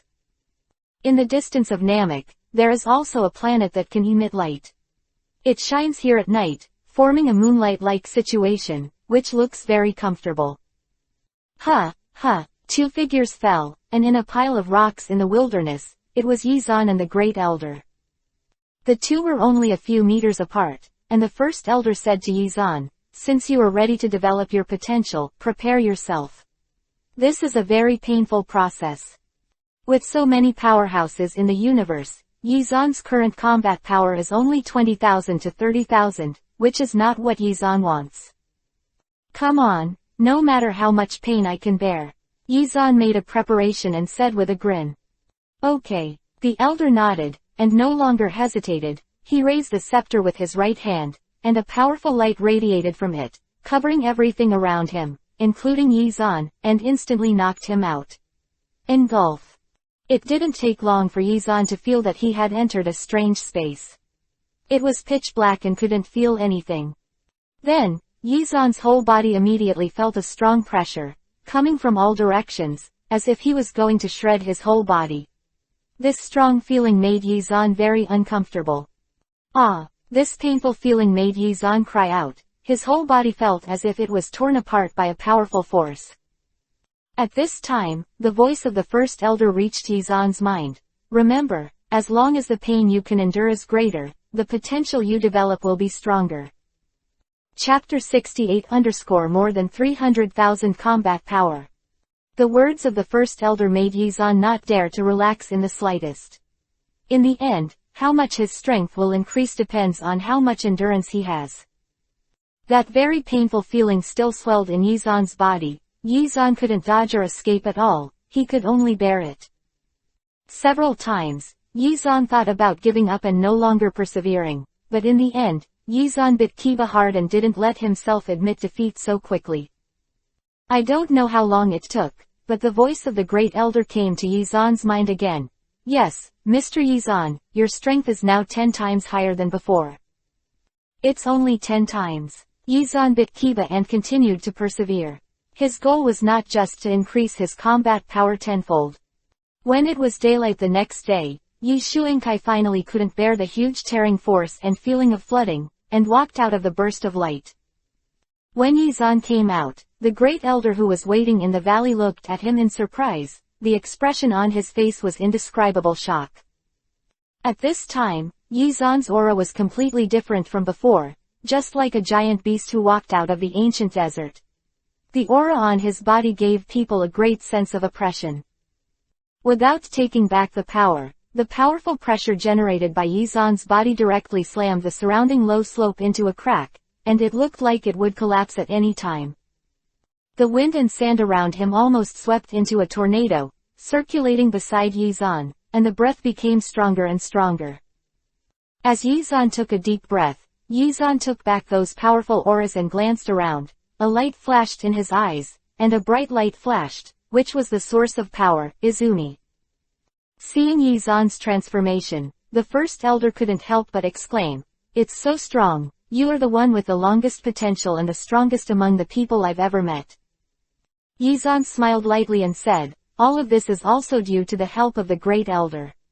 If it wasn't for you, it wouldn't have had this effect." The Great Elder shook his head and said, "I'm just helping you develop your potential. If your own strength is not strong enough, it's useless at all. Of course, the most important thing is that your potential is big enough." Speaking of this, the first elder looked at Yizan's body and asked, "How much is your combat power now?" Yizan clenched his fist slightly and could roughly feel that his combat power had increased dozens of times. He nodded and said, "My combat power should be around 3 or 4 million now." Such a powerful combat power. in the entire universe, is considered a very strong injury," said the elder. Yizan was a little dissatisfied, and said, "It's far from enough, just this little strength, encountering a super strong in the universe, it is nothing at all, the universe is big, there are too many strong people, millions of combat power. Great players abound, and I'm not strong enough." For someone who knows the plot of Akatsuki Dragon Ball, Yizan knows that Frieza, Sharu, Majin Buu, the combat power of these guys, all of them are terrifying to watch, and his own combat power of hundreds of thousands. It's really nothing. Then you need to practice hard. The elder also nodded. He felt a strong confidence from Yizan, which was the confidence to conquer the highest point of the universe. After a night of development, Yizan and the great elder did not stay here for long.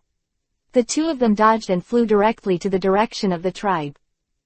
The Nameks are not only a magical race, but also a hard-working race. Very early, everyone got up and started their day's work. But because of what happened yesterday, all the Namekians gathered together, waiting for the return of the Great Elder, whether they should emigrate to another planet or stay on Namek.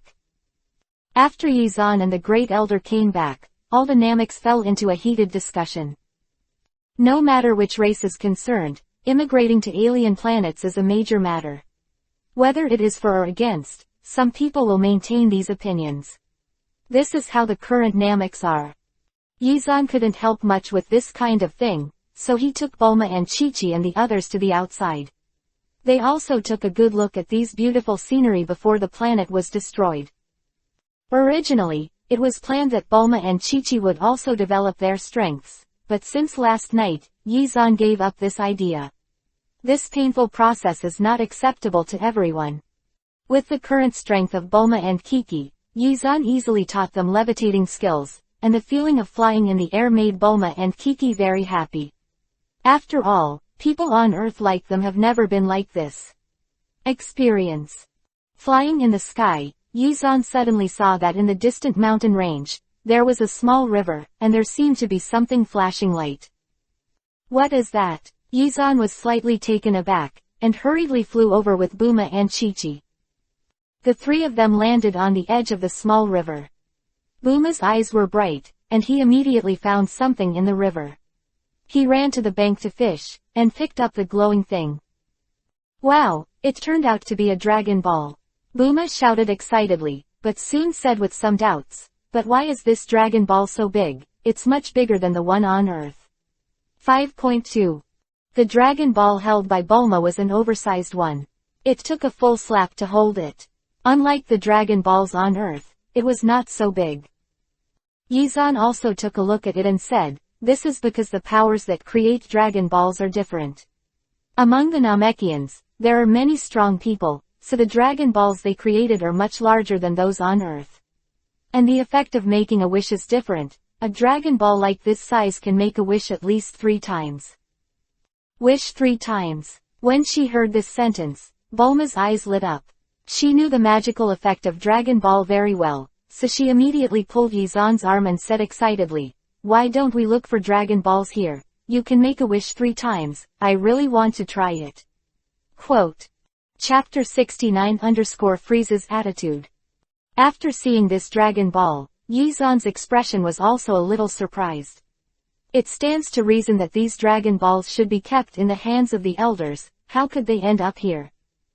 However, Bulma was going to look for Dragon Balls here. Yizan shook his head and said, "These Dragon Balls are all made by the elders. We might as well go back and ask him where the other Dragon Balls are. Why should we find them ourselves? This is the best way, you don't have to find it yourself." Bulma shouted happily, and immediately pulled Yizan's arm to go back to the elder to ask for Dragon Balls. When Yizan and the others returned to the tribe, the Great Elder, who had just finished negotiating, told Yizan and the others that the Dragon Balls had long been scattered all over Namek, and if they wanted Dragon Balls, they could only find them by themselves. Moreover, after this discussion, the Great Elder and other Nameks still did not discuss a result, so they had to temporarily put the immigration plan on hold. 30 Dragon Balls with Bulma, and improve his strength by the way. Once 10-10 passes, the crisis of Namek will soon come. And Yi Zan is also waiting for this crisis. Fighting is the best way to improve his strength. In a peaceful spaceship, Frieza, who looks very weird, is sitting at a fine dining table, tasting delicious food. Behind him, there were several subordinates. All of them were in a panic, and they didn't dare to breathe. It was not the first time that Frieza was angry because the food was not delicious. Bombed.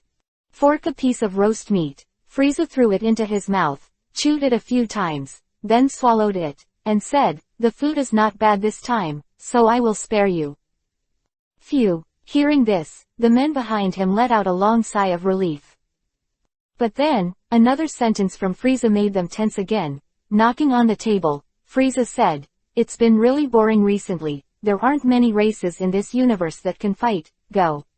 Find me some. I want to destroy them." Not destroyed, but not happy at all. Ah, the men behind him all looked nervously. There was one thing they never dared to say. The two guys who were sent to Namek last time have been without news for so long.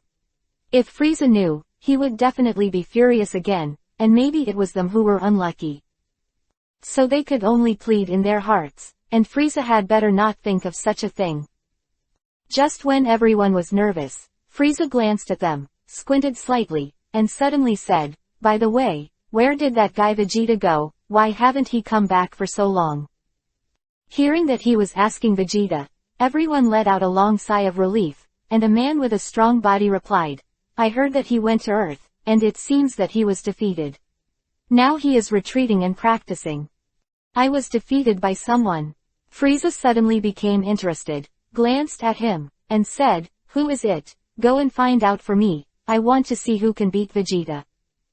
Although Vegeta's strength was much worse than Frieza's, among his subordinates, he was also one of the best, and being defeated by an Earthling would certainly attract his attention. Yes. The men immediately went down to find Yi Zan's information. After a while, these people came back. Their spaceships had equipment designed to search for powerhouses in the universe, so they wanted to find Yi Zan. "Zan, it is not difficult." The strong man said respectfully, "It's a man named Yi Zan. He is now."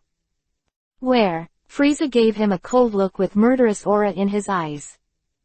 Shrinking his neck, the man didn't dare to hide it, and said quickly, "He's on Namek." "Namek," Frieza muttered to himself, as if remembering something, and snorted coldly, "Have the two guys who were sent to Namek have also been dealt with by Yi Zan?" Several of the men were trembling, but finally nodded and said, "Yes." "Very good," Frieza said with a sneer on his face. You guys, even dare to hide the truth. It seems that you are impatient." "King Frieza, spare your life." When the few heard this, they hurriedly knelt down and begged for mercy. "Humph." Frieza raised his right hand, and a few rays of light flew from his fingertips, swept across their necks, and exploded them directly into a puff of dust. Standing up slowly, Frieza could see the vast universe directly through the mirror of the spaceship, staring at one of the galaxies, and sneered, "Yi Zan, that's really interesting." Frieza was going to find Yi Zan, but Frieza didn't know that his behavior had long been expected by Yi Zan, and now Yi Zan was waiting for Frieza's arrival. At this time, apart from Yi Zan and Frieza, there is another place in the vast universe, a circular spaceship, floating there, and it is Vegeta who rides inside. After being defeated by Yi Zan, he has always been in this spaceship, doing powerful cultivation, and he must find an opportunity to defeat Yi Zan. Coming out of the training room, Vegeta incited 567 feet S muscles, and immediately burst out like a small hill, and a powerful force formed around him. Mouth raised slightly, and Vegeta said to himself, "Yi Zan, the next time we meet will be the time to defeat you." At this time, from the outside of the other gate, another man in a combat uniform walked in. As soon as he entered, he immediately knelt at Vegeta's feet and said respectfully, "Prince Vegeta, you want me find Yi Zan? I have found him, he is on Namek." "Finally found it." Vegeta's face showed a sneer, clenched her fists, and shouted to the subordinate, "Go all out and rush to Namek." "Yes." The subordinate agreed, then stood up and went out to control the spaceship. Both Vegeta and Frieza headed towards Namek where Yizan was. In the beautiful environment of Namek, Yizan was searching around the planet with Bulma and the others in order to find Dragon Ball. As for Namek, he couldn't control it for a while, and let them have a good discussion. In the mountains and deep seas, Yizan and the others collected the Dragon Balls one by one, and soon only the last Dragon Ball was left. Chapter 70_Vegeta's Return. The tribe of the Nameks are still arguing over the issue of immigration, but they have not noticed that a round spaceship is flying towards their planet. Whoosh! The circular spaceship, in a swift and streamlined motion, rushed down from the distant atmosphere and landed directly outside the Namekian tribe. Ziz! The spaceship's cabin was opened, and Vegeta, who had a cold face, stepped out of the spaceship, and behind him was a tall man, both of whom were wearing combat uniforms. As soon as Vegeta appeared, without saying a word, he directly condensed a powerful shock wave in his right hand and threw it in the direction of a room. Boom! There was a loud noise, and the stone-built house, under Vegeta's attack, was like a piece of tofu, and was directly blown apart. Several Nameks in the house also died here. Road attack below. As soon as the shockwave in his hand dissipated, a sneer sneered at the corner of Vegeta's mouth. Trash race, the fighting power is so little, it's really not enough to see. The subordinate behind him immediately patted his horse and said, Prince Vegeta has grown so much, how can these people withstand your attack? Humph! The arrogant Vegeta raised the corners of his mouth, and indeed dismissed these Nameks. A group of Nameks in the conference room of the Great Elder immediately ran out when they heard the huge movement outside. Seeing the tragic situation outside, the Elder's face suddenly became ugly, and he roared at Vegeta, You bastard, what did you do? Several Namekian warriors couldn't help but want to shoot, and rushed forward. They flew to Vegeta's side and surrounded him. Before these Namek warriors could take action, the men behind Vegeta quickly moved out, leaving an afterimage on the spot and launching a powerful attack. In terms of combat power, the Namekian warriors were far from Vegeta's subordinates. The combat power of several thousand, against the combat power of nearly 10,000, collapsed in an instant. Vegeta's subordinates quickly kicked several feet, and immediately knocked all the Namek warriors into the air, and even seriously injured them. It was very difficult to stand up. Those who can protect Namek are these warriors who are good at fighting, but in the face of Vegeta's powerful offensive, they have no resistance at all. After taking a few steps forward, Vegeta said to the elder, Is Yizan here with you? Hurry up and call him out, otherwise, I will immediately flatten the planet. As soon as he heard that he was looking for Yizan, the elder's expression changed, and he said solemnly, Yizan is not here with us, you are looking in the wrong place. After all, Yizan saved their planet, and now that Vegeta is here to seek revenge, the elder naturally wants to protect Yizan. But on the other hand, the first elder hurriedly sent a voice transmission to a Namek warrior, and asked him to inform Yizan and tell him to leave the planet. Vegeta didn't believe the elder's words at all, snorted coldly, a powerful light condensed in his right hand, and bombarded directly in front of him, shouting, Since you don't want to tell the truth, then die. Protect the Great Elder. Several Namek warriors rushed over immediately and blocked the attack.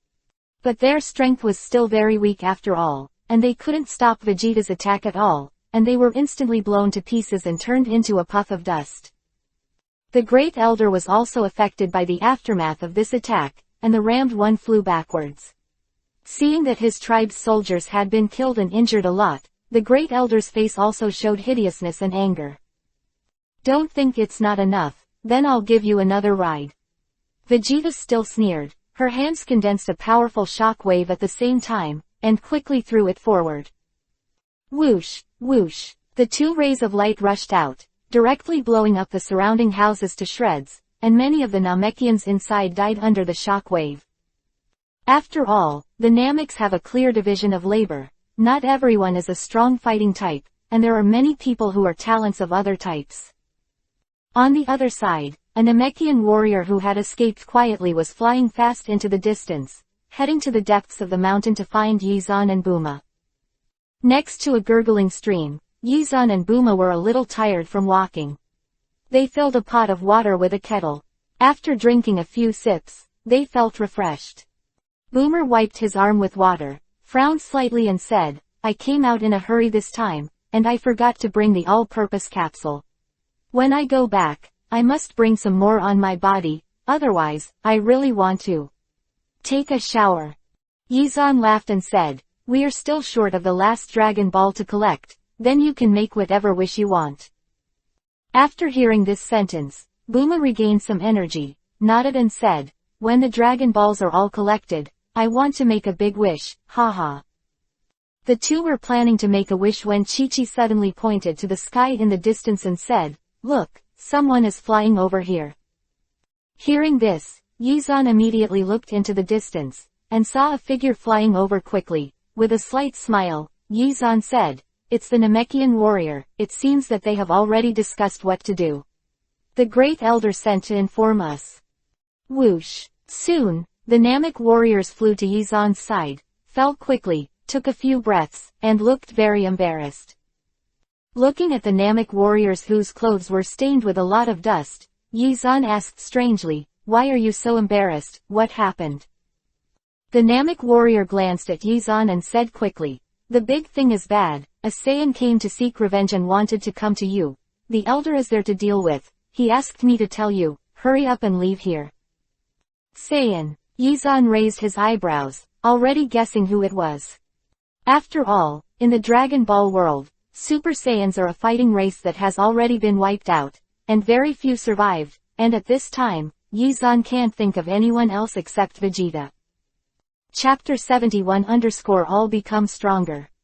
Vegeta. The corners of Yizan's mouth twitched slightly. He didn't wait for Frieza, but Vegeta is also good. The potential of Super Saiyan is enormous. Now Yizan is really looking forward to how strong Vegeta will be after training. And there is another point. If Vegeta is really here, it is estimated that it will not be so easy for Namek to escape this time, and Vegeta provoked it himself. So, Yizan shook his head and said, since you are here to seek revenge for me, and asking you to block him, it makes no sense. Besides, you are not his opponents, so I should meet him. After finishing speaking, Yizan said to Bulma and Chi-Chi behind him, you two are right here, don't follow me, I will come back to you after I've dealt with things. After all, fighting against a strong man like Vegeta is very dangerous everywhere. Bringing Bulma and Kiki will only put them in danger. Bulma and Chi-Chi obviously didn't want to leave Yizan, so they both said in unison, take us with you. For their safety, Yizan said solemnly, listen to my arrangement, I will take you to fight when your strength becomes stronger. Facing Yizan's determination, Bulma and Chi-Chi had to compromise. They found a safe place and hid first. Whoosh! Soon, Yizan dodged and flew straight back. He still knew Vegeta's character. Now, he is still a fighting lunatic, and he might kill the entire Namek planet. People. The Namek warrior who had originally informed Yizan to leave, also hurriedly followed behind Yizan, accelerated, and rushed in the direction of the tribe. Yizan increased the speed to a very fast speed. After a while, he was able to fully see the shadow of the tribe, but he soon discovered that the tribe had become a ruin. In front of the ruined tribe, many Namek warriors were still fighting desperately, but they were blocked by a huge man, and many were killed. The Great Elder and a group of Nameks who were unable to fight watched the battle nervously from behind, but none of them chose to escape. In the battle circle, Vegeta's subordinates were ruthless, and every time he made a move, a Namek warrior was killed and fell to the ground from midair, losing the breath of life. As the Namek warriors were killed one by one, Vegeta's subordinates became more and more ruthless. They rushed forward quickly, and a ray of light lit up in the right hand, like a fierce tiger that rushed out, and flew towards the elder. There. Just at this critical moment, another powerful shockwave flew over from another direction, like a light Jinchuriki column, slammed into the previous light. Not only that shockwave also sent the light from Vegeta's subordinates attacking backward, and hit Vegeta's subordinates in the same direction as when they came. Ah! Vegeta's subordinate screamed, backing away, spitting out a mouthful of blood, and his face was very ugly. Being able to save the great elder from the embarrassment, everyone turned their eyes to the sky, and Yi Zan, who came directly from a distance, was floating in the air, bursting out with a look of contempt for the world. Seeing Yi Zan appear, everyone present showed different expressions. The first elder said in surprise, "Didn't I tell you to leave here? Why did you come back?" Yi Zan said indifferently, "If I don't come, the entire Namek will be in danger." Vegeta in the distance squinted slightly, and a powerful fighting spirit emerged, and sneered, "Yi Zan, are you finally willing to come out? I will return the hatred last time to you this time." Quote. Yi Zan glanced at Vegeta and found that he had not seen it for a while. Vegeta's strength had indeed improved a lot, and at least he had a fighting power of hundreds of thousands. He was indeed the prince of the fighting nation. Increase the strength so much. If you want to take revenge, I'm afraid you won't have this chance. Yi Zan snorted lowly, and instantly burst out the powerful power in his body. The powerful momentum swept up the gravel on the ground, and the ground cracked instantly, forming a crack that spread directly from the ground to the ground. As soon as he felt these powerful chi, Vegeta's expression changed instantly. He never imagined that Yi Zan's strength had also been greatly improved. Just as he was about to rush up to compete with Yi Zan, the subordinate who had been knocked flying before rushed forward, hung in the air in front of Yi Zan, turned his back to Vegeta and said, "Prince Vegeta. Let me meet him first." The counterattack just now did not kill him, but caused him to be seriously injured, with scars all over his body. He tore off the armor on his body, revealing his hard-covered muscles, and roared angrily. The air around him was shaken by his powerful aura. The combat power rose in an instant, making him very powerful. With a loud shout, he flew over, turned into a powerful light, and shot a shock wave with his right hand. Hey! The shock wave shattered the air, and in the blink of an eye, it arrived in front of Yi Zan, and there was a loud explosion. At the moment when the shock wave exploded, Yi Zan turned into a phantom and disappeared in place. When he reappeared, he was already behind Vegeta's men. Lifting his right foot, Yi Zan condensed a ray of light on his toes, and kicked it fiercely below.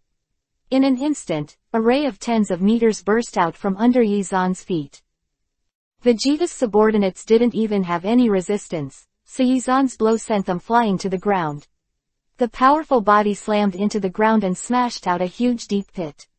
Cracks spread out from all around the pit. After his subordinates were defeated, Vegeta's expression did not change in the slightest, he just said lightly, "Useless thing."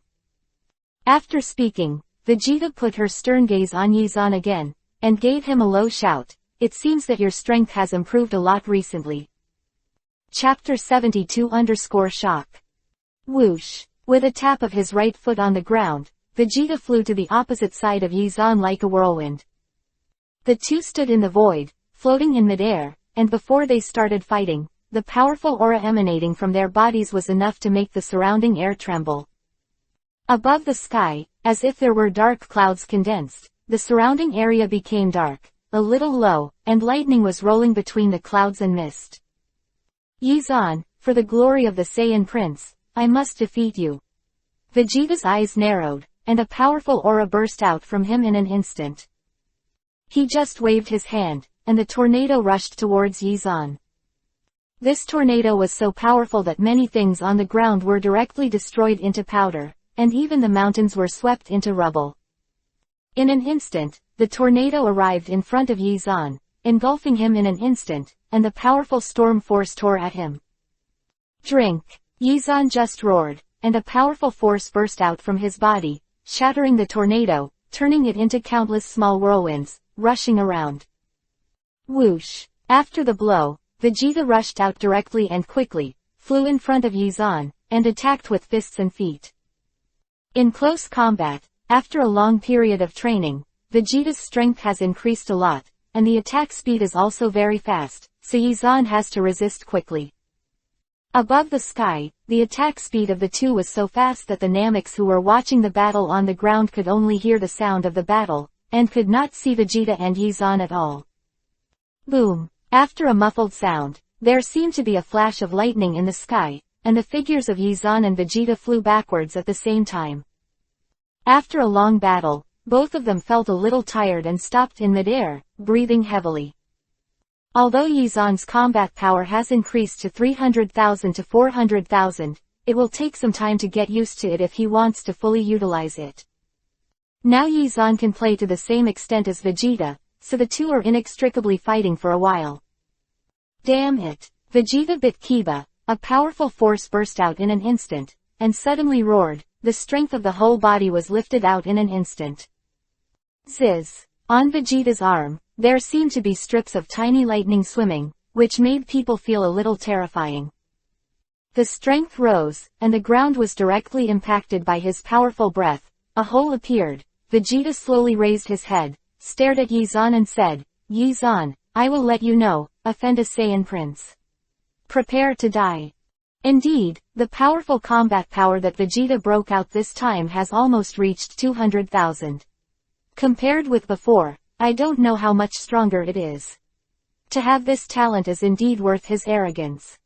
Whoosh! In just a blink of an eye, Vegeta disappeared, and when he reappeared, he was already behind Yizan, and a shock wave formed in his hands, which was about to be bombarded immediately. And Yizan also felt the powerful force behind him, and quickly turned around, ready to fight back. But he didn't expect that as soon as he turned around, Vegeta's powerful shock wave was already bombarded, like a wave of light falling from the sky, hitting Yizan's body. This blow came too fast. Yizan was hit directly, flew backwards, and slammed into the hills behind, smashing more than a dozen mountains in an instant.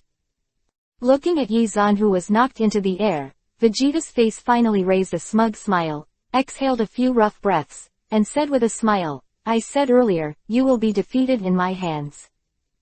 The place where Yizan was shot became a pile of ruins where stones collapsed, and Yizan was also buried inside. Looking at the pile of stones, Vegeta was worried that Yizan would fly out again. Her hands kept condensing shock waves, and quickly blasted over there. More than a dozen shock waves, like rain, quickly landed on the stone piles, blasting the stone piles and deep pits into slag and debris, thus forming a huge pothole. After finally smashing the ground into a pothole, Vegeta was relieved and couldn't help laughing a few times. The strongest Saiyan will only be me, Prince Vegeta.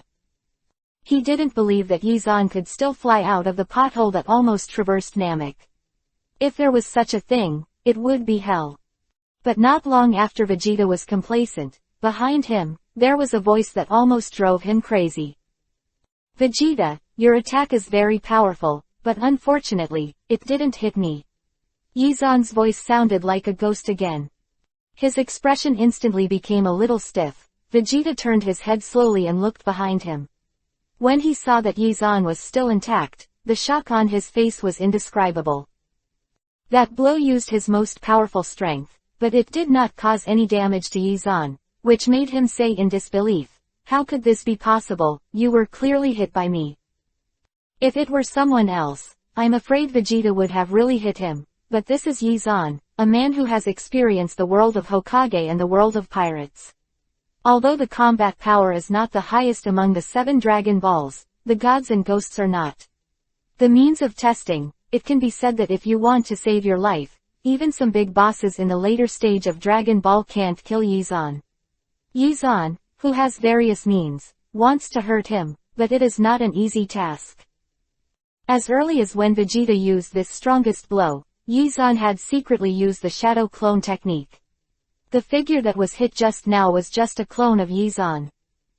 Looking at Vegeta, who was extremely surprised, Yizan suddenly burst out the power in his body. His eyes narrowed, and he said solemnly, "It's my turn now." Mastered the developed combat power. The powerful combat power burst out in an instant, creating a huge impression that made Vegeta change color. What? 370,000 combat power. Chapter 73 Vegeta transforms. Vegeta never imagined that Yizan's combat power had soared to 370,000 in an instant. He thought that he had become very strong during this time, but he did not expect that Yizan was more pervert than himself, and his combat power had increased so much. A powerful aura erupted from Yizan's body, and that extremely powerful storm slammed down from Yizan's body, turning into imposing pressure, and directly crushing the battle suit on Vegeta's body.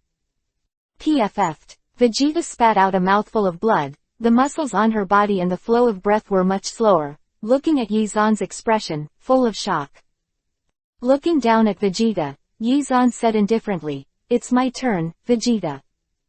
Ziz. Yizan raised his right hand, and a powerful force burst out in an instant. In front of his body, a circular light and some lightning flashed on the ball of light.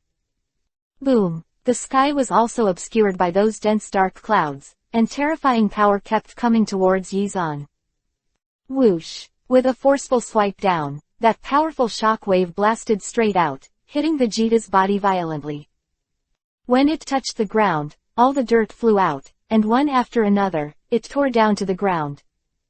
Seeing this attack coming, Vegeta waved her hands in anger to resist the attack, but in an instant, Vegeta was engulfed in the shock wave. Boom! With a loud bang, Vegeta was swept away hundreds of meters, and in the powerful light wave, she didn't even have the qualifications to stand firm. The shock wave generated by this blow blew up a huge hole within a radius of several thousand meters, and the ground was almost destroyed to powder.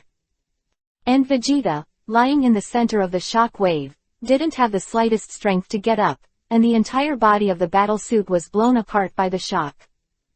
Hoo-hoo! A gust of mountain wind blew, scattering the smoke and dust everywhere, and the wind and sand were also flying around. Those Nameks who were watching the battle in the distance all widened their eyes, looking at the scene in front of them. They were all surprised that they were able to swallow a whole egg. Such a terrifying battle scene is somewhat beyond the comprehension of the Nameks. Vegeta tried to get up, but the surroundings of his body seemed to be electrified, and it crackled a few times, causing his body to soften and fall down again. Yizan floated in the air, flew to the sky above Vegeta, looked at him who was seriously injured, and said solemnly, "Vegeta, now I'll give you a way to survive. Become my subordinate, I'll spare you. How about it? It's a good deal." Unexpectedly, such tempting conditions not only did not get Vegeta's approval, but made him look cold, snorted, and said in a very weak tone, "You want me to be your subordinate? This is simply not enough. Impossible. If you have the ability, kill me now. Since you want to die so much, then I will fulfill you." Yizan smiled slightly, raised his right hand quickly. A powerful force burst out from Yizan's body. A beam of light flew out instantly, and went straight to Vegeta's chest. With just such an impact, Vegeta's chest can be pierced directly. Hey! This powerful impact finally landed on Vegeta's chest, causing him to spit out a mouthful of blood, and the person flew out behind. In the end, like a scrap of paper, Vegeta fell to the ground, and the breath in her body became extremely weak, almost at the moment of death. Cough cough. After a few violent coughs, Vegeta looked at Yizan who was standing in the void, exhausted her last breath, and shouted loudly, "It is impossible for you to kill my Prince Vegeta. I won't die here." Boom! With a loud roar, a flash of lightning struck from the clouds in the sky, illuminating the surrounding dark clouds in an instant. And Vegeta was directly hit by the lightning. A powerful light radiated from him instantly, bursting out in all directions. One after another, the surroundings were extremely bright. At this moment, Vegeta's eyeballs also began to swell, and a steady stream of power swelled up from his body. He looked at the sky in the distance, as if seeing the bright moon in the night sky. The particularity of the Saiyan burst out from Vegeta's body at this moment, and his body swelled suddenly. In an instant, as the lightning fell, Vegeta became a reminder of the huge orangutan. Roar! Instantly transformed into such a powerful orangutan, Vegeta beat his chest angrily and made a loud noise. With a casual kick, Vegeta directly lifted a small hill in front of him into two halves. Red Yuhi's eyes were able to emit rays like aurora, and when it irradiated there, a deep pit would appear on the ground. And Yizan, taking advantage of Vegeta's transformation, flew a little higher in the sky, stared at Vegeta below, and sneered, "Have you transformed into a giant ape?" Although Yizan also has the bloodline of a Super Saiyan, when Yizan used the face fruit to transform the bloodline, he removed some bad genes, and this transformed giant ape is the bad gene. After all, this is the case, transforming will lose your mind. Roar 5.9. Vegeta roared angrily, still remaining quite awake, and a ray of light shot out of his eyes, rushing towards Yizan's direction. What a quick attack! Yizan couldn't help but be surprised. He dodged to the side, and quickly dodged, and was not hit by this attack. Boom! Instead of hitting Yizan, he destroyed a huge mountain behind him into powder. Without hitting Yizan, Vegeta, who transformed into a giant ape, did not give up, jumped up, and instantly came to midair. With a huge fist, she smashed at Yizan. Such a huge fist has a huge attack power, like a small hill flying over, with such a huge impact. Chapter 74 _ Imitate the Super Game State. Yizan's face changed, and he didn't dare to confront Vegeta, so he quickly stepped aside and continued to dodge Vegeta's attack. Boom! The light that erupted from the fist smashed the ground into a deep pit in an instant, and a crack hundreds of meters long spread directly from the ground to the back, as if a violent earthquake had occurred. Yizan flew far behind and stopped in midair, looking at Vegeta, who was crazy and angry. The expression on his face also became a little dignified. Unexpectedly, after transforming into a giant ape, Vegeta's power is so much stronger. Compared with the previous Raditz, I don't know how much stronger. If you use the combat power to estimate, the current Vegeta's combat power is at least 1 million or more. Such a strong combat power is enough to make any strong person pale. Roar! Raising her huge head, Vegeta raised her head and roared. The huge roar directly penetrated the surrounding air, causing a crack in the ground. Yizan felt that Vegeta was about to explode in an instant, and hurriedly shouted to the Nameks below, "Hurry up and evacuate here, I will deal with him." Seeing that Vegeta had become so powerful, the Great Elder and the others also looked very ugly. They didn't dare to stay here, and immediately left here with a group of Nameks. Whoosh! Yizan seized the time and flew forward quickly. Now he can only have a chance to deal with him by leading Vegeta, who has transformed into a giant ape, to other places. Although I don't have a lot of confidence, I have to give it a try. Otherwise, not only will I not be able to escape, but even the entire Namek will be destroyed in his hands. Seeing Yizan flying away, Vegeta, who was full of anger towards him, really followed behind, and kept rushing forward, as if to catch up with Yizan and give him a fatal blow. Although Vegeta's transformation was sensible, it was still far from the time when she didn't transform, and she couldn't help it after being provoked a little by Yizan. Soon, Yizan led Vegeta away and came to a barren sand dune area. A gust of wind could cause violent sandstorms. In the sandstorm, Vegeta's body was still expanding, and the muscles on his arms were constantly swelling. With the bulging of his tendons, Kobo became very terrifying, and seemed to be able to give a mountain to him at any time. Crushed. Ziz. Vegeta stared at Yizan, and in the raised mouth, a powerful light slowly accumulated, and it gathered in the mouth one after another. At this time, the power from the Saiyan body, the most important thing, is the body of Vegeta. After the giant ape, this power has also undergone a terrifying evolution and has become a superpower hundreds of times. Under this powerful force, Yizan also felt a huge sense of oppression. Although Vegeta had not yet erupted, the surrounding air became a little distorted. Finally, with Vegeta's roar, the condensed mighty power became a light Jinchuriki column, which roared angrily from Vegeta's mouth and flew forward instantly. This ray of light, Jinchuriki column-like power, shot straight into the sky, targeting Yizan in midair, as if to blast him to pieces. Yeah, let's dodge first, teleport. Yizan quickly gathered his strength and dodged the attack, but even so, he was shocked by the aftermath of this powerful shock.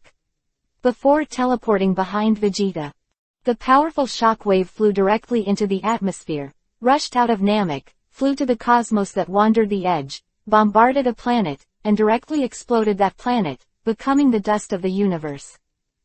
Roar! Roar! This blow didn't hit Yizan, but it consumed a lot of Vegeta's strength, causing him to gasp heavily. The void floated behind Vegeta, and Yizan couldn't help but feel a little scared. If he hit a half a beat later, he would probably become a scum. Although Vegeta became a giant ape, her powerful perception still existed. She swung her huge eyes back and noticed that Yizan was behind her. He quickly threw a punch and smashed directly at Yizan. The powerful breath generated a shock wave. But after all, he just performed a powerful attack. Vegeta, who has transformed into a giant ape, no longer has such a powerful strength, and the attack speed of this punch is also much slower. Yizan easily dodged, flew forward, landed in the sky above Vegeta, and looked at him condescendingly. After fighting with Vegeta for so long, Yizan's purpose was to consume his power. Only in this way would he have the opportunity to carry out a big counterattack. Ziz! A ray of light slowly appeared on Yizan's arm, like a lightning bolt, surrounding him. Ha! Yizan gave a low drink, and instantly circulated the chi in his body, and a powerful chi burst out in Yizan's body. A powerful force surrounded Yizan's whole body. Ziz! The gust of wind formed a fighting spirit, rushing out from the inside, and around Yizan, there were continuous sounds, and the incomparably powerful force shook the air. Imitation super competition state. Boom! The terrifying power burst out, and Yizan's combat power instantly increased to more than 2 million. This is Yizan's method of imitating the Super Saiyan transformation to improve the battle, and it can only last for 3 minutes. After 3 minutes, Yizan will return to his original state. This move consumes a lot of physical strength. If the battle with Vegeta was not at the most critical time, Yizan would not use such a method. With a combat power of more than 2 million, it can almost blow up those ordinary combat power detectors. Facing Vegeta, who became a giant ape, Yizan is also full of confidence. Vegeta, you can transform, and I can transform, so let you try my new move. Glancing down at Vegeta, Yizan, like King Kun, focused his fighting power on his right hand, forming a huge light group in the void. Chapter 75 _ Take Vegeta as a younger brother. Whoosh! As soon as he flew forward, Yizan flew to the sky above Vegeta. The light group in his hand burst out with a huge force, and it burst out like this. Roar! Vegeta roared angrily, trying to stop Yizan's movements, but in the end there was nothing he could do. His huge body was like a small stone, struggling in the huge waves. Yeah! Yizan let out a low voice. The muscles and strength all over his body burst out in an instant, and the powerhouse with 2 million fighting power instantly pressed the light ball in his hand towards Vegeta. Boom! The huge impact made Vegeta fly hundreds of meters away, and then fell heavily to the ground. A huge deep pit instantly appeared in the earth, and cracks spread out in all directions. As soon as the attack hit, Yizan hurriedly turned around, rushed down again, and kicked several times fiercely. With each attack, light flew out and slammed into Vegeta's body. Bang bang, bang! A loud noise erupted from Vegeta's body, making Vegeta, who transformed into a giant ape, couldn't help but let out a roar, seemingly unable to withstand Yizan's attack. After hitting Vegeta with no strength to fight back, Yizan rushed down again and landed next to Vegeta. With a human-sized body, he stretched out his right hand and grabbed Vegeta's shoulder. It spun around a few times, and finally threw it out. Whoosh! With a strong breaking wind, Vegeta instantly flew high into the sky, soaring into the sky, almost breaking through to the outside of the atmosphere.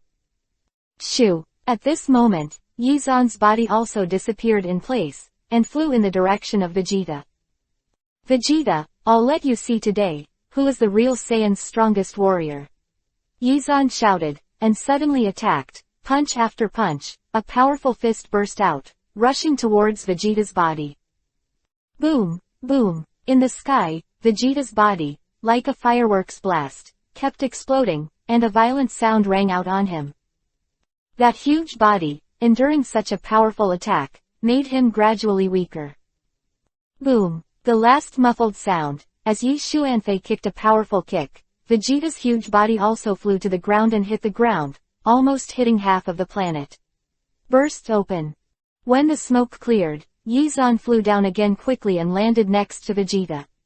A powerful breath was taken away from Yizan's body. At this time, even Vegeta, who was transformed into a giant ape, was panting heavily in the deep pit, and no longer had the strength to fight back, and the huge eyes became a little heavy. On Yizan's right hand, a shock wave condensed, and in front of the palm, the light slowly lit up, and flew right above Vegeta. Yizan said lightly, "Vegeta, everything is over." Unexpectedly, when Yizan's attack was about to fall, Vegeta, who transformed into a giant ape, suddenly spoke, "Don't kill me." Hearing this, Yizan was also shocked. He didn't expect that he had already transformed into a giant ape, and Vegeta could still speak. It seemed that a strong will to survive could really change everything. Since Vegeta has been begging for mercy, Yizan has no need to kill him again. A proud prince like Vegeta would not say such words easily. Now that he has asked for mercy, he will not return.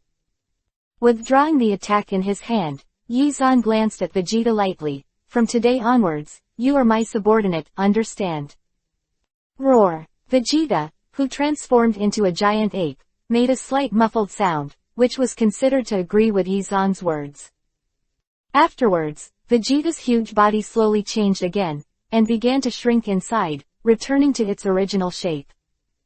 After recovering, Vegeta glanced at Yizan and said very tiredly, "Yizan, you are the first person I admit defeat, but I hope you don't let up. If your strength is overtaken by me, I will but I'll take you back as my little brother." "Hey, you don't have this chance." Although Yizan had no expression on the surface, he was very proud in his heart. He was able to take Vegeta as his subordinate. If this was spread out, he would be very proud. As for the possibility that Vegeta said, Yizan didn't think it would appear. He had to know that in the battle just now, his strange methods were not used, and he just used his anger to confront Vegeta head-on. Yizan took out a fairy bean from his bosom and threw it in Vegeta's hand. "Take this, it can restore the wear and tear." Looking at a small bean in his hand, Vegeta didn't hesitate and swallowed it directly.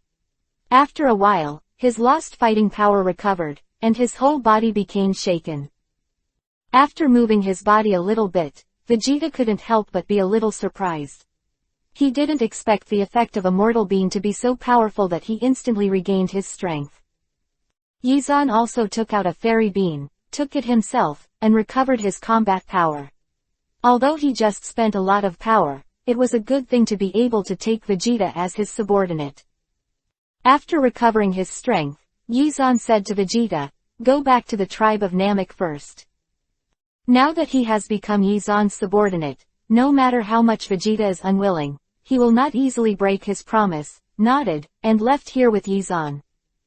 High in the sky, the two figures quickly flew away, leaving 2 rays of light behind them, and soon flew to the tribe of the Namekians.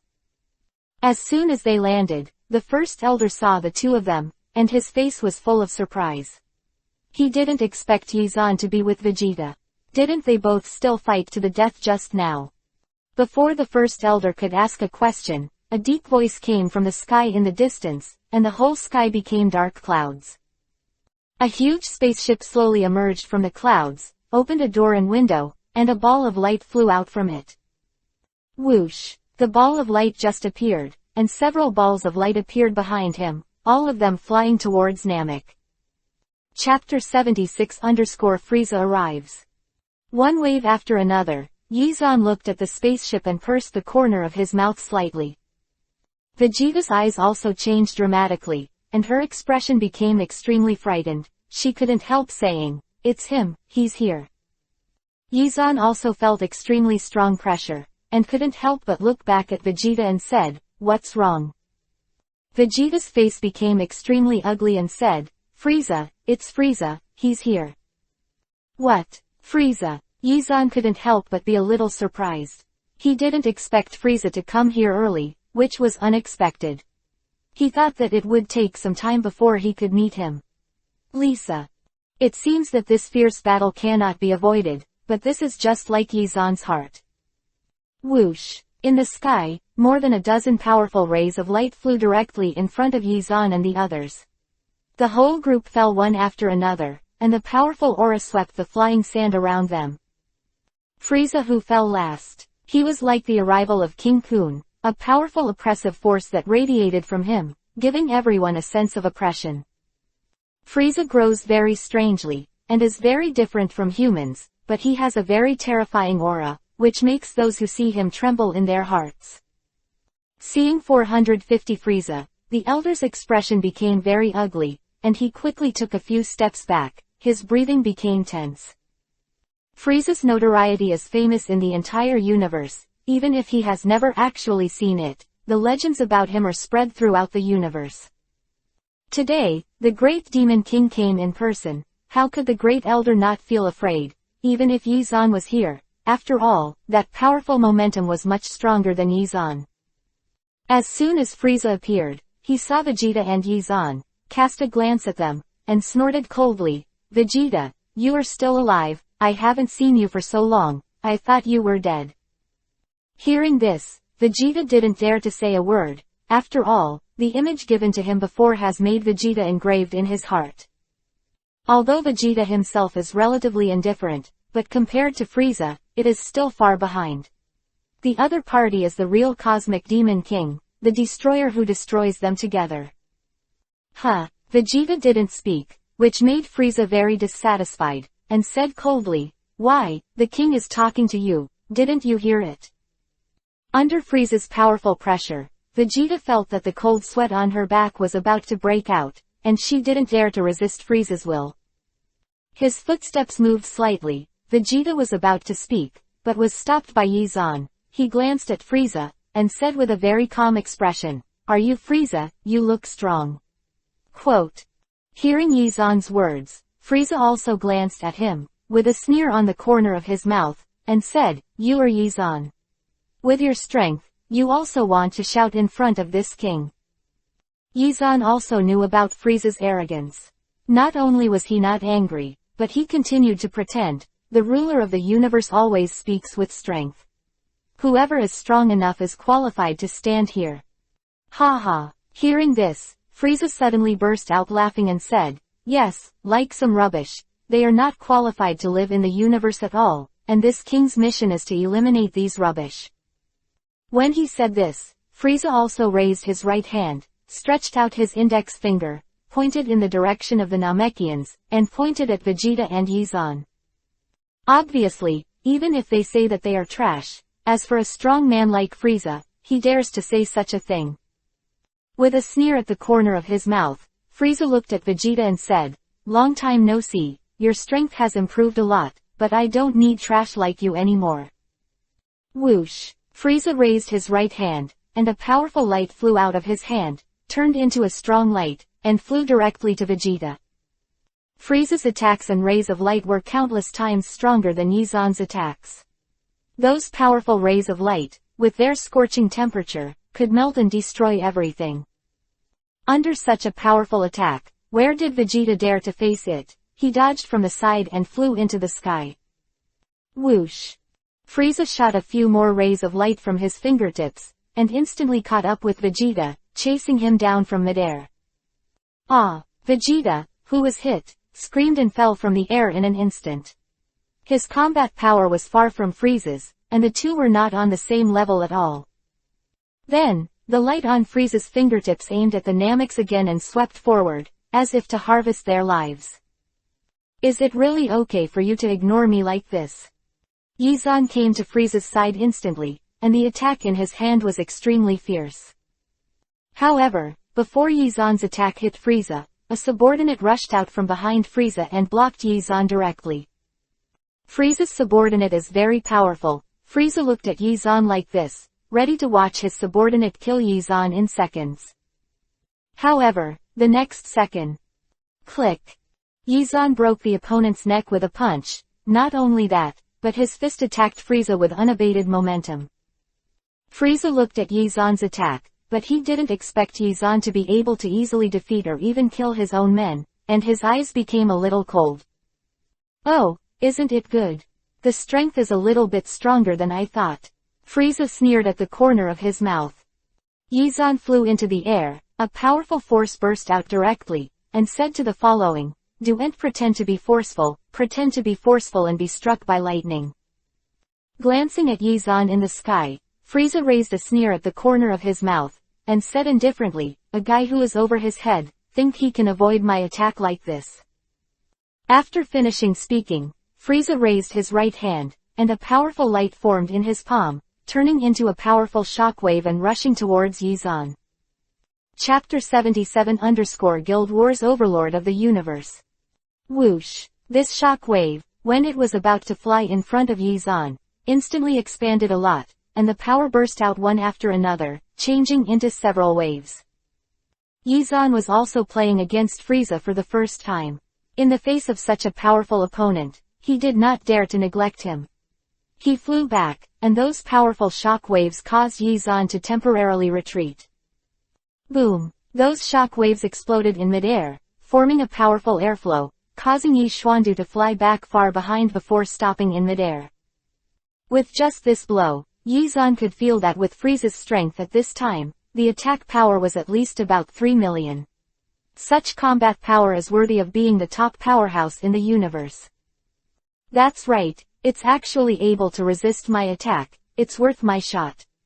Frieza smiled coldly, suddenly jumped up, and flew high into the sky. A powerful figure swept a layer of tornado on the ground. Shoo! Frieza, who flew into the air, launched a powerful attack on Yizan. With one punch and one kick, a shocking thunder erupted, turning into a strong light and flying. Yizan resisted and released a powerful shock wave, but it was of little effect, and was instantly defeated by Frieza's attack. After all, Yizan's cultivation time was negligible compared to Frieza. Yizan flew backwards, feeling a sullen breath in his chest, as if there was a mouthful of blood that he wanted to spit out. Sure enough, in this world where strength speaks, whoever is strong enough will be able to gain the upper hand. However, in just one breath, Yizan's body's terrifying ability to recover was reflected. These injuries were almost recovered when Yizan made his next move. But even so, Yizan still couldn't beat Frieza. Yizan showed the most powerful chi, which was able to increase the combat power to more than 2 million at most, and it was only able to maintain the combat power for about 3 minutes. Now in the face of Frieza, who had a fighting force of 3 million, it was somewhat unstoppable. Haha, fight back, aren't you very strong, fight back against me. Frieza became a little crazy, kept attacking Yizan, and kept roaring on the other side. Unable to resist Frieza's attack, Yizan was knocked far away in an instant, gasping for breath, his face instantly turned ugly. Fucka's really angry, annoyed the labor and management, and the labor and management use chakra to teach you how to behave. Although Yizan's chakra is not a high bonus to combat power, but the many unpredictable methods attached to chakra, if they are really used in battle, the bonus to combat power is not a bit or two. But unfortunately, Yizan has experimented many times. Once he uses methods such as chakra domineering to fight, the growth of chi will be very slow. Therefore, Yizan didn't want to use chakra unless he had to. After all, fighting was the best and fastest way to increase chi. Damn! Just dodging Frieza's blow, Yizan's right arm had already suffered some injuries. Flying into the air, Yizan took a deep breath, snorted lowly, and rushed to fight Frieza, but he turned on the pseudo-Super Saiyan transformation for 3 minutes. However, even so, in the face of Frieza's 3 million combat power, Yizan was still far behind, and could only fight while retreating. Only with your strength, you are not qualified in front of me. Frieza let out a low voice and kicked Yizan directly. The powerful shock wave directly sent Yizan flying. Not only that, Frieza also rushed over and unleashed a powerful attack, constantly attacking Yizan, making it very difficult for Yizan to dodge, and he was hit several times by him.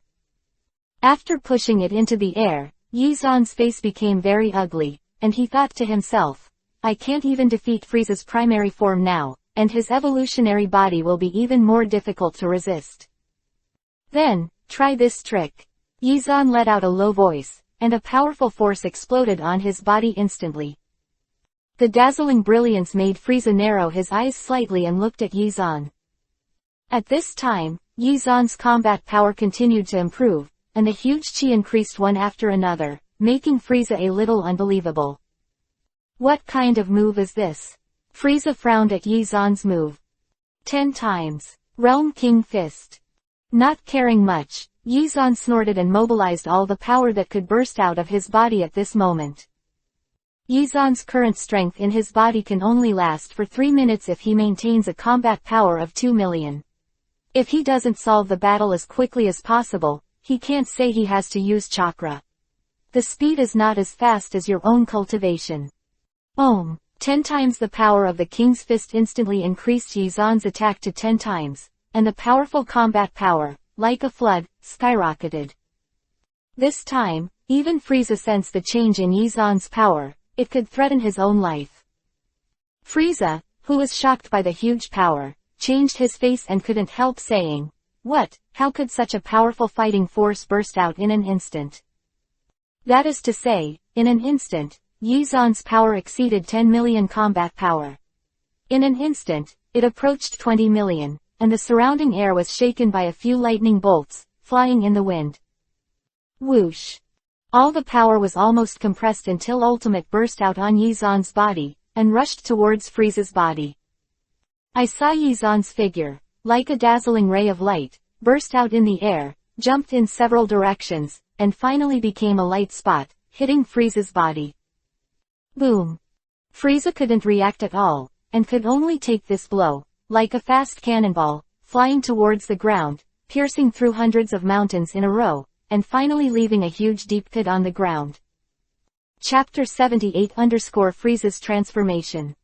Boom! A loud bang erupted. Frieza vomited blood frantically in the deep pit. There was only room for Yizan to attack, and he couldn't fight back at all.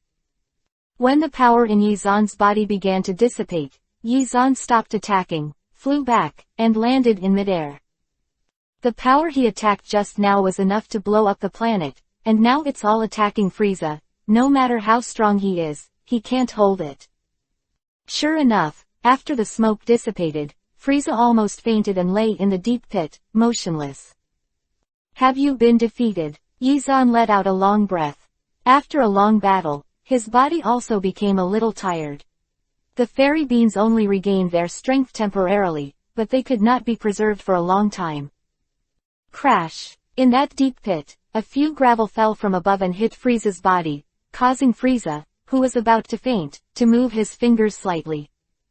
Then, taking a few breaths slowly, Frieza suddenly opened his eyes, a bright light flashed in his eyes, and slowly, Frieza's body floated up. Staring at Yizan in midair, Frieza said coldly, "Do you think you can beat me like this? You really underestimate me." Frieza, who was floating in midair, began to have a huge change in his aura, and his whole person became very illusory. Those muscles began to swell, and a little bit of tendons seemed to bulge.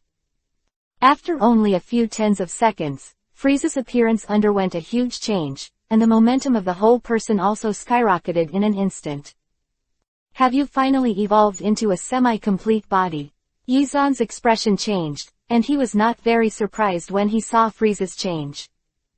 This is still only Frieza's semi-complete body. If he can't defeat it, he probably won't even be able to see his complete body. Moreover, the current Yizan has already exerted almost all the energy in his body. He used the power of the 10-realm King Fist. According to the degree of strength, he can only support it for 3 minutes at most. In his semi-complete state, Frieza's combat power has soared to more than 10 million in an instant. If this terrifying combat power can be easily waived, a planet can be destroyed. Hey! Frieza floated from the void, stopped in front of Yizan, stared at him, and said with a sneer, "Stinky boy, I said, it's been a long time since I said that it will make you die ugly. Man, can make me take on this form." Quote. Ziz. Raising his right hand, Frieza gathered all the energy around him into his palm, becoming a violent light that flew towards Yizan's body. Ah! Yizan frowned, and hurriedly backed away. At this time, it seemed that Frieza's attack had become extraordinarily powerful. If he was not careful, he would be bombarded into debris. Do you think you can dodge it? Frieza sneered, Her hands kept gathering powerful rays of light, and blasted forward, like a burst of rays of light raining down, all blasting towards Yizan. Boom, boom, both the ground and the air were under extremely heavy conditions. Frieza's attack seemed to be able to cut through the air, making a whistling sound of wind, and the ground was constantly being blasted. Muffled sound. As for Yizan, he could only dodge to the side. Yizan used 10 times the power of the king's fist, and now he has begun to slowly lose his combat power. From the sudden explosion of more than 20 million, it has now become more than 10 million. The combat power is even weaker than Frieza's now, and it is still falling. Before the combat power had completely fallen to the bottom, Yizan snorted, "Frieza, come on, have a good fight." After speaking, Yizan rushed forward quickly, condensed a powerful shock wave with his hands, and attacked Frieza, making muffled noises in the air. The two were fighting at high altitude, and everything became vibrating. The ground was vibrating, the air was vibrating, and even the atmosphere in the sky was constantly vibrating, as if it would collapse at any time. Boom! There was a loud bang. Next to Yizan and Frieza, there was a loud bang at the same time, and both of them were collided and flew backwards. While Frieza was still very relaxed, Yizan had a pained expression, and he was still panting heavily, falling into a predicament. Now Yizan's combat power has dropped to more than 8 million. Hey, your combat effectiveness seems to be getting weaker and weaker. Frieza's long pointed tail shook, the corner of her mouth raised, revealing a sneer. Her figure rushed forward quickly, and her right fist condensed a wave. The powerful force smashed it out fiercely. Whoosh! That power, like a bolt of lightning, slashed down in an instant. The air would split open, and flew directly in front of Yizan. The combat power dropped. Yizan could no longer resist Frieza's attack. His body was hit suddenly. He spat out a mouthful of blood, and flew backwards quickly. Hit the ground, Yizan smashed a huge deep pit, and his shoulders and feet felt like they were about to fall apart. If it wasn't for the breath in his body, he probably wouldn't be able to fly. Just after floating from the ground into the air, Frieza flew to the top of Yizan's head, sneered at him, and said, "Let me send you to hell now, haha." After that, Frieza's right hand, a burst of strong light, like a huge blade that keeps flying in the air, the breath of the blade, flashing the light of death. Without the slightest hesitation, Frieza chopped off the ray of light in his hand, and the sound of ZZ sounded from all directions, and then rushed towards Yizan. 0.6. If he was hit by this blow, even Yizan's body would be artistically quiet and split in half. Not good. Realizing the power of this attack, Yizan didn't dare to care so much. He immediately used teleportation and flew out from the side.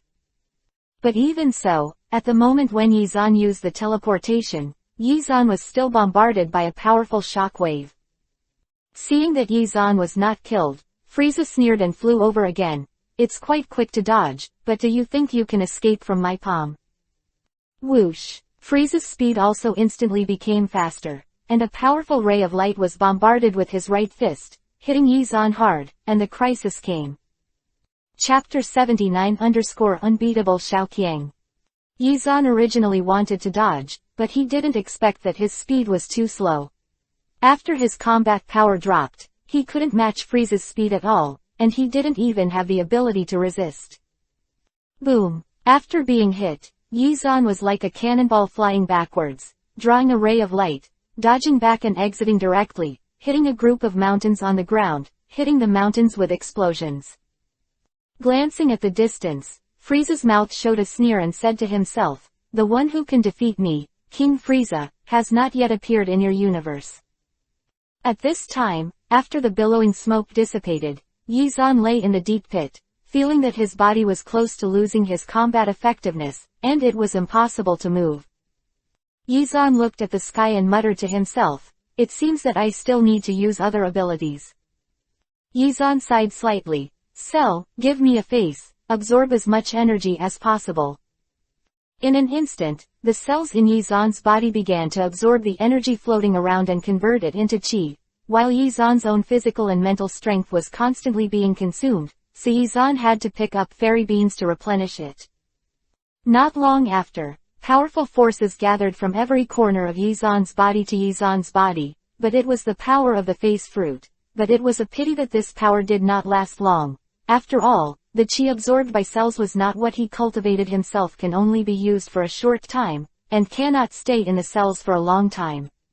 This is something that Yizan has already tested.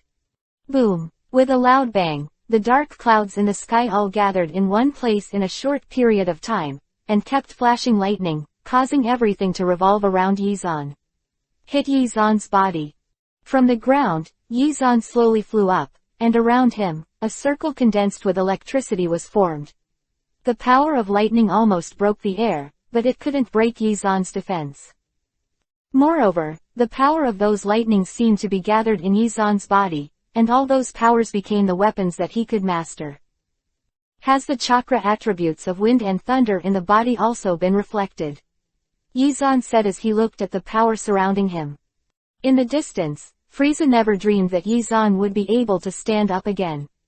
He couldn't help but say in surprise, "How is this possible? How can you still be alive?" In a distant place, although the elder did not watch Yizan and Frieza's battle up close, but through the induction of his mind, he had already noticed that Yizan was still alive, and he was breaking out a powerful fighting force. HMPH, it doesn't matter if you are still dead, prepare to accept my attack. Frieza sneered, and the surrounding body was immediately dissatisfied with the powerful force. With both hands raised, a ball full of energy traveled just above Frieza, with a width of dozens of meters. The power inside was constantly beating, and it could explode at any time. Yeah, go to hell, Frieza roared, and threw the ball of light in his hand, streaks a trace in the air, and went straight to Yizan's side. Seeing the impacting ball of light, Yizan did not change his face. He lifted his right hand up, and immediately above Yizan, a violent lightning struck. This flash of lightning carried a powerful force, like a light Jinchuriki column, which was caught by Yizan and held it in his hand like a sharp arrow. Moreover, the power of the lightning around them all converged towards Yizan's body. It seemed very abominable, and the power was expanded in an instant. Om! A thick lightning, hundreds of meters long, was thrown directly from Yizan's hand, piercing the air and making a sharp sound. In just a split second, the lightning bolt that flew out collided with the ball of light released by Frieza, and a huge explosion occurred between the two. That bolt of lightning directly pierced through the ball of light, dispersing the power of the ball of light around, turning it into powder and dissipating in the air. Seeing this scene, Frieza was shocked. He didn't expect his attack to be defeated by Yizan. Hey, not only that, the power of that bolt of lightning flew from a distance and rushed straight towards Frieza's body, giving him no chance to escape. Boom! There was another loud noise, and Frieza was hit by this lightning bolt, spitting out a mouthful of blood, and the power of the lightning filled his body. There was an instant explosion. One after another, a loud noise exploded on Frieza's body, causing his body to tremble violently, and finally he was blasted into the distance. Yeah, damn. After the lightning's power exploded, Frieza was wounded all over. After being angry, a powerful force erupted again and flew towards Yizan. Seeing Frieza rushing over, Yizan didn't dare to underestimate him, and hurriedly flew up to resist. Bursts of light burst out from Yizan's body. The two met in an instant at high altitude and started a fierce battle. One after another, shock waves erupted from their hands, and there was a loud noise in the air of 200. Everything, centered on them, began to burst your body. Not only that, Yizan became more and more brave in battle, and the power of the face fruit played a major role at this time, increasing Yizan's combat effectiveness. On the other hand, Frieza's face became more and more ugly. While fighting, he roared, "Bastard, why are you still not dead? Who are you?" At this time, Frieza has begun to feel the crisis. The man in front of him is too difficult to defeat. It seems that there are countless possibilities for him. Hey! Flying higher into the air, Yizan sneered. "Frieza, use your most powerful combat power. Don't you have a more powerful complete body? If you don't transform, there is no chance." After Yi Xuanfei reached high altitude, he began to condense the power of Turtle School Qigong, condensing all the power bit by bit, and the surrounding air began to undergo drastic changes. Hearing this, Frieza's face instantly became extremely ugly. He still has a complete body. No one except his father and himself knew how this guy in front of him knew about Akatsuki. Chapter 80 _ We come to your rescue. Turtle School Qigong. Yizan gave a low voice, and the air that could be mobilized around him quickly flew towards his body, forming a powerful force, which began to gather around his body, and finally merged into his palms. The power of the Turtle School Qigong was condensed very powerfully in a short period of time. With the use of the face fruit and the surrounding air power, Yizan had already brought these powers into full play. Ziz! High in the sky, the shock wave formed by the breath gathered little by little. The huge circular aperture, the power gathered inside, has long exceeded imagination. When he saw this shock wave, Frieza's eyes couldn't help shrinking tightly. He had never felt such a huge power on the enemy's body. Yeah! With Yizan's loud roar, the Turtle Qigong shock wave instantly became a light wave and flew forward quickly. A long shadow of light waved through the air like a comet, and finally flew to Frieza. No! Frieza shouted, her body couldn't move at all. There was no way to avoid this attack, as if she was locked. Boom! With the last burst of sharp explosions, Frieza's whole body exploded in an instant, breaking into pieces in the sky. After the shock wave dissipated, there was no place for Frieza in the sky, only a pile of minced meat, floating around and falling to the ground. Hokage, Hokage. High in the air, Yizan couldn't help but take a few deep breaths, and the whole person was exhausted. Although the face fruit was very powerful, the physical strength and spirit consumed were huge, although Shando supplemented it. But still almost hollowed out his body. Moreover, he actually suffered a lot of injuries. After all, it was a battle with Frieza. The opponent was a Cosmos-level powerhouse. It was not an easy task to deal with him. Finally dead, Yizan exhaled a few rough breaths, but he used such a powerful attack that Frieza was already blown to pieces. It's a pity, I can't see Frieza's complete body. With a sneer at the corner of his mouth, Yizan turned back, preparing to return to the Namekian tribe. But just as he was about to set off, the pieces of meat in the sky began to change, emitting a powerful Yuhi light, and began to wriggle little by little. Yizan also noticed something was wrong, and quickly looked back. The expression on his face instantly became a little dignified. It was hard to say that Frieza was not dead. Sure enough, after a while, Frieza's power and momentum still existed, even if it became a pile of minced meat, only to hear a loud shout, merge. Whoosh, whoosh. In mid-air, the pieces of minced meat suddenly all flew backwards, condensing piece by piece into the sky. From the beginning 1 piece, 2 pieces, all flew over slowly, the power could not be lost, Frieza would not die. Soon, the pieces of meat that were broken into slag flew into the air in a short period of time, put them together again, and restored Frieza's true body. It's just that this time, Frieza's appearance has undergone a huge change again. It is very different from any previous period. Even the color of the body has changed slightly. A scorching aura emanated from Frieza's surroundings, and everything that could be by his side was swept into the heat and dissipated. Seeing Frieza appearing at this time, Yizan couldn't help but be surprised, and said secretly, this is the complete body. Countless storms of power flashed beside Frieza, and the sky was also covered by dark clouds and lightning. The powerful force made Frieza's whole body terrifying. The recondensed body, the power contained in it, made the air tremble between gestures, and the eyes looking at Yizan became murderous and cold. Glancing at Yizan coldly, Frieza floated in the air, and said solemnly, you were the first person to force me to reveal my full body. I really underestimate your strength. A low metallic sound resounded in Frieza's hand. He raised his right hand and sucked hard at Yizan's side. A powerful force enveloped Yizan's body. And Yizan also felt that he seemed to be pulled forward by an invisible force, and there was almost no room for resistance. Yizan, who was pulled over, tried his best to retreat back, but was punched hard by Frieza who flew over. Boom! The powerful impact directly sent Yi Xuanbang flying high into the sky, quickly falling backwards, and suddenly flew out of the atmosphere and into the starry sky. Whoosh! Frieza stepped on his right foot, and his body quickly chased after him. In the blink of an eye, he was in front of Yi Zan, kicked fiercely, and rushed towards Yi Zan's chest. Unable to stop Frieza's attack, Yi Zan's chest immediately formed a deep depression, a mouthful of blood spurted out, and his body flew backwards. Whoosh! Frieza's strength and speed were full, and he hurriedly flew under Yi Zan again, launching a powerful attack on him. Several powerful attacks have caused Yi Zan to suffer a lot of injuries.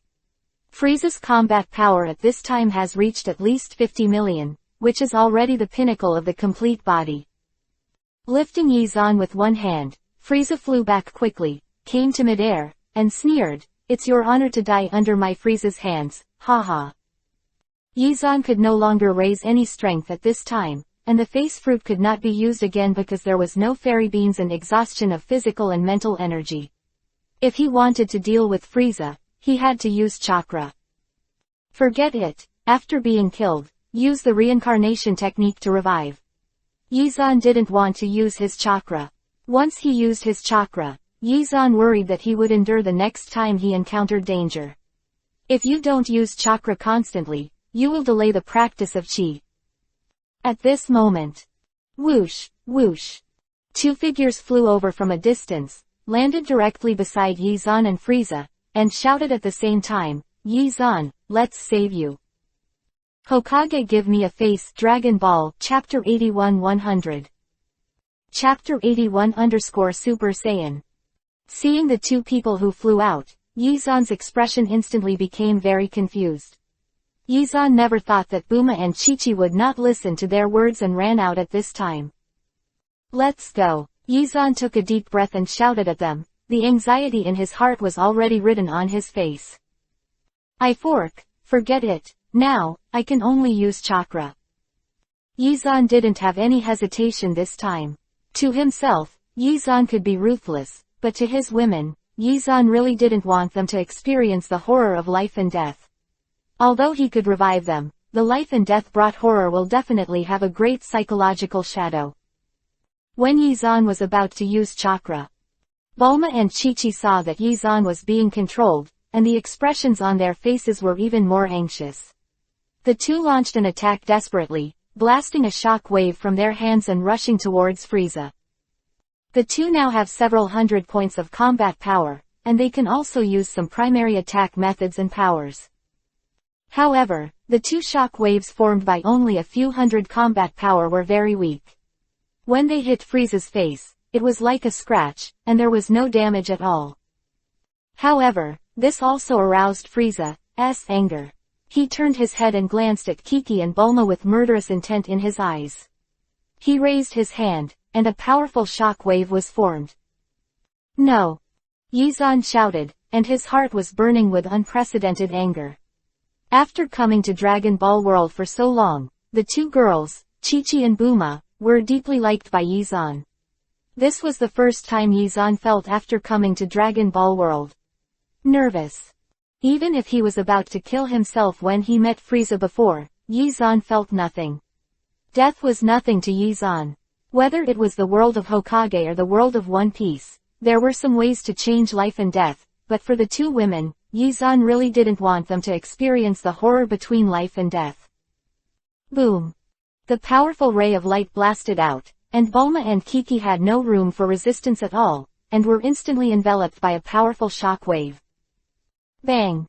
With a loud bang, the shock wave formed a violent explosion mushroom cloud, and the terrifying aftermath continued to shoot in all directions. Just the multiple explosions generated by the aftermath turned the earth with a radius of 10,000 meters into powder. Noisy. A golden lightning suddenly burst out from the mushroom cloud. Frieza frowned slightly, his eyes full of doubts. Zzz.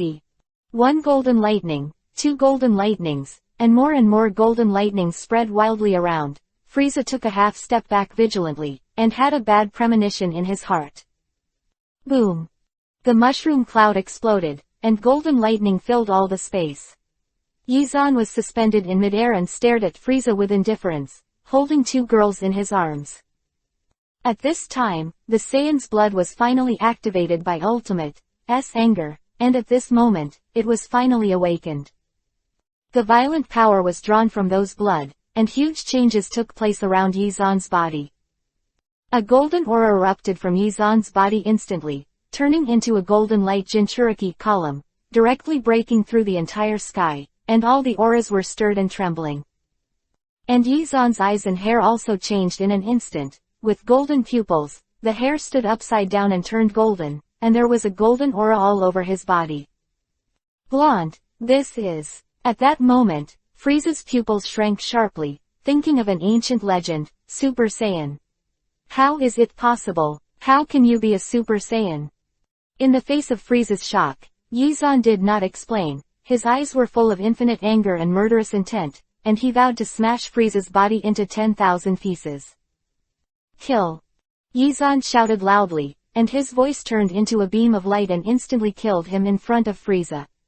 Frieza's face changed greatly, and instantly became extremely ferocious. What about the Super Saiyan? Go to hell. As he said that, Frieza's right hand was quickly raised, and a powerful force exploded instantly, condensing an incomparably powerful energy in the air, causing the surrounding space to become distorted with this powerful force. Drink! Just before this attack fell, Yizan shouted abruptly, and an unprecedented impact force poured out of his body, covering every corner of his body. Ah! Frieza only felt like he was hit by something, and was instantly knocked 10 kilometers away. Even approaching Yizan's side would feel very stressful. Frieza could only back away, flew far away, and looked down at Yizan. What a powerful force! Is this a Super Saiyan? Far away, Frieza's eyes widened in shock. After transforming, Yizan was already powerful enough to frighten him. He felt terrified. This is the power of a Super Saiyan. Yizan looked down at himself and was equally shocked. He didn't expect that at this time, he really became a Super Saiyan, and the power in his body emerged like a flood, which was completely unimaginable and unprecedented for him. Not only that, he felt that his body seemed to have inexhaustible power. As long as he wanted to do it, he could destroy a planet with a single wave. Standing high in the sky, the golden aura from Yizan's body quickly spread out, shocking Vegeta, who had not been killed in the distance. Super Saiyan. Can't be wrong. This must be a Super Saiyan. But, how could it be? How could he be a Super Saiyan? I should be a Super Saiyan. As a Saiyan prince, Vegeta didn't even get this powerful power, but Yizan mastered it.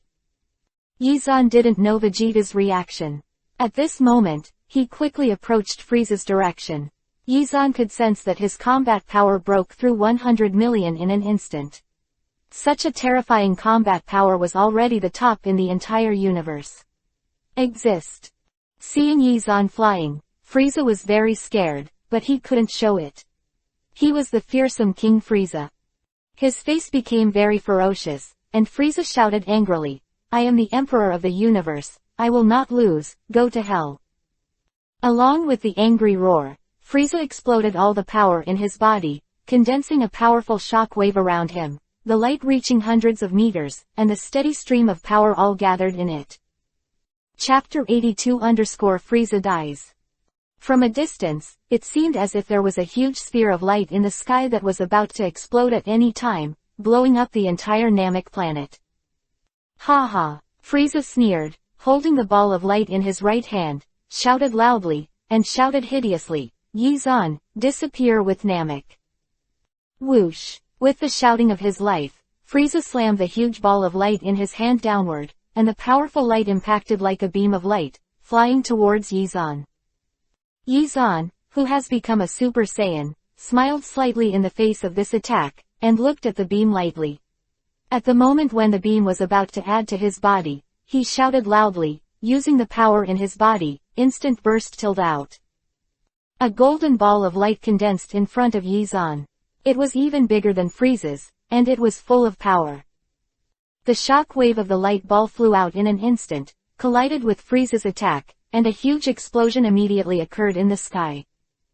Everything will be destroyed by these two attacks, and the violent shaking is generated in midair, and even the surrounding space becomes very distorted, as if it is about to explode.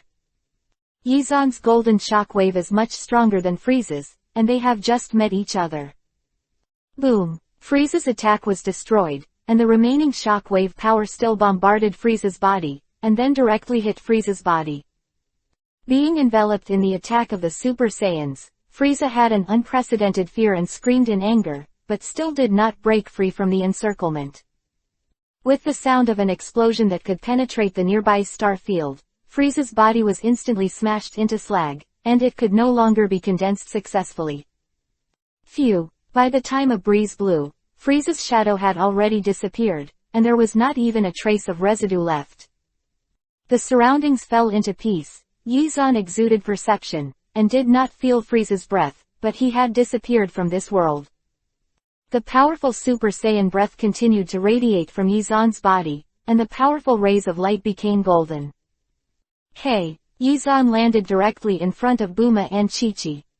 You too! Yizan tried hard to beat and scold the two women, but in the end he sighed, don't take risks like this next time.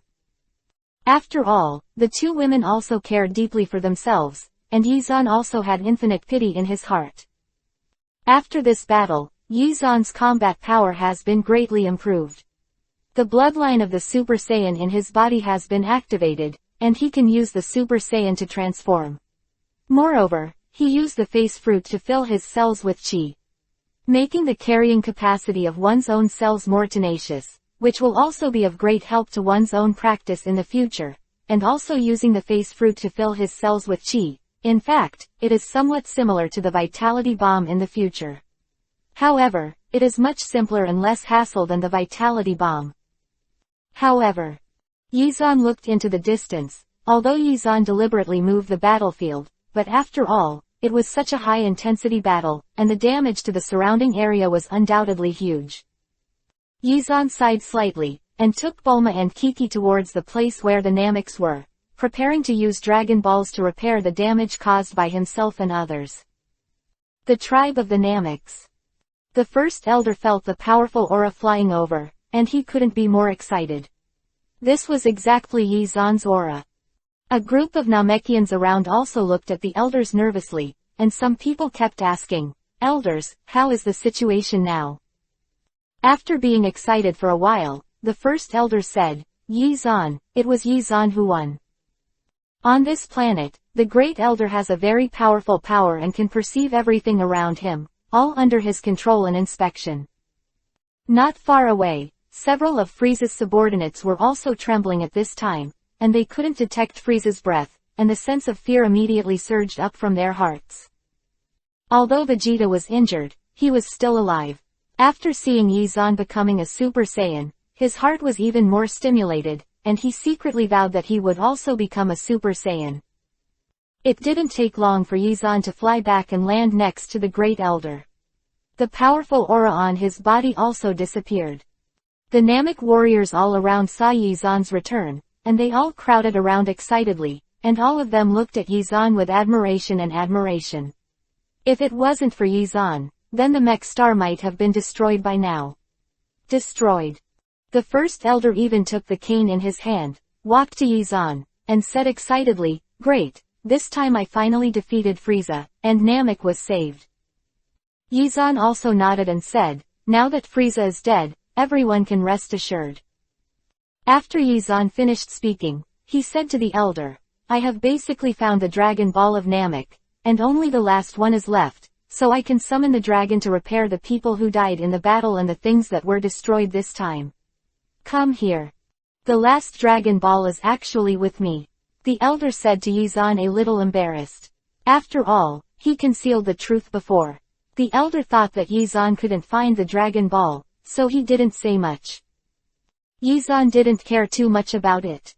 After all, the Namekians must know the sequelae of Dragon Ball's wishing too much, so it's normal to hide it. Then call the dragon. Yizan gave the remaining Dragon Balls to the elder and said, "That would be great." Then, Yizan's eyes turned cold, and he turned to look not far away, and saw several of Frieza's subordinates, who were still looking at them from a distance. Shoo! At that instant, Frieza's subordinates felt Yizan's murderous look, and they immediately knelt down in fright. Forgive me, we were only threatened by Frieza to help him do bad things, we are all good people. Frieza's subordinates kept begging for mercy in front of Yizan. Yizan just glanced at the guys lightly, then turned around and said to the elder, "Elder, what do you think should be done with these guys? I'll leave them all to you." The first elder sighed involuntarily and said, "Even if you kill them, you can't cut off the root of evil. It's better to let them go and let them repent." Hearing the words of the first elder, the few Frieza's subordinates suddenly felt a burst of joy in their hearts, and being able to get out alive from here is more important than anything else. Okay. Yizan also nodded and promised to let them live, but then said to those guys, "It's not difficult to let you go, but you have to pay some price." What price? Frieza's men were startled, not knowing what Yizan wanted to do. Yizan's hands quickly popped out a few rays of light, and then hit them fiercely, causing them to feel a sharp pain in their lower abdomen, and it was very difficult to stand up. Your strength has dropped to 300 combat power, and it will be very easy to save your life in the future, but if you do evil, you can do it yourself. Yizan waved his hand and said lightly. Hearing this, all of Frieza's subordinates immediately turned pale, but they finally accepted the fact. After all, it would be better to be alive than to be killed. They boarded the spaceship, leaving Namek soon. Those guys just left, and Vegeta also flew over with her injured body. Now he is Yizan's subordinate after all. Where Yizan is, he must be there. Although the Namekians still have some hostility towards Vegeta, no one talks about these things for Yizan's sake. Chapter 83_3 Wishes. Soon, Yizan gave all the Dragon Balls he had collected to the Elder, and found a relatively open place, ready to start summoning the dragon. Everyone gathered around. The Elder looked at the 7 large Dragon Balls on the ground and began to chant a spell. After a while, the clouds in the sky suddenly began to condense. Huge lightning flashed continuously, and with a violent lightning falling, the 7 Dragon Balls shot a powerful light and flew into the sky. Boom! Countless lightning flashed into the sky, forming a huge grid, and soon, from this grid, the appearance of the dragon slowly appeared. This is a huge dragon. Compared with the dragons on Earth, it is even bigger and fatter. It looks like it is overnutritioned and fattened, but its appearance is similar. As soon as the huge dragon appeared, all the Namekians showed pious expressions, folded their hands and opened their prayers. The dragon was the symbol of Namek and their patron saint. After summoning the dragon, the Elder turned around and said to Yizan, "Our dragon is different from the Earth dragon you mentioned. He can make 3 wishes. You saved Namek, and these 3 wishes are made by you or the master." Okay. Yizan nodded without being polite, and walked to Shenlong alone, ready to start making a wish. The huge fat dragon stared at those huge eyes, looked at Yizan on the ground, and said, "Tell me, I can help you realize whatever wish you have." Wishing that Yizan was already ready, and without any hesitation, he said directly, "I want to bring back all the Nameks who died in this battle." Since it is someone else's dragon, Yizan has to make some sense first, and make a wish for Namek first. No problem. Shenlong agreed and began to exert his power. Immediately, there was a burst of strong light around Shenlong's body. The white light instantly became a bit dazzling, and then spread out around, casting a layer of brilliance and falling on the planet Namek. Immediately, the souls and bodies of the Namek warriors who died before were recalled and resurrected, making their relatives happy and excited. After one wish was completed, the fat dragon continued to ask, "This is the first wish, and you can make 2 more wishes." Yizan had already thought about the second wish, and shouted, "The second wish, I hope that the destroyed Namek will be restored to its original state." No problem. Shenlong agreed, and began to exert his power. Then, Yizan raised his head and said to the fat dragon, "The last wish, I want to revive the gods on Earth." No problem. Shenlong agreed to all these wishes, and a powerful light burst out from his body. Even if it was far away from the Earth, it could feel its existence. Originally, in the original book, Yizan still remembered that the dragon of Namek could not help the earth to realize its wish due to the long distance, but now it seems that the elder must have made some changes to the Dragon Ball of Namek, make it possible to sense more distant distances. At this moment, on the distant earth, in the god realm towering high in the clouds, a white light flashed. In the wide square, the god who had been killed by Vegeta before flashed a light and came back to life again. Bobo, who was waiting in the temple, was very excited. Wukong and Gui Shanren also saw this magical scene. After all, they were still practicing in the temple and waiting for Yizan to come back together. On Namek planet, all 3 wishes have been used up. The slightly obese Shenlong, whose body's light has become much weaker, said, 3 wishes have been used up, goodbye. As the strong light dissipated, the fat dragon also disappeared in the sky, and the power generated turned into 7 rays of light and flew into the distance, which is the location of the Dragon Ball. Everything, after this battle, returned to calm. Namek also survived this crisis. Yizan stimulated the bloodline of Super Saiyan through powerful battles, which is his biggest gain things. Yizan looked at the people in Namek. I'm very sorry for the damage I've caused in the battle here and the damage to you. Although without him, the Namekians will also encounter Frieza, but it may become another development. In any case, Yizan is indeed partly responsible for the damage to Namek, although it is not big. Elder Namek quickly waved his hand. No, we should be thankful for your help, let us get rid of Frieza's shadow. Yizan looked at the agreeable eyes of many Nameks, and a slight smile evoked in his heart. Okay, the matter here is over, we should go back to. Yizan glanced at the distance and said to Bulma and Chi-Chi beside him, it's almost time, we should go back to Earth. Well, I really want to go back and see Mom and Dad. Bulma nodded, showing a nostalgic expression. The first elder came over and said to Yizan, aren't you going to stay with us for a while longer? Thanks to your help, we survived the crisis, so let us thank you. Yizan waved his hand and said, no need, we will come again in the future on 1.6. Seeing that Yizan had made up his mind, the first elder didn't want to say anything more. He nodded and said, well, next time you must come to Namek to take a look.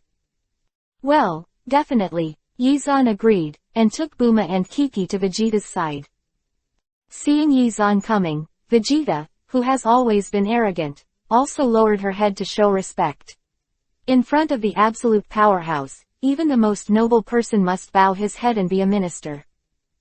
Glancing at Vegeta lightly, Yizan said, just practice in the universe. When I have something to do, I will call you back. Okay. Vegeta didn't have any dissatisfaction with Yizan's arrangement, nodded and agreed. Chapter 84 Looking for the second generation of Bic. After arranging all this, Yizan took the hands of Bulma and Chi-Chi, used teleportation, and took them back to the God realm on Earth immediately. The gods had just been resurrected, and Bobo and Wukong were still silent in joy. Unexpectedly, suddenly, beside them, another light lit up, and Yizan came back with Bulma and Chi-Chi. As soon as he saw Bulma and Yizan, Wukong was even more happy. He hurriedly jumped over and said happily, Brother Yizan, you are finally back. Yizan nodded and said with a smile, I made you wait for a long time. The gods also saw Yizan, and after discovering the amazing aura on his body, the expression on his face was also a little surprised. As long as Yizan is stronger, the earth will be safer. Although Yizan was unwilling to succeed him as a god, but in his heart, he had long regarded Yizan as the guardian of the earth. Leaning on crutches, the gods came to Yizan and said, you went to Namek. Yizan nodded and said, yes, Namek almost encountered a crisis, but fortunately I solved it in time. Although he has been away from Namek for so many years, Tianshan is also a part of it after all. After hearing that his hometown is almost in danger, he is also a little worried, and he can't help saying to Yizan, thank you so much, Namek will not forget it. Yours. It's okay, don't worry about it. Yizan grinned, this time to Namek, the most rewarding thing was himself. This trip was worth it. Although Yizan did not receive the thanks of the gods, but in the heart of the gods, he remembered this kindness. He glanced at Yizan, and suddenly said, "I forgot to tell you something, the big devil of Piccolo. Descendants have appeared. If you have time, I hope you can help me to bring him back. After all, stay on Earth. I am worried about what harm will be caused." Quote. Knowing the relationship between the great demon King Piccolo and the god of heaven, Yizan naturally would not refuse this request, nodded, and agreed, not to mention that he had to take the great devil Piccolo as his subordinate, which was also a nice thing. Everyone was reunited again. Everyone was very happy. A banquet was held in the realm of the gods, and Kobo wanted to bring a lot of food for everyone to enjoy. It is rare for everyone to be together, so naturally there is no shortage of celebration. After the celebration, everyone has their own plans. Wukong and Tianjin Fan, Kaylin plans to stay in the heaven to practice. Turtle Immortal still has to go back to his own island to retire. Bulma wants to go back to see his parents. Chi also wanted to go to the metropolis Wanwan. As for Yizan, he naturally followed the two beauties to the city to have some fun. Otherwise, he felt that he had nothing to do. To say that he stayed in the heaven to practice, Yizan had absolutely no need to do so. When he returned to Guixian Island with Guixianren, Yizan didn't even want to be with an old guy. After returning to Earth quickly, Yizan, Bulma and Chi-Chi got into a car and headed for the city. It's cool to fly around, but if you want to enjoy the scenery along the way, of course, it's a pleasure to drive in a small car and travel leisurely on the road. What's more, it was the happiest thing to be accompanied by two beauties. Yizan also found it interesting to flirt along the way. After a day's drive, Yizan and Bulma returned to their house. This time, Bulma's parents completely treated Yizan as a future son-in-law, and treated him with delicious food. And after the last help, Bulma's father was very interested in Yizan. Whenever he had time, he would take Yizan to his laboratory to take a look at his new invention. After seeing many inventions of Bulma's father, Yizan also sincerely admired him. It is amazing that an Earthling can invent so many advanced things. More importantly, many of the high-tech in it are all because the technology is not advanced enough, it cannot be produced. Otherwise, the level of technology in the Dragon Ball world must be improved by several grades. This also made Yizan have a premonition that the appearance of the androids 17 and 18 was not an accidental phenomenon. Dark scientists manipulated them and turned them into powerful killing weapons.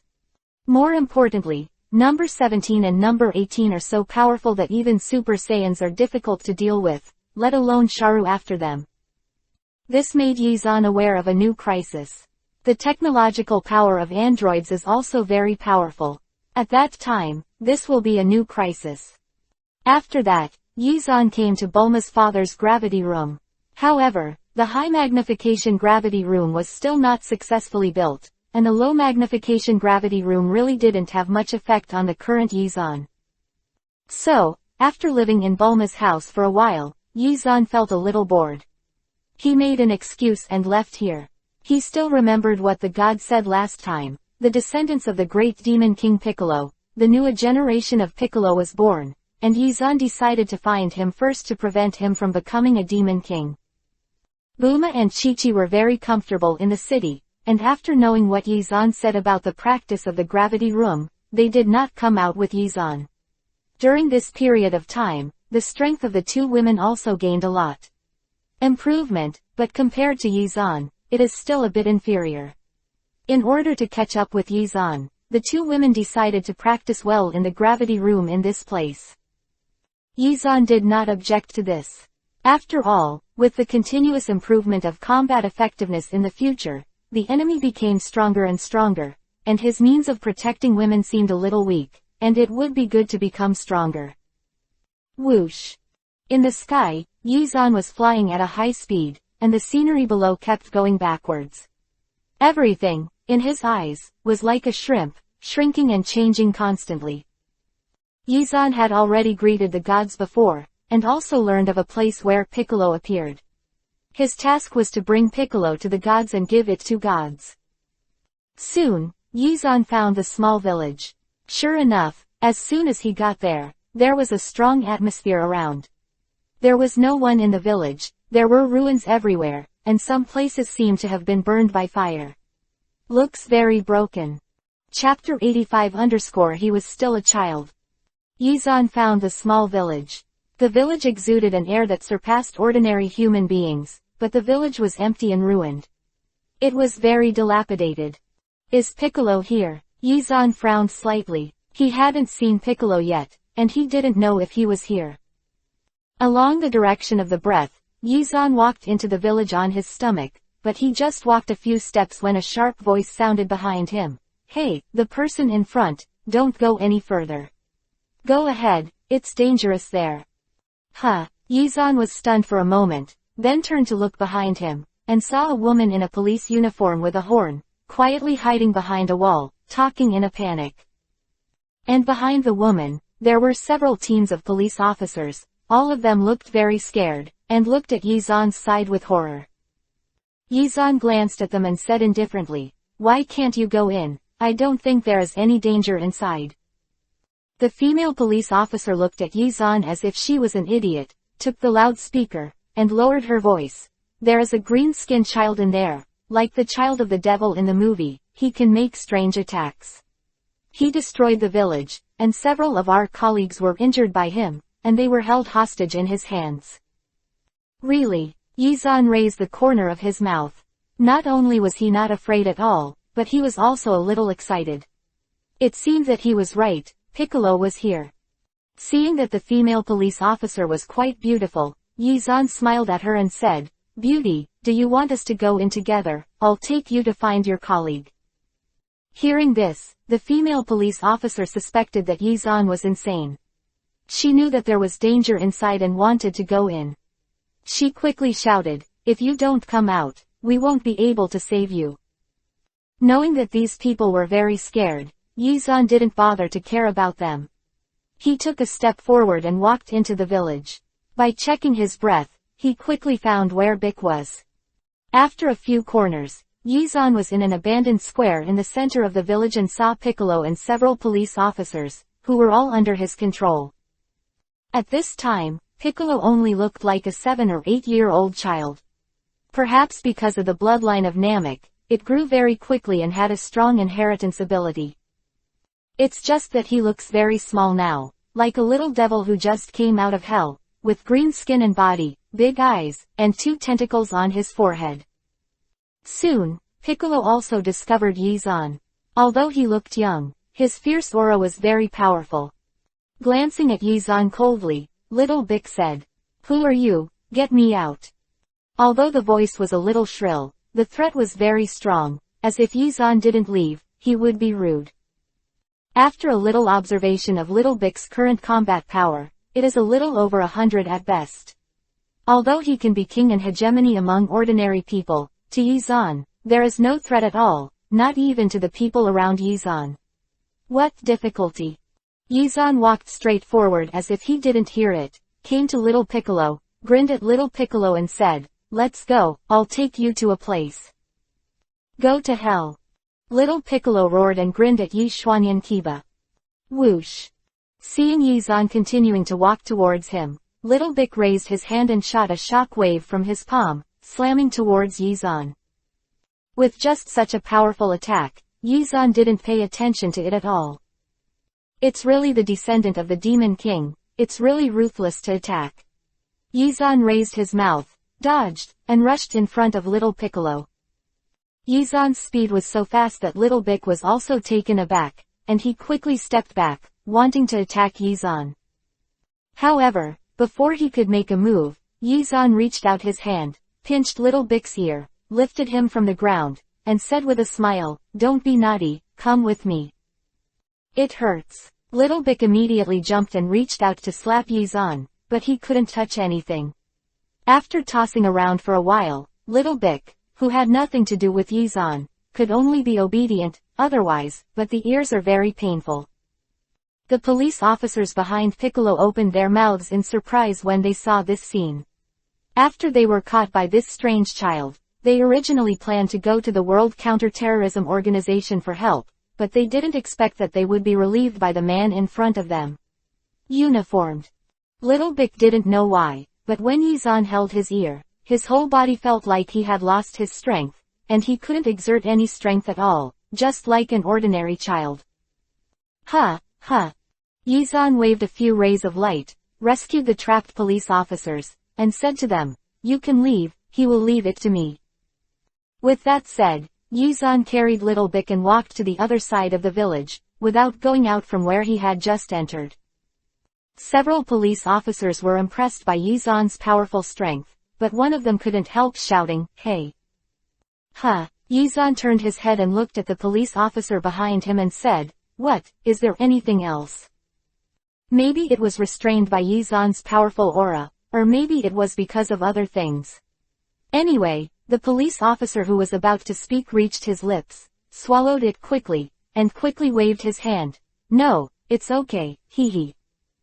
Yizan didn't bother to care about them either. He took Little Bick out of the village and came to a place where there was no one. After handing the Little Bick to the gods, Yizan asked him to train with Wukong.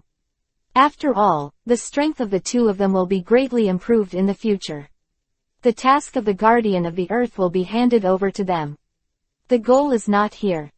There are many more powerful people in the universe. With his current strength, Yizan can also be among the top powerhouses, but there are many more powerful people than him. Therefore, Yizan did not give up his practice. Chapter 86_Mecha Frieza and the Kurdish King. After handing Little Bick to the gods, Yizan left, just killing a Frieza. There are still many strong people left, and it is not time to give up cultivation. And when Yizan was on the earth to relax a little and recuperate. On the other hand, in the vast universe, a white spaceship floats quietly. The space inside is very wide. A man with a beard and armor is constantly tapping on the table, looking impatient. That appearance, there is a shadow of Frieza. Below him, stood more than a dozen medical scientists and scientists in white clothes. They were all terrified at this time and did not dare to look at the man in front of them. At this moment, a scientist in a white coat and a gas mask walked out quickly from another room in the spacecraft. As soon as he came to the man in the armor, the scientist immediately knelt down and said, Kurd, your son has been resurrected." Hearing this news, the Kurdish king, who had been frowning all the time, only then showed a smile, stood up quickly, and said, "Take me to see it." Under the guidance of the scientist, the Kurdish king soon went to another laboratory, where there were many bottles and jars. Frieza was in one of the big bottles, and through the transparent glass 567, he could see the colors inside changing moisture. Frieza, who was smashed to pieces by Yizan, can still recover through technological means at this time. I have to say that the top technology in this universe is still very powerful. Frieza woke up in the bottle of life, and made some minor adjustments to her body. It looked a little different from before, and it seemed to be a lot stronger. Bang! Frieza squeezed his fist in the bottle of life, and a powerful force immediately erupted, shattering the hard bottle of life directly into slag, and the broken parts were everywhere. After walking out of the bottle of life, Frieza had a very cold expression and said to the father in front of him, "Dad, I'm going to Earth and kill that Saiyan." King Kurd's body is much larger than Frieza, and they don't look alike at all, but the fierce aura is exactly the same. Nodding his head, the Kurdish king said with cold eyes, "No problem, just go." In the depths of the universe, Yizan on Earth did not know Akatsuki. Although Frieza was indeed resurrected once in the original work, when Yizan was on Namek, in order to prevent this from happening, he brought Frieza back to life. Body completely destroyed. However, Yizan didn't expect that even so, Frieza was resurrected, and like the original, Frieza seemed to be more powerful after the resurrection. Yizan, who didn't know all of this, was still living leisurely on Earth. During this period of time, Yizan had been practicing with the gods, and sometimes he would return to the city, go to Buma's house, and go out to play with them. This kind of life has been too long, and he seems very lazy. Finally one day, Yizan planned to go to the king of the realm. After all, there was the Snakeheim waiting for him there. It's been a long time since he hadn't seen him. He really missed that night. Remember. With the ability to teleport, Yizan wants to go to any place, it is only a matter of a moment. Before going to the Realm King, he also euphemistically said that he was going to practice more powerful power. And when Yizan went to the Realm King, a very troublesome thing happened. Not long after Yizan left the Earth, a white spaceship quickly fell from the sky and landed directly on a barren hill. Ziz! The door of the spaceship opened, and Frieza and his tall and burly father walked out slowly. Looking around, Frieza's expression was very gloomy, and she said with a bit of contempt, "The Earth is really a planet full of pollution. It's really uncomfortable to stay in such a place." Kurdish King laughed and said, "How can someone stronger than you appear in a place like this? Are we looking for the wrong place and ruining the planet? Let's go to other places to look for it." Because when he got off the spaceship, the Kurdish King had already released his chi, and searched for the position of the strongest on the whole Earth, but he did not find the breath of Saiyans. Frieza shook his head and said, "No, Dad, he must be on Earth, and he may have hidden his breath." The Kurdish King patted his forehead and said, "My good son, he directly destroyed this planet. That guy named Yizan can't stay there anymore. He has to come to us at that time." Hearing this, Frieza's mouth also showed a smile, nodded and said, "This is a good idea." After speaking, the two planned to return to the spaceship, and after they were in the universe, they would directly explode the Earth. Even if Yizan wanted to hide, there would be nowhere to hide for him. Hee, they are really two arrogant guys, they actually want to blow up the Earth. Suddenly, behind Frieza and his son, there was a mocking laughter, as if they felt very contempt for their behavior. Who? Frieza's expression froze, and she immediately turned to look behind her. Behind them, two women in t-shirts and jeans were standing behind them. The two looked alike, except that one had yellow hair and the other had Yuhi hair. The appearance of the two made Frieza's eyes narrow. With their strength, they didn't even notice someone behind them, and they suddenly became vigilant. These two women are none other than number 17 and number 18. After the two of them were made into androids by the doctor, they killed the doctor, mastered their own body, and escaped from the laboratory. The scene where they appear here. Of course, all this will speed up. Perhaps it is because of Yizan's appearance that he helped Bulma's father to eradicate the mechanical Tyrannosaurus, which made the doctor speed up the process of the experiment. The two looked at each other, and then Yuhi's haired number 17 turned his head, looked at Frieza, and said with a smile, "You have no right to ask who we are, because you look too ugly." Chapter 87_Invincible 17th and 18th_. What? Frieza almost heard the angriest words he had ever heard when someone said he was ugly. The flames of anger suppressed the unknown, and Frieza roared, "Dad, I decided to kill these two people, they are too rude." The Kurdish King nodded and said, "Go, my son." Whoosh! Frieza's right hand condensed a powerful force and blasted directly at number 17 and number 18. Such a powerful force could directly destroy the entire Earth. However, what she never expected was that Frieza's attack had just reached the side of number 17, and she was casually fired, sending that powerful attack into the sky. 18 on the other side sneered, "It's my turn to shoot."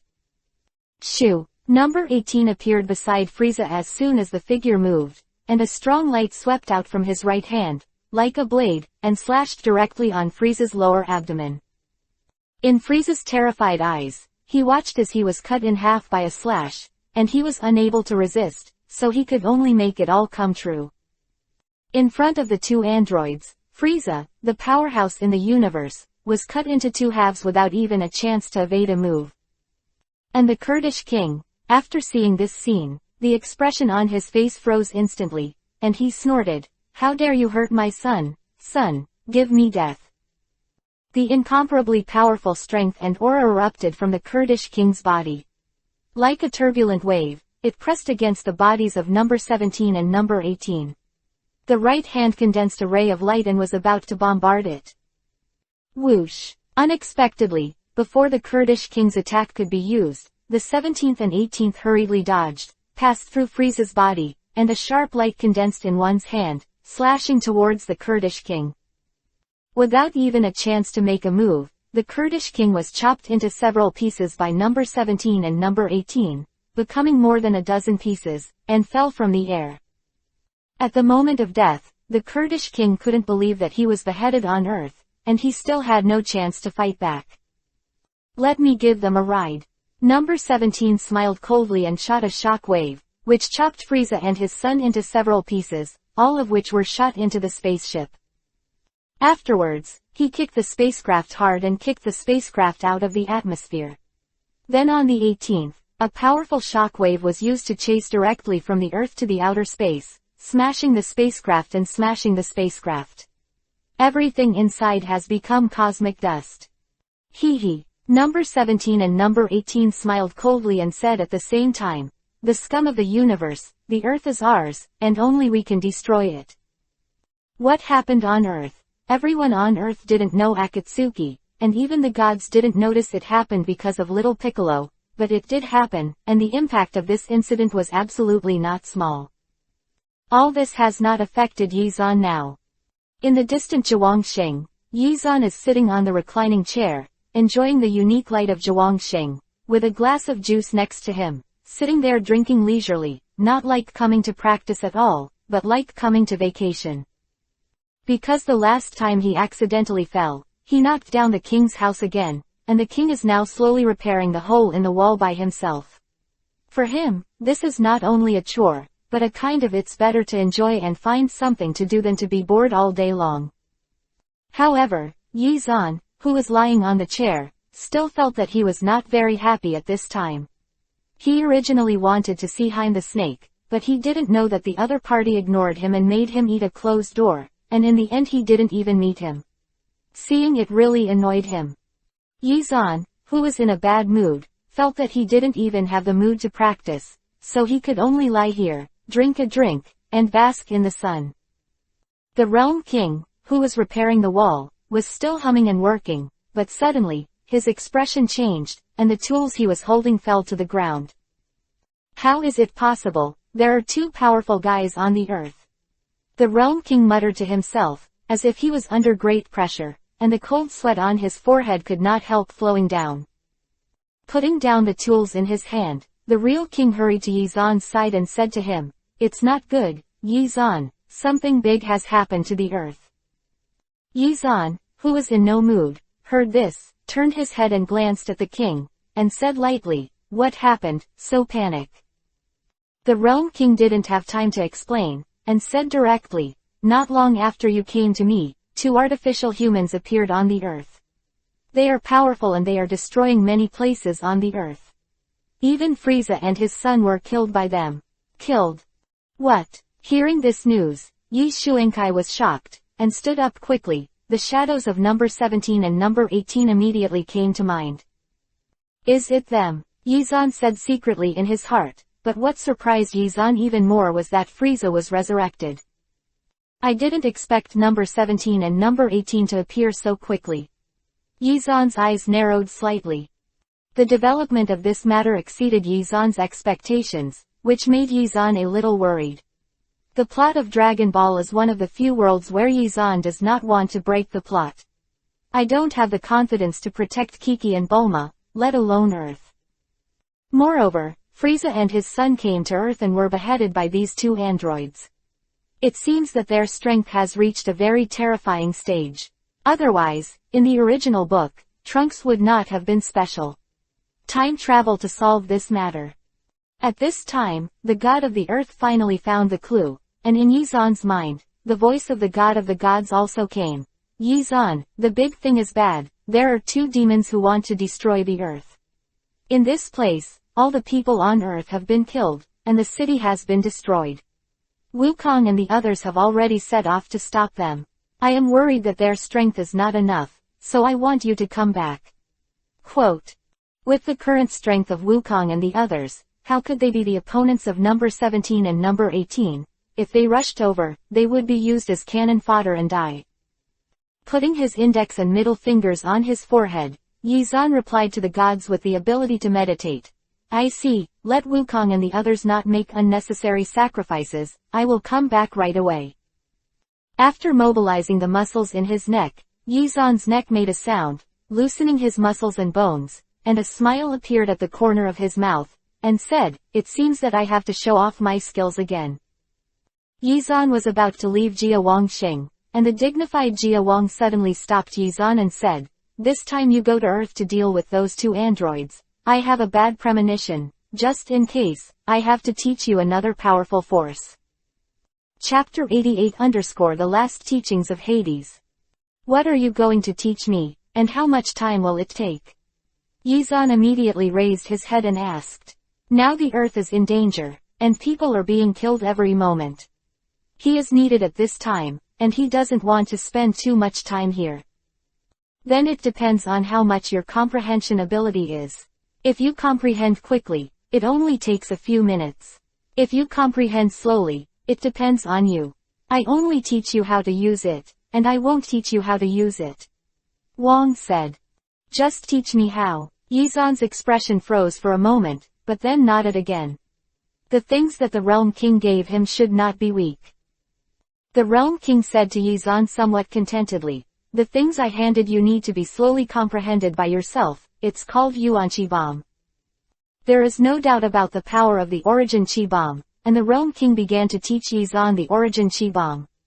Needless to say, at this time, in the God realm, the resurrected god, with a very ugly face at this time, crossed his hands on his chin, sat on the chair and fell into deep thought. He was using his ability to check the situation of the earth, but the city was full of devastated, like a crippled Mukuro, his face was very ugly.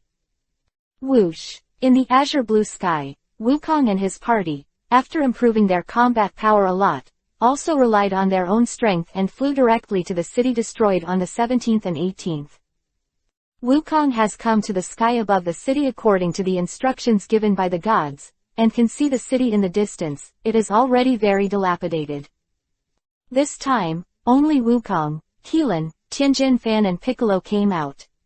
They are not very strong now, but Yizan has not come yet, so they can only appear.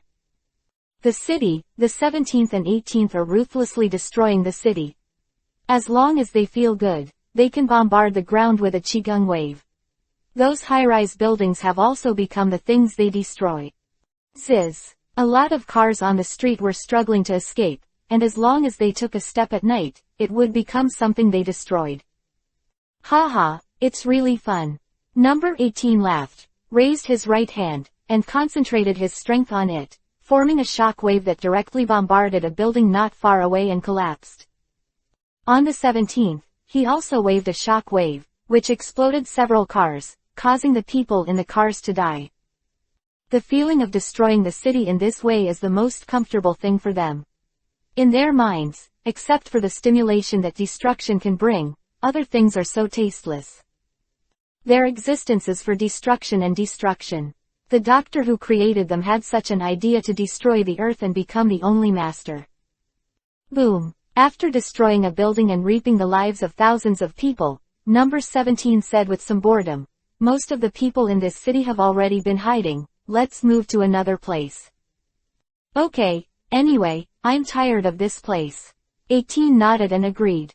After the city was destroyed by them, the surviving people have begun to hide everywhere, looking in this direction from the corners and corners, the expressions on their faces are terrified.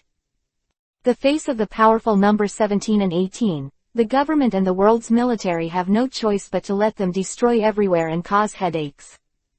Whoosh! At this time, from the sky, several figures rushed down quickly, all of them fell behind them, making their faces change slightly, and they sensed that something was wrong. Turning his head slightly, number 17 saw the person coming behind him, with a sneer on the corner of his mouth. Who are you guys? Are you coming to stop us? The few people who came here were Wukong and the others. Seeing the corpses all over the ground, Wukong shouted angrily, yes, we are here to stop you. You are so hateful, you actually killed so many people. Haha, it's really funny, just a few of you want to deal with us, are you really not afraid of death?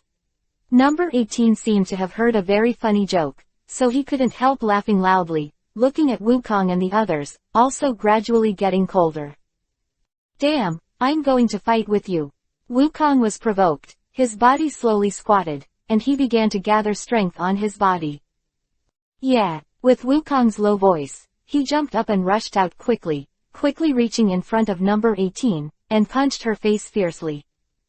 Whoosh! Before the punch could land, number 18 flicked his finger lightly, and a white light immediately flew out, hitting Wukong, causing him to fly backwards. Ah, it hurts! Wukong shouted while flying backwards, and finally hit a long Jinchuriki column behind him, breaking it directly. Wukong! Seeing Wukong being knocked into the air, the faces of Tianjin Fan and the others changed drastically. Even the young demon King Piccolo felt enormous pressure. In front of these two people, his strength was fundamentally weak. Not worth mentioning. Hee, just relying on you useless guys, are you still coming to fight? On the 18th, he hooked his fingers at Tianjin Fan and the others with a look of disdain.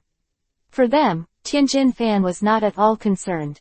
People in the eyes. Damn, I'll do it for you. Tianjin Fan and the others were also provoked. Without saying a word, they shouted angrily, and rushed out quickly, ready to duel with them on the 18th. After a while, Tianjin Fan and several people were blasted to the ground. It was very difficult to struggle to get up. Tianjin Fan was stepped on by number 18 and could not move 2.9.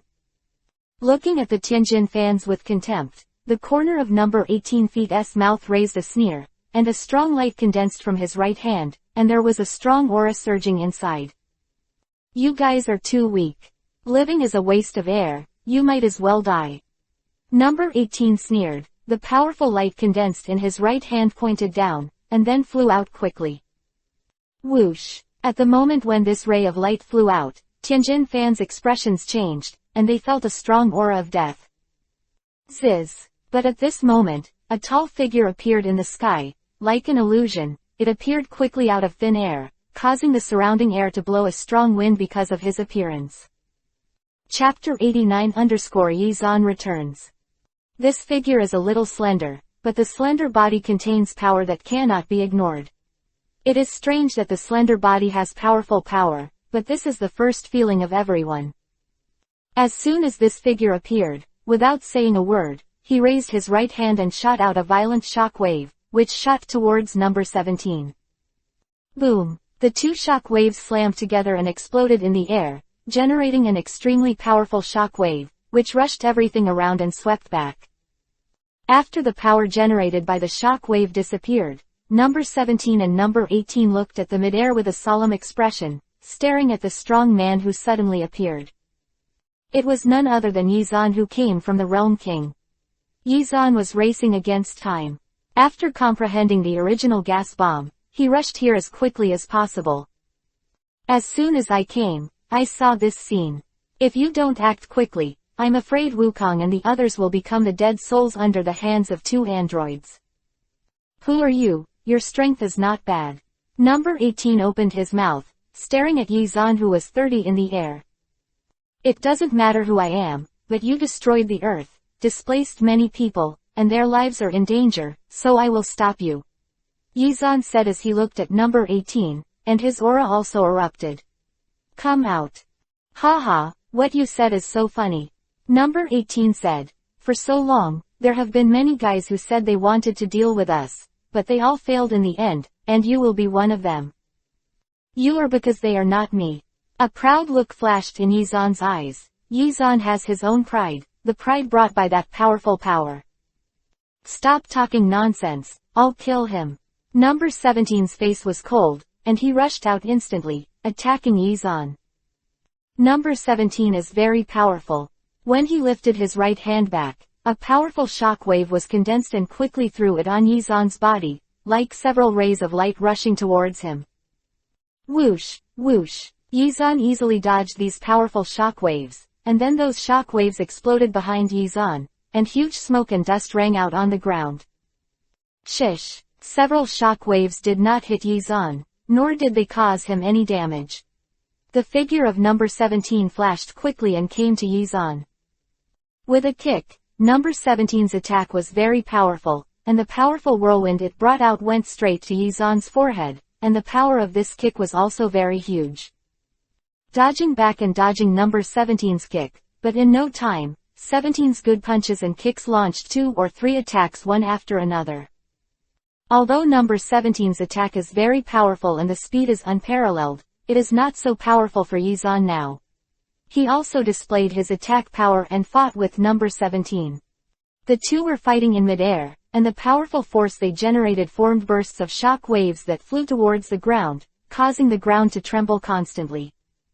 Crack! Fei kicked, and under Yizan's feet, a dazzling light crossed, and a simple shock wave formed in it, blasting towards number 17. Although the attack was short-lived, the power inside was still very powerful. Before number 17 could dodge, he was kicked out by Yizan. Under absolute power, even the androids 17 and 18 cannot stop all this. The reason why they are here to destroy the Earth is because they think that on Earth, they are invincible.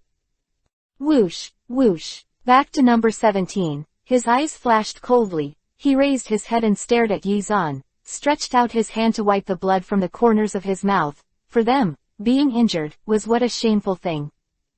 Are you injured? What a waste, let me do it. Number 18 said coldly below, his tone was still so indifferent, and he didn't have any special feelings for his companions. No, I'm going to kill him myself. Number 17 waved his hand, and a powerful aura erupted from him instantly. Around number 17, burst after burst of power rushed out quickly, almost shattering the ground. The powerful momentum gathered, and the people surrounding them all rushed towards Yizan.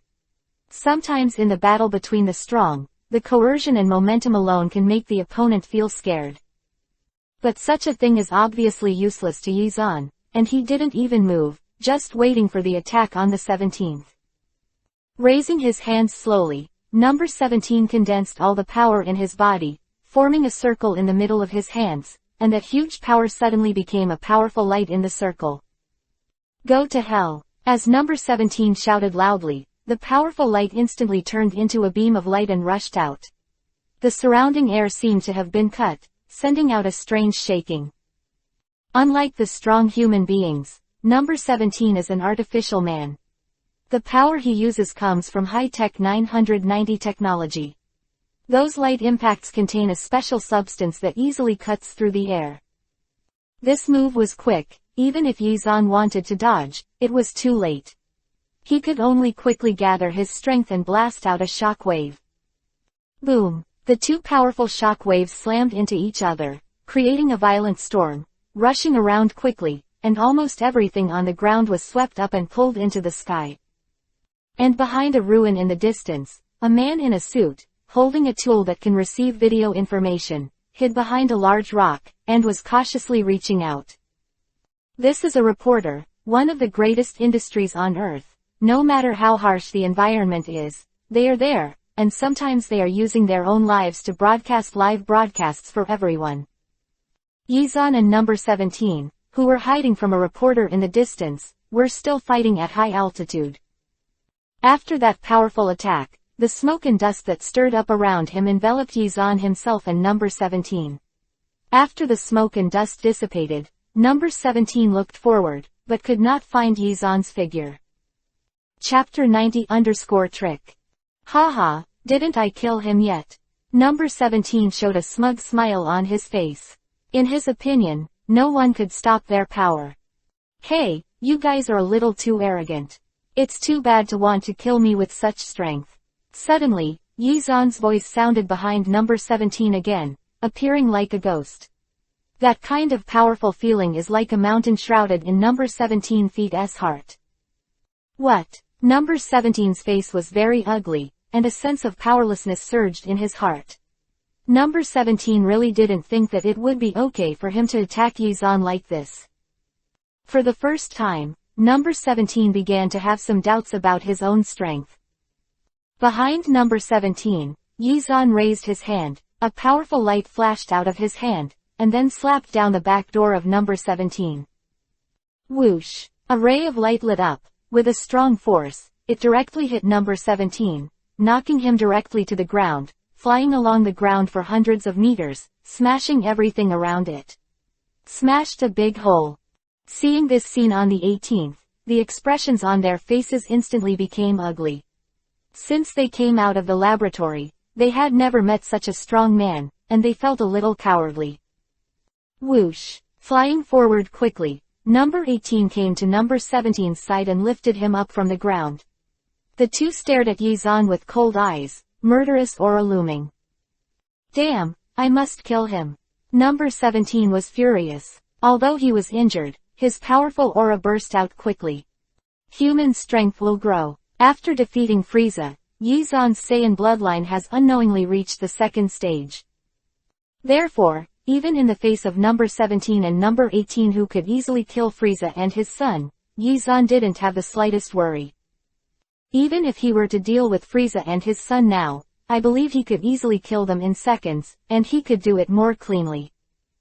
Damn! Unconvinced on the 17th and 18th, the two jumped from the ground to the sky at the same time, and flew to Yizan's side.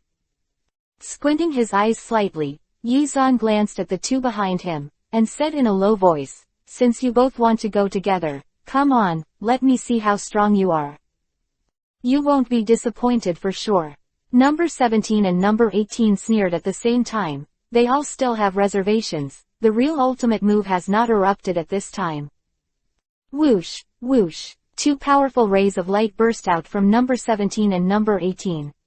The aura of the two of them has also increased tremendously in a short period of time, and their strength has undergone a qualitative change.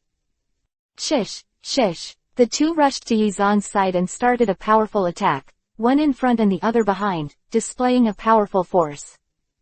The two attacked together at the same time, and their speed and strength reached their peak. In the air, only the sound of breaking wind could be heard, and the loud sound of fists and feet was already connected. Wukong, who was watching the battle on the ground, all looked up at the sky, excited and nervous. Wukong couldn't help but said, "Brother Yizan is really powerful. Facing the simultaneous attack of these two guys, there is no problem." Quote. Yeah, Yizan is really too strong. The difference between him and him is like the sun and the dust on the earth. It is out of reach. Tianjin Fan also sighed with emotion. Yizan is the strongest earth person he has ever seen. Little Bic also frowned, full of yearning for Yizan's battle, hoping that one day he will have the strength to fight with Yizan. At this time, Yizan in the sky was still able to handle the alliance between number 17 and number 18, and it didn't feel like he was forced into a predicament at all. Bang, bang. Suddenly, Yi Xuanfei kicked out 2 feet, and the powerful force exploded on his toes, forming 2 shock waves, which directly hit number 17 and number 18, kicking both of them. Go out. Both of them were kicked out very far, and the flying body stopped a few dozen meters later, and they were suspended in midair with powerful strength, and they didn't fall down. Damn, this guy is too strong. Blood dripped from the corner of number 17 feet's mouth, and his eyes were full of anger when he looked at Yizan. Looks like we have to make a trick. 18 Hao also nodded. The breath on his body began to rise rapidly. The crushed stones on the ground all floated up in a short period of time, ascended into the air, and circled around number 17 and number 18, spinning non-stop.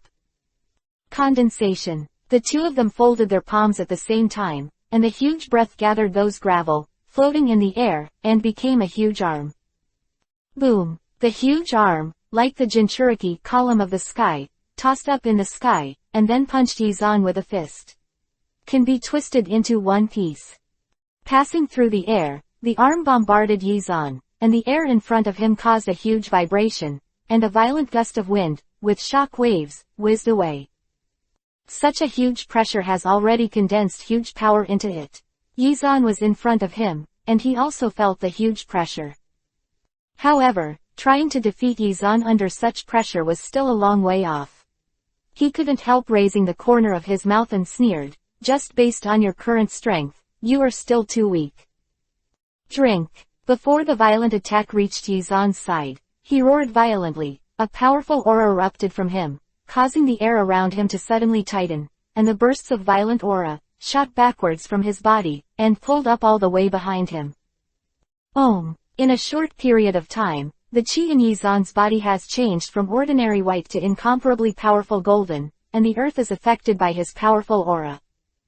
In the form of a Super Saiyan, Yizan burst out his power quickly, and the pair of golden pupils stared at the two people in front of him, showing the strong state of the king. Chapter 91_Beaten to Run. Yizan raised his hand slowly, and slowly gathered all the power into his hand. Hey! It was like a ray of light from Jinchuriki column, and it shot out in an instant, bombarding number 17 and number 18. Boom! 17 and number 18 imposingly, knocking them both upside down. Their chests were tight, and they spit out a mouthful of blood. At this moment, Yizan's figure disappeared from the spot, and in the next instant, he arrived at the side of number 17 and number 18, and kicked both of them directly on them. This increased strength made both of them fly backwards, and the speed increased several times. They directly knocked over the house on the ground, causing a violent vibration. In the distance, the reporter who filmed Yizan's battle had already stared at it with straight eyes, dragged the camera a little closer, pointed it at his head, and said very excitedly, "This is simply the worst in human history. A mighty battle, that golden warrior, knocked out two saboteurs, and now we're going to restore peace." 17, who stood up from the ruins, flicked his finger, and a ray of light 250 ray flew over, blasting the reporter out and hitting a stone Jinchuriki column, became a meatloaf, and the camera fell to the side. Cough cough. After a few violent coughs, when number 17 stood up, the metal pieces on his body were still flashing slight lightning. After all, he was an artificial human, and the mechanical power on his body still could not disappear. Damn, this guy dares to hurt me like this, I'm going to fight him. Number 17 became furious regardless of his destroyed body. No, 18 also stood up from the ruins. Although the injuries were not as serious as number 17, their faces were also very ugly. It was the first time they had encountered such a formidable opponent, and it seemed that they could not bear failure. But in the end, number 18 still maintained some rationality, grabbed number 17, and whispered, "In our current state, we are not the opponent of this guy at all. We will deal with this guy when we return to the base to replenish some energy. But I want to kill him now, the flame of anger cannot be suppressed in my heart." Number 17's face was very gloomy, and a huge momentum slowly formed beside him. Save your strength, next time you have a chance. Number 18's strength increased a bit, pulling number 17, he flew behind him and went far away. Seeing that number 17 and number 18 flew away, Yizan raised a sneer at the corner of his mouth. Want to escape? There are no windows. Yizan, who turned into a Super Saiyan, suddenly increased the speed of his body, and the whole person rushed out quickly, chasing after the 17th and 18th, and behind them, he displayed an attack, and the shock wave hurriedly chased after them. Superior. Humph. Number 17 and number 18 feet's faces sank, and they glanced back. Although there was extreme anger in their hearts, they were not Yizan's opponent now, so they had to endure these temporarily and continue to rush forward. Whoosh. Looking in the sky, you can only see two extremely fast rays of light, flying very bravely in front, behind another powerful golden rays of light, chasing after them. It seems that it is difficult to get rid of him. I will be in front of him first, you go first. Number 18 said to number 17 with a cold face. No, let's go together, otherwise, even if I die, I won't go first. Number 17 refused directly. They were just two androids. Yizan didn't take them too seriously, and dealing with them was just a small effort, and it wouldn't be too difficult. 17 and number 18, who have been closely pursued by Yizan, quickly got into trouble. Number 18 feet's face sank and said, "It seems that there is only one way to do it." The two looked at each other, and one after another, they released an incomparably powerful force from their bodies and flew out into the surrounding air. The momentum is like a substantive light, which makes people feel very dazzling just by seeing it, let alone looking up. Even Yizan feels dazzled by the light released. Ohm! In the blink of an eye, the rays of light that were released suddenly turned into thick fog, surrounding Yizan's side, blocking Yizan's sight. Almost subconsciously, Yizan checked his own carrot spread out and sensed the surrounding situation, but in such a short period of time, number 17 and number 18 had disappeared. For a short time, Yizan was blocked from sight, and the thick fog in front of him made it impossible to see anything, but at that moment, the two had disappeared. What about people, why are they gone? But when Yizan flew above the blue sky, he couldn't see anything. The shadows of number 17 and number 18 had completely disappeared. I released a strong breath to check, but I didn't feel the breath of the two people, as if they had disappeared in this world. HMPH, do you think that if you hide, you won't be able to find you? Sooner or later, you will appear again. Yizan's expression changed slightly, and he turned back to Wukong and the others. 17 and number 18 were seriously injured and retreated to the ground of an abandoned building. Inside, there was a huge laboratory, where they were born. The doctor who studied them, in order to prevent the world from discovering his crazy experiments, moved the laboratory underground and carried out these crazy experiments, but when the experiments were successful, the entire laboratory exploded, on the 17th and 18th. Come out and kill the doctor. And this city has also become the first city to be destroyed by number 17 and number 18. Almost everyone who lives in this city will be killed by them. The doctor's vicious thoughts were all transplanted into their minds, that is, to destroy the earth and kill all human beings. This destroyed laboratory, number 17 and number 18 call the base, although they do not often need to come here, but every time they need to repair the body, they have to come here to replenish. I found a secret room in the laboratory, and number 17 and number 18 walked in. The equipment inside is simply the most advanced instruments on Earth, and all kinds of sophisticated things can be seen here. Chapter 92_Sharu Resurrection. That guy, I will never let him go lightly. When my strength recovers, I must let him die by my hands. The skin on his chest was damaged, and Kiba on the 17th said angrily, using his right hand to force his fist. A low current burst out. Don't think about revenge first, let's talk about recovering your body. Number 18 said. Both of them are the most advanced artificial humans in the world, and the knowledge in their heads is also quite rich. Not only are they powerful, but they are also involved in a lot of high tech, so they also have a certain ability to repair themselves. That's all. Speaking of, number 17 and number 18 are quite powerful. After all, in the original book, they even defeated Super Saiyans. It's just that Yizan is too strong, and the two of them are not strong enough. Apart from rushing for their lives, there is absolutely no other way. On the 17th and 18th, when they were preparing to repair themselves, in another room of the laboratory, a strange-looking figure walked slowly. The body of this monster is a bit like a human being and can walk freely, but behind the arms, there are wings, and the skin is also very weird, like an insect-like thing, and the face is even more weird, it doesn't look like a human at all. A tail with spikes swung back and forth, making people panic. Gollum. The monster's Adam's apple moved, and those big dark eyes stared at number 17 and number 18 from the crack of the door, revealing a greedy gaze.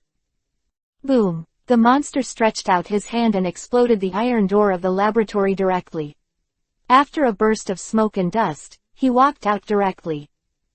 Who is it? Number 17 and number 18 were immediately attracted to the past, and hurriedly prepared a defensive posture, ready to attack at any time. The monster-like guy walked into the laboratory, flicked his spiked tail, and made a hoarse voice from his throat. Hey, my name is Shalu, I'm here to kill you. Bastard, are you impatient? Number 17 yelled, jumped up from the test bench, and condensed a powerful force in his right hand, smashing Sharu fiercely. Hey, when the shockwave erupted from that power, Sharu's figure suddenly flashed to the side, and he easily avoided the attack of number 17. Boom, and the attack rushed out from the side, streaks a ray of light, and finally hit the deep underground, blasting the entire underground, and the houses on the ground collapsed under the influence. Dodging his own attack so easily, number 17 feet's face became very ugly. At the same time, he encountered two powerful opponents in one day, which made him very unhappy. Hey, you're too weak. Sharu rushed forward, his figure flashed quickly, and he came to number 17 feet's side in an instant, grabbed his neck, and threw his tail out quickly, directly insert into the neck of the 17th. Stop! Number 18 rushed out from the side, his right hand condensed strength, a shock wave burst out, and the ground trembled violently. HMPH, I don't know whether to live or die. Sharu stagnated for a while, raised his other hand, and a shock wave also erupted, and the attack of number 18 came a counter boom, a powerful force, which burst out in an instant. Boom! Sharu's powerful shock wave completely destroyed number 18 feet's attack. In the final aftermath, number 18 was blasted to the back, vomiting blood and fell to the ground. After a few weird laughs, Shalu stared at number 18 and sneered, I sucked him first, and then sucked you. Hey! The spy's tail behind Shalu waved a few times in the air, and then went towards number 17 feet's neck. Drink! At this moment of crisis, number 17 raised his hands suddenly and clasped Sharu's tail tightly, making it less easy for him to stab him off. Do you think you can stop me like this? Shalu sneered, the spikes on the tail suddenly stretched forward, becoming stronger, and rushed forward quickly, directly piercing the number 17 feet's neck. Ah! Number 17 screamed, the muscles on his neck swelled rapidly and agitated. Although number 17 is an artificial human, part of his body still belongs to human beings. Sharu continuously draws his power from his body, and it does not take long for number 17 to be sucked dry. 17 looks like a fresh fruit. It was full and round at first, but now, after being sucked by Sharu like this, it has become very shriveled and looks very terrifying. Seeing such a terrifying scene, number 18 was extremely frightened, but his reaction was not slow at all. He blasted a big hole next to the laboratory, and flew out, speeding up to ultimate. Seeing that number 18 escaped, Shalu did not chase, but continued to enjoy the delicious food in his hands. The thorny tail was constantly stirring, like a straw, to extract the power of number 17. Bang dang! In the end, number 17 became a pile of scrap iron, and the mechanical part was still on the ground, making a screeching noise. Only a wrinkled dry skin was left on the real body. Ah, maybe it was because he was too full, and Shalu burped, with a smile on his weird face, staring at the direction where number 18 fled, and sneered, you think that if you run away now, I can't do it anymore. Take you back. Absorbing the power of number 17, Sharu's body shape has undergone certain changes. It is already a little different from the primary appearance that came out before, and it seems to be more powerful. Gia, the next step, it's time to find some fresh powerhouses, a delicious feast, I'm here, haha. Sharu laughed, the skin on the surface of the body, along with his laughter, began to happen change. At this time, after driving away number 17 and number 18, Yi Xuanfei returned to Wukong and the others. Looking at the devastated city, Yi Zan said, the city has become like this, and so many people have died, it is time to look for Dragon Ball. Now that the gods are resurrected, if you want to save the destroyed city, you must collect Dragon Balls. Chapter 93_Attack. Back in the realm of the gods, Yi Zan took Wukong and the others to the gods and arranged for them to look for Dragon Balls first.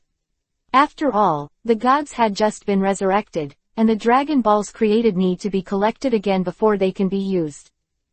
In the circular temple, the deity held a cane and walked in the temple with Yi Zan for a while, then suddenly turned his head. The deity said, I have a hunch that the earth is about to fall into an unprecedented crisis, what do you think? Do. Yi Zan turned a big Byakugan in his heart, and had a hunch. A very powerful excuse, a man's intuition. Yi Zan said casually, what else can I do? If you are not convinced, you can beat him until he is not convinced. Yi Zan didn't care very much. Yi Zan always felt that maybe the gods were too nervous and thought things too impetuously. Seeing that Yi Zan was so confident, The gods didn't say anything more and nodded, but he was praying in his heart that Yizan could do what he said. The destroyer of the earth has not been found yet. What will you do next? Tenjin continued to ask. What else can I do? The two androids are not my opponents. They have already been hiding, but they will appear on their own sooner or later, so we don't need to look for them. Yizan said lightly with the corners of his mouth raised.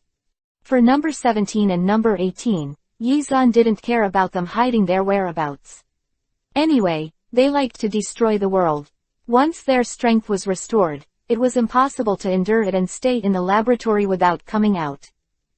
It's just that Yizan doesn't know that the current number 17 has become Shalu's nourishment, and number 18 is running away in a hurry.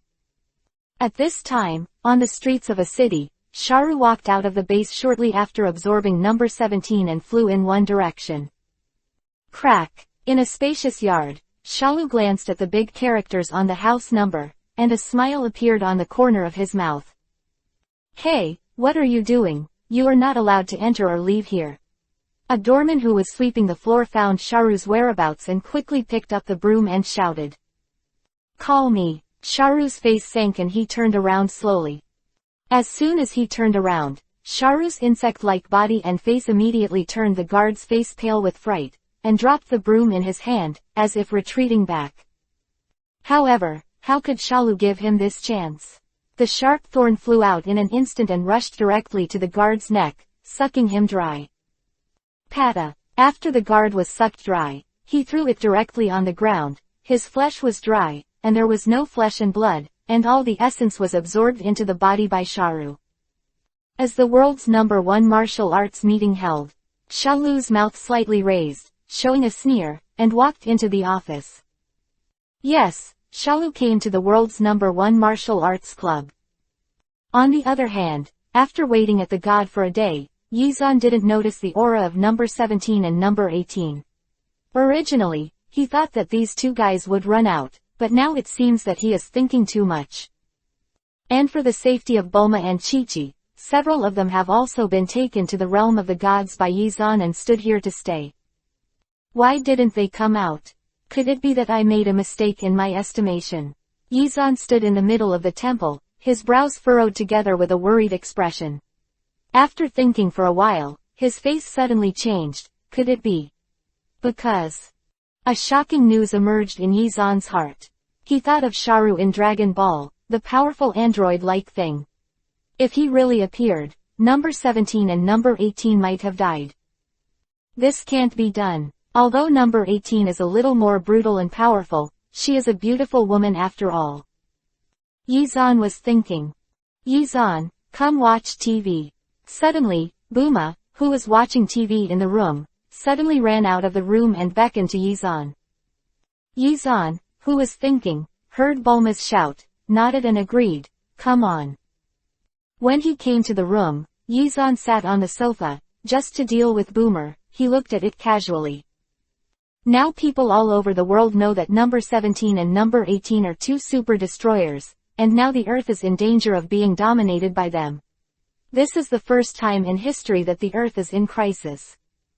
Pointing to the picture on the TV, Bulma said, Yizan, look at this guy. He looks so strange and ugly. It's really strange that he wants to hold a world martial arts meeting. No matter what era or time it is, there are people who are enjoying it, and even those who should enjoy it in the face of the risk of the Earth's explosion have not fallen behind. At first, Yizan hadn't noticed the plot on the TV, but after hearing the world's number 1 martial arts meeting, he couldn't help but look at the TV.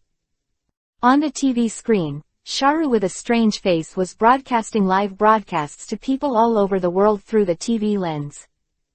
Sharu himself is a monster, so suddenly appearing on the TV screen, it looks a bit more terrifying. I saw him through the camera, sneered to people all over the world. I am King Sharu, this time I am here. It is if you want to hold the world's number 1 martial arts meeting, any strong person with strength can come and challenge me, otherwise, I will destroy the Earth, haha. With the arrogant voice coming from the TV, Bulma was stunned, pulled Yizan's arm, and hurriedly asked, why is this guy so arrogant? He wants to destroy the Earth, is he crazy? Yizan's heart was also excited at this time. He didn't expect Xiaolu to appear, and he would also hold the world's first martial arts meeting. It seems that his purpose of 3.6 was to absorb the power of the strong. Yizan is naturally clear about the abilities of Xiaolu, a monster, and he is also a character who understands the plot of Dragon Ball. He's not joking, he does have this ability. Yizan smiled lightly and said to Buma. Afterwards, Yizan stood up again, and the corner of his mouth raised a radian. Since Xiaolu has appeared, then the 17th and 18th are probably in danger.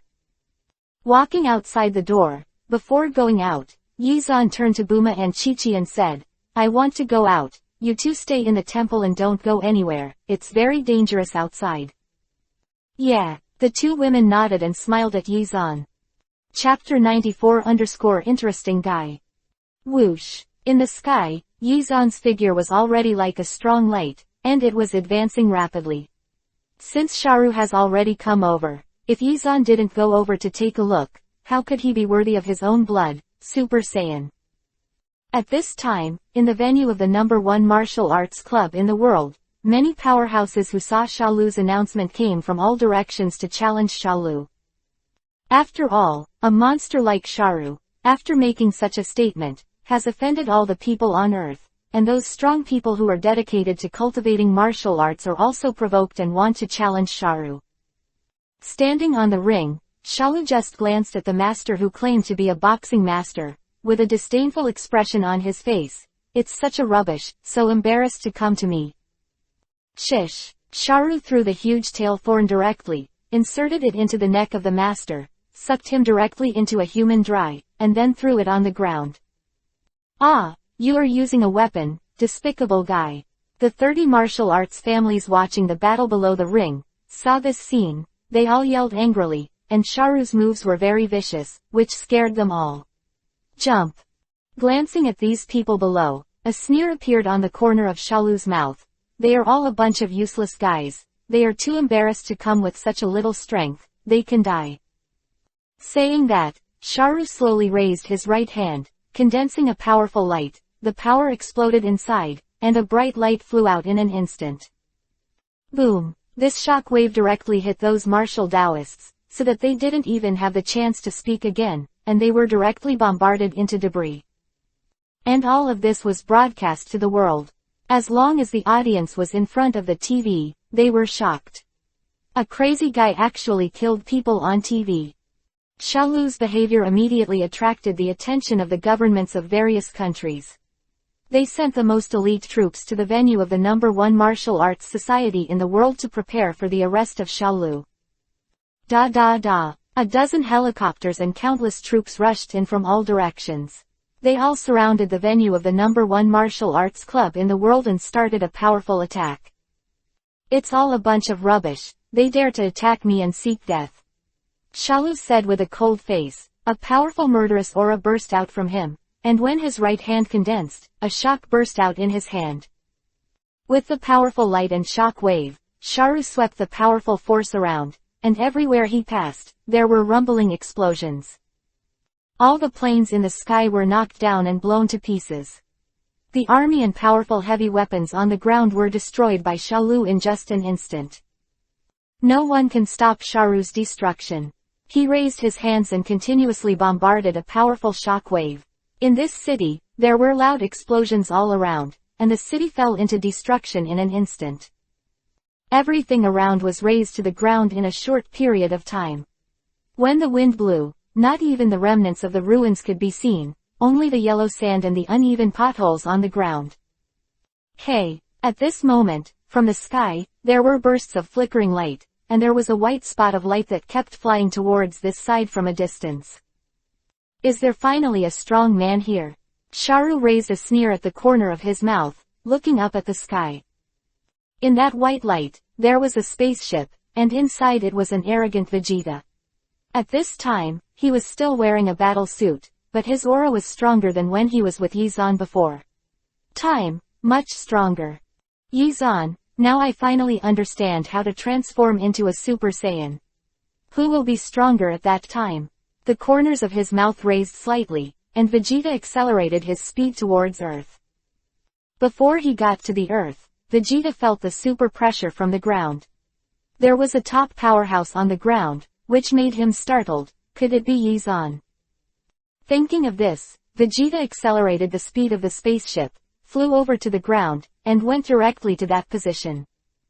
Surrounded by yellow sand and deep depressions, as soon as Vegeta's spaceship came to the ground, the cabin was opened, and Vegeta, who was wearing a battle suit, came out with a very grim expression.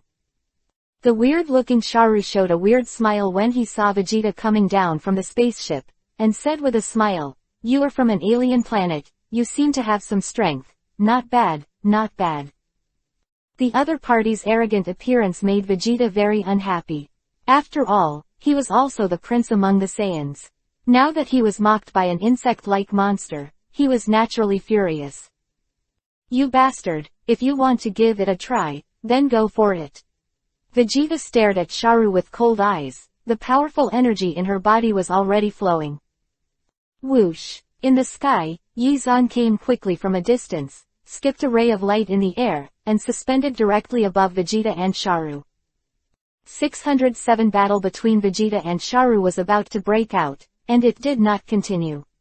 Yizan, who had Super Saiyan blood, finally realized that the battle was disturbed. Depressed, especially after encountering an evenly matched strong enemy, the feeling of being interrupted is more uncomfortable than being unplugged by a girlfriend while playing a game. On the ground, the city was leveled by Sharu, and now there are only uneven mountains. Vegeta and Sharu stood in the wild sand. The strong breath of the two people made the wind and sand thicker.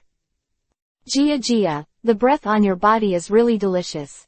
Shalu showed a weird smile, and the tailthorn behind him moved unconsciously, looking very greedy.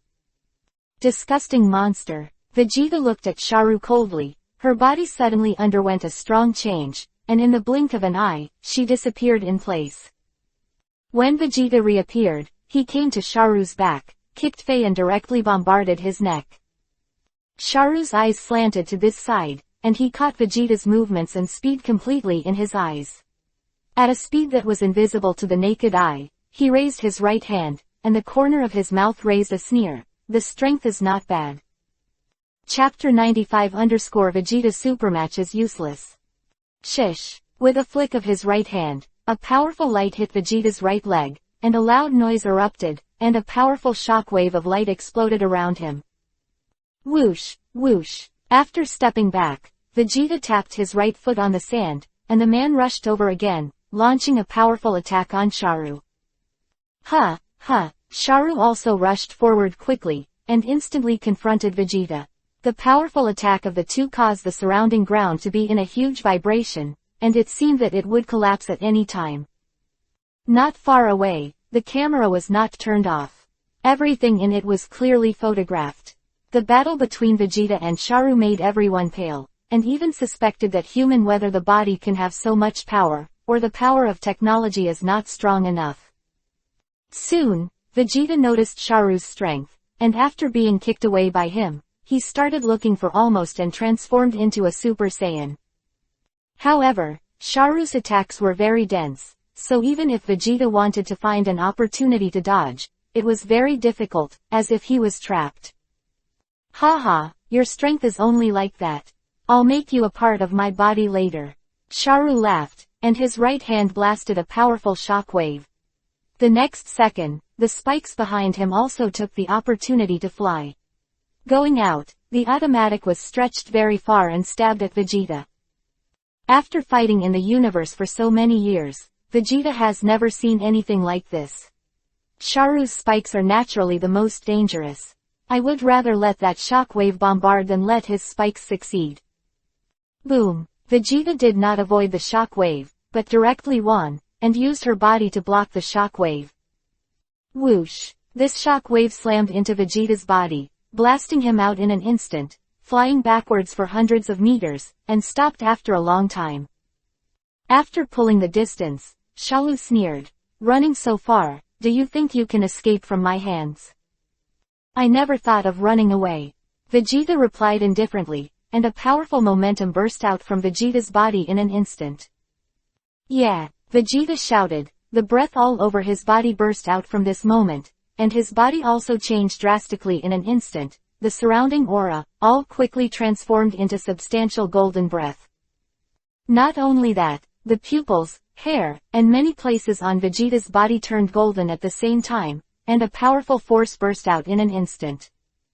What? Super Saiyan! Yizan, who was temporarily hidden in the sky, also happened to see this scene, and the expression on his face couldn't help but be a little surprised. And Sharu. At the beginning, he was also shocked by the powerful momentum released by Vegeta, but then, a smile appeared on the corner of his mouth, and he muttered, "The stronger the strength, the more delicious it will be when swallowed, haha, I like it." Turning into a Super Saiyan, Vegeta's entire body's strength has reached a powerful level, and as soon as he flew directly in front, a white airflow was generated, which quickly generated behind him. Whoosh! Condensing a powerful force, Vegeta punched Sharu fiercely. That powerful force quickly flew out of the fist and went straight to Sharu's body to bombard, and the surrounding air also became a little distorted. It's just right. Sharu shouted, and immediately dodged. He also flew out, facing Vegeta's attack. He displayed a powerful light ball, blocking himself in front of him. Boom! After a violent shock, Sharu was shocked and flew backwards. That powerful shock wave was also an explosion that was bombarded in an instant. In the billowing smoke, Sharu's figure was shrouded in it. Before the smoke cleared away, a golden figure rushed over from a distance with a very fast speed. Shish! Vegeta's figure rushed in front of Sharu in a short moment, launching a swift and powerful attack, which made Sharu struggle to resist and almost couldn't stand it. Whoosh! Fei kicked. Vegeta directly kicked Sharu hundreds of meters, then jumped and flew into the air. As soon as the hands condensed, a powerful breath burst out on Vegeta's body, and a powerful shock wave condensed in both hands, and attacked Sharu fiercely. Boom! The shock wave, like a light Jinchuriki column falling from the sky, directly slammed into Sharu's figure, making him want to avoid it, but he didn't have the chance. At the last, there was a violent shock, and Sharu was bombarded and invisible, and disappeared in this ray of light, and the gust of wind around him was constantly raging. Huh, are you dead at last?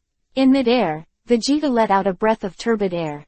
After fighting for so long, he really felt that Sharu was a formidable opponent. If it wasn't for Yizan, he would not be able to do so until now. Become a Super Saiyan. Crackling. At this moment, there was a strange sound from below the ground, and then a loud noise erupted from the uneven ground, and a figure rushed out of it quickly. Not good. At this moment, Vegeta's pupils suddenly tightened, staring at the figure rushing out of the ground. Not only did Sharu not die, but he flew out of the hole easily, and his appearance had changed a bit at this time, which was very different from before. The current Sharu's body seems to have evolved, the two wings have become very small, and the head begins to gradually form the appearance of a helmet, and a powerful force erupts from his body. Bastard, come down! Sharu suddenly raised his right hand, and an incomparable hurricane erupted from Sharu's hand, sweeping towards Vegeta in midair. Whoosh! In an instant, Vegeta was sucked and flew down. Even Vegeta was shocked. His Super Saiyan power was unable to stop his attack. Kneeling and begging the handsome guy to support my new book, Martial Arts. Chapter 96 _ It's my turn. Shoo! At the moment Vegeta fell, the spike behind Sharu suddenly rushed out and stabbed it into Vegeta's neck. Damn! Vegeta bit Kiba, and with the last bit of strength, twisted his neck and dodged to the side. The thorn did not stab his neck, but stabbed into Vegeta's arm of the tower. But even so, the intense pain still caused Vegeta to scream. Hey, your power belongs to me. A sneer appeared on Sharu's face, and the thorn began to absorb the power of Vegeta continuously. Absorbing powerful power, Sharu's body and shape began to undergo subtle changes again. Hey! At this moment, a powerful light suddenly flew down from the sky, turned into a gallop, fell directly on Sharu's body, and charged down at his spikes. The slashing speed of this ray of light was very fast. Sharu had no room to react at all, and was hit on the spikes 103. The spikes on his body were also cut off, and a burst of green blood spurted out. Ah, damn it! Shalu suddenly screamed, his body quickly backed back, and took several steps in a row. The painful feeling made the expression on his face become hideous. Whoosh! And when Vegeta was about to land, he was caught by a figure that fell from the sky and put it firmly on the ground. Vegeta felt that the power in his body was smashing wildly, but this second, he regained his freedom, and he couldn't help but look at the person who saved him, and suddenly he couldn't help exclaiming, "Yi-zan." But after saying this, Vegeta realized that she seemed to have said something wrong, and quickly shut her mouth. Now that he is Yi-zan's subordinate, it seems a little bad to call Yi-zan's name. But Yi-zan didn't care about this either. His eyes were already staring at Shalu on the opposite side. He could see clearly in the battle just now. Shalu in this form is relatively easy to deal with, but he can evolve into several advanced states. Sharu, that is a formidable opponent. Hokage, Hokage. Shalu gasped for a few breaths, and looked at Yi-zan with a cold face. The pain from the tail still made him unable to forget, and after flicking the tail a few times, the wound had stopped bleeding. "No one has ever dared to hurt me like this. You are the first, and I will kill you miserably." Sharu made a low voice from his throat, and an invisible momentum burst out quickly. Within a few hundred meters, they were shrouded in Sharu's aura, and everything seemed to be under his control. The mad sand kept surging. Shalu's face changed, he looked at Yi-zan, and laughed a few times. "The breath on your body is also very good. Absorb it, it must be more perfect. Then see if you have this chance." Yi-zan sneered, the current Shalu has not evolved to the strongest form, and he still has a chance to kill him instantly. Super Saiyan form. The gust of wind around Yi-zan's body instantly condensed onto Yi-zan's body, and a powerful golden aura suddenly erupted. In an instant, Yi-zan became a Super Saiyan. Every cell in his body was exuding a belligerent aura. As long as he moved, that powerful aura would be swept out. "It's another golden warrior. Hee, it turns out that you two are of the same race." The smug smile on Shalu's face became even thicker. What he needed was the power of those strong men.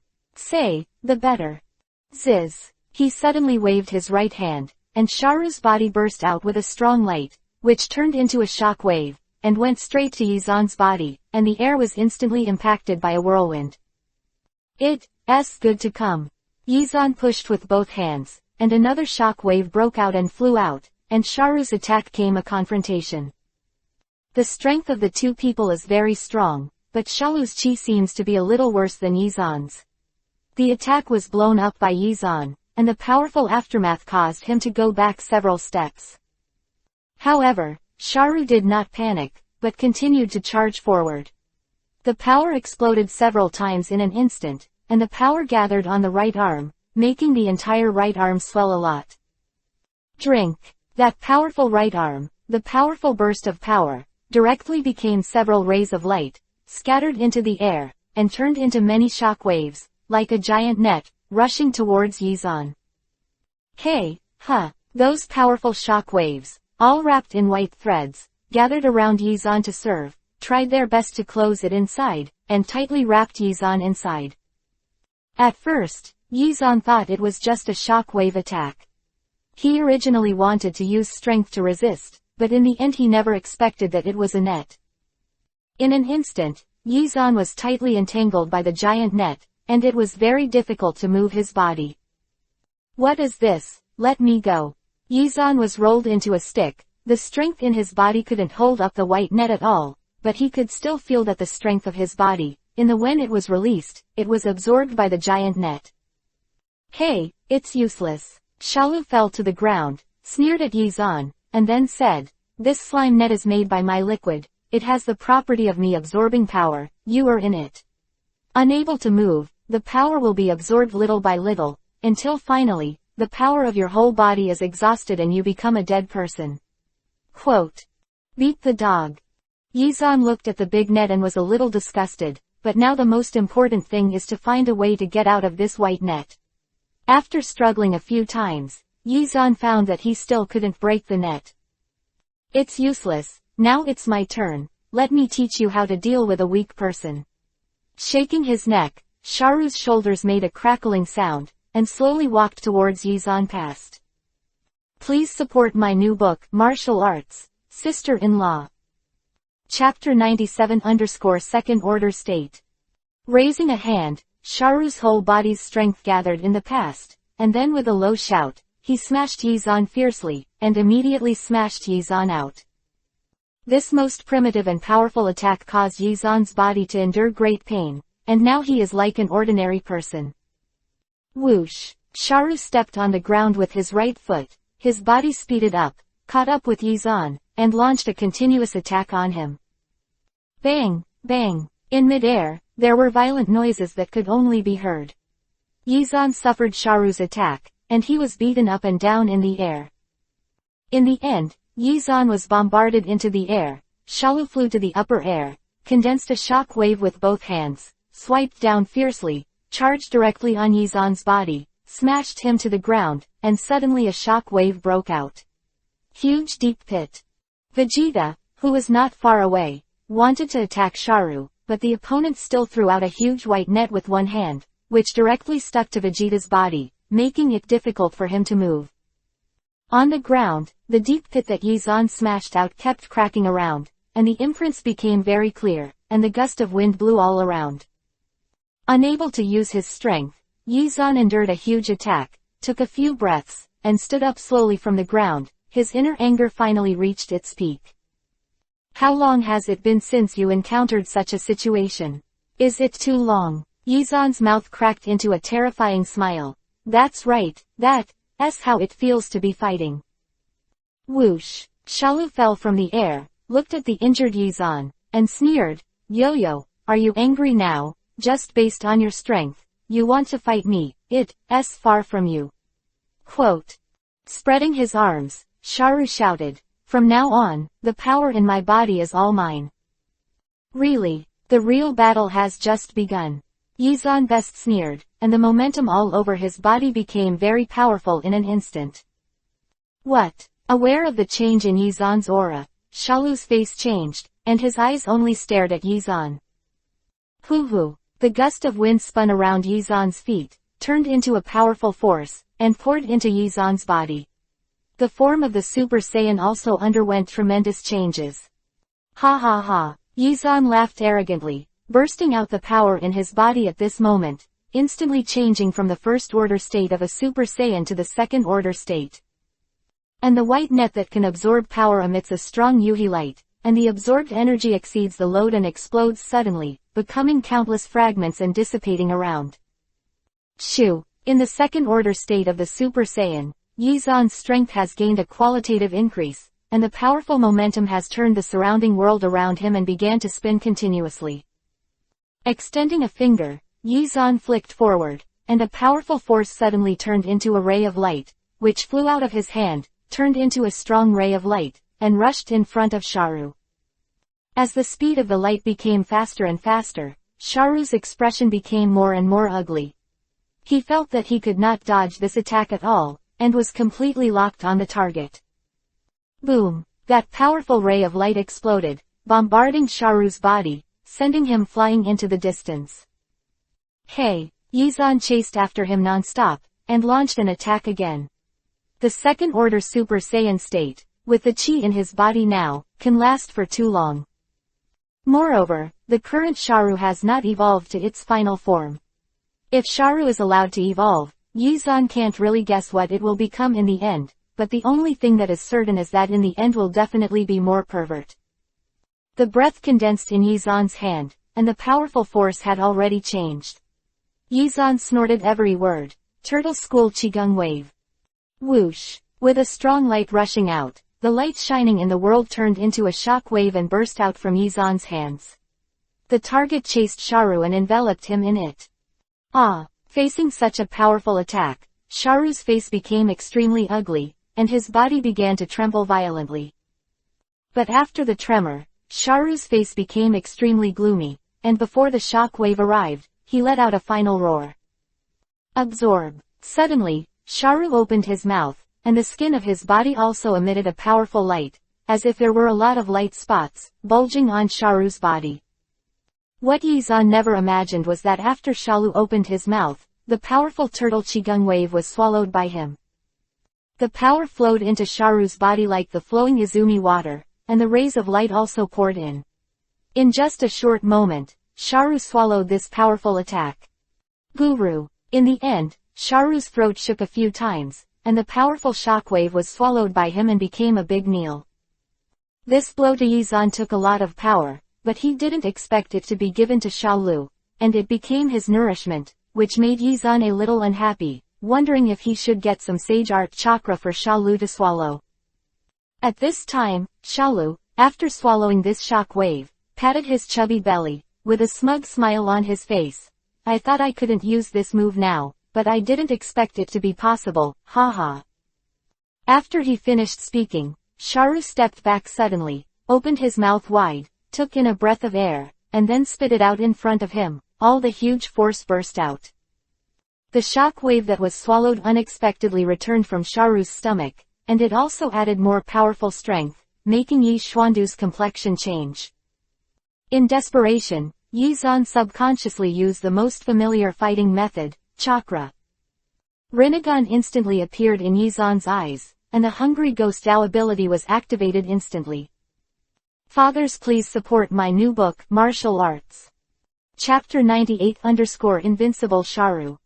Powerful power filled this world, but the huge power was cut off in front of Yizan, and the terrifying power was swallowed by Yizan in an instant. Everyone stared blankly at the powerful force absorbed by Yizan, and their eyes widened in disbelief. Boom! After a loud bang, the aftermath of the battle actually caused the entire space to be affected by a huge explosion within a radius of several thousand meters.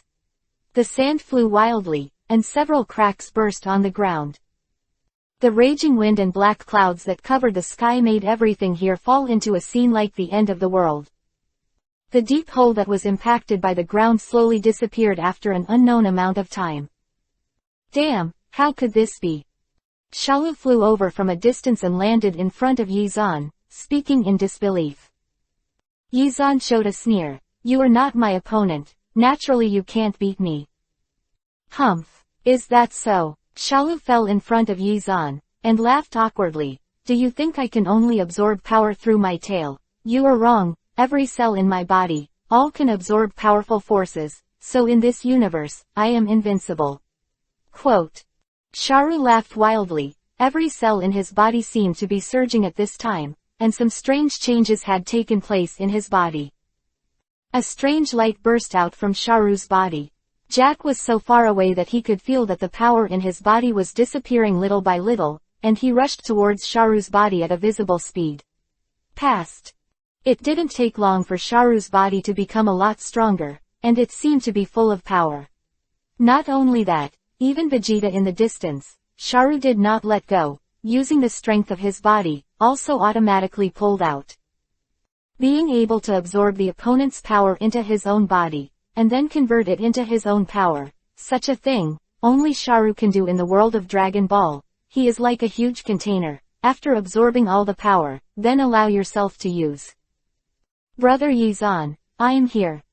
At this time, from a distance, a figure flew over and charged directly towards Yizan.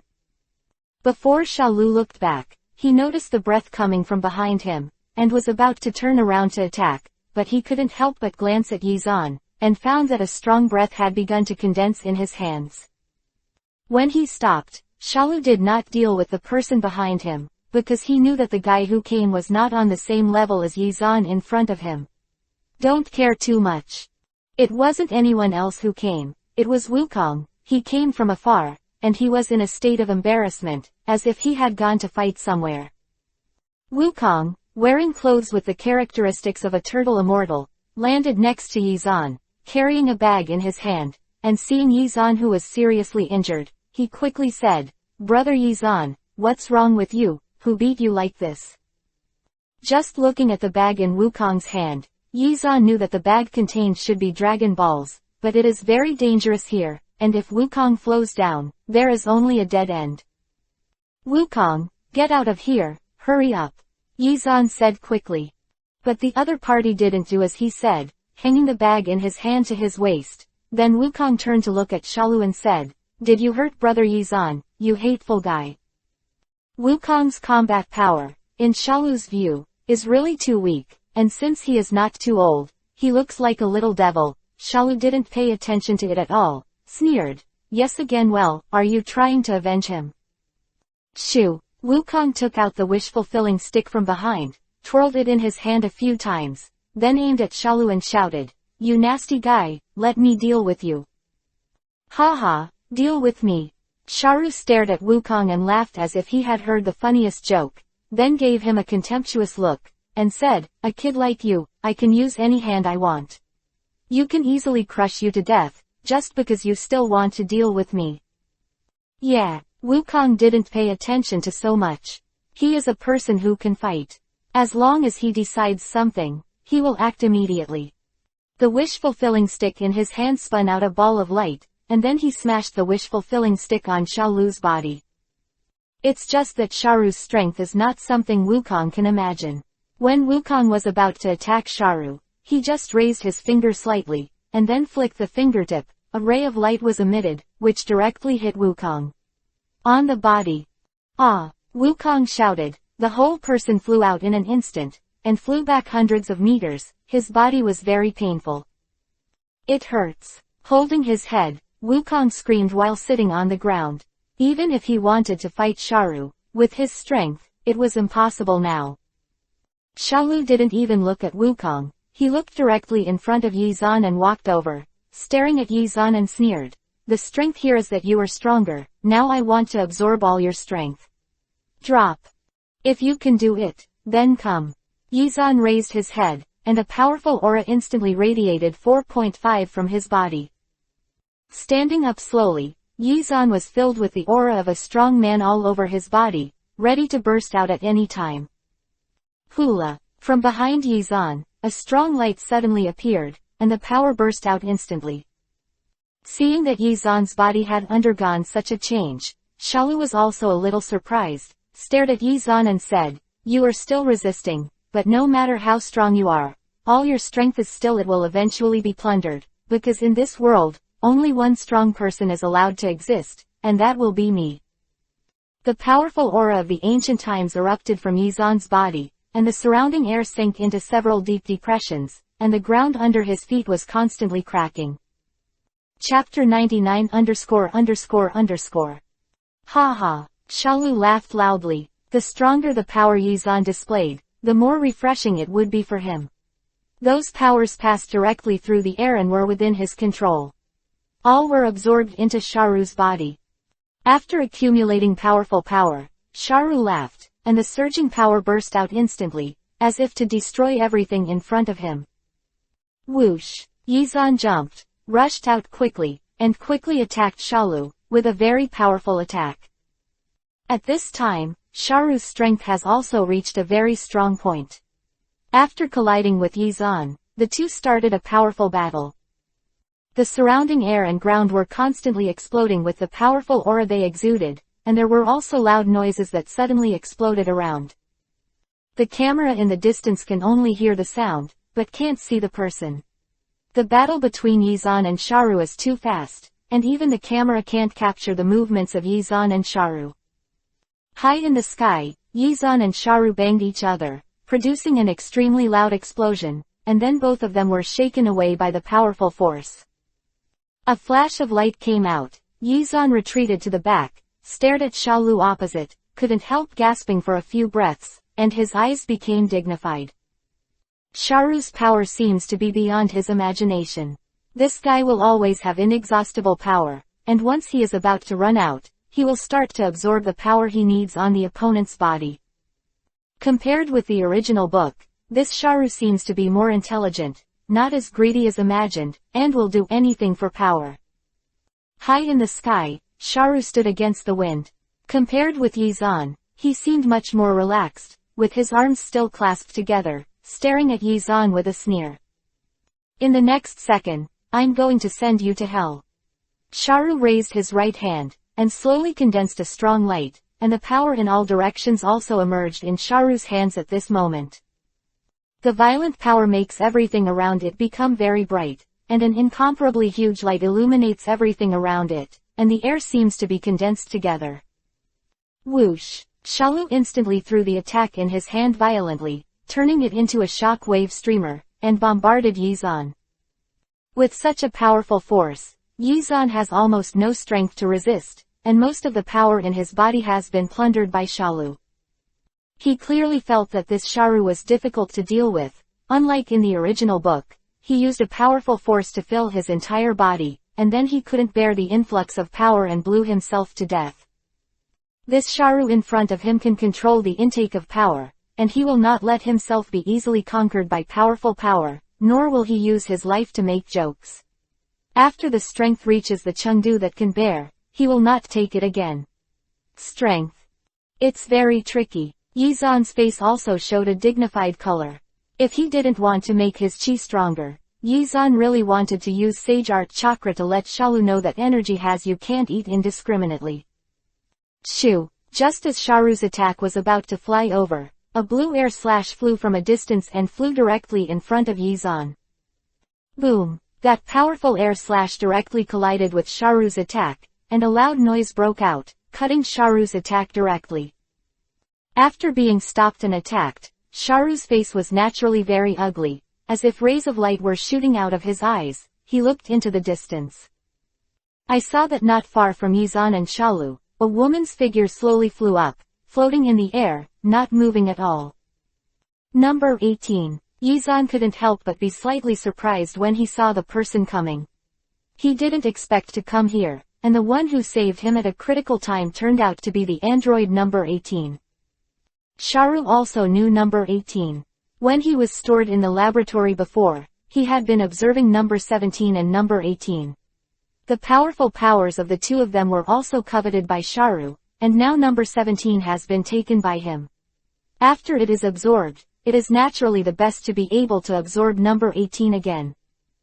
Even though he has absorbed powerful power from Yizan's body, he still knows how terrifying and enormous the power of number 17 will be if combined with number 18. Jia Jia. After sneering a few times, Shalu stared at number 18 and said, "Did you also come here to die? Give me all your power, and I will let it show its most powerful light, haha." No, 18 Feet's face was cold as he stared at Shalu and said, "I'm here for revenge." After saying a word, the powerful strength of number 18 burst out from around her body, the wind raged, and the combat power also rose in an instant. 703. Previous conflicts between Yizan and number 18 are not so important now, and now they all have a common enemy, that is Sharu. Seeing that number 18 Feet's power was getting stronger, Sharu was not too surprised, just looked at him coldly, very calm, the expression on his face, but Wade didn't change at all. After exerting his strength to the strongest, number 18 slapped the front fiercely, and a dazzling light suddenly flew out, rushing towards Sharu. When the powerful light was about to reach Sharu, Sharu suddenly opened his mouth wide, and directly swallowed the attack of number 18 into his stomach. Guru. After swallowing number 18 Feet's attack, Shalu showed a sneer at the corner of his mouth, smashing his mouth a few times, as if he had eaten something delicious. Staring at number 18, Shalu smiled strangely. "Are there any other powerful moves? Use them all, and let me see them too." No, 18 is not a fool. As soon as he played against Shalu, he realized that something was wrong. The ultimate move that he bombarded could be eaten by Shalu, and he would not leave any residue behind. Chapter 100_Vitality Bomb. Facing such an opponent, one cannot just attack with Qigong waves. The best way is to fight him in close quarters. Whoosh! After analyzing these reasons, number 18 rushed forward quickly, flew to Sharu, and launched a strong attack on him. Sharu's strength is very strong. Even if he fought against number 18, he did not lose. However, number 18 thought that Sharu was just a monster and might not be very strong in melee combat, so he chose this fighting method, but it didn't take long. She realized that everything was wrong. Whoosh, whoosh. The battle between the two became more and more intense, and on the 18th, she noticed that the strength in her body was also dissipating little by little, as if it had been sucked away by someone. After fighting for a while, number 18 was easily suppressed by Shalu. The opponent's powerful attack directly threw number 18 onto the ground, making a loud noise. Flying and floating, Shalu slowly came to number 18 and Yizan, looking at the two who had been shot down by him, a sneer raised at the corners of his mouth, and said, "Just the two of you, if you want to beat me, it's just courting death. Now I want to kill you as easily as pinching an ant." Having said that, Shalu has raised his hand, ready to give number 18 and Yizan the final blow. The powerful force has been condensed in his hand. "Hee, do you think you're sure to win?" Suddenly, Yizan's voice rang out, and he slowly floated into the air, standing on the opposite side of Sharu. "You still want to fight with me? What a whimsical guy." Although Shalu was a little surprised by Yizan's strength, more importantly, he recognized his own strength. Flying into the air, Yizan did not rush to take action, but said, "Sharu, this is the earth, and you are destroying the homes of the earthlings. I believe that every earthling will want to expel you. So what, can they do anything to me?" Sharu's arrogant sneer spread around, then narrowed his eyes, and said in a very cold voice, "Tell you, I will kill everyone the earthlings, I'm going to rush into the universe and destroy everything, ha ha ha." All of this was recorded clearly by the camera in the distance, so that the earthlings sitting in front of the TV could see it clearly. At the same time, they were even more worried about Sharu. That person was afraid of death, and even the people of the earth, life was short, and the fighting power was not strong. Therefore, for a while, everyone expressed their hatred for Sharu, and everyone hoped that Yizan could defeat Sharu and protect the peace of the earth. Ha ha, ha ha ha, Yizan suddenly laughed, the momentum on his body was slowly increasing. "What are you laughing at?" Shalu muttered to Yizan a little weirdly. This was the first time he felt that there was something wrong with Yizan's body. Suddenly, Yizan raised his hands, as if his palms were supporting the sky, and a little bit of light energy began to gather over Yizan's palms. "Sharu, let you see the anger and power of all the people on earth." Yizan shouted, "The vitality bomb, release." In just a few short breaths, in all directions of Yizan, white light slowly flew over, bit by bit, all condensed above Yizan's palm. Such power is very huge. The belief of everyone on the earth is a force that can be collected by Yizan, and it is precisely because of this that Yizan saved this powerful blow to the end. Looking in all directions, those little dots of light all flocked to Yizan's palms, and the light gradually turned into a ball of light, and it was very powerful. Feeling the unusual power in the vitality bullet, Sharu's face changed slightly, and the corner of his mouth became cold, and said, "Do you think I will be so easy to let you complete the collection of this power?" After finishing speaking, a powerful ray of light condensed in Shalu's hand, and the power instantly became a shock, and he slapped Yizan's body fiercely. Such a powerful force made it difficult to avoid. Moreover, Yizan was collecting the original gas bombs at this time, and he could not be easily distracted and his strength could not be dispersed, otherwise, everything would be in vain. Damn, Yizan clenched Kiba secretly, but was not ready to resist this blow. Yizan had long thought of how to use the vitality bomb. When gathering the vitality bomb, use time-space ninjutsu or Haraishin and the like. Ninjutsu, this kind of ninjutsu can definitely dodge attacks with ease. Die. In the blink of an eye, Shalu's attack was in front of Yizan. Seeing that Yizan could not resist, Shalu also increased the attack effect of his strength, preparing to give Yizan a fatal blow. Boom. To be exact, that shock wave exploded right at Yizan's place, and a burst of light and smoke that shot up into the sky quickly dissipated around, and the fiery aura rushing out from the center was hard to resist. There was a sneer at the corner of Sharu's mouth. With this blow, Yizan would definitely not be able to dodge it. Once he missed it, it would be almost impossible to complete the gathering of that power again. However, after the smoke dissipated, Shalu widened his eyes, looked in Yizan's direction, and murmured, how is this possible? I saw that there were 3 figures in front of Yizan, blocking his attack and protecting Yizan behind him. The powerful shock wave just now did not hurt Yizan. It was Vegeta, number 18, and Wukong who blocked this powerful blow. The 3 of them flew in front of Yizan and exploded with a hard blow. But even if the 3 of them joined forces, they were only able to block Sharu's blow. The powerful force made the 3 of them almost vomit blood.